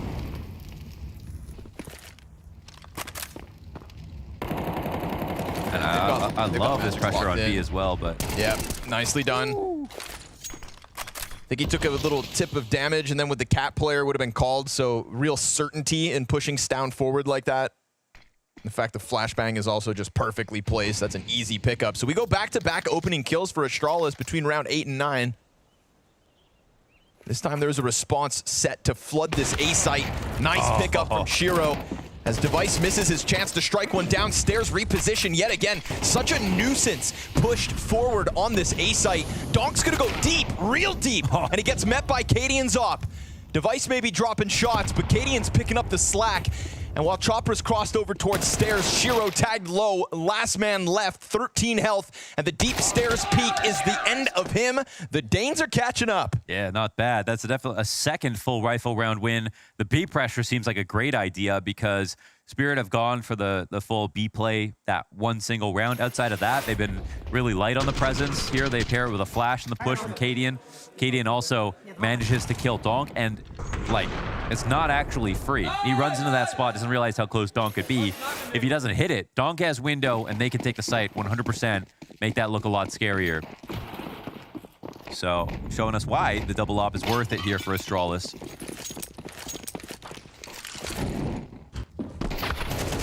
Blocks in this one, so real desperate cases.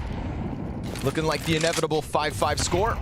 Yeah, Choppers, he's just trying to wait out the volley, gets hunted down by a nade. And Stare, always good for one, apparently, on this A site. It's been looking solid as an anchor, no matter what gun he's got. He's making a name for himself, top Balk. Yeah, right, kind of coming for JKS's throne. Well, JKS likes under Balk. Oh. Yeah, so he can have the upper bunk. He keeps this up.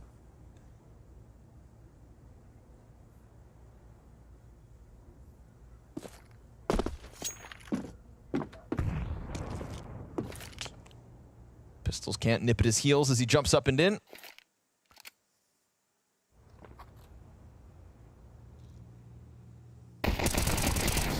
Any late economy damage could be worth it, but Nade's gonna seal the deal here. 2 frag grenade kills this round. Wow, man. We're on map 3. Astralis, they gotta feel pretty proud of themselves at the moment. It actually looked like this game was just gonna get away from them.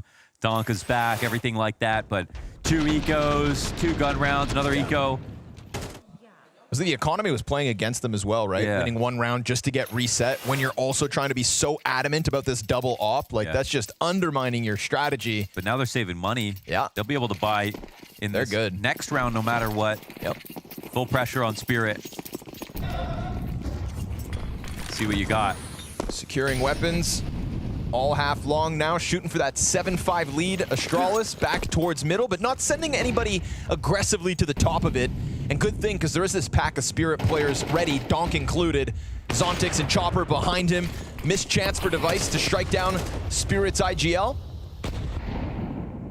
He posts up by bricks and hopes that somebody else walks forward, but they're just jumping around down there at the bottom of middle. Hurt, of course, by the connector player. Instown is moving around. There it is. He hits the shot, but Zontix gets the headshot back.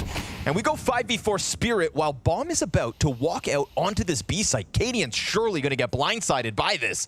Nobody here to keep them inside of the apartments. Catching him along the wall, but another quick scope from Cadian connects.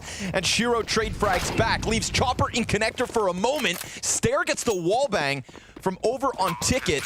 And we're going to go 3v3 retake. Now remember, gun secured for Astralis, so for sure they're going to try to take this chance. And it's all about making it happen from Catwalk. Yeah, they're playing with house money.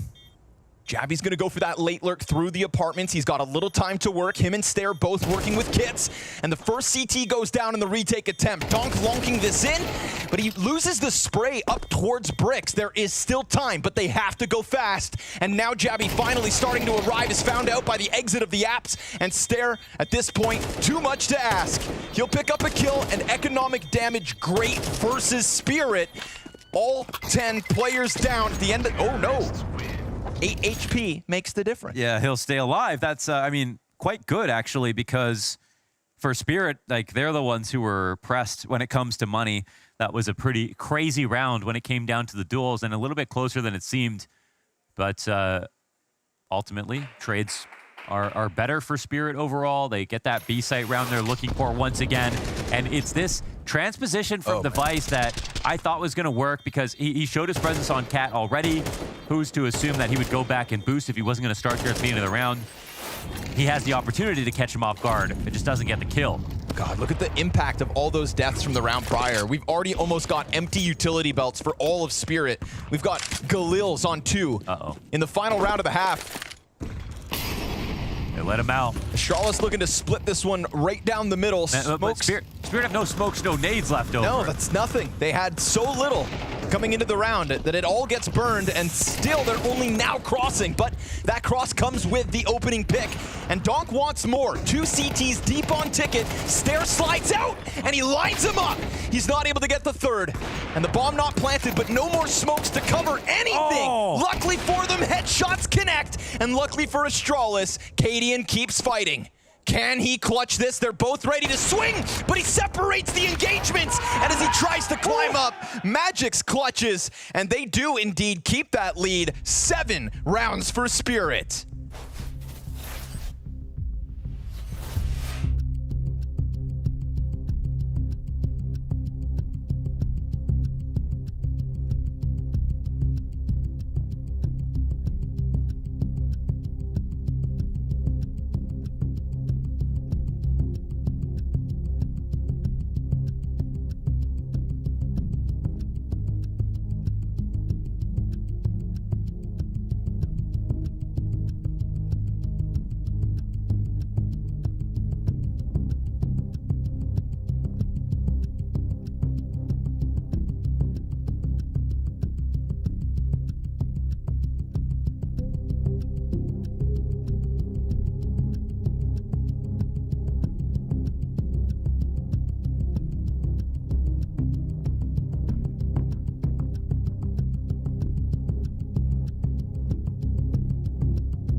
A couple nail-biting rounds there for Spirit, but an excellent time for them to pull out an above-average T-half on Mirage, because it's elimination between them and Astralis, and we have managed to get the series to map 3.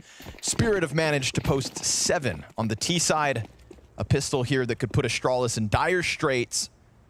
The defense, everything, as Spirit hope to keep their dreams alive in Copenhagen. That Cologne wound too fresh to go down early again. Ooh. Shiro's thinking about it. Donk is kind of watching Connector. Shiro takes his scalp, and they're not yet up Connector, even though they're in the window. He can sort of reposition. Zontic's watching for this. No bomb spotted just yet. Oh, but Cadian, yeah, he goes down. Good response, though. 2 kills back from the Danes. They climb out from the ramp. This pistol could be everything. Chopper not able to stop this bomb plant. Zontic's, oh, okay, he gets there. Device goes down as the player falls back off the plant. Spotted. Jabby tries to get back into the re-engagement, looking for the contact. They know where the players are, but they just can't find the kill. And Stair, who has had some incredible moments on Mirage, is now tasked with the 1v3. Bomb planted open for him. Taps into the first, the second, but not that third. Oh. And you see it. He's such a specialist in those positions. Yeah, he Mhm. knows exactly how close he was, and we've seen such great kills from him, especially on the pistol so far this game. It was a very good try. I think the tides turn drastically when Jabby, loses his 50-50 duel out in front of jungle. The trades go back and forth. It is anyone's game, like, well into this round. Knowing that this pistol could be converted into a tied scenario, Stair has chances at that third shot as well, but they just don't connect. And another critical pistol clutch for Zontix. Yeah. Not the first one in this series. He kicked it off over on Ancient, despite it being a loss. You can't get mad at yourself for losing. You're just upset it didn't happen this time. 16-8, and the 1v3 that was possible at that point. But yeah, like you said, the clutch denier, Zontix. You're not frustrated getting better because you're like 3-15. You're frustrated because you're playing so well and you almost just finished up what would have been a critical 1v3. He maybe needs it. Maybe they do. Oh, Zontix. That's the eco could be one. They jump out. Oh my god, 2 kills. They just fly out from the apartments. 3 frags. The force buy working wonders. Wow, it is not easy to catch Magix off in that position. And they got right by his utility. Everybody blind in the site. Somehow this works out beautifully for Astralis. And they have maybe made up for the fact they lost that pistol. All 5 dead. Not a single loss here for Astralis. We've got a game. Yeah, screw a pistol. That couldn't have been more convincing. Surely a pause. No, not much. Like, you lose this round because the B pop, but if you're going to report back to Chopper, if you're Magix, just go, just unlucky this time.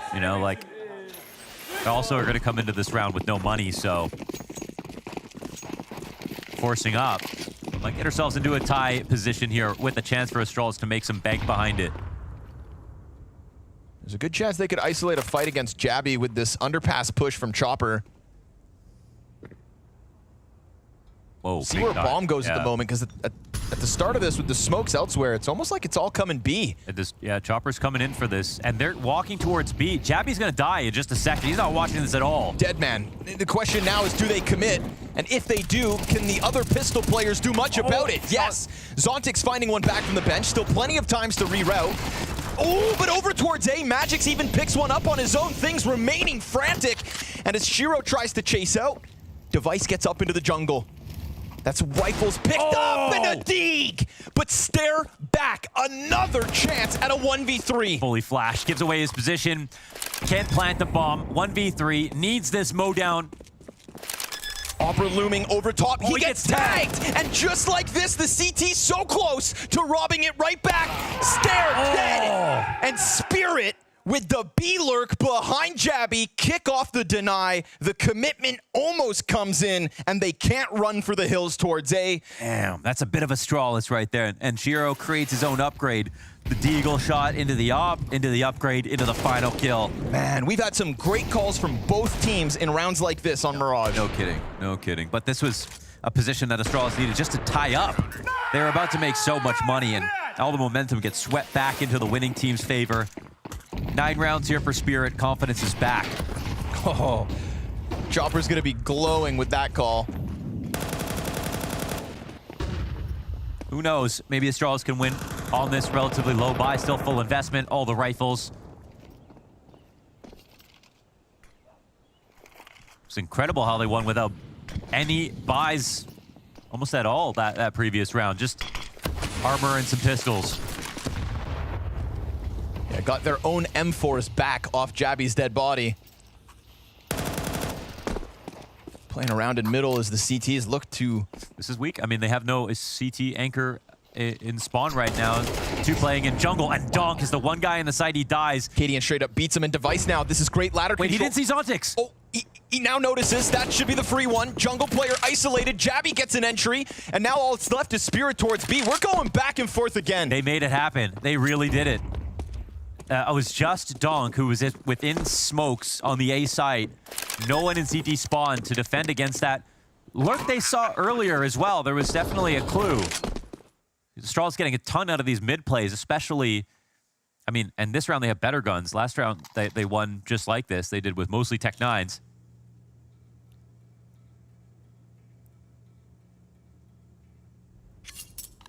It's up in the air again. At least Spirit save a couple of guns here.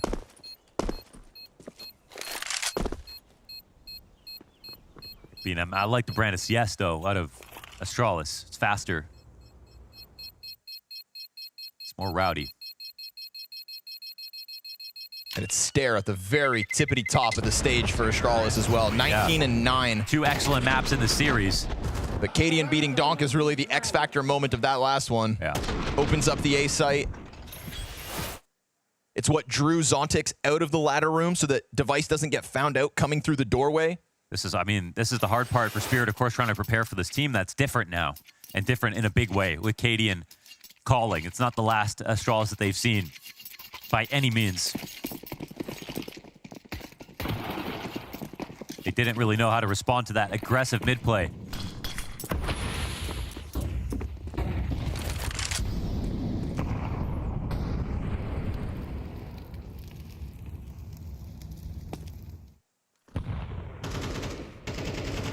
No one on a ramp at all, and this feels like a slower round here from Astralis. I don't know if Spirit are going to end up pushing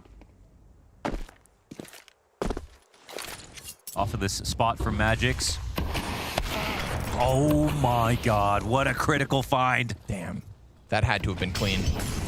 Now Magix hears the pressure of the execute. They're going to try to flood forward yet again. Oh, and he can't manage to hang on, but Zontix wins the fight in mid. Shiro's still alive. How? Oh, not for much longer. Deep nades, great. Wait, must-win position. Donk ready for the fight, but a missed chance that gives Down another opportunity to pull back towards site. He will be needed to help out Device. Device has a Molotov to try to buy time, but both players isolated on bench. Still, Molly goes down, forces the redirection over towards the window, and then the Arch player goes down. Device has been given a chance to wrap around the back pillar, and as he goes deeper, now they're gonna know it's got to be the door instead. So Stown is ready as they force their way out. It's not the op, but just the pistol. The M4 can't connect. Donk is hitting headshots through the bricks, and finally he takes him down. A swap at 2! Can he still defuse? No! No time. He's got to run from it. Astralis have actually won it. That is all about Device. He created a winning position with the Molotov in the doorway, expanding across the site, getting off into that cat corner. They had no way to chase him down, and they lost the opportunity to win. This was a great start after Shiro got this opening kill. Zontix got his, but as soon as Magix lost his fight, I don't even know. It still looked like it should have been a decent position, but again, Device knows how to move in those late round clutch situations. And they are worse off yet. Shiro, off at least.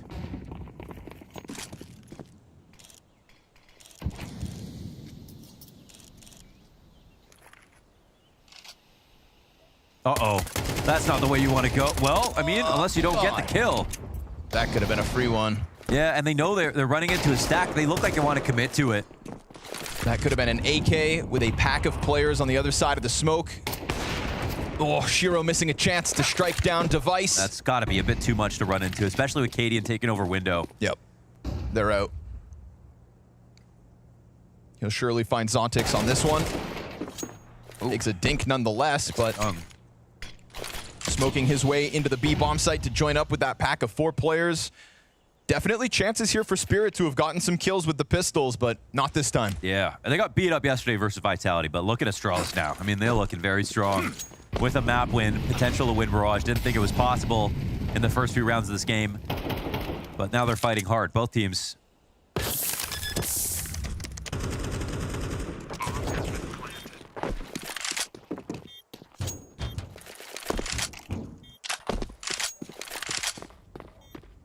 Couldn't tell you who's going to win.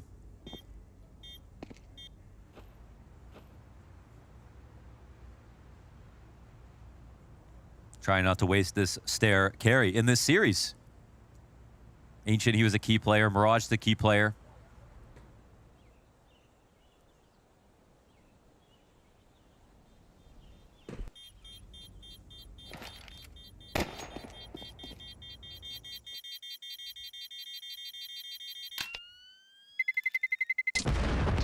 Pop-off will be insane if they actually put this one together after getting 13-0'd yesterday. Danes going to the Forum, potentially.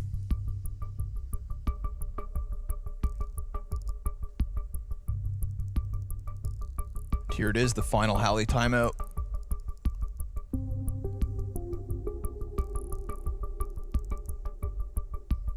Hallelujah.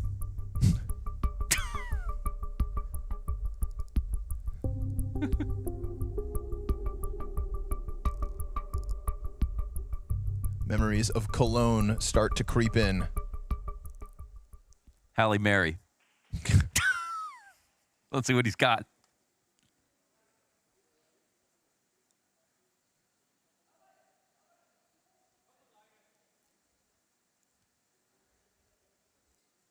Californication. Okay, I'm done. Let's go. Halle Berry. Oh, yeah. How much they hate it? Very. Kiss girls like Katy Perry. Whoa. Fast B. Oh, yeah. Is that the move? Off and the they're playing timeout? off of Cat. This is a recipe for disaster for Spirit. 100%. Saltix has to do this by himself. Oh, he gets the first. Tucks in. Can't manage two. Shiro instantly out through the window, though, has been so good at lending helping hands on B. You wanted B, you've got it. Bomb to be planted, undeniably now. Tons of utility for the retake to boot. Device forced out of this. Nobody able to capitalize on his movement through that window. He gets away with the reposition. We've got Stown holding off on the flank, but there's nobody coming in from this direction. It is Spirit all the way out from Market. Burning, as that's 100 damage between Chopper and Donk, and a lot of audio being offered over, not to mention the frag out from Katie and softens them even further. They've got to keep moving. He's stuck in with a teammate back on that van. Trade frag's good from Chopper. Device hangs on with the deepest of positions, and Stown looks to buy time as Device buys space, and Astralis have bought themselves a lead. Yeah, they're into 10 rounds. Double digits first here on Mirage. Off the B play, it's the correct call at Acadian. It's the right move with the right follow through behind it. Same thing worked on Astralis when they only had Yabby on Cat. If you think at all that it's going to be B, you need somebody playing bench, playing MT, committed to the site. Zontix needed to get 2 to stabilize this spot. Site's too hard to retake. 4v3 can't do it.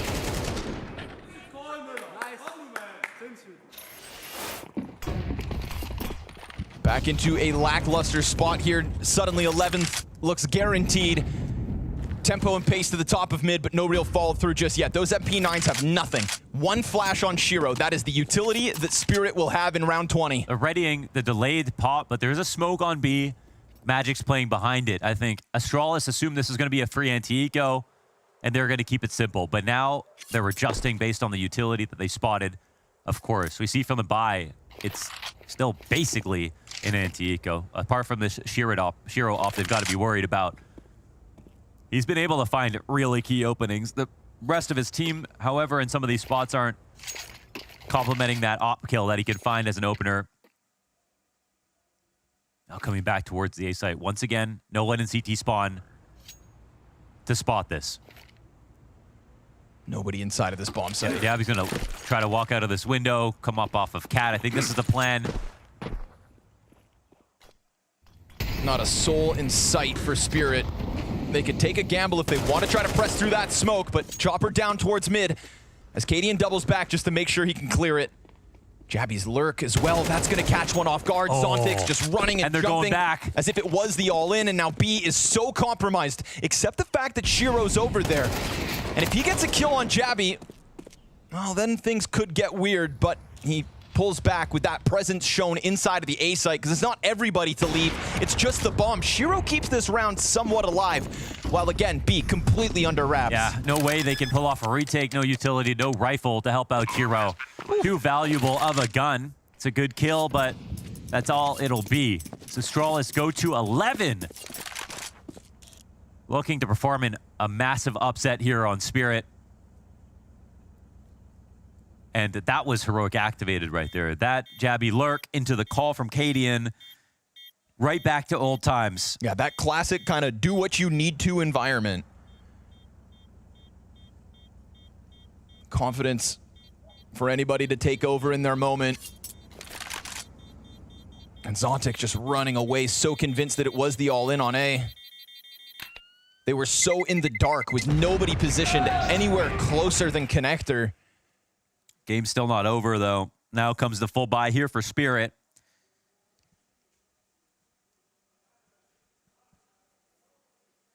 But Astralis are locked in.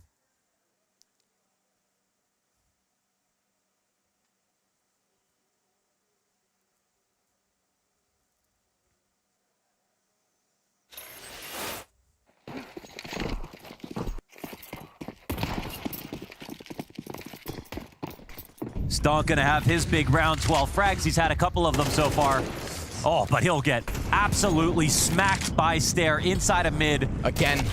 Oh, he tries to go deeper, but that does offer a hell of a chance for someone like Chopper with 7 kills back in. Then he takes another fight.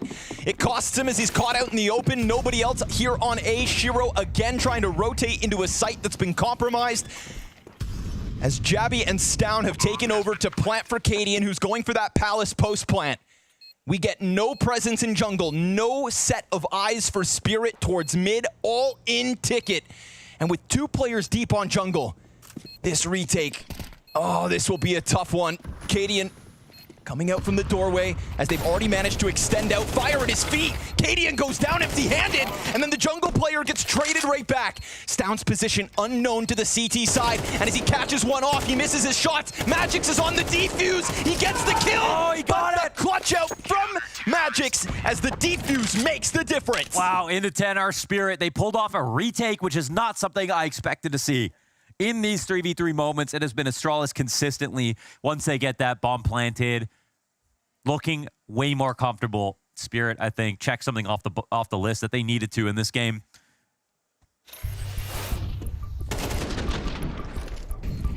Cadian could not see in those flames, didn't want to wait, and could have.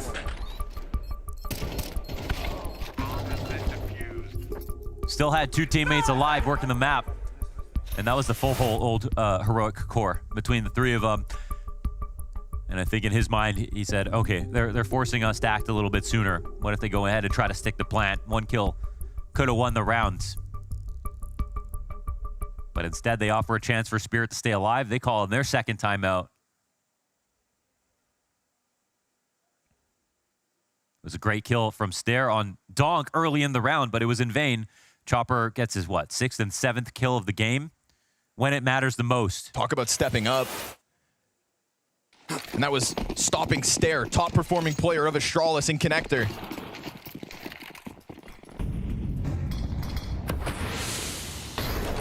It's been so infrequent that Shiro gets a chance at an opening kill. He is always rotating into these mid-round moments where things have already started to go south. And this round will be no different. Repositions from window to ticket. We're watching for this double lurk play. You see 2-pronged attack here between Stare, or for Stown, Jabby, opposite extremities. You see in the comfort in the lurks. Jabby's gonna look for that pressure on Magix, who's playing inside of B. This has been a sore spot here for Spirit. Walk up is looking strong here from Astralis. Lots of pressure in this position. This op could be huge. Good flash. Donk tries to jump on it. Donk looking for the double. More damage there as well. Onto Cadian and Stare. Zontic sliding forward, chases him down and makes sure that Spirit go up 5v3. Support utility comes in. They can't lurk now. No real chance for Jabby to get an opening. Wow, the counter flashes and the timing and the quick kill from Donk. That was the recipe. That incendiary burns out so fast that Jabby can take a second glance. Cadian scoops up bomb. Stown is tasked to get closer towards the window. Chopper peeks. Bomb spotted top mid. Dude, 3 health as he goes out for that.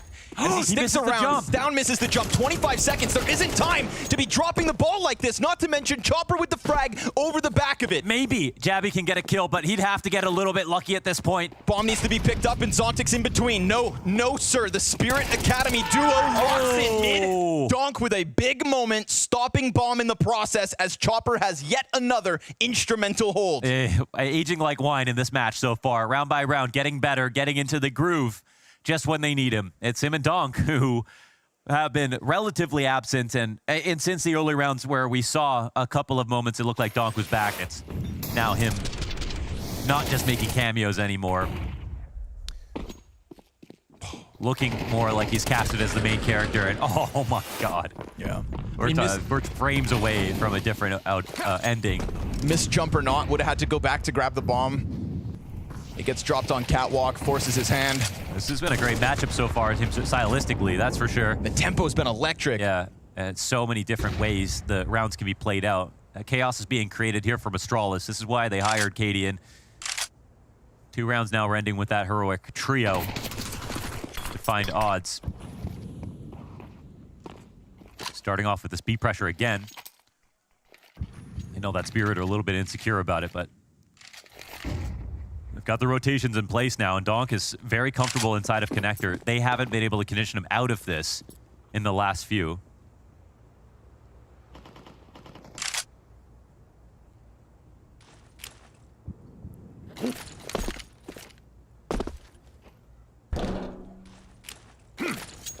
Man, the thing is, Spirit have been so comfortable playing without any type of A-anchor at all.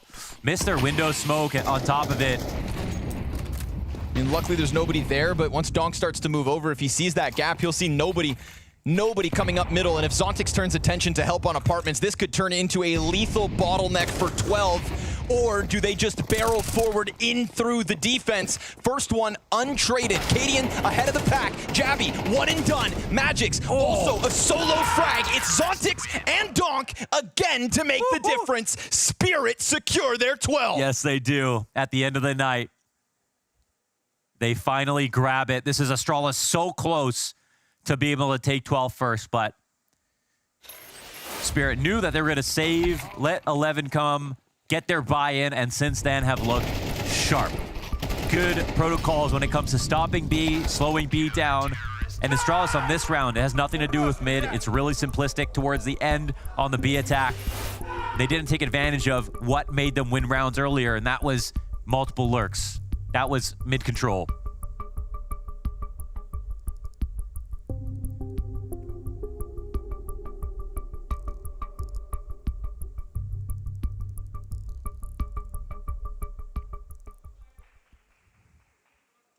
The game's not done yet with a third timeout. We've seen how close these last 10 or so rounds have been. That 5-round streak on this T side from Astralis had you believing they would step forward over the corpse of Spirit. 3 in a row back to secure 12. Oh man, that's actually nothing. I mean, they got some pistols. They got utility. God. I thought they'd get a couple of more rifles than this.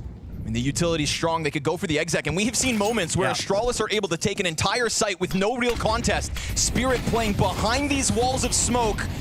Donk looking to get into the mix, but this is dangerous. They open it, and Donk dies to the deagle. Right away. Exposed and in the open. Bomb surely to be planted unless Chopper doesn't bite down. There is no more nades here for the T's. They have to hang on. They go flying over the stairs. Cadian's wild. And as Magix picks up one frag, these pistols come barreling towards him. Caught with a grenade, but saved again. Late round by Zontix. It's down on the default plant, surrounded by all 3. Tapping by the Tech-9, but not tonight. Not this time. Kerrigan, the only Danish player to step forward into the forum at the always elusive fall final. Spirit survived their tests.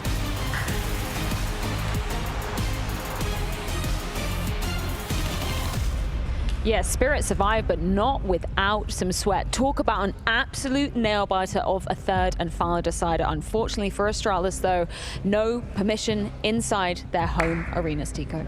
Definitely bittersweet moment for Danish fans, especially coming here, watching the new iteration of Astralis in general. But, you know, there's a lot left to be desired for the future, of course, and I hope this was just something to get bounced from. Yeah, I mean, obviously an incredibly new roster for Astralis coming into the mix here, but it was just the fact that it was so close, right? We saw them get, what was it, 5-6 T rounds in a row in that second half. I thought this was it. I thought they were laying themselves up. They were going to be, you know, taking down what we would say would be the favorites of Spirit in this matchup. I thought they had it in the palm of their hands. And there was a lot of back and forth rounds as well, as you can see right now on the graphic screen in front of us. Like, it started with a pretty sharp start for Astralis, then it kind of went south, I would say, with a couple of unfortunate rounds where Spirit had just low by, and then start of second half was again trading rounds back and forth, and it just didn't help. The economy kind of swung into Team Spirit favor. Yeah.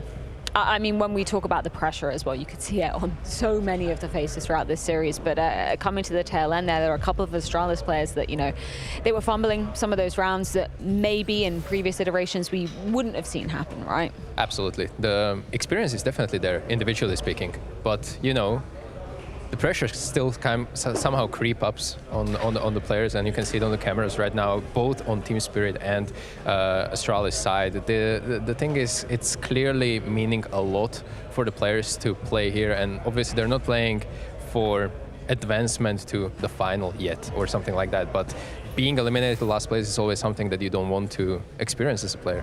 And missing out the opportunity to play in front of your home crowd as well, where you know so many fans would be cheering for you, but unfortunately the end of a line for Astralis. So let's get a few closing thoughts courtesy of Cadian. Astralis, try it as they might, weren't able to get the job done here against Spirit, but there are certainly some positive signs, and let's start with that to be a bit nicer to you here, Cadian. That Ancient was bloody phenomenal. Was this something you noticed? Was this just you guys feeling it? Talk me through it. I think that's how practice has been for the few days. Like, we had like 5 days of practice, so it was obviously not a lot, and with all the really good teams playing in Malta, it was hard to get practice versus the best of the best. But that's kind of how the flow of the game was when we played in practice, so it was really nice that we were able to reproduce that in an official game. So yeah, I think that Ancient showed the possibilities and the potential and what we want to do more of.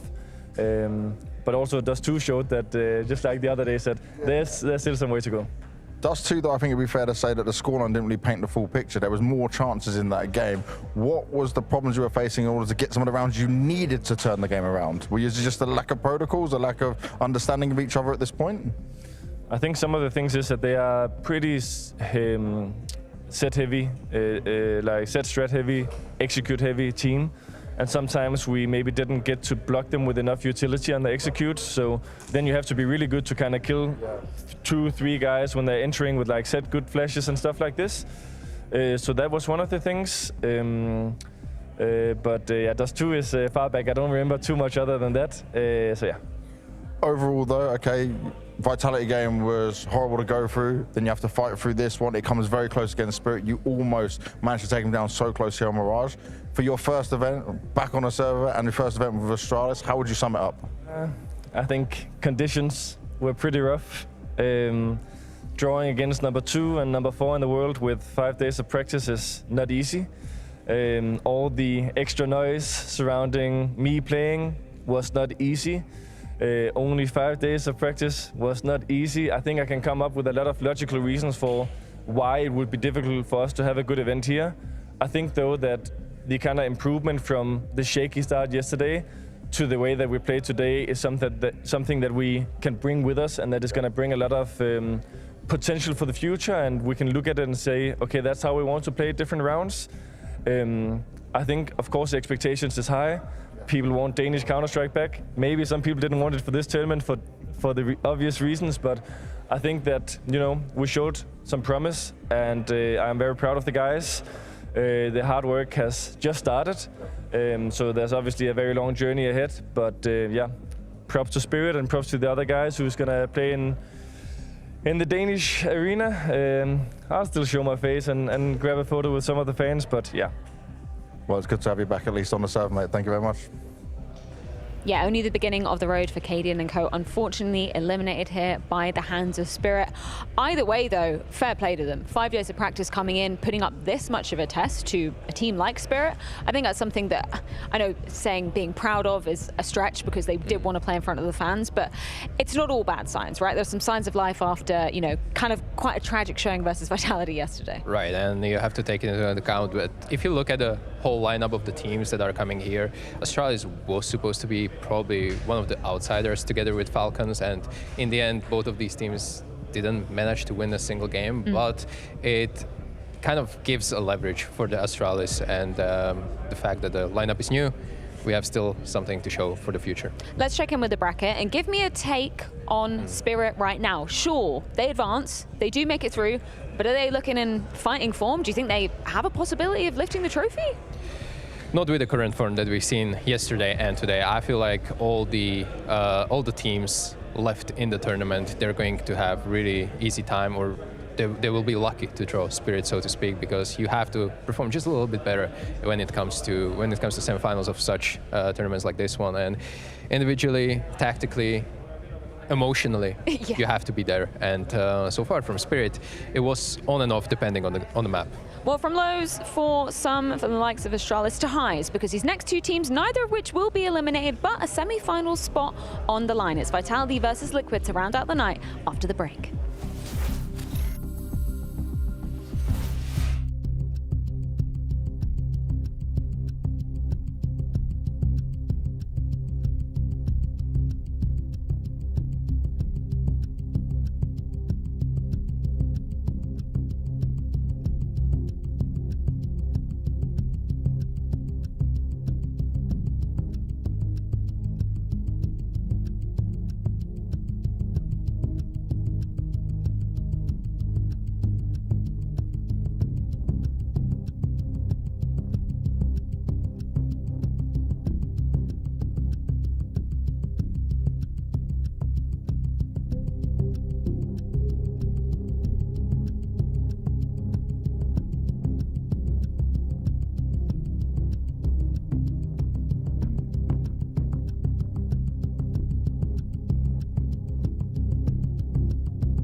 Nobody close enough to help ZywOo whatsoever. 2 kills, ZywOo doing it on his own.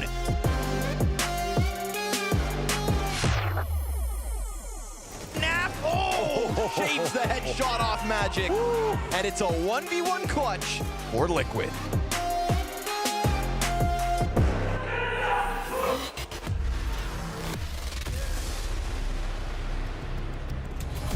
Liquid versus Vitality to round out the night here at the Blast Premier Fall Finals. No elimination on the cards for either of these two teams, just a spot at the semi-finals up for grabs. And I say just, that would of course mean a guaranteed top 4 finish and of course a day off to be practicing, to be watching, to be prepping tomorrow, which I'm sure both of these teams are absolutely wanting to grab indeed. For Liquid, it was a story of a hyper-competitive series yesterday versus the likes of Team Spirit. For Vitality, it was a walk in the park essentially versus the new new look Astralis, but for Liquid, this has been such an interesting team to be watching, Stiko, not least because Twist, the man we see on our screen, taking up the mantle of in-game leader, kind of building the squad around him to see what he can do with some of these new puzzle pieces. Ultimate, we talked about a hell of a lot. JKS, though, I mean, he's a man that's been around the block. He's lifted some incredibly big trophies in Counter-Strike. What do you think of him in this current iteration of Liquid? I absolutely love the balance that they're kind of bringing all together, and from JK's point of view, it's kind of unfortunate turn of events in the career. Obviously, he's very experienced coming from Australia, eventually transitions to those international teams of G2. I think a little bit unjustly cut from that roster, and eventually it did not fix too many of the problems, but I'm glad that he's back on a team that believes in him. And you know what? We don't need fragging output out of a JKS to be top fragger of every game, but he needs to be that consistent rock of supportive element and anchor-like player, which is going to be there performing just maybe quietly, but consistently. Give me a rating like out of 10. So 1 being terrible, 10 being the best you've ever seen JKS. Where's he at the moment in this Liquid? I'm going to be honest, the most he impressed me was at the time where he stood in for FaZe during COVID era, obviously, when Rain and Robs both got COVID. Yes. That was just out of the mind performance, and I think personally that his individual skill carried him through that performance, because I do believe that the roles that he was given on that roster were just a little bit more impactful, and he's able to deliver that, right? Yeah, that makes total sense. For Liquid versus Vitality, this is a matchup that we saw go down, I think, just over a week ago, back at EPL. This was a great series to be witnessing, just from, you know, a Counter-Strike viewership perspective. Very competitive, but we see Spinks on the right-hand side of our screen. He had some instrumental impact, particularly on that third and final decider map, which I was very impressed that Liquid managed to push it to after, you know, a very good showing from Vitality on that second map. I mean, I look at the board of Vitality, it's pretty good performance across the board for every single one player in. Obviously, it depends on the fact of the day, and I think that matchup was kind of giving us a little bit of a teaser of what we can expect here. I'm hoping that it would go into 3-map. Yes, I mean, I saw Twist tweeting out last night, you know, we're going to deliver entertaining CS no matter what. We have got, obviously, the maps coming up very shortly, but last time around it was Anubis, it was Nuke, and it was Dust 2, which Vitality was pushing over the line. Do you envisage them going with, you know, the same maps in this best of 3, or do you think there'll be a little change up? Might be some iteration of the map pool, but I do think that Anubis is going to be one of the most important maps for this whole series. Whoever is going to grab that one, because I feel like both teams are kind of comfortable. I do think that that's going to be determining the basically tipping the scales into this whole best of 3. I think that totally makes sense. Let's go back to the Spinks conversation, because obviously we got a little bit of insight from Extaz after they won IEM Cologne that actually beforehand Spinks had, you know, he'd said he'd had, I'm not going to say issues, but he was looking at other options, right? He wasn't totally satisfied with what Vitality had put up in the first half of 2024. I think that's totally fair. They were absent of any trophies. What would you do if you were in a situation like that? You've obviously been in teams previously where I'm sure players have said, you know, not super happy with what's going on right now. What's the best solution to that other than obviously just lifting one of the biggest trophies in Counter-Strike? Yeah, I mean, the truth is the performance of the team is always a roller coaster. We will probably never witness ever an era where we had like Astralis, when they were just winning everything straight up. You will always have up and downs, but Vitality had that down for a little bit too much at the beginning of the year, and not getting that trophy that early might be the cause for a lot of internal problems that might some of players, you know, distress, and eventually it might be something that people wish to leave. We get Anubis, that's a pick of Liquid. We get Nuke, pick of Vitality. Slightly different decider in Mirage. Stiko, I haven't pushed you for predictions yet, and I'm going to do it right now. Last game of the group stage, who's winning it? I'm going to give it to Vitality just because the performance from Astralis game kind of impressed me. Well, we are ready to be getting into the game, the final game of the night between Vitality and Liquid. And we've got Scrawny and Laundus with all the action. Whoa, Freya, don't be pushing around the new guy, all right? You notice how Freya asks for predictions, but never gives her own? That's true. You know? Yeah, it's the easy way out. Coward. Suspicious. We've got the, well, you could just write off the odds. You know, hey, Vitality, you're going to win. 1.36 odds here. And you know what, though? I like Stiko was also impressed by yesterday to the point where I'm like, I can see Vitality lifting this trophy. Ooh. That's the kind of form that I'm looking at right now. I'm just thinking about every time I see Vitality at events, I swear they have the best culture in terms of the amount of time that you sometimes see the clips on the stream of them like kicking the ball around, hanging out, laughing. That's actually every single time you see him. I feel like they have a really, really strong bond. They've been playing individually very well, and ZywOo might be the most consistent player here. That is the weird talking point. It's like, I agree with you entirely. And then, yes, Spinks was considering other options.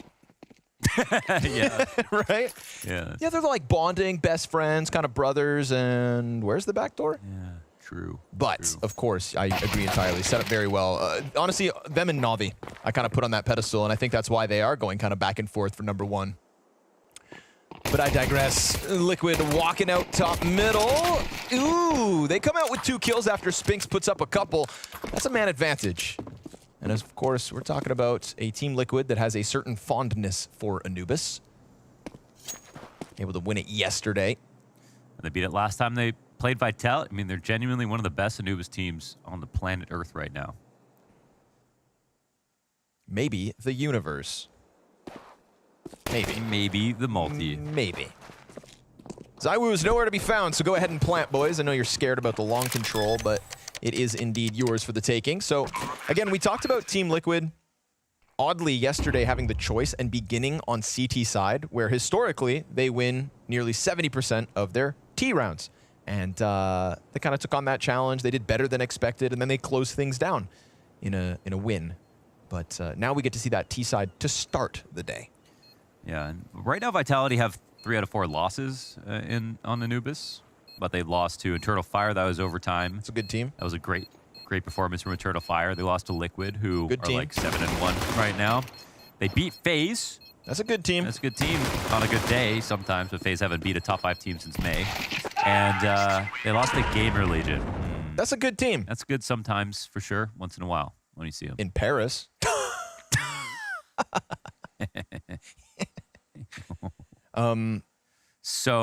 But all the games were close regardless. Yes. And Vitality used to play this map so much. It's weird to see it at the bottom of their map pool. I want to believe that there's actually a chance they still win. And Liquid are definitely quite a studied team on this map right now. I can remember a Mezzi B-site hold on Anubis, I tell you. So we'll see as the time goes on. But right now, Force Buy out for Vitality despite the pistol round loss. MP9s, Desert Eagle, all's looking good. And as Yukinder takes a little glance, we'll see that there is no abrupt aggression from Vitality coming out of long A, despite Flamesy being close enough to choose to do so. He's gonna get out of dodge. Yeah, smart. Don't stick around. Fire at his feet, tucks back into sight, all's good. A lot of control here for Twists, and he kind of takes it with gambling chances. Could have been pistols all up in here, but he's really good at taking mid. Very, very good at it. Really good, full stop. Good at everything, even opping. And magic. Whoa. Okay. Look at that smoke. That'll freak you out because you don't know what it's for. It'll also freak you out because you don't know if there's anything behind it. And there's not right now. Looking to set their attack into the B bomb site, where there are indeed 3 players and a good amount of dart control. Again, MP9s, right? These aren't pushover pistols. And sure enough, Mezzi has a bomb delivered to his feet by Yukinder. We instantly see that lane flank coming through. Oh man, more damage offered up. Spinks has got the double, and they win with 3 players alive. Yeah, they do, because they were able to conjure up the exact situation where they'd be the most powerful, and that was versus that specific attack with the MP9s coming up close. Uh-oh. That's a tough pill to swallow early on. And yeah, with the Kinder jumping in with the bomb, it just opens your eyes wider because you know the full commit's coming. There's no chance that it's going to end up anywhere else at the end. Excuse me, sir? Excuse me? It's an early celebration. I think it was French, so it's an early celebration for Vitality. Even ZywOo getting in on it. Did he swear? No, but he gave us a little holler. Yeah, true. Oh, woohoo. ZywOo. And not this way either. No. It's not going to get any easier. You now have lesser weapons, Liquid. Hold on. And the M4s showing themselves. But what's happening here with Ultimate on the 2K Tech 9? They would have seen the bomb as it pushed down to dark. They don't know that Apex has gotten out, but his hands are busy. Nade on the mark. Does some damage. We've got fire at the feet of Nafly. 6 HP for him to deal with. Jail fight off the Tech 9.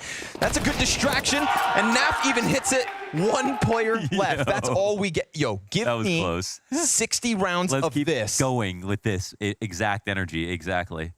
It looked like it was going to be an easy round for Vitality, but when the Tech 9 started to scale.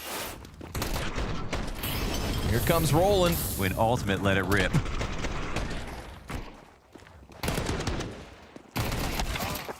ZywOo coming through with a quick couple kills himself. Hands above the heads for everybody. they're really riding this roller coaster. Spinks is staying. Woo! Spinks, what do you need? More start positions, more space. Just more trophies.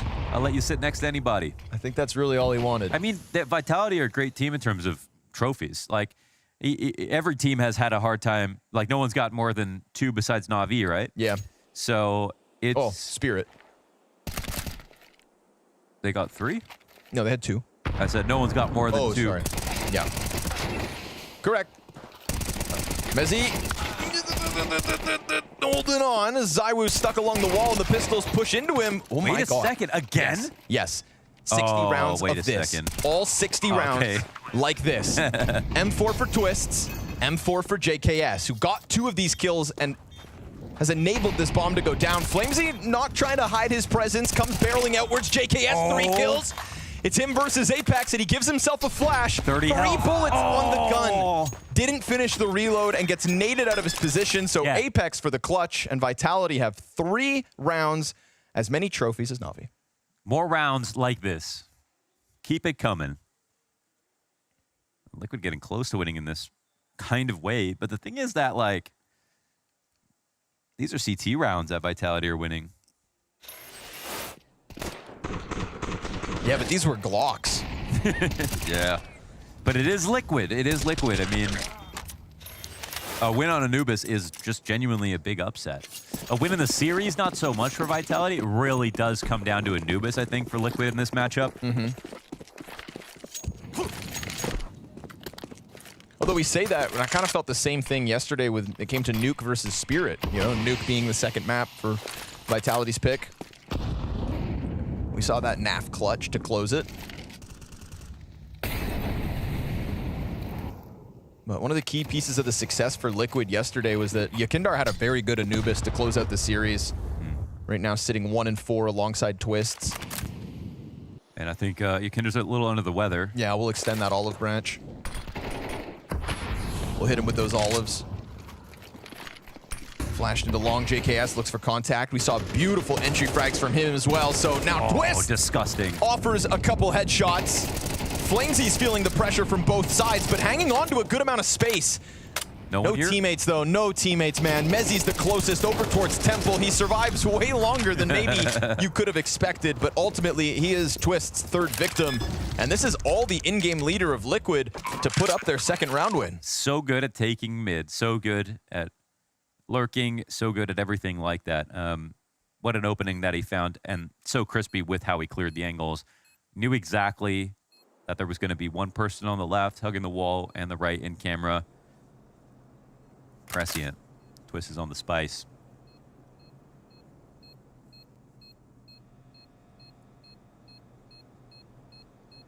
I mean, another really crazy round as well. It ends in a different place, but it's the same energy.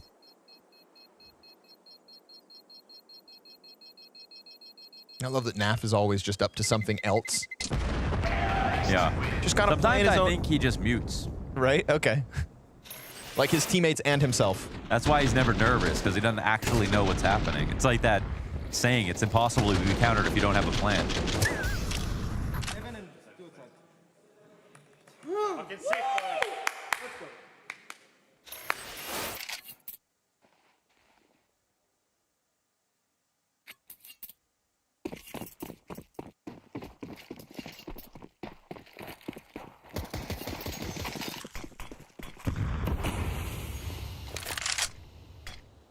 The Looking to put a bit more of a reinforcement towards middle. Good idea if you're going to try to stop twists throughout this T side.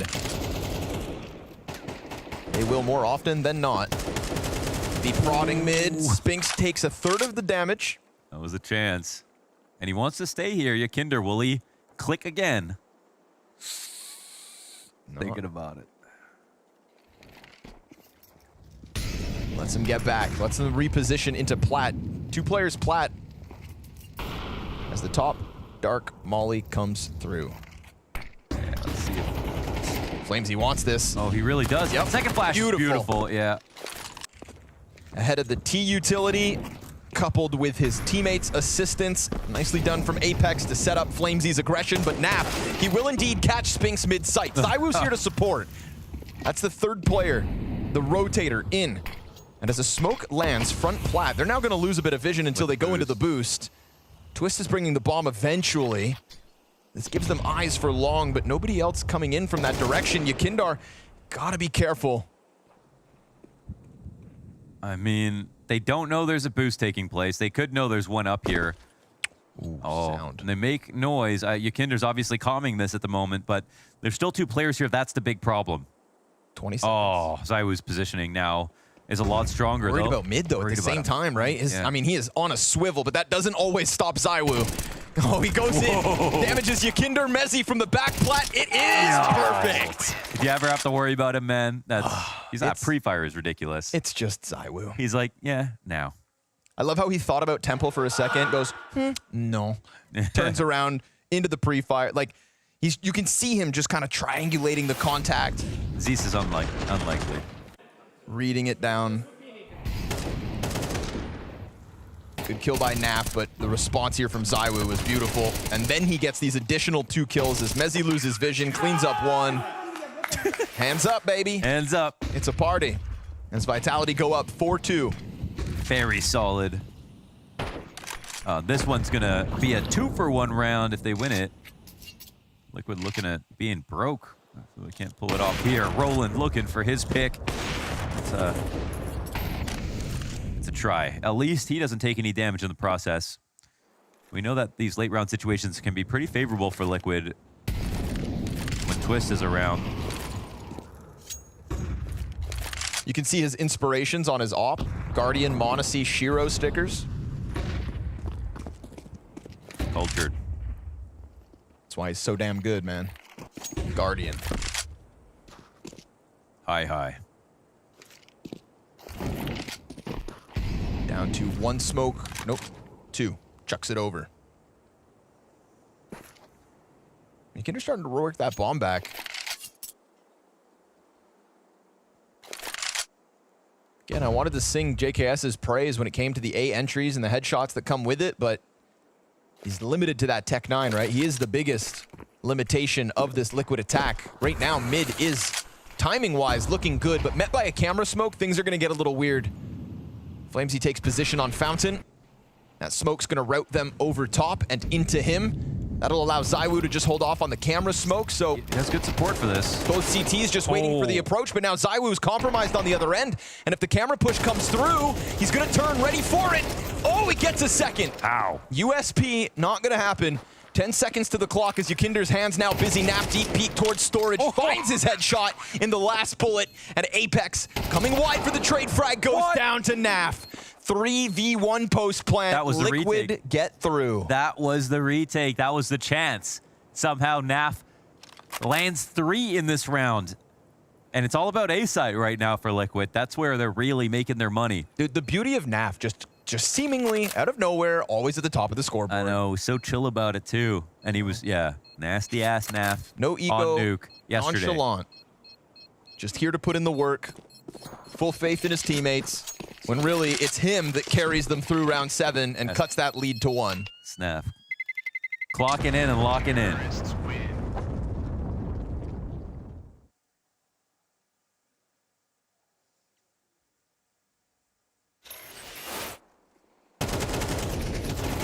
ZywOo good to get a second here as bullets whizzing by him. Woo! Last bullet in the mag. Of course. He always gets sprays like that. Careful. Hey. It's okay with the new Cherry Extrafy sponsor and... Oh, well, maybe he doesn't play with one, actually. They got a box of mice for Apex in the back, surely. How many spare mice would you bring to a tournament if you were a competitor? If I was a computer, I would bring one. Just one extra? One extra, yeah. I mean, I don't play with a rare mouse, so it's it'd be Good easy call. for me to find most places as well. Yeah. 2 keyboards? Nah. Just one. Because I would be able to just use... I'm not too picky. Just bring it on the carry-on. That's always in the golden carry-on. rule. Mouse in the carry-on.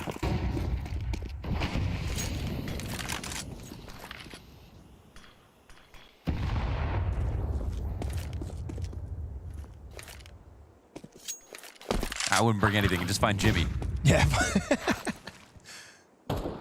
Needs to carry on when you got Jimmy. Jimmy's got the goods.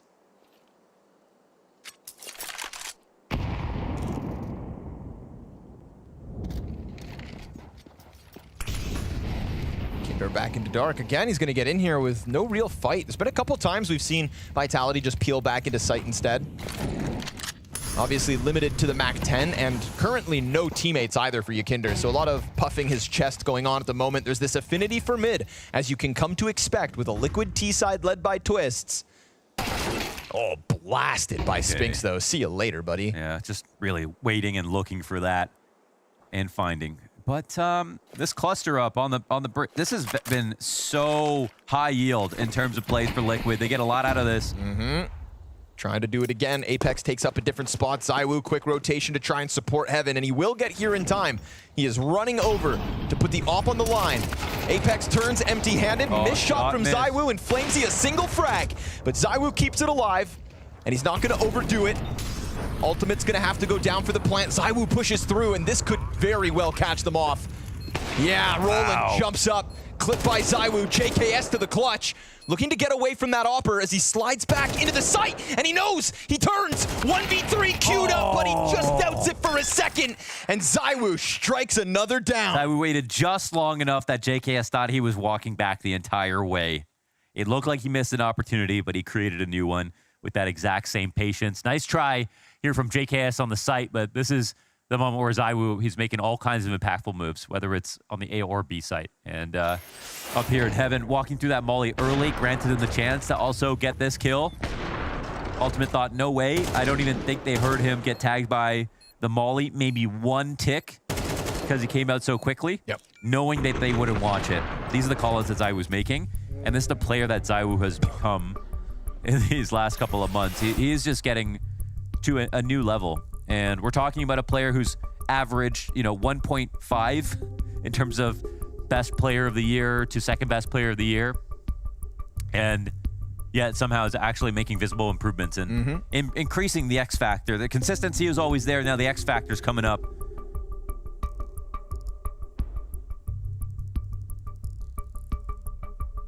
It's just his mind's eye for the game as well that is always so unquestionable. Yeah. Like,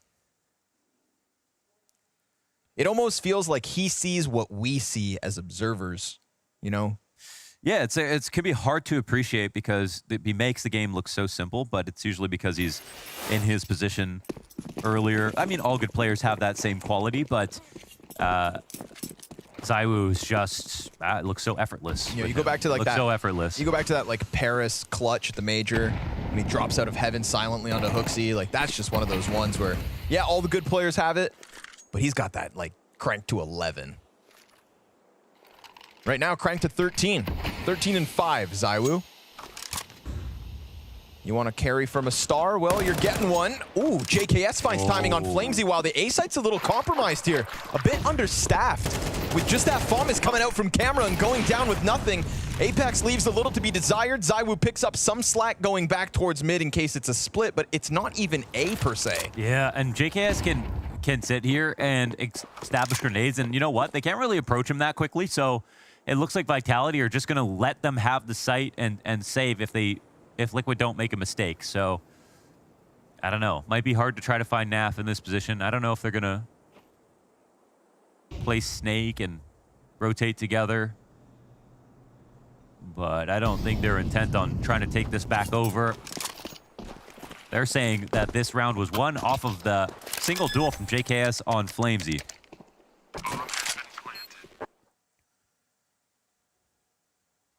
That was such a CS2 find, right? Because he pre-aims in the smoke. Yeah. And the first clip off the smoke, the top of it, is exactly where Flamesy is. Perfect timing. Smokes, man. Best thing about CS2, undeniably. And if you say otherwise, you're wrong. Yeah. No, it looks like... You go back and watch CSGO smokes, it looks like spray paint and MS paint. Yeah. Movement was pretty good, though. Yeah, man. Gunplay was pretty sharp. Danger zone was nice. We all lost something. As Paulie would say, that's life. The core game is working pretty well in terms of the tournament so far. That's been pretty impressive, to be honest. I mean, there are some crazy things that happened early days CS throughout events that were like sort of unstoppable. And there will be bugs that get found, of course, down the way. But I mean, it's been a pretty successful year in terms of the quality of matches that we've watched. Hell yeah. Holy. Yeah. It's been very fun. I love that we get this anyone can win kind of environment.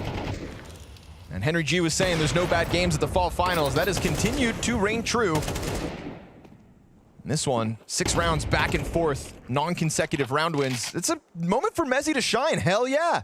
Haven't had to talk about him too much. Oh my God. He'll clean up the Yakinder frag. Not able to get a second one out of it just yet. That A pressure, I love that JKS just leaves Mezzy for a moment in anticipation of his support and wins the fight from the aggro A peak instead. Absolutely. But he does also let Mezzy get away completely. True. So it's a reset.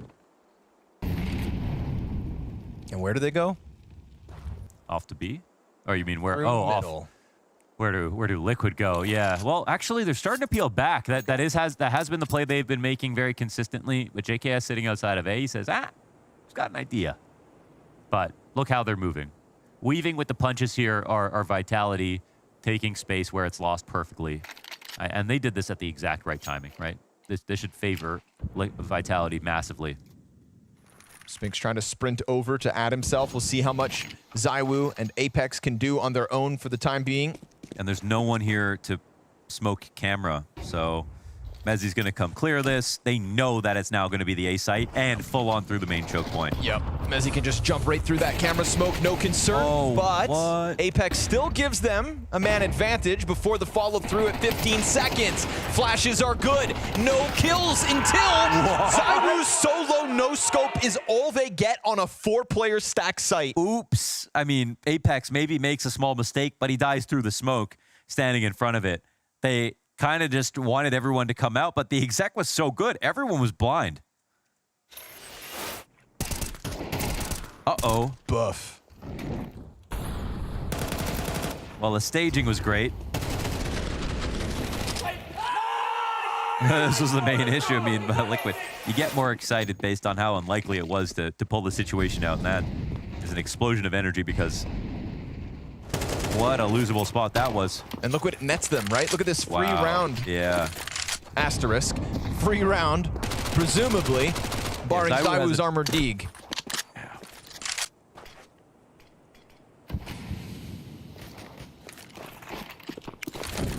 Looking to edge out a lead at the end of this T side on their map picks. Finding bodies back site.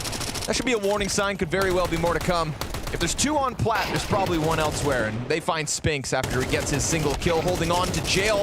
Oof, Yakinder dies to the USP straight up. And he's still chasing him. Now, Bomb is outside long, but okay. he gets a little crazy. Ultimate comes through, and it's all frantic, as it has been all half long. We set 60 rounds, and we're getting what we wanted. Yeah, man, it's been zany. This is really fun in Anubis so far. I mean, I love the use of mid-control so far from Liquid. And the thing is that, like, they can't even have, like, the glorious T-sides that we see from them normally. This is maximum potential for 7. Vitality definitely made them work hard for this. And even though they could have won maybe 1 or 2 more rounds, I think they're going to be quite happy about the position they're in right now. Lots in this series could be dictated by how this round turns out. considering how back and forth it was in the middle of the half. They're going to come out with a good advantage to try to close. Just the fact you win on that stacked A site as well is probably a small sigh of relief. But yet again, camera control taken over. We've seen a lot of moments where Vitality have to forfeit this instead of kind of forcing the fight against Liquid's approach.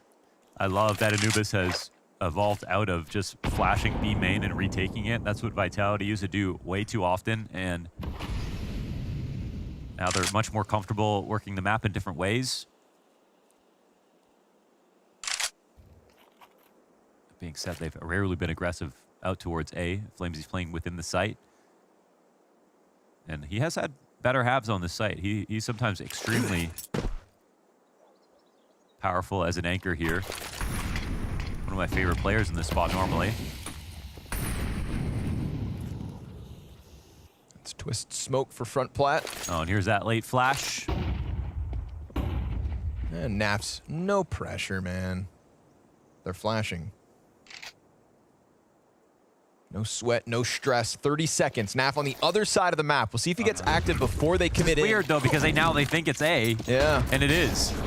They are correct. We're going to try to run it back. Another stacked site. Oh, but the flashes are good for a moment. Naf gets his towards Bomb's B. going back. There it is. They've got the timing. All that time. All that commitment. All the utility. And look how badly Vitality bit down on it. Ykinder disengaging. Yeah, Apex just running in as if this was impossible. Yelling in the background. Oof, ZywOo takes one to the head of Ykinder, and Ultimate's going to try to lock it in.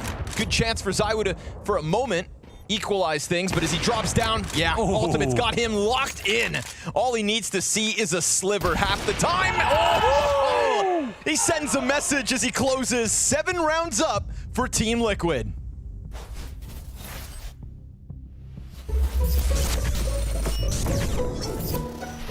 Fer backstab by Stan right when he was trying to come into the play. KNG falls off of the bomb plant, still able to manage a frag. TRK even through the smoke catching Ethan. Stanislaus going to do the exact same thing, and we are cut down to the 2v2. They know where Taco's at. He gets tapped. Breeze doing it dirty, and Fallen, he's trying to flank. Oh, he saw Stanislaus. He knows everything, but he can't give away the audio. This is his one chance. Oh, again, just getting around the corner. If Stan goes upper shelf, he's dead. Stan had to go down ramp. Oh my God. Oh, what? Oh, no, he gets away. Fallen's gonna give chase. He's already down on the bomb site. Stanislaus runs to the other side. Breeze, low HP, now out from Z. 40 seconds. Fallen just tunnel vision, and he walks right into Breeze. Stan's just sprinting for his big brother to come help, and he hides in order to get it. Unreal. Needs those extra wide door frames. 4-3 door frames. Alex gonna push himself up close smoke. He's already succeeded in killing a player within the apartment. They're sharing a spot here. This is unbelievable. Are they best friends or enemies? Why aren't they shooting? It's because of the smoke when it comes up. Oh. We'll see. This is the reaction test of the century. Holy crap. And Grim, no, he gives up the cross in order to play the little pit instead. Perfecto didn't notice that Alicia's gun just came out through the wall. And then we get the jump down into the pit. Alicia's able to at least get one. Simple cuts off the rotate. Alicia still fighting tooth and nail. 8 seconds, and Simple clears the bomb site with the fire, and I don't think there's time. The Molotov against Electronic for Liquid's 11. No way, he runs through that. It touches him on the Achilles, and he hits the ground with the bomb. Damn, what a way to go out. They need to recover that bomb. Bear in mind, it's behind the double doors. Crimbo, though, one of the best in these sort of clutch scenarios. He doesn't read the Yabby. It's right behind him. And it's going to be Mantu, left with 18 points of health. Thrust into a very uncomfortable scenario. Thankfully, he has got 40 seconds here, but the bomb still needs to be scooped up behind those double doors. One bullet would take him down. Does he just run towards A now? Hope for the best? Maybe. Might not have time to do so. Has to go B. Yabby, it's the right call, but you have to trust it as well. Mantu, the pressure is on. 15 seconds left. If he fails this one, could be the end of the tournament for Big. It's coming up. There's a bit of a grenade around the corner. Just a smoke, but Yabby's walking straight through it. Ice cold. No! Oh my God! He did up Henry! Why does that keep happening? What an absolute blunder. He guarantees the round. He's got everything going in his favor, and for some bizarre reason, he jumps. Little close from Ultimate to give us the 7-5 half. We know Liquid love a little Anubis, and honestly, throughout that half, we had 6 rounds back and forth, non-consecutive round wins, Mo. We wanted excitement, and it felt like we were going to get it in the first 2 rounds of this game, all half long, back and forth. I love that. I mean, it was pretty scrimmy Anubis in that sense. Like, Liquid were happy once they had lost the first round to just go and try to rush the B site over and over again. And from the info that you're getting in that round, Keith, onto the call adjustment where we're just ready to react instantly. Fucking beautiful, boys, and you're pushing them back on both fucking sides. They have no fucking clue what's going on in that round. yeah, these goddamn idiots don't know what the fuck is happening. Great work. They are nothing in comparison to your greatness. You are simply the best to ever do this. Russell, in-game leader of the year. You kiss your mama with that mouth.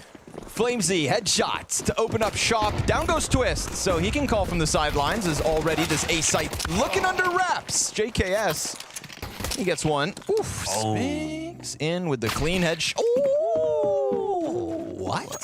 That gives you wings. He's smiling. Roland is smiling. He only does that after he wins maps sometimes. Why do I feel like he's a bit twisted, isn't he? Yeah. Yeah, he likes those He sleeps kinds with of no moments. pillows type of guy. He's the kind of guy that sleeps with his eyes open. He can like stand on spikes. Okay. Sure. Yeah, but as much as his jumping headshot may have made him happy, it was Spinks who had the cleaner shots this pistol. Was cleaner, absolutely. Hell yes.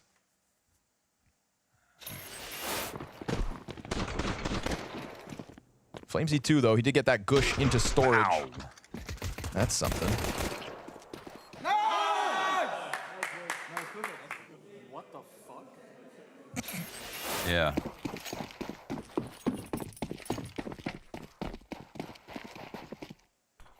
It happens. It happens. So, in terms of magnitude of upset, right? We're talking about a Liquid who I don't even know who compares to them right now on this map. Quality of wins, frequency, streak. These guys rock on Anubis. 9-1 right now. 6 map straights, vitality, spirit, complexity in there. Complexity twice. Well, hello. Screw your USPs. That's a lot of money for Flames. Cash in the coffers. How are Eternal Fire doing on Anubis nowadays? You know, let's throw a little hat out there. Well, it's going to be like a 4-map loss streak. Well, there is one loss to Liquid. Yep. That's why I'm thinking about them. Like, if you're willing to play Anubis versus Liquid, you're a freak. Then you should be good at it yourself. Should be. Easier said than done. You could argue complexity. They sure love playing it. Whether they win it or not's another question.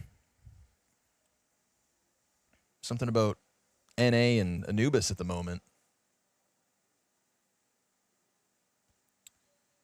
Or sorry, there was it's the one loss, or Eternal Fire beat Vitality once. It was at Pro League in the 16-14 game. So maybe they actually are. Important map. Important map to win for those guys. A Turkish team in the top 5 of the HLTV World Rankings is pretty cool. Or excuse me, yeah, 6th. Especially on Thanksgiving. 6th. NAVI were the team to beat them, obviously, just now. But outside of that, 8-2. Where'd that nade go? Ether. Shot gobbled up. Apex finding a kill. And the trade's back for NAF. Now, this is, again, just MP9s, right? Little half-buy. 4 of them. Interesting little purchase coming out from Liquid. Scary on Anubis. They work really well on this map, but usually, you know, if you go to the B site and it feels like there is a strong lean towards A. However, a perfectly timed smoke here from JKS will buy time, slow them down. Maybe they need this open. I know they're raring for a site hit.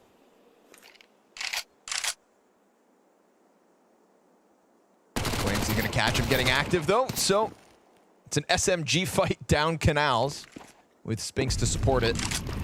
flash. Gonna wait that smoke out. It now comes up, so Mezzi's got vision on sight. He's got a teammate with him and 2 more now in store. Tough job for JKS to do much in this position. Trying to draw him forward. It's a good flash. Oh, and they all line up.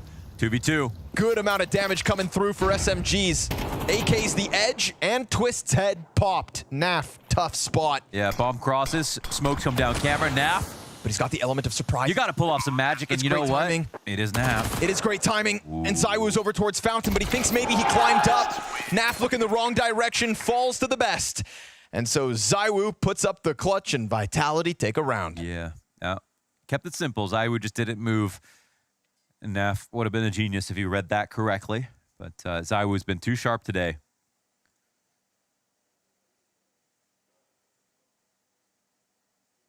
Another close round for Liquid with less guns. Gets away from them. Keeps Vitality honest, but now Vitality on T side in the lead.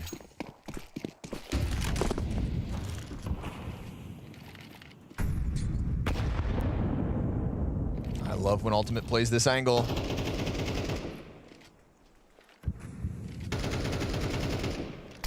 We'll be throwing the right utility to try to nullify this position. What a find from Flamesy. What a timing. Dangerous to swing into it, but rewarded. No, that was perfect counterplay. Right before Ultimate throws his own smoke and lets it plume. Flamesy takes it.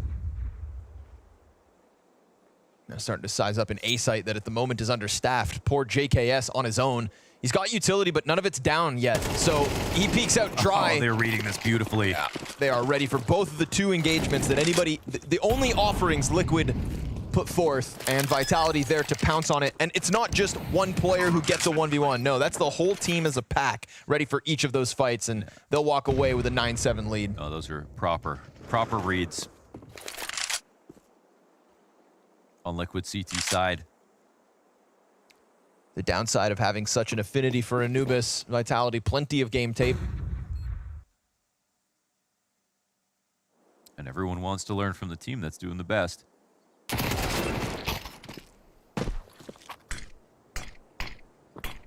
I'm sure they're okay with Ykinder having that one. They've got away with the round. They're quite far from the site, and actually... Here to steal it. Yeah, maybe, but some good positions here. Let's see if they can get away with this. Crouch peek is... okay, Nafly stays alive. Wow, not bad here, Liquid. Just chilling. That could be a pretty critical save. Thought Twist was going to die there for sure when he missed his shot, but saved the day by Naf. Nafly. Canadians, we're always in packs of 2. Yep. We're born in couples. Twinning. Twinning, yeah. And me and you, man. Inseparable. Undistinguishable.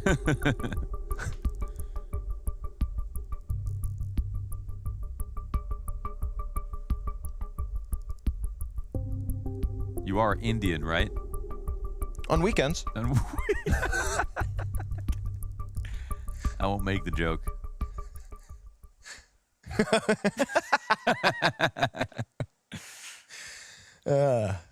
That's funny. Yeah. Not an election year. That's funny. That one's for the North Americans. Yeah.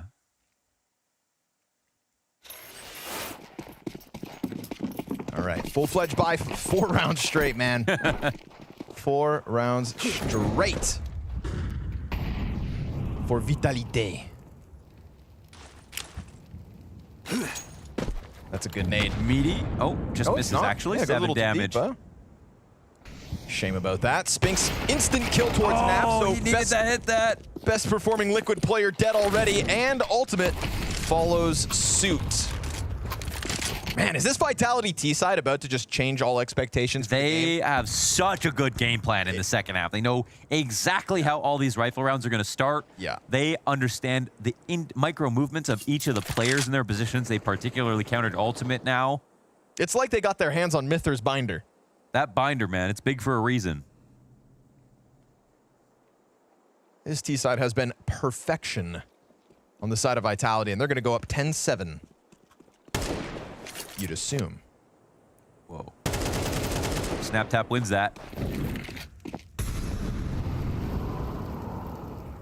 JKS locked in heaven again. We saw him kind of peak on the fight last time around. Twist and JKS, a kill a pop. Not too bad. Bomb is in limbo, sort of, because Spinks has the other side of the map. Twist has an opportunity to cut this off in the pass. Molly comes down. The delay is perfect. Yeah. The Molly with Mezzi's peak, that's pretty unstoppable. JKS now just has to pull off a tough clutch and can't do it. Spinks takes him down. 5 straight for Vitality. And, I mean, you know, this is... They got to overcome so much right now, Liquid, because Vitality are incredibly prepared for Liquid's Anubis. And Spinks do be hitting headshots. Yeah. We see the NAF opening. We see this mid-round kill to Yakindar, which really reopened the B-bomb site for the bomb to come over. Like you said, great cover from Mezzi with the Molotov there. Twist would have had a chance to slow things down, but no. Not on Vitality's watch. And now we have to start talking about shortcomings economically. Opt for Ultimate, sure. MP9 for JKS, the next best weapon.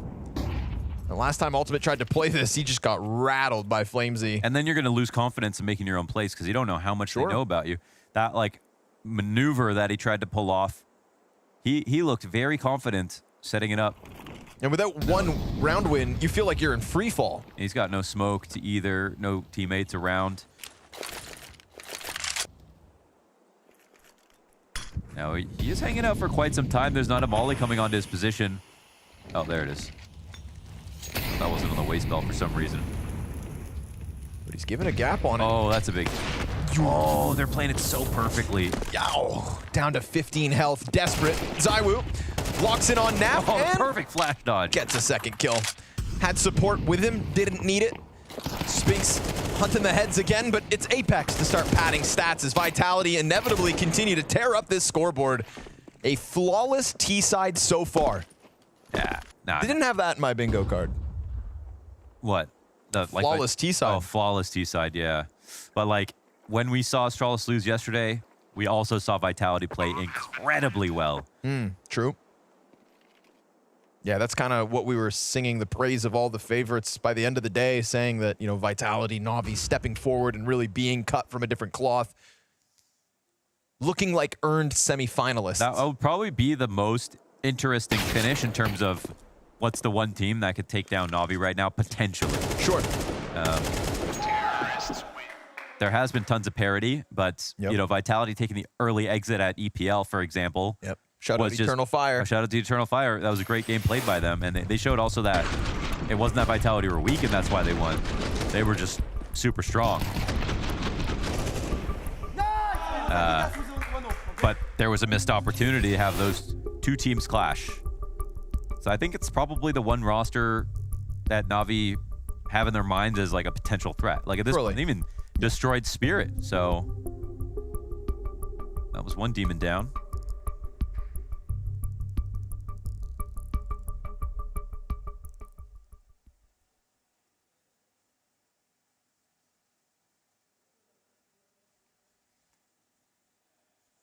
I guess Liquid are also a Navi threat.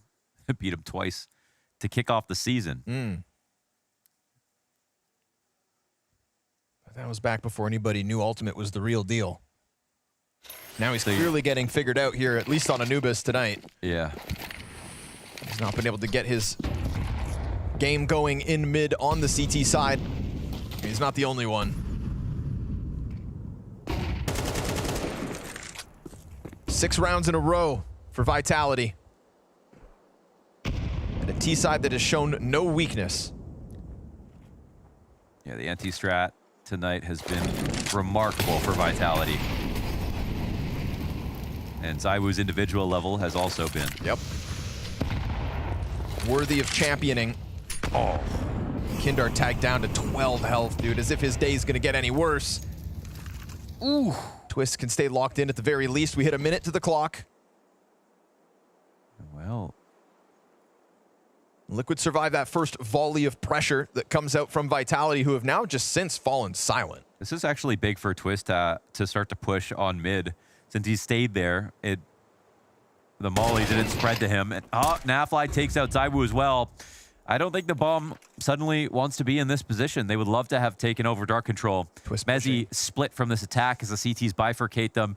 Twist wrapping around. Hard to find on his early timing, but Mezzi still gets a kill. Yeah, that's big. That's going to occupy Twist. Oh no, he misses the opportunity. And because he does that, now he's preoccupied. Mezzi's also cut off.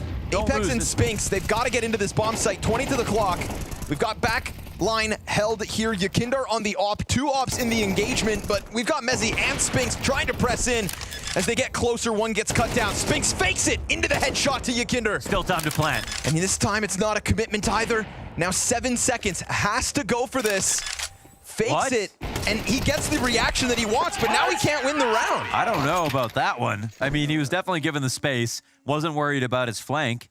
Maybe thought he was for sure dead, but clearly could have had an opportunity for the 1v3 if he had just gone to put that bomb down. Either way, Liquid, I think we're quite unlucky to have it get that close in the first place. Twist was on that flank after that good play that he made inside of mid with ultimate clearing it out around a minute. Naf got his kills, sliding into the site as the top frag of the game. Will Liquid stay alive here on CT side? It's a good thing Naf is the one that got that fight against Zywoo. He's shining bright for Liquid, 23 kills. And ultimate takes the boost on Jail. Little unorthodox. Catching Flames off guard on the approach. Double Molotov to their feet. Absolutely has to dismantle that one. He is not the only op. Naf is out there over on long A doing his own thing. That's a nice find. Not occupied for the time being, as it was the all-in Vitality B play out of the gate. Oh, JKS. Oh, that's the one. Just shaves one off through smoke. That's the one. That's the one to make this a real game. Going deep into the tactics here, our Team Liquid. Not afraid to use them is important because like they can't just suddenly play passive because they feel like they're getting red everywhere. They have to have more things to do. They show that here with ultimate. And that'll be the mid play here from the other side. But JKS surely can punish anything that happens now. A little too late on the trade for Spinks, you'd assume.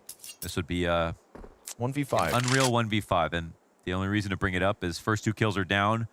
Time left over is here. Couple of pieces of utility. But it has to come with a mistake. Nafly, he's got an off-playing passive.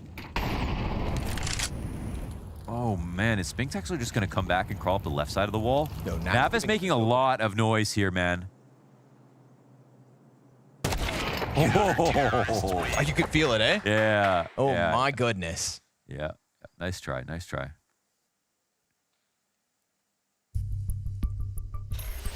Ooh, that one got spooky. Poor Flames, he didn't stand a chance. And that one, well, Lady Luck shows a little grace for Team Liquid. Yeah.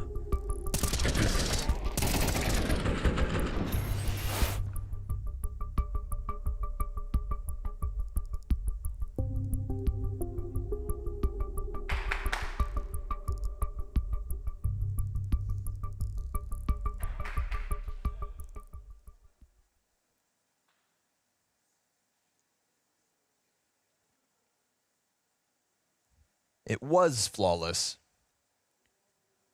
Like you said, Liquid kind of digging deep into the playbook to pull out some different opening inside of B, some kind of setup that clearly caught the approach off guard. And such a freaky setup, of course, that even the double mollies just kind of let them get back in. Nobody spams through smoke successfully. And some continuity to that bottom stairs smoke. They definitely know about Naf's op after he closed on Spinks last round, but they don't know he's been getting this frisky with it and positioning inside long. Ultimate goes into the peak boosted. What are we doing? Hell yeah. That is depth of a playbook right there from Liquid, getting real creative with it. Just to make Apex like even more bitter. He's at 5 kills. The first boost worked. Why not throw out another? Here, try a third. You absolutely love to see this. Going 2 stories up for every single one of these picks. Zywoo doesn't get this kill. No, there's a molly. Yakinder standing on the outside of it. Zywoo thinking he was safe. Pulls out the nade as he goes for the jump misplay. Oh, and JKS and NAF pick up kills a pop. We go from a completely flat CT side of Liquid to now winning gun rounds 5 alive, seemingly. Crazy. And if it wasn't for Spinks getting the 2 kills in the doorway last round, that would have been 2 5-0 survivors for Liquid back-to-back. Great evolution here for the ops and the tactics that they're using on these opening kills. And again, they have got to have Apex embittered because he is on 5 kills, dying first in some of these spots. Things were looking so up for Vitality for a second.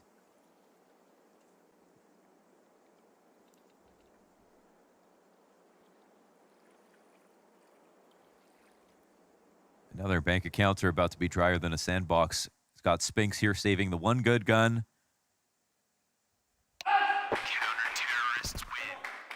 They're going to have a mixed up buy. I think you're going to take it, though. I mean, we're talking about Galils and nades and AK and light nades.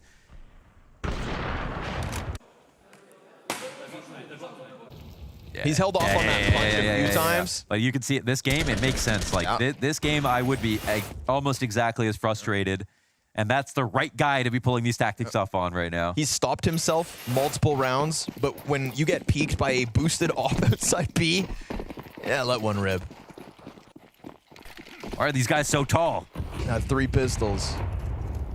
4 Vitality to try and stave off a tied game at 11 all.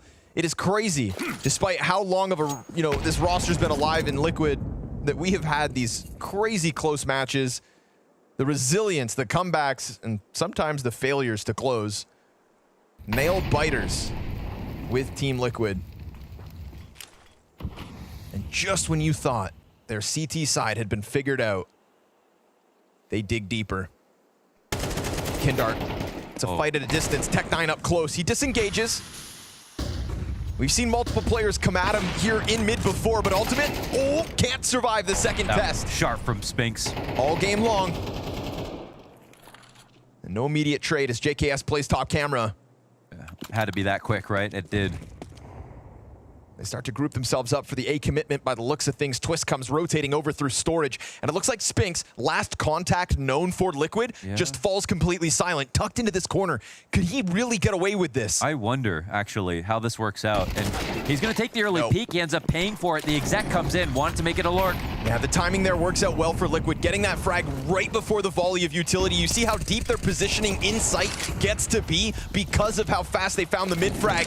But be cautious, Yakindar. Oh, he's got cover. He's got teammates. And Team Liquid have 11. Now, it wasn't the full investment here, and they didn't go back to try to upgrade their guns. This actually was probably a position where Spinks wanted to juggle a gun back and reset and be a part of the attack. Because instead, I think he felt uncomfortable delaying his lurk so long, knowing that 2 pistols have to be responsible for the sight hit. The first trade was great, but low odds once they got to this position. Liquid looking more and more comfortable, but again, not that full investment. They've done well with their economy here. Vitality will have another solid attempt at taking map point.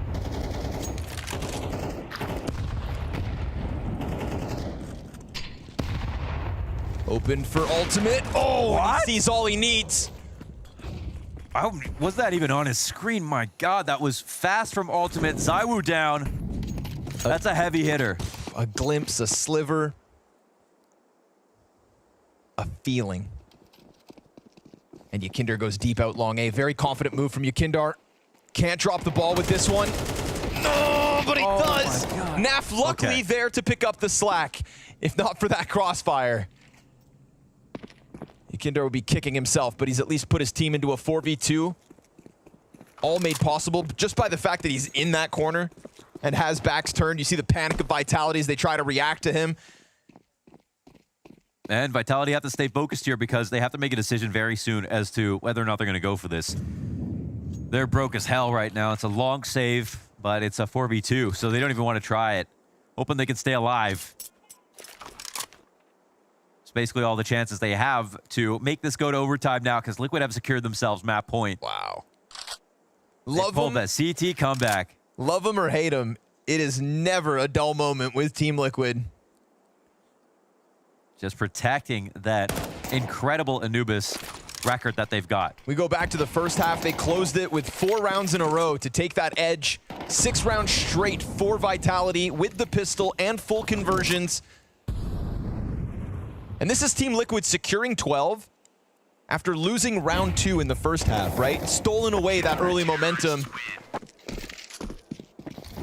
You could argue technically kind of losing both pistols, and still they go up 12-11. Can they close it in regulation? It has been flawless since. More than impressive. Oh man, especially after the anti-strat that we saw from Taz. Oh yeah. Right. Crazy. We were so ready to praise Vitality's game plan. It was a lead, it was anti-strat, it was T side.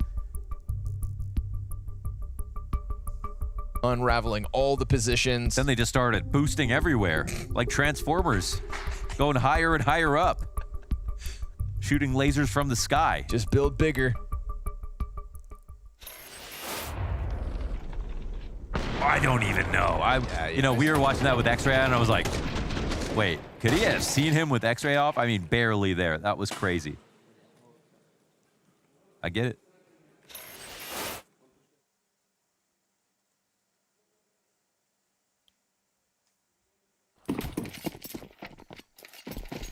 Tech9 for Flamesy, no utility. Galil here for Apex and Mezzy. Oof, they lost ZywOo early on in that last round. If it's not been ZywOo, it's been Spinks.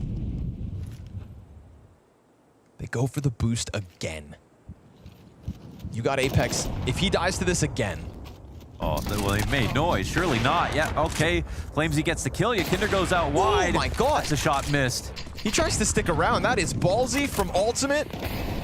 Yeah, Flamesy finds an upgrade and a man advantage Vitality. That was the quickest way to find a kill right now, right? Like now we've got 5 guns here for Vitality. That Tech9 gets upgraded. Trying to put another smoke down. Potential for a boost on the other side of that smoke. Bomb is the 3rd player there. They're going to try to chase down ZywOo, and NAF wins the duel. ZywOo just gets no impact in these last couple of rounds. Dies in canals alone both times. Missed shots, though, coming out of Ultimate. NAF's nade, though, he has been so good for Liquid, but Apex finally finds his. 2 kills to keep that man advantage firmly in the hands of Vitality. Twists flank, hot on their heels. Apex running back haphazardly, now down to the sidelines, and it's him and JKS with the crossfire to sight. JKS confirms position on the pillar, and the Liquid trying to close in regulation. The flash goes out, and Twist looking to go in, buying his time, and dies. Mezzy holds this off. JKS, unbeknownst to Vitality, has already gotten out around the site. And the pillar player keeps it locked in. They've got it. Vitality find their solution despite NAF's best efforts. Man, and everything that doesn't happen comes together on this round. The opening kill for Vitality, the 2K from Apex, who had 5 kills coming into round 24, and they have secured overtime. Starts off with the worst equipped player in the equation. And Ultimate misses a shot there. 2. One harder than the other. That second one was sort of one that he just needed to at that point in the round. His final passive position that he gets laid to rest in as we go here into overtime. I think Vitality are the ones who are excited to be here at this point. Liquid had to crawl back, but it felt like they were, at this point, literally going to lose within regulation somehow.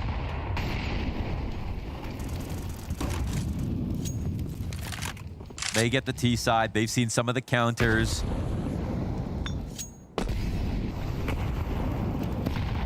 And Apex is obviously going to try to prove that there was a lot left to be desired.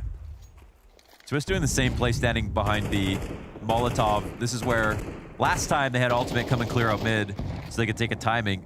This time, it looks like it's just a bait.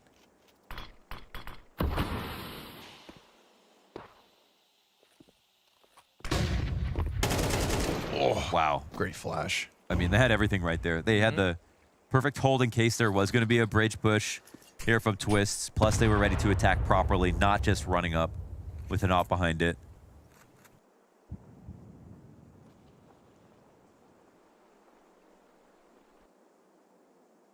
Look like they've got the tactical edge. camera split could be very potent right now if they could play anything like Liquid do. Oh, man. You know what, though? I don't know if the Kinder kill makes that much of a difference. The attack's coming in. Yeah, they still have to go A. Ultimate gonna find one. Rifle along the wall, and JKS tries to go for more, but single kill each, that's it. And a huge ask of NAF in a 1v3. Apex has the support from Long and Spinks. Right now, ZywOo's disengaged from all of this. Nafly hits 30 kills. And as he looks towards Long, he's working with the kit, but no utility. Not at the moment. ZywOo's got the angle, and he's got this locked in. Vitality take a lead. That's a bit of revenge there for ZywOo to get that frag. And yeah, Nafly having one hell of a match. Straight impact to 30 kills, but no round when it could be the one that matters the most. We get into overtime, and just before it, Apex reaches new heights.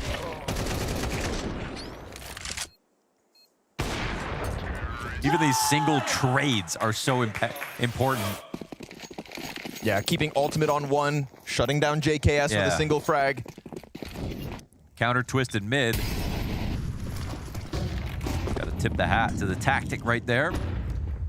Ultimate going real wide. I don't know if ZywOo's ready for this one. Ultimate's got to peel back because they don't have, But Yekindar stays.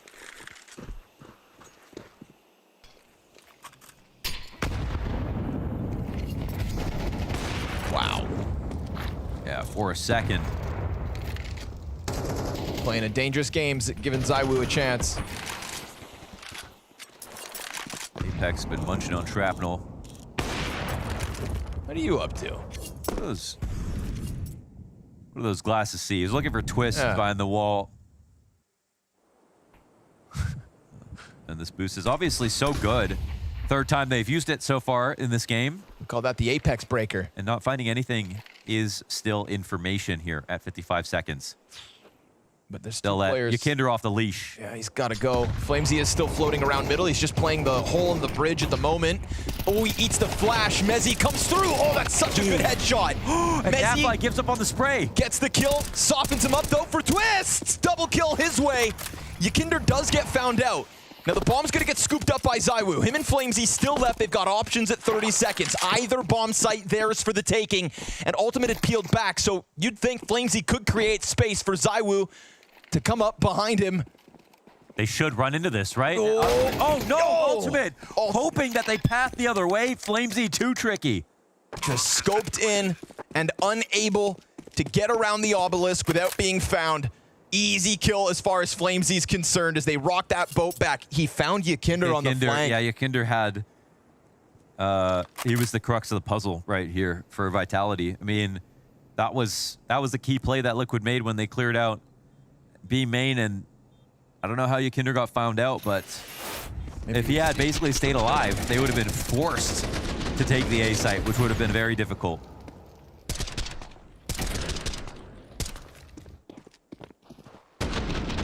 Flamesy wins the round.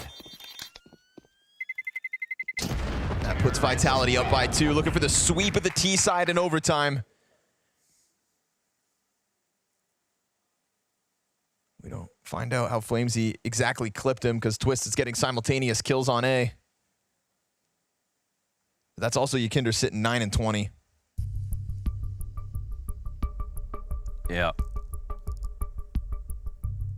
Not been a great game for him. It was even worse for Apex, but in these last few rounds, he's getting the one that matters each time.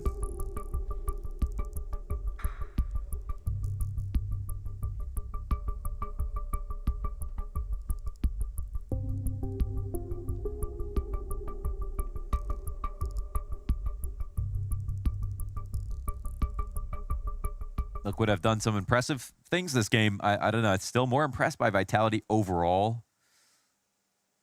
Especially, you know, with the anti-strat, some of the rounds in regulation, some of the tactics, even that last one where they cleared out Twist inside of mid and put together a very solid split. Vitality being up 2 rounds in overtime. Not a surprise to me.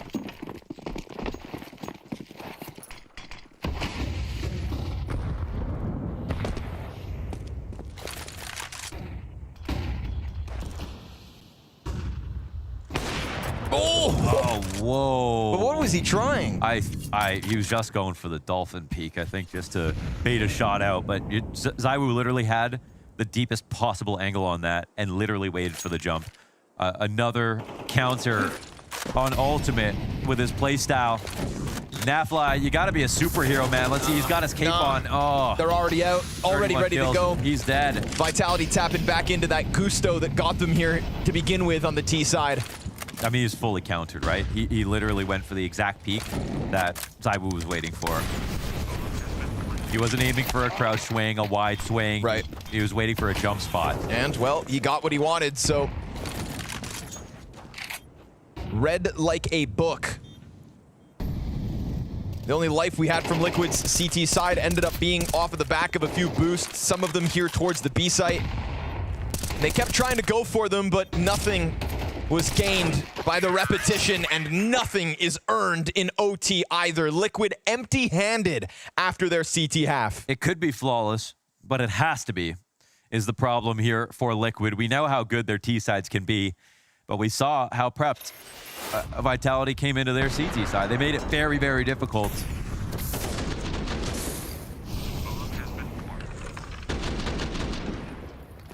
Whatever. They have to believe. Boys, I was watching it. Yeah, yeah. He knows how devilish that was. Boys, I was watching it. Ultimate trying to get a little bit of revenge out towards mid, but oh, JKS eats it and Flamesies into the action. That's a bit, I mean. Come on now, Vitality, shut it down. That matchup, right? That matchup was huge in the first half between him and JKS on A. With how convincing that T side began for Vitality, it just feels like they're tapping back into what was always going to happen. Taking away a map from Liquid that they love. ZywOo and Spinks leading the charge. Flamesy not far behind him any longer, and already with impact here to try to close it out.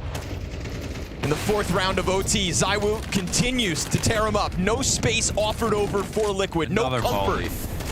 Look at Twists inside of the Flames, dealt with by Mezzi. As again and again, this B site hangs on. ZywOo posted ready, and they will be stripped down one after another. It's another multi-frag from ZywOo. It was a tough game for Apex, but in the end, he gets his. Those 2 kills to push OT sets his squad up for success. Yeah, back and forth in the first half, a game of streaks in the second, but it all comes up Vitality in OT. We just heard Apex there screaming, finally, we won Anubis. And what a team to be putting down on that map as well. Liquid on such a streak, and fair play to them. In that second half, Steeko, Twist, he was putting some mind games together, because Vitality were on a 6-round streak on that T side. That was a hyper-competitive game.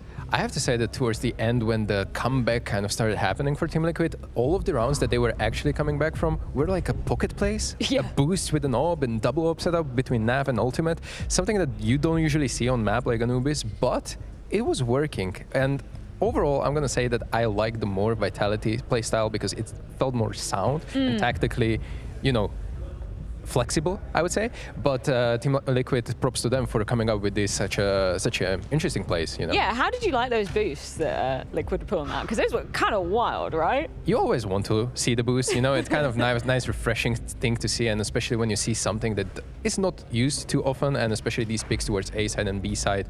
Over the smokes, always love to see that. Let's go back to the first half, because I think something that was really impressive was just how Twist has been getting involved in the action, right? I think he's a leader that kind of, you know, leads by example, per se. He's not afraid to get, you know, down and dirty in the mix as well, right? Absolutely. Twist is one of the guys that is going to have a lot of impact here. Here we have these double kill, and this is beautiful micro thing I want to mention is that Twist is actually getting Apex there on the flash, holding the flash, and immediately clears ZywOo because he reads the whole setup based on that he's killing the player with a flash in the hand. Beautiful overall performance from Twist across the board, individually wise, and we've spoken about this multiple times in the green room where we spoke that Twist might be actually the best fragging IGL we have in tier 1 scene right now. I think he definitely has, you know, a point to prove with that. Let's just take a look at the round distribution as well, as we we were saying, you know, so back and forth in that first half. Coming into the second half, though, the T side for Vitality looked so well orchestrated. What do you think they were doing so well that was kind of hard for Liquid to adapt to overcome initially in that second half? It's a good thing to say that Vitality were abusing this mid kind of, and I think they were trying to get that mid control a lot away from CT's, Team Liquid, and they punished Ultimate multiple times on mid, breaking that smoke. Then Twist was loving that angle where he was jiggling kind of close middle. He got punished multiple times, even during the overtime, so he's really sticking to that. I mean, it was a really hard thing to say, and overall, Vitality had to climb back from a lot of disadvantageous rounds, and even Team Liquid tried to play the economy game, again going for that Furia round that we discussed yesterday on the cast. Like, they are trying things and they're innovative, I like it, but Vitality was just a little bit step further. Shout out NAF though, because he made some of those rounds that Vitality did win or didn't get over the line ultimately, you know, incredibly difficult. I think from the get-go, as we see in the first pistol round, he had so much impact, and I love to see this particularly after that series that we saw versus Spirit just yesterday, where he had so much impact in that game. He has extremely good tournament for my liking. I mean, the positions that he's being put into, you see him entering, you see him lurking, you see him playing well in pistol rounds, eco rounds, deagle rounds. He's picked up second op here and there. You know, he's being like jack of all trades, so to speak, on that team. He's able to do it all, and I love the flexibility. It's always nice to have a teammate like that, and Nafla is just putting up a show. And for the side of Vitality, always helps when you have Zyru showing up, right? Like, of course, in contention to be one of, if not the best player coming out of 2024. And he was showing up on this map. I have to say he was showing up, but there were quiet rounds, string of the rounds, especially during that comeback towards the regulation time, where he was just not quite finding his footing in this cave area, because obviously he's an OPER, but on Anubis he likes to play that AK and taking that aggressive duels against the Akindar in this case, but Ultimate had his number. He had multiple times opening frag against him, but overall he recovered. CE side was very strong with the knob. He was always impactful when it comes to rotations, when it comes to retakes, and I love that he picked up the AWP for the overtime in the end, because that is where he actually out-AWP'd Ultimate back. So maybe that's kind of thing that Rifler is not always the solution for Zywu, to be more flexible, but AWP to be more lethal. I mean, when we're talking about the OT, I think we've got to give our props to FlameZoo, right? In basically, I think basically 3 out of the 4 rounds in that overtime, he was instrumental in terms of opening up the round. And even when they're rotating onto a different bomb site, right? Like, FlameZoo gets such a cheeky kill in the second round of that OT, and it's great to see him come alive. And he actually came back mentally away again from the beginning of the map, where I think Liquid was they were kind of abusing him on that A side. He got caught off guard, I think, twice against JKS, but then he did the same thing back to JKS twice again with the double flash play, pushing that aim in. So there's kind of a lot of mind games going on between JKS and Flames just in this Anubis game. When we were looking back at the head-to-head that went down just over a week ago back at ESL Pro League Season 20, Liquid did indeed win out this map of Anubis. How does this change the trajectory of the series in your eyes then? As I said, pre-game, I think winner of Anubis will have insane advantage coming into the rest of the best of 3. I think Vitality are on a great way to close it out 2-0 basically. And I just think that the map pool work in their favor. Yeah, I mean, if you're Liquid right now, you know, you've just come off a loss that you weren't maybe expecting, particularly considering your streak recently on Anubis. What do you think they're talking about right now on this break? It's really hard to say. I hope they're not bringing up too much of a Anubis talk right now. They have to focus and refocus on that next map. All they can really put up is that mentality, the comeback mentality and everything. You need to have that spark from the get-go and have proper start to the map, because they lost again 2 pistol rounds, and it was kind of hard to trail down 0-4 and then eventually 0-3 on the other side as well. So it was definitely not optimal. Yeah, just look at the numbers on the side of Liquid coming off that map as well. Like NAV, just as we iterated, posting just so many heavy kills. Obviously, this isn't, you know, to do any discredit to the other members of Liquid. They were having impact, but would have liked to maybe a little bit more from Ultimate. I think that's what we saw in that series back at EPL. It's really hard to ramp up that ADR on the AWP, honestly, but he was having, I'm pretty sure he was the man of that comeback, those 3 or 4 rounds that they won in a row. That was all the openings that he did, and basically the boost over the smoke towards the B side. I'm going to credit a lot to him. 15 kills in total, maybe not optimal, but I would say most of them were very impactful. Well, a chance to bounce back, but this will be a tough one to summit, because it's Vitality's map pick of Nuke awaiting on the other side of this break.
Spinks, first thing I want to ask you is, does it feel any different in Vitality compared to EPL coming into Blast?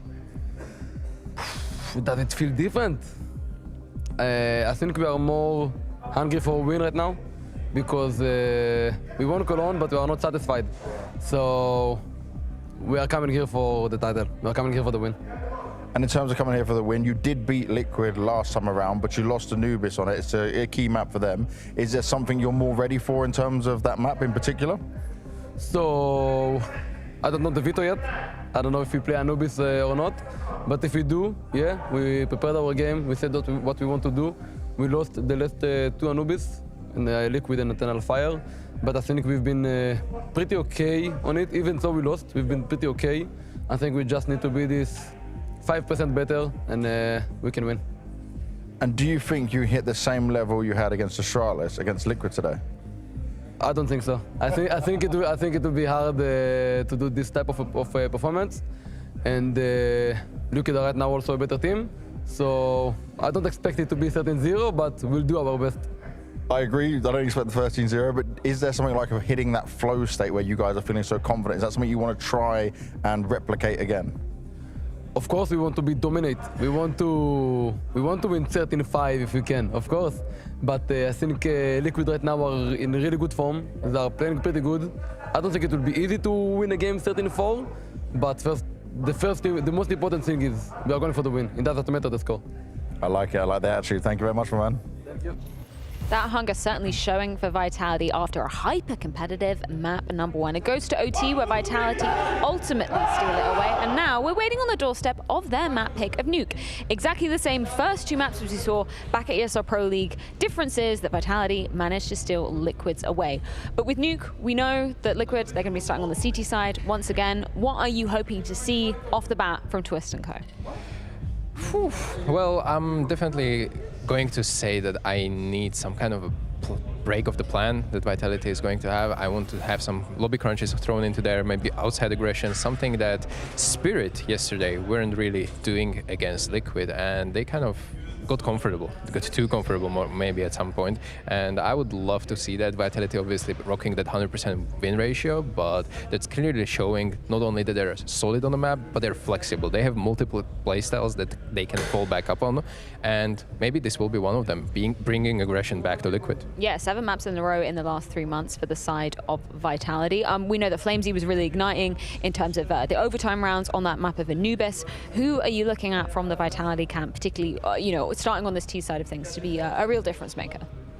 I'm going to probably go for Flames, actually. Cool. I would love to brand. see. Yeah, I would love to see something out of him, especially. It's just personal liking of the player. Nothing too concrete. What do you like about him? What do you like about his playstyle? He always says hi to me, so it's like it's not about playstyle. He's way too nice to me. I don't know. Maybe he doesn't want to end up on the receiving end of that tweet that I did to Magisk. I can't imagine why, Stiko. I can't imagine why you wouldn't want to be on the receiving end. Everyone is so nice to me of that. since then. I don't know what's happening. Nah, he's a true gen. He's always showing up in terms of, the charisma and inside the server as well. Do you think this is going to be a 2-0? Because we always say, the team that loses, they learn the most. Liquid were on the losing end last time around, 13-5. It was pretty handed. Do you see them coming back? Do you see a third on the horizon? I think it's pretty easy for Vitality right now to carry on the momentum to the next map, and I would love this to, be competitive, obviously, but at the same time, I'm giving the edge to Vitality because they're also my pick to win the game. Hopefully, I'm not losing any lives. Well, Stiko sees the 2-0 on the horizon, but it's time to see if that does come to fruition. Nuke, 7 maps in a row for the side of Vitality. Is it 8 today? Scoring Launders. 8 sounds like a lucky number, so I do believe. I think Vitality coming in with a little prickly form, Mohan. I liked what I saw back on Yeah, by the way, I thought we definitely killed him. What do you mean? On the predictions? Oh, no. He's got a few lives left. Oh, really? Yeah, we let him play one more day. Oh, they counted I see. Yeah. Right, okay. Damn, I thought we got him. Look at this, 7-1 odds to the favor of Vitality. You know why? Big map win streak here on Nuke, and of course the Anubis play in their back pocket. I'm very curious. I want to get back into the server because I was so convinced, again, as we were talking about, just the nature of the reads that they had on Liquid, right? Yeah. Liquid, you got to feel like there's a camera behind you all of a sudden because anything you had planned or prepped, that big old binder of Myther, feels like Vitality have got you figured out. Can you adapt, or do Vitality head straight to the Forums semifinals. Well, this is like coming into Paris. Right now, Vitality are the kings of Nuke. They're on a 7-map win streak, and even though Liquid beat Spirit yesterday, that was a little bit more flimsy from Spirit, and they also did it 13-11. But in general, Liquid's T-sides are extremely poor. So looking for better T-sides today, on par CT sides, maybe even above average, and expect to go up against a full-strength Vitality because they just took your map pick. Straight down into the B site, no hesitation on that one. There are a couple players down there towards the ramp doors in NAF and JKS. Ooh, Beretta Singh gets there. What's going on in these pistol rounds? I don't know, they've been pretty nasty tonight. Yeah. Not in the good way. Twist will find the headshot though, so from 4v5 to a 4v1. It's like you had a metronome for that dualies. Yeah, right, those were like perfectly spaced out. Nap's just crip walking next to him all the time. Mither loves that one. JKS, big impact down on B. There's a smile. That damn smile. It's nice to see him having fun. I mean, it's like, even though Liquid are like, they're not like, they're not winning anything yet or whatever, they're being consistently good in like a lot of hard games. Yeah. And their Anubis is spectacular overall for like a fresh team. Besides just losing to Vitality, but they're still looking incredibly strong post-honeymoon. We've definitely been less harsh on other teams that took more time. Liquid, doing good. Doing well. Oof, doing excellently. In fact, in this one, full conversion, not a single death. I don't even know if they did damage. JKS, he was on 97. That's the best they got out of him. 3. Oof. Liquid's CT side, of course. CT side of Nuke, we got to watch. Their T side is, yeah. They played a lot of Nuke games, and their T side is like around 40% or less. So, yeah. So we'll give them the benefit of the doubt on the defense. Should be a nice little free conversion here versus the trio of Desert Eagles. But that exact trio of players in ZywOo, Spinks, and Flamesy, they are in match-winning form, no doubt.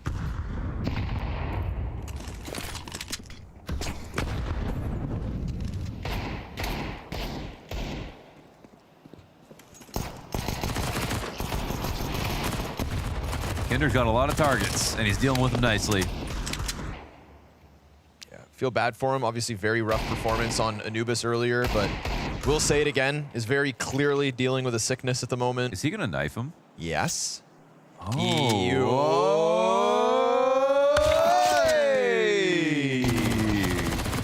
Nice. That's a lot of money. Not every day ZywOo gets knifed. You know, shouldn't his sixth sense have been tingling?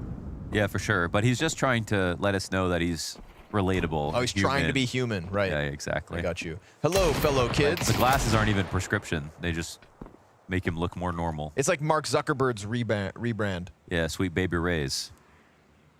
What a cool guy with his oversized shirts and gold chains. Doing jiu-jitsu. Sweet Baby Ray's. Meats. Neat. Oh. Ooh, I think he was a little annoyed. Get under the skin. I would love to know what Ultimate says. We don't get much out of him all the time. Saw Henry G try to say hello to him. Everything he says is a quote, though. Henry G said, "What's up, Ultimate?" Ultimate went, "Yep." And that was that. Yeah. Don't waste his time. You know, I think he's very much bonding with his team, but he hasn't really opened up to the rest of us yet. Not like Donk. You walk by Donk, he goes, "Hey!" Hi! Every he goes, time. Hi! Yeah. Hey, Donk. Hi! That's great.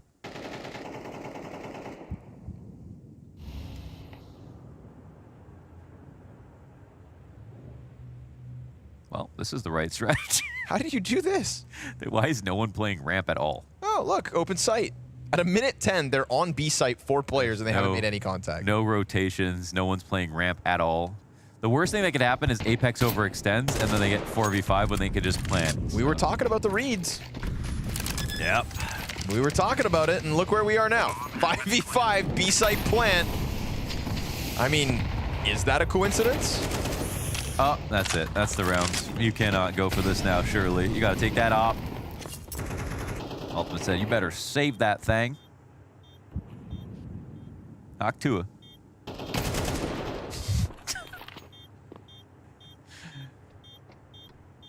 I'll have you know that Roland from Florida. I'll have you know that Haley is actually doing a lot with her fame right now. Yeah. She is becoming a real... Yeah, I've been on her podcast. Oh, okay. Okay. We discussed Galaxy Gas getting banned at Launder's Land 2. That's good. Protect the kids. Terrorists win. Zywoo's... How many... not Zywoo. Apex. Look at all those mouse pads. Yeah, what the hell? That's 3 mouse pads. It's a bit greedy, but...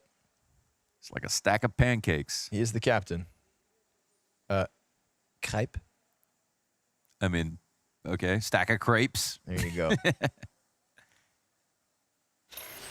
A stack of crepes. Stack of crepes. Much better. Here we go. Back to bottom silo, and Zywoo, a warning sign with all that utility in front of him. Ooh! Ultimate's been looking for something to shoot at. Almost hit Flamesy, but nice little hesitation there for Flamesy. Zywoo's able to catch one outside 2, and as he gets away with 5 health, it's man advantage vitality. Ultimate is so comfortable on that pick, and I mean, that was his only chance, kind of, to try. What am I hearing? A horse on cobblestone? I hear that too. What is that? I am tripping. Okay. Nice one from NAF. It's all that gas you've been huffing.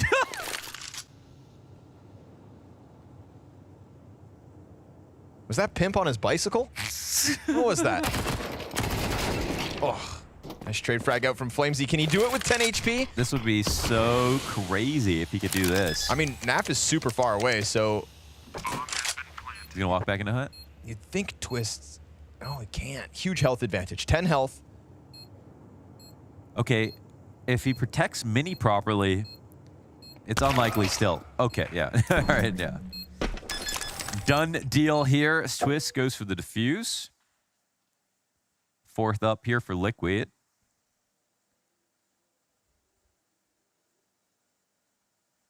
Okay. Thought I heard it again for a second. I don't know if anyone else can, so it sounds crazy. There's bees in my ears. What was...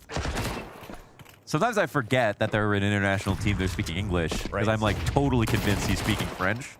And then I just realized I just have no idea what he would have said. He actually just speaks so fast. That was a full sentence. Yeah. Oh, he said 1 peeking? Is that what? Yeah. Yeah. All right, okay.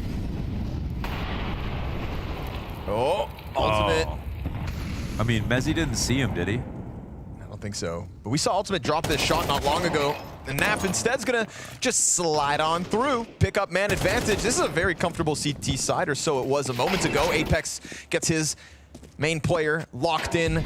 NAF wants to help Twist if needed, but he actually clears him off the roof, and poor Zywoo's got nothing to shoot back at, so we go 4v2, and these rounds are all becoming Liquid's advantage quite early on. Some of these sprays are looking a little bit off, and actually from both sides, honestly. Shots getting missed here. Like Mezzi 0 and 5, Apex is 1 and 5, Spinks is 1 and 4. Flamesy's 2 and 5. Vitality won their 1 round by going full pacifist, walking into the ramp, no one there, walk downstairs, planted the bomb.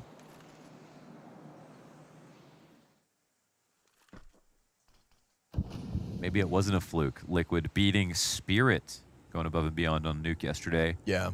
That one was by the skin of their teeth, though. It was close. It was close. As it should be. The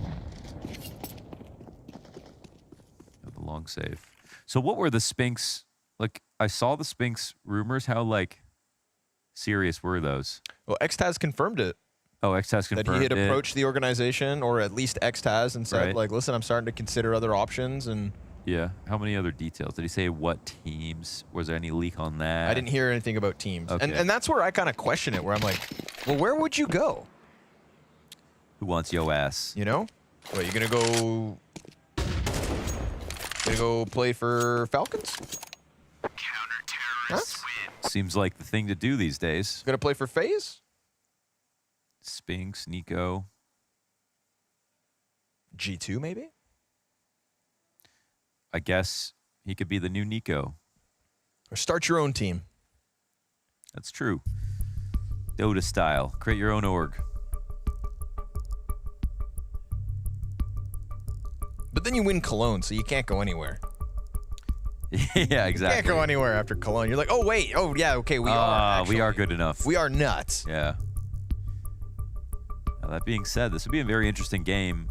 This would show so much strength for Vitality if they won Anubis versus Liquid, and then also won their own nuke, because their streak would be at 8 on nuke. They'd be the strongest, continue to be the strongest nuke team in the world. Plus 2-0 Liquid, who looking very solid overall.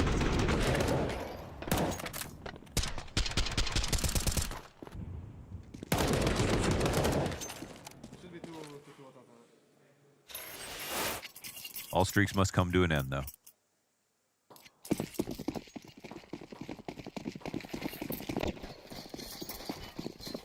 The thing is, Vitality CT side, it's over 70% win rate. Yeah, like that's what we're talking about.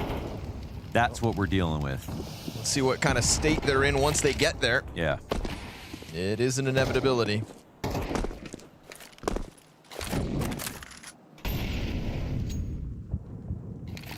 NAF and JKS, though, they're going back-to-back impactful maps as they attempt to carry Liquid through the series. NAF the Undying.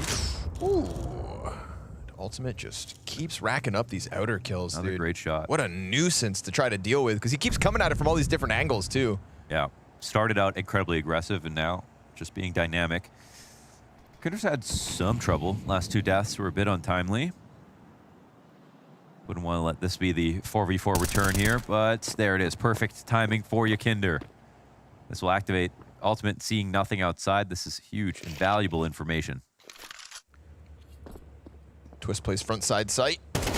Yo, loses the duel. Wow, that's pretty incredible there from Mezzi. Luckily, JKS on vent corner. Gonna clean it up, but still gets sprayed down by Spinks. Yakindar decides to stay up here. At 35 seconds, they disengage. NAF takes a bit of ramp control. You can hear him coming. Oh, they bait him into the shot, but he does escape. Bullets off at the feet, and he mows him down. Man, this guy's so tricky with it. Apex, you're not getting past NAF. Oh, man. That's the bomb delivered as well to Nafly, so poor Spinks has to just try to go for the save, and a deep angle out of Ultimate's not going to allow it to happen. Liquid go up 6-1 on this nuke CT side. That was your best chance to kill Nafly right there. Couldn't do it. Even baited out the shot. Another great round out of Liquid. Another great showing here from Ultimate. Not many counters coming out of Vitality this time. Not like Anubis. Now they're sort of the hunted. They're the more studied team on the map.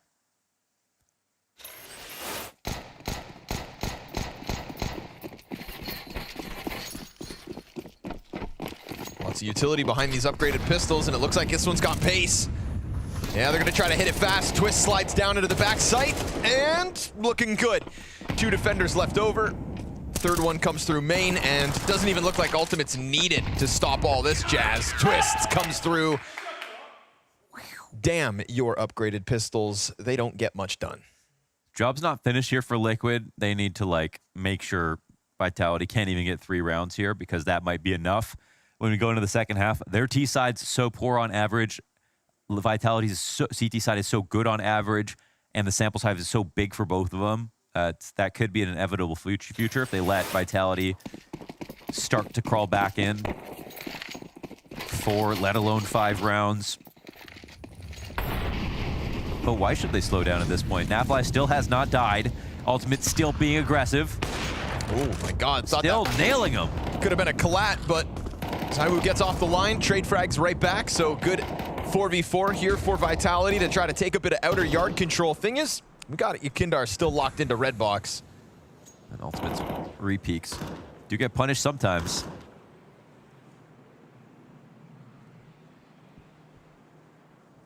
Let's see what happens now. JKS coming to support Yakinder and watching the outside of the red box, and Zaiwu holding a close line. I don't know who this favors. Well, I guess now we find out, of course. It's ZywOo. And Nafly dies to Flamesy. His first death. There's a lot of damage that's been done across the board versus Vitality.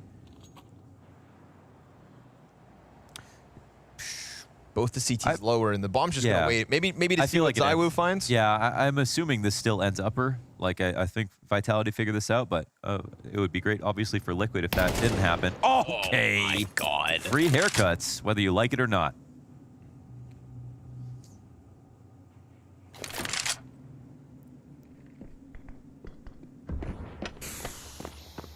And simply a foregone conclusion is Vitality will find upper and play.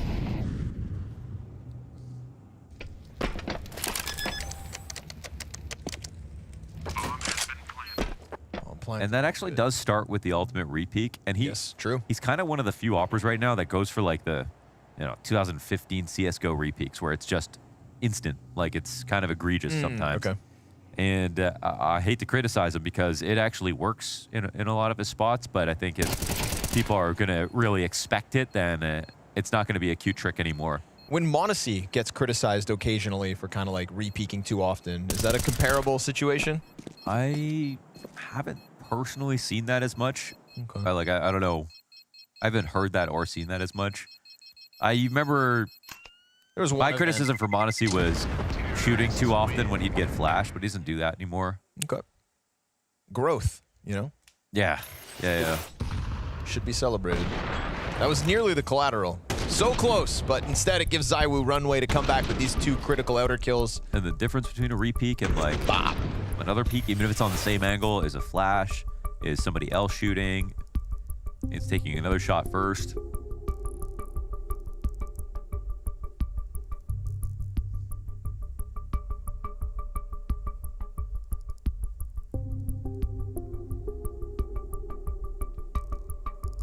Wonder what they're thinking about in regards to outer at this point.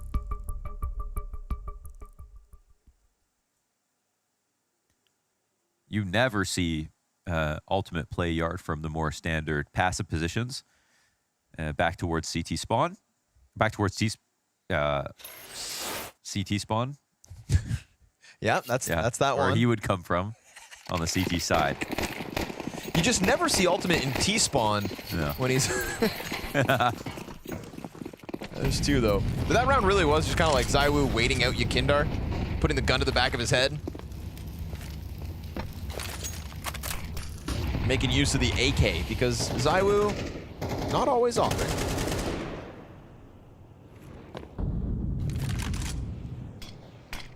I was thinking we'd get the secret start, but... Well, the molly lands on the left. Ultimate sitting on top of it. They lose JKS through the squeaky smoke. They weren't close enough to hear the molly tag. Right. But they also haven't seen Roland. Oh, Apex almost committed, but instead tucks behind it. They're gonna go for ramp. Naf peeks in.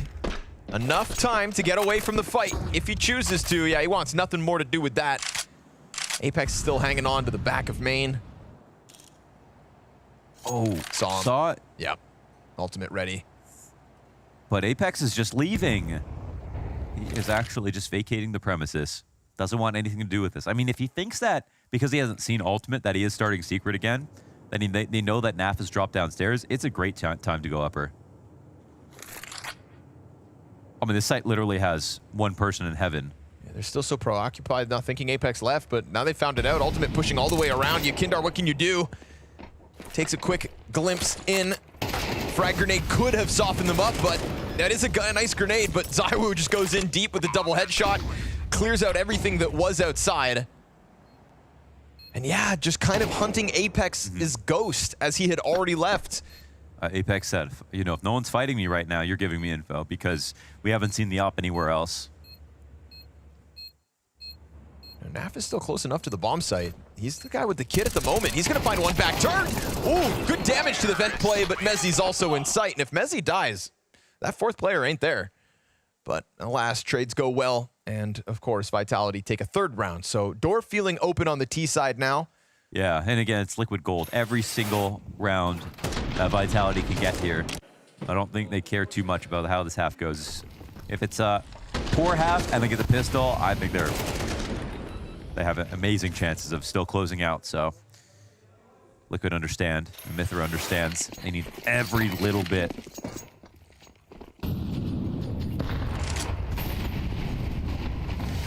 Economy's been kept alive at least.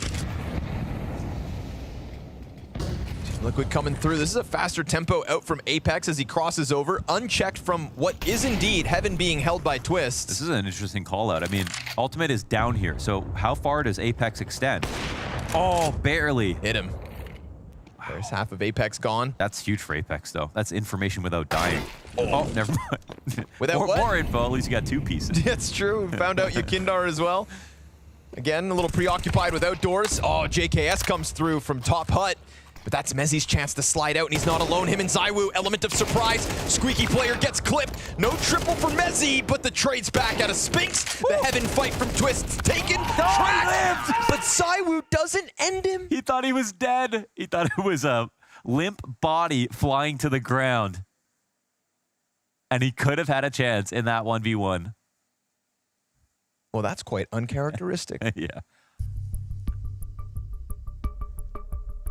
ZywOo was supposed to be the supercomputer, but not enough RAM.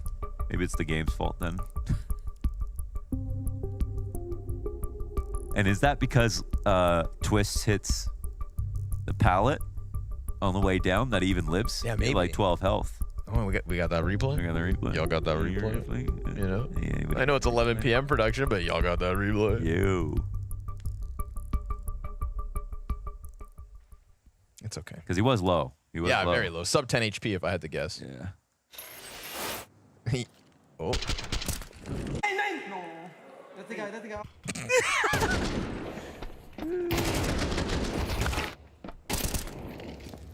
Yep. He hit the pallet. Wow. Yeah. It looks so calm from his position. It looks so crazy from ZywOo's. Clutch from the captain here of Liquid. 8 rounds. Not bad, not bad. Going for number 9 ambitiously. Yakinder trying to push up through the squeaky door, but I don't know. Can you afford those kinds of risks? I don't know, but it is Yakinder. He does take them. Twist playing excellently right now. 11-2 off of the back of that last round. Love that. At least Ultimate was able to get a deep angle. Could make up for the 5v4 they're facing. Doesn't have to go deeper. Molotov bounces back. Does find the slight adjustment. Woo! Apex just turns his back. I don't know how long he thought that molly was. Maybe he hadn't come around the corner, so he didn't know that it didn't quite... I don't know. JKS, insight.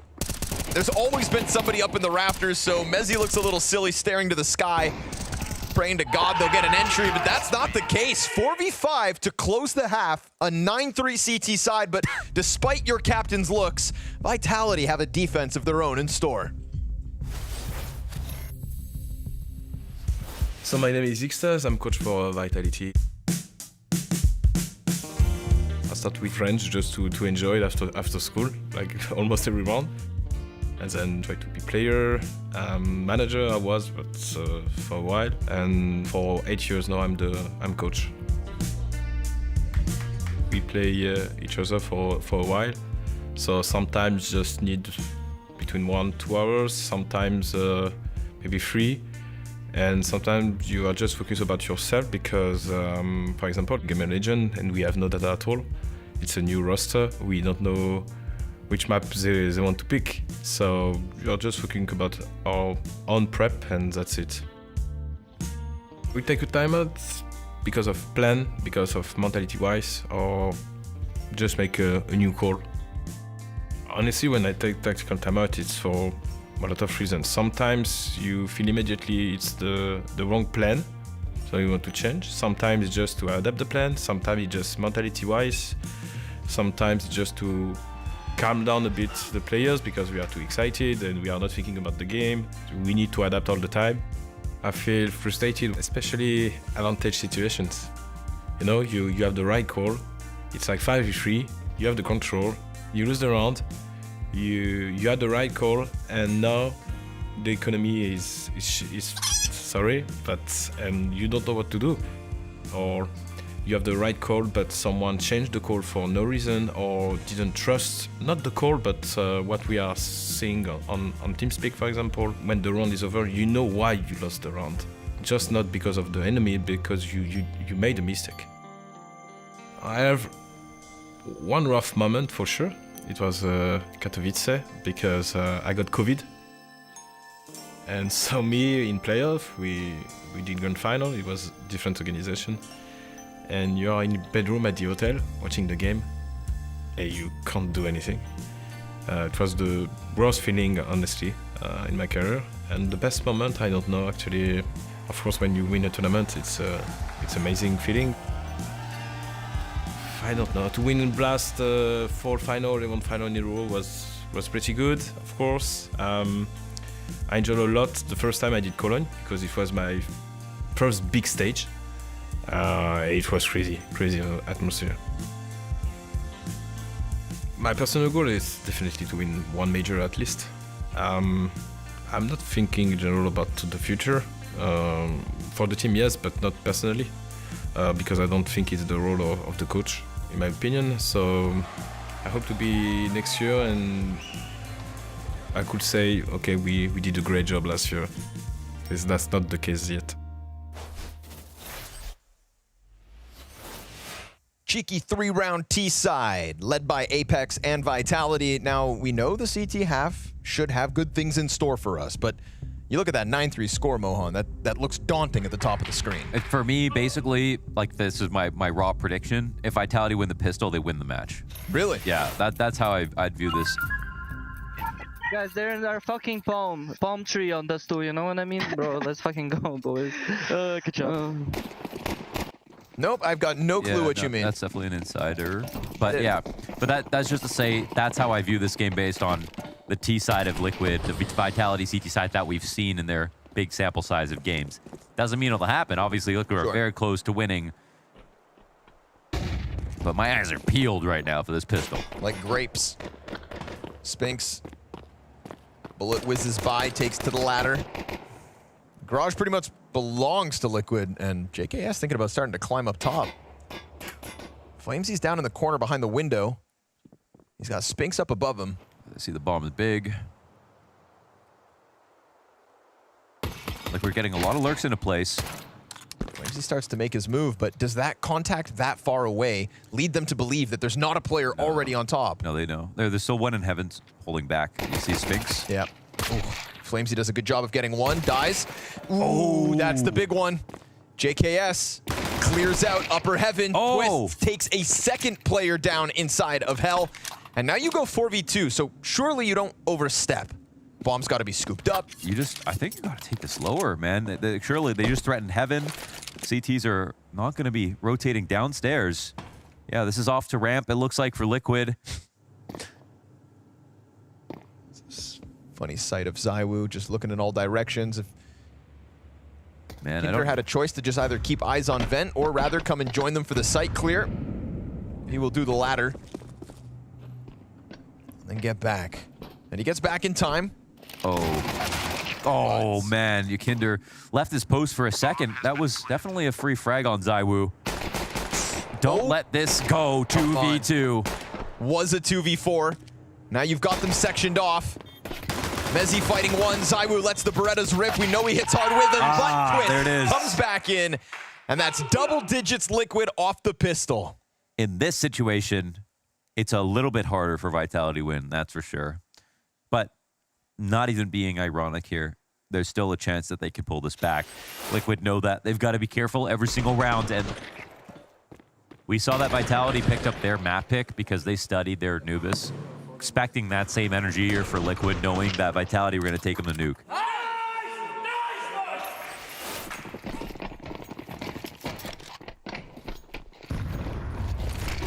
SMG's in a fast tempo. Twist trying to lead the charge One in, flash but missed. ZywOo's already got the scout headshot and Spinks top hut. He said a little harder because a pistol maybe not needed if the force comes through. Oh man, the bounce flash miss from Twist. I don't know if it would have mattered here. Everything covered. 5 still alive on what was supposed to be this rush, and Vitality win on the force stop. Bomb making money. Game on. Game on, big time. Let's cue up that ZywOo scout headshot that was just really a sign of more to come. Because the first player out just gets, or rather second. Twist did at least get onto the site. Whoa. Ultimate just gets popped. Well, they wanted this exact round, so kind of ran into a very well fortified site right there. Vitality going to make some money now. This will be a real test for Twist.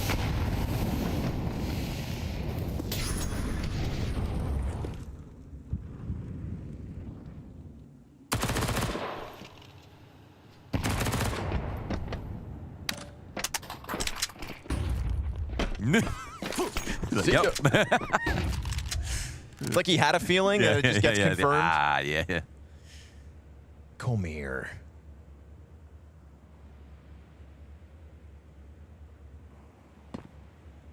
Oh.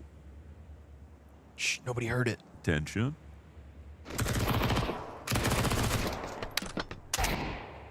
Flamesy weathers the storm, comes back in. Oh! What? Because of the got step. A Zeus on vent coming in from Mini. The step, and now the man advantage. Peek from the backside, but nice timing here from ZywOo's pistol.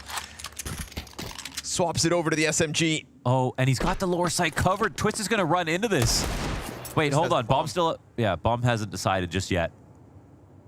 He fakes this back now. Mezzy gets the kill. Oh, okay, now that could be critical. Twist, what does he do now? Does he go heaven? Made sound lower. Yeah. Doubles back lobby. It feels like they saved, but Twist has a good idea of where they are. Maybe not ZywOo, actually. No armor, just the Deeg. Let's see it. Twist, Deagle. Back sight is his for the taking. Clear, but he wants to take all the corners out first. Oh, but he misses. Aim punch hits hard. Mezzy comes through with a couple cleanups. A Zeus kill on vent through main. Through main from the T perspective. Just that one step was enough here. Oh, great shot from Twist. Oh, man. He even had to adjust again. That's a knife kill and a Zeus kill in the same map. So they survive. At least this one's expensive for Vitality, but they already spent a round saving money. More than enough to buy. Ouch. But it hurts Twist, too, outside. Utility pressure there. Pulls one out. Apex finding the NAF kill. Okay. Oh. Apex almost lined up more than one. That's his second and third kill. I didn't mean that as an insult. I was like... I actually hadn't noticed that. At this point in the game, yeah. That critical impact was what won them Anubis from Apex late into the game. Call this the Zontix. CT side merchant. Just about the defensive half. 3 kills in like it's nothing. Important as well, kind of like, this is a good establishing shot for the rest of the half. Deal with some of the weapons, Liquid back to pistols. And you could store up some of the power that Flamesy, ZywOo, and Spinks should be able to bring to the table. Yeah. As Vitality will go 4 rounds shy of Liquid's 10.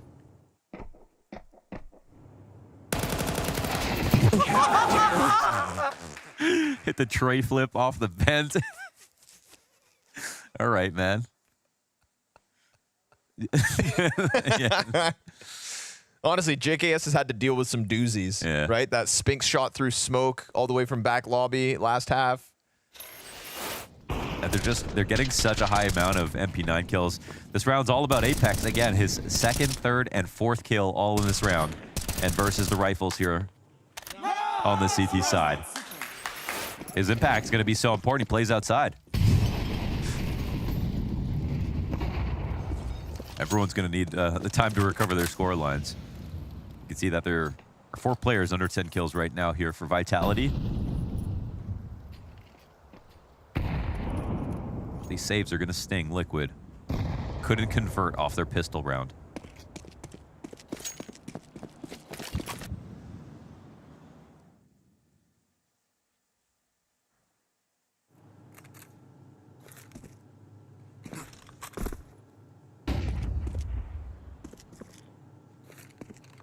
cross and no contact, but they're getting a little close to main. That's fine. Spinks will be able to hold him back, surely.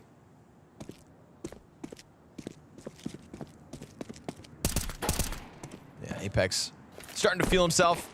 Knows he's got the advantage over the pistols, so he'll stick to his gun and continue to just mop them all up. 1 kill in the first half, 6 already here. Kinder racks up some kind of a cost, but Apex is now starting to climb the scoreboard. Yeah, it's 8 kills now. You know, nobody tell him that it's just all anti-eco, and well, actually it was versus a gun round the first time. Gun round, yeah. True, true. He earned these ones. Connor. Okay. Connor.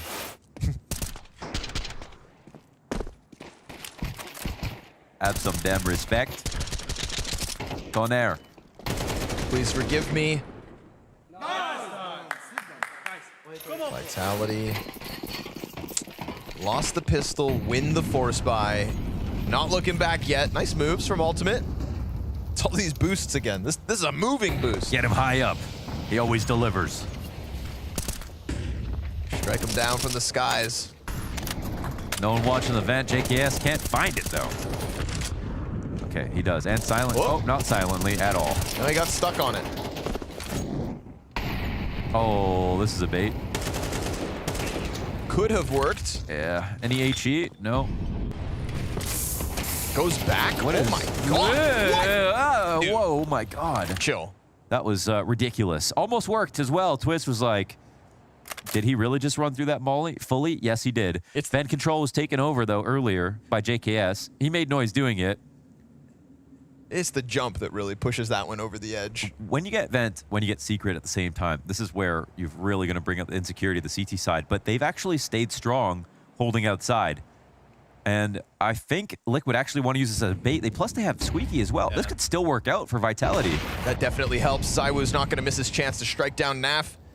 Still more cross towards red to come. Spinks sizing it up, and yes, perfect read on Yakindar up in lobby. So yeah, you may have them a little scared elsewhere down towards B, but it's enough time for Zywoo to move into position. Just gonna dive dark. Yeah, he's gonna stay Cyclops here. And are they going up the vent? Apex is hearing everything. Very fast on the flank. There's the Stops bomb. the bomb. Apex definitely starting to rack it up, and it is just so clean from Vitality. They just full control, right? Perfection. Of the spider web of a map that is Nuke. They stayed so patient in a position where Liquid thought they were tricking them. They had secret control, they had vent, but no rotations took place. That's the beauty. Full control in a compromised position. Yeah, yeah, very much so. That really shows exactly what kind of beast that Liquid are dealing with right now. I don't even know how Spinks found his way into that. And time on the clock, too. They're going to have to take more than one life to make this easy. Another mix buy here for Liquid as their lead starts to thin.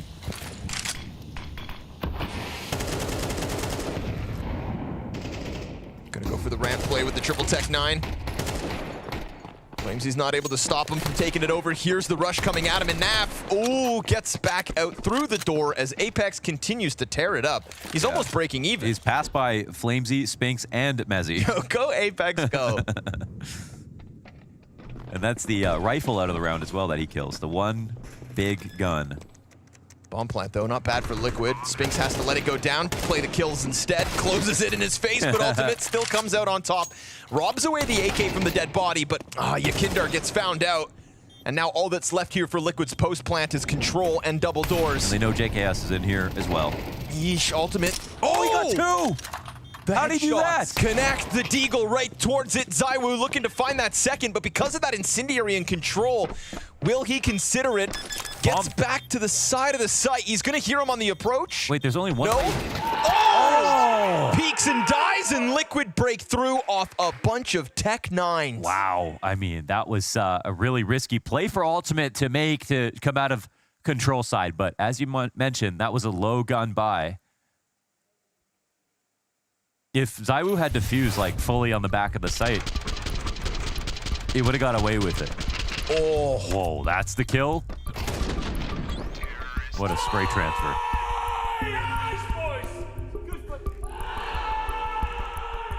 That's a huge find. And I mean, in this half so far, we got 1 pistol round and 1 force up, you know, and a little magic involved. They might need to win a rifle here to take it over the line.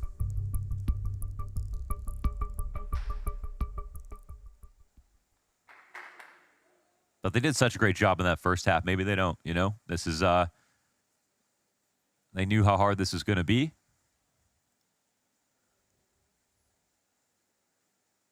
At the end of the day, you do have to count on X Factor sometimes.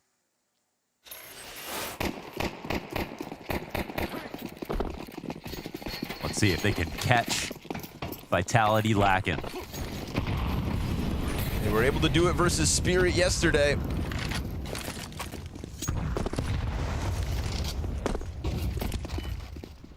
Looking to end that win streak. Stop it at 7. JKS. Spinks has gone by. He got away with it. I don't know if... But there's no other T in lobby that can die because of this. And he's incidentally watching JKS walking back through the smoke. Oh, he misses it. A moment of 4-3. JKS starts to get nervous. Good inkling there from JKS. Oh, this is such a big opportunity here for Liquid. Felt the threat. 12 to be secured, but there are a lot of bodies here. 3 CTs that could be spamming the smoke. They sent some bullets through, but by stomping, of course, Apex is going to hear this. Yeah, they did some damage. They got all these kills. Apex can call 1 at least. Little do they realize there are 4 of them in position. But they're not taking ramp off of this. I think that's the one massive gap on the map that would really put this all together. Apex is going to walk right into this scope. That's free for ultimate. 2 players still up on A. ZywOo singular defender down on B with an op of all things. He is stuck in the back of the site. Surely he cannot multi-frag this hard. Surely Flamesy, if he can get the decon door shut down, then all of a sudden ZywOo's got this back pocket position. They have to clear their flank at 15 seconds. Wait, the bomb, it can't go up or Flamesy now. It comes has back to come up. in. ZywOo. Right there, and ZywOo back sight. Tries to hold it off. Ultimate missing shots. Dead to Flamesy. The headshot. Oh, that is sick. And the time's not there. Vitality, hang on. Shut the door in his face and close the odds of winning that round. That's insane. What is that flurry out of Flamesy? What is that? It could have been a situation where the bomb got planted. It could have been a situation won on elimination. I can't believe that it was Vitality, though, in either situation. All Flamesy all day. Yep, 100%. He was one of the players that disengaged from outer, went all the way back out towards hell. That's 3v5. Still gets downstairs fast enough. Yeah. Wow. Man, camp that vent. Thought ZywOo was going to have to go God mode. Ends up not needing much. Phenomenal from Flamesy. I mean, that headshot when he comes swinging out the doors. Nah, that was ridiculous. Wow, what? Sit down. There was 1,000 ways to lose this round. Man, oh man. Vitality still survived it. I mean, what an ace. Just, wow. That was an ace? Yeah. Oh my God, yeah. Holy smokes. Yeah. With that headshot on top, that's like all Flamesy, baby. Wow. You said it's all Flamesy. Yeah. God damn. And he goes further for it. Oh, no way. No way it's He's a back-to-back. That's 8 kills in a row now, Flamesy. Come on. Could he do it? No. Twist will deny him. And then what? Will he end up winning the round now? JKS finds his upgrade. I think they came into this with 4 Tech 9s. Plant comes down. They're at least in a post plant. This one's for the Commonwealth. And the common good of NA too. Trying to stop it again. Vitality. A retake needed to deny number 12. Don't let Flamesy's efforts go to waste.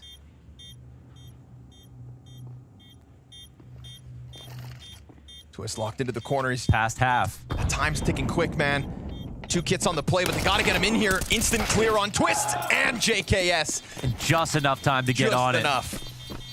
Mezzi's gonna stick it. Vitality go double digits, and Liquid, they can sense victory, but they just can't touch it. Yeah, they can't. But you know what? Again, we've got Liquid winning the pistol round, a half buy. They need a rifle.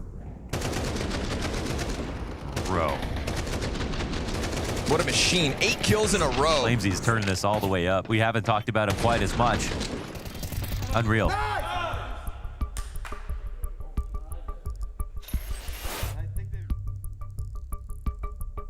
You said it would be a test for twists? Yeah, as an IGL and in development of their nuke, which is a map that they play a ton, even for a very latent roster that is still in the developing period. This is a map they want to be good at and can succeed normally on CT side, but are having trouble figuring out a rhythm on T side. You know, coming off of playing with Kerrigan, he's got all the right ideas for how to create a great nuke.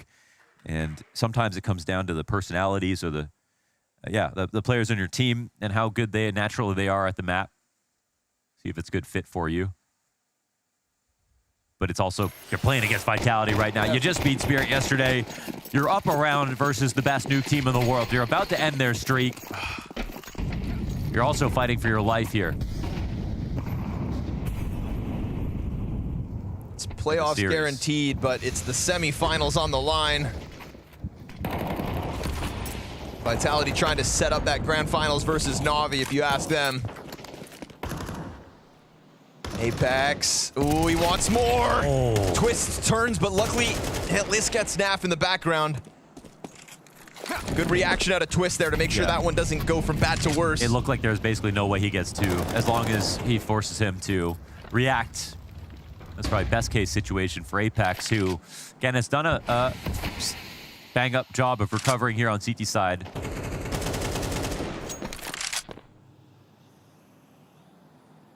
Oh, we're expecting 2 or 3 out of him these days on CT side. There's one and some information. This outside walk again, it's just such a common thing that Liquid want to try to do. This time it will be met with a ramp push. JKS maybe walking into this op shot. 2 CT spotted. This pushes the T's forward. Spinks is going to hear this. Yeah, and again, they don't have decon right. Again, it's just another one in the back pocket of Vitality. ZywOo, good cover to hold back. Spinks ready to strike when needed. Denies bomb plant and gets the double. It's like a flashback to the Flamesy play. Yeah, no kidding. Sweet transition, instant kills, and Vitality tie at 11. Wow, it's been a great day of CS so far, and it looks like capped off by a great comeback here from Vitality. No bad games at Fall Finals. No bad games at Fall Finals. These matchups are so ridiculous, and the quality of teams and the streaks that we've got going on, it's, yeah. If anything, you would think, oh, maybe Liquid could disappoint with them being new and maybe having a flub here or there. No, they've been consistently good. Beat Spirit yesterday, playing close to Vitality today. Still a chance to take this series, honestly, with a little bit of luck. I gotta say, they're probably gonna need that. They've got Tech-9s now, a MAC-10 with Twist. It took them all 24 versus Spirit. Took a gnarly NAF clutch to close it.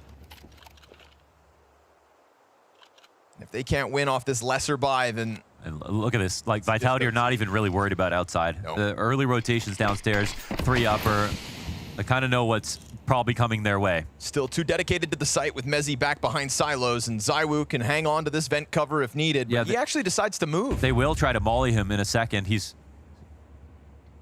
searching this out. Oh, and that late smoke, that's gonna piss Liquid right off. With another into the hut. Still a cache util, check that out. Ultimate's hand's about to be busy as his teammates are hopefully able to get some kind of an entry going.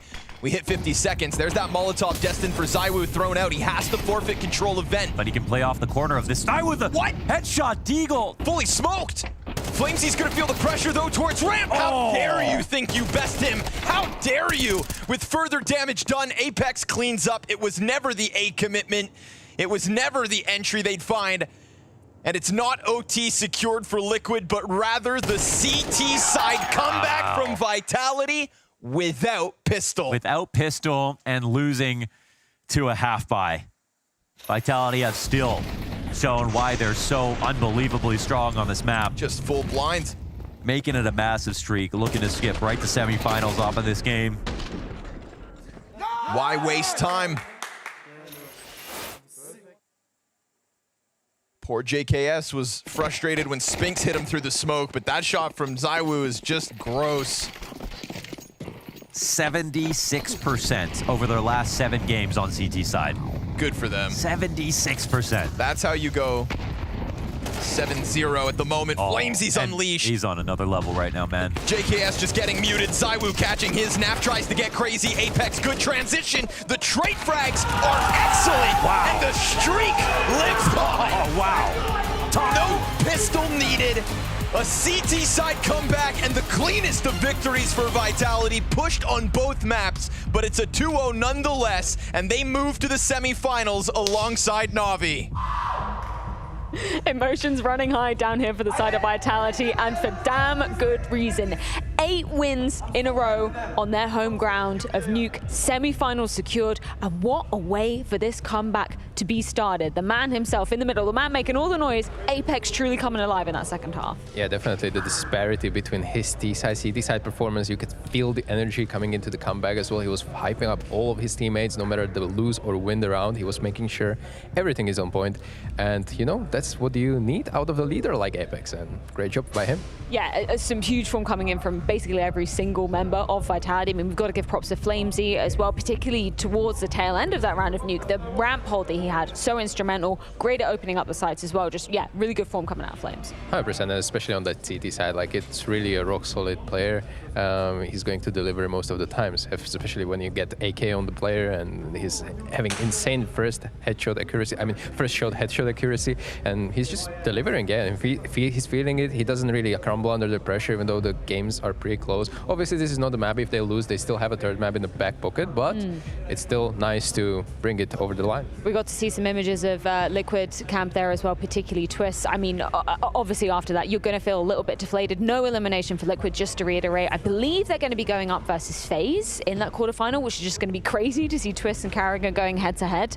But yeah, for their side, I mean, they poured everything into that one. That is a heartbreaking way rather to be losing out, even though they're not eliminated here. I had a brief chat with actually Twist the other day, and he said that with the win over Team Spirit, they finally felt like, damn, we already beat top 5 team. We finally managed to get it over the line. Always these top 5 teams, they were really, really close despite being a young team, but they felt like broke the curse. But right now, it feels like curse is back. It was again very close to beating top 5 team in the world, and hell, it didn't go their way, even though they could have easily closed it up. Well, quarterfinals cemented for Liquid, semi-finals for the side of Vitality. So let's go ahead and get a few winning words courtesy of the Brit, Mezzy.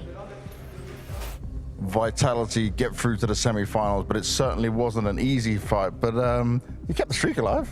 Yeah, I mean, to be honest, I don't even know our streak on Nuke, but I'm just happy that we won Anubis, to be honest, because I think it's been a map that's been pretty rough for us overall, and we've been really close to getting a win on it, and it's been a big talking point with us, and we're trying to improve on it, and that's the happiest point for me, that we could close out Anubis. What switched going into overtime on Anubis? Because it, like, you got the chance, you got into overtime, and you say, okay, now it's game on.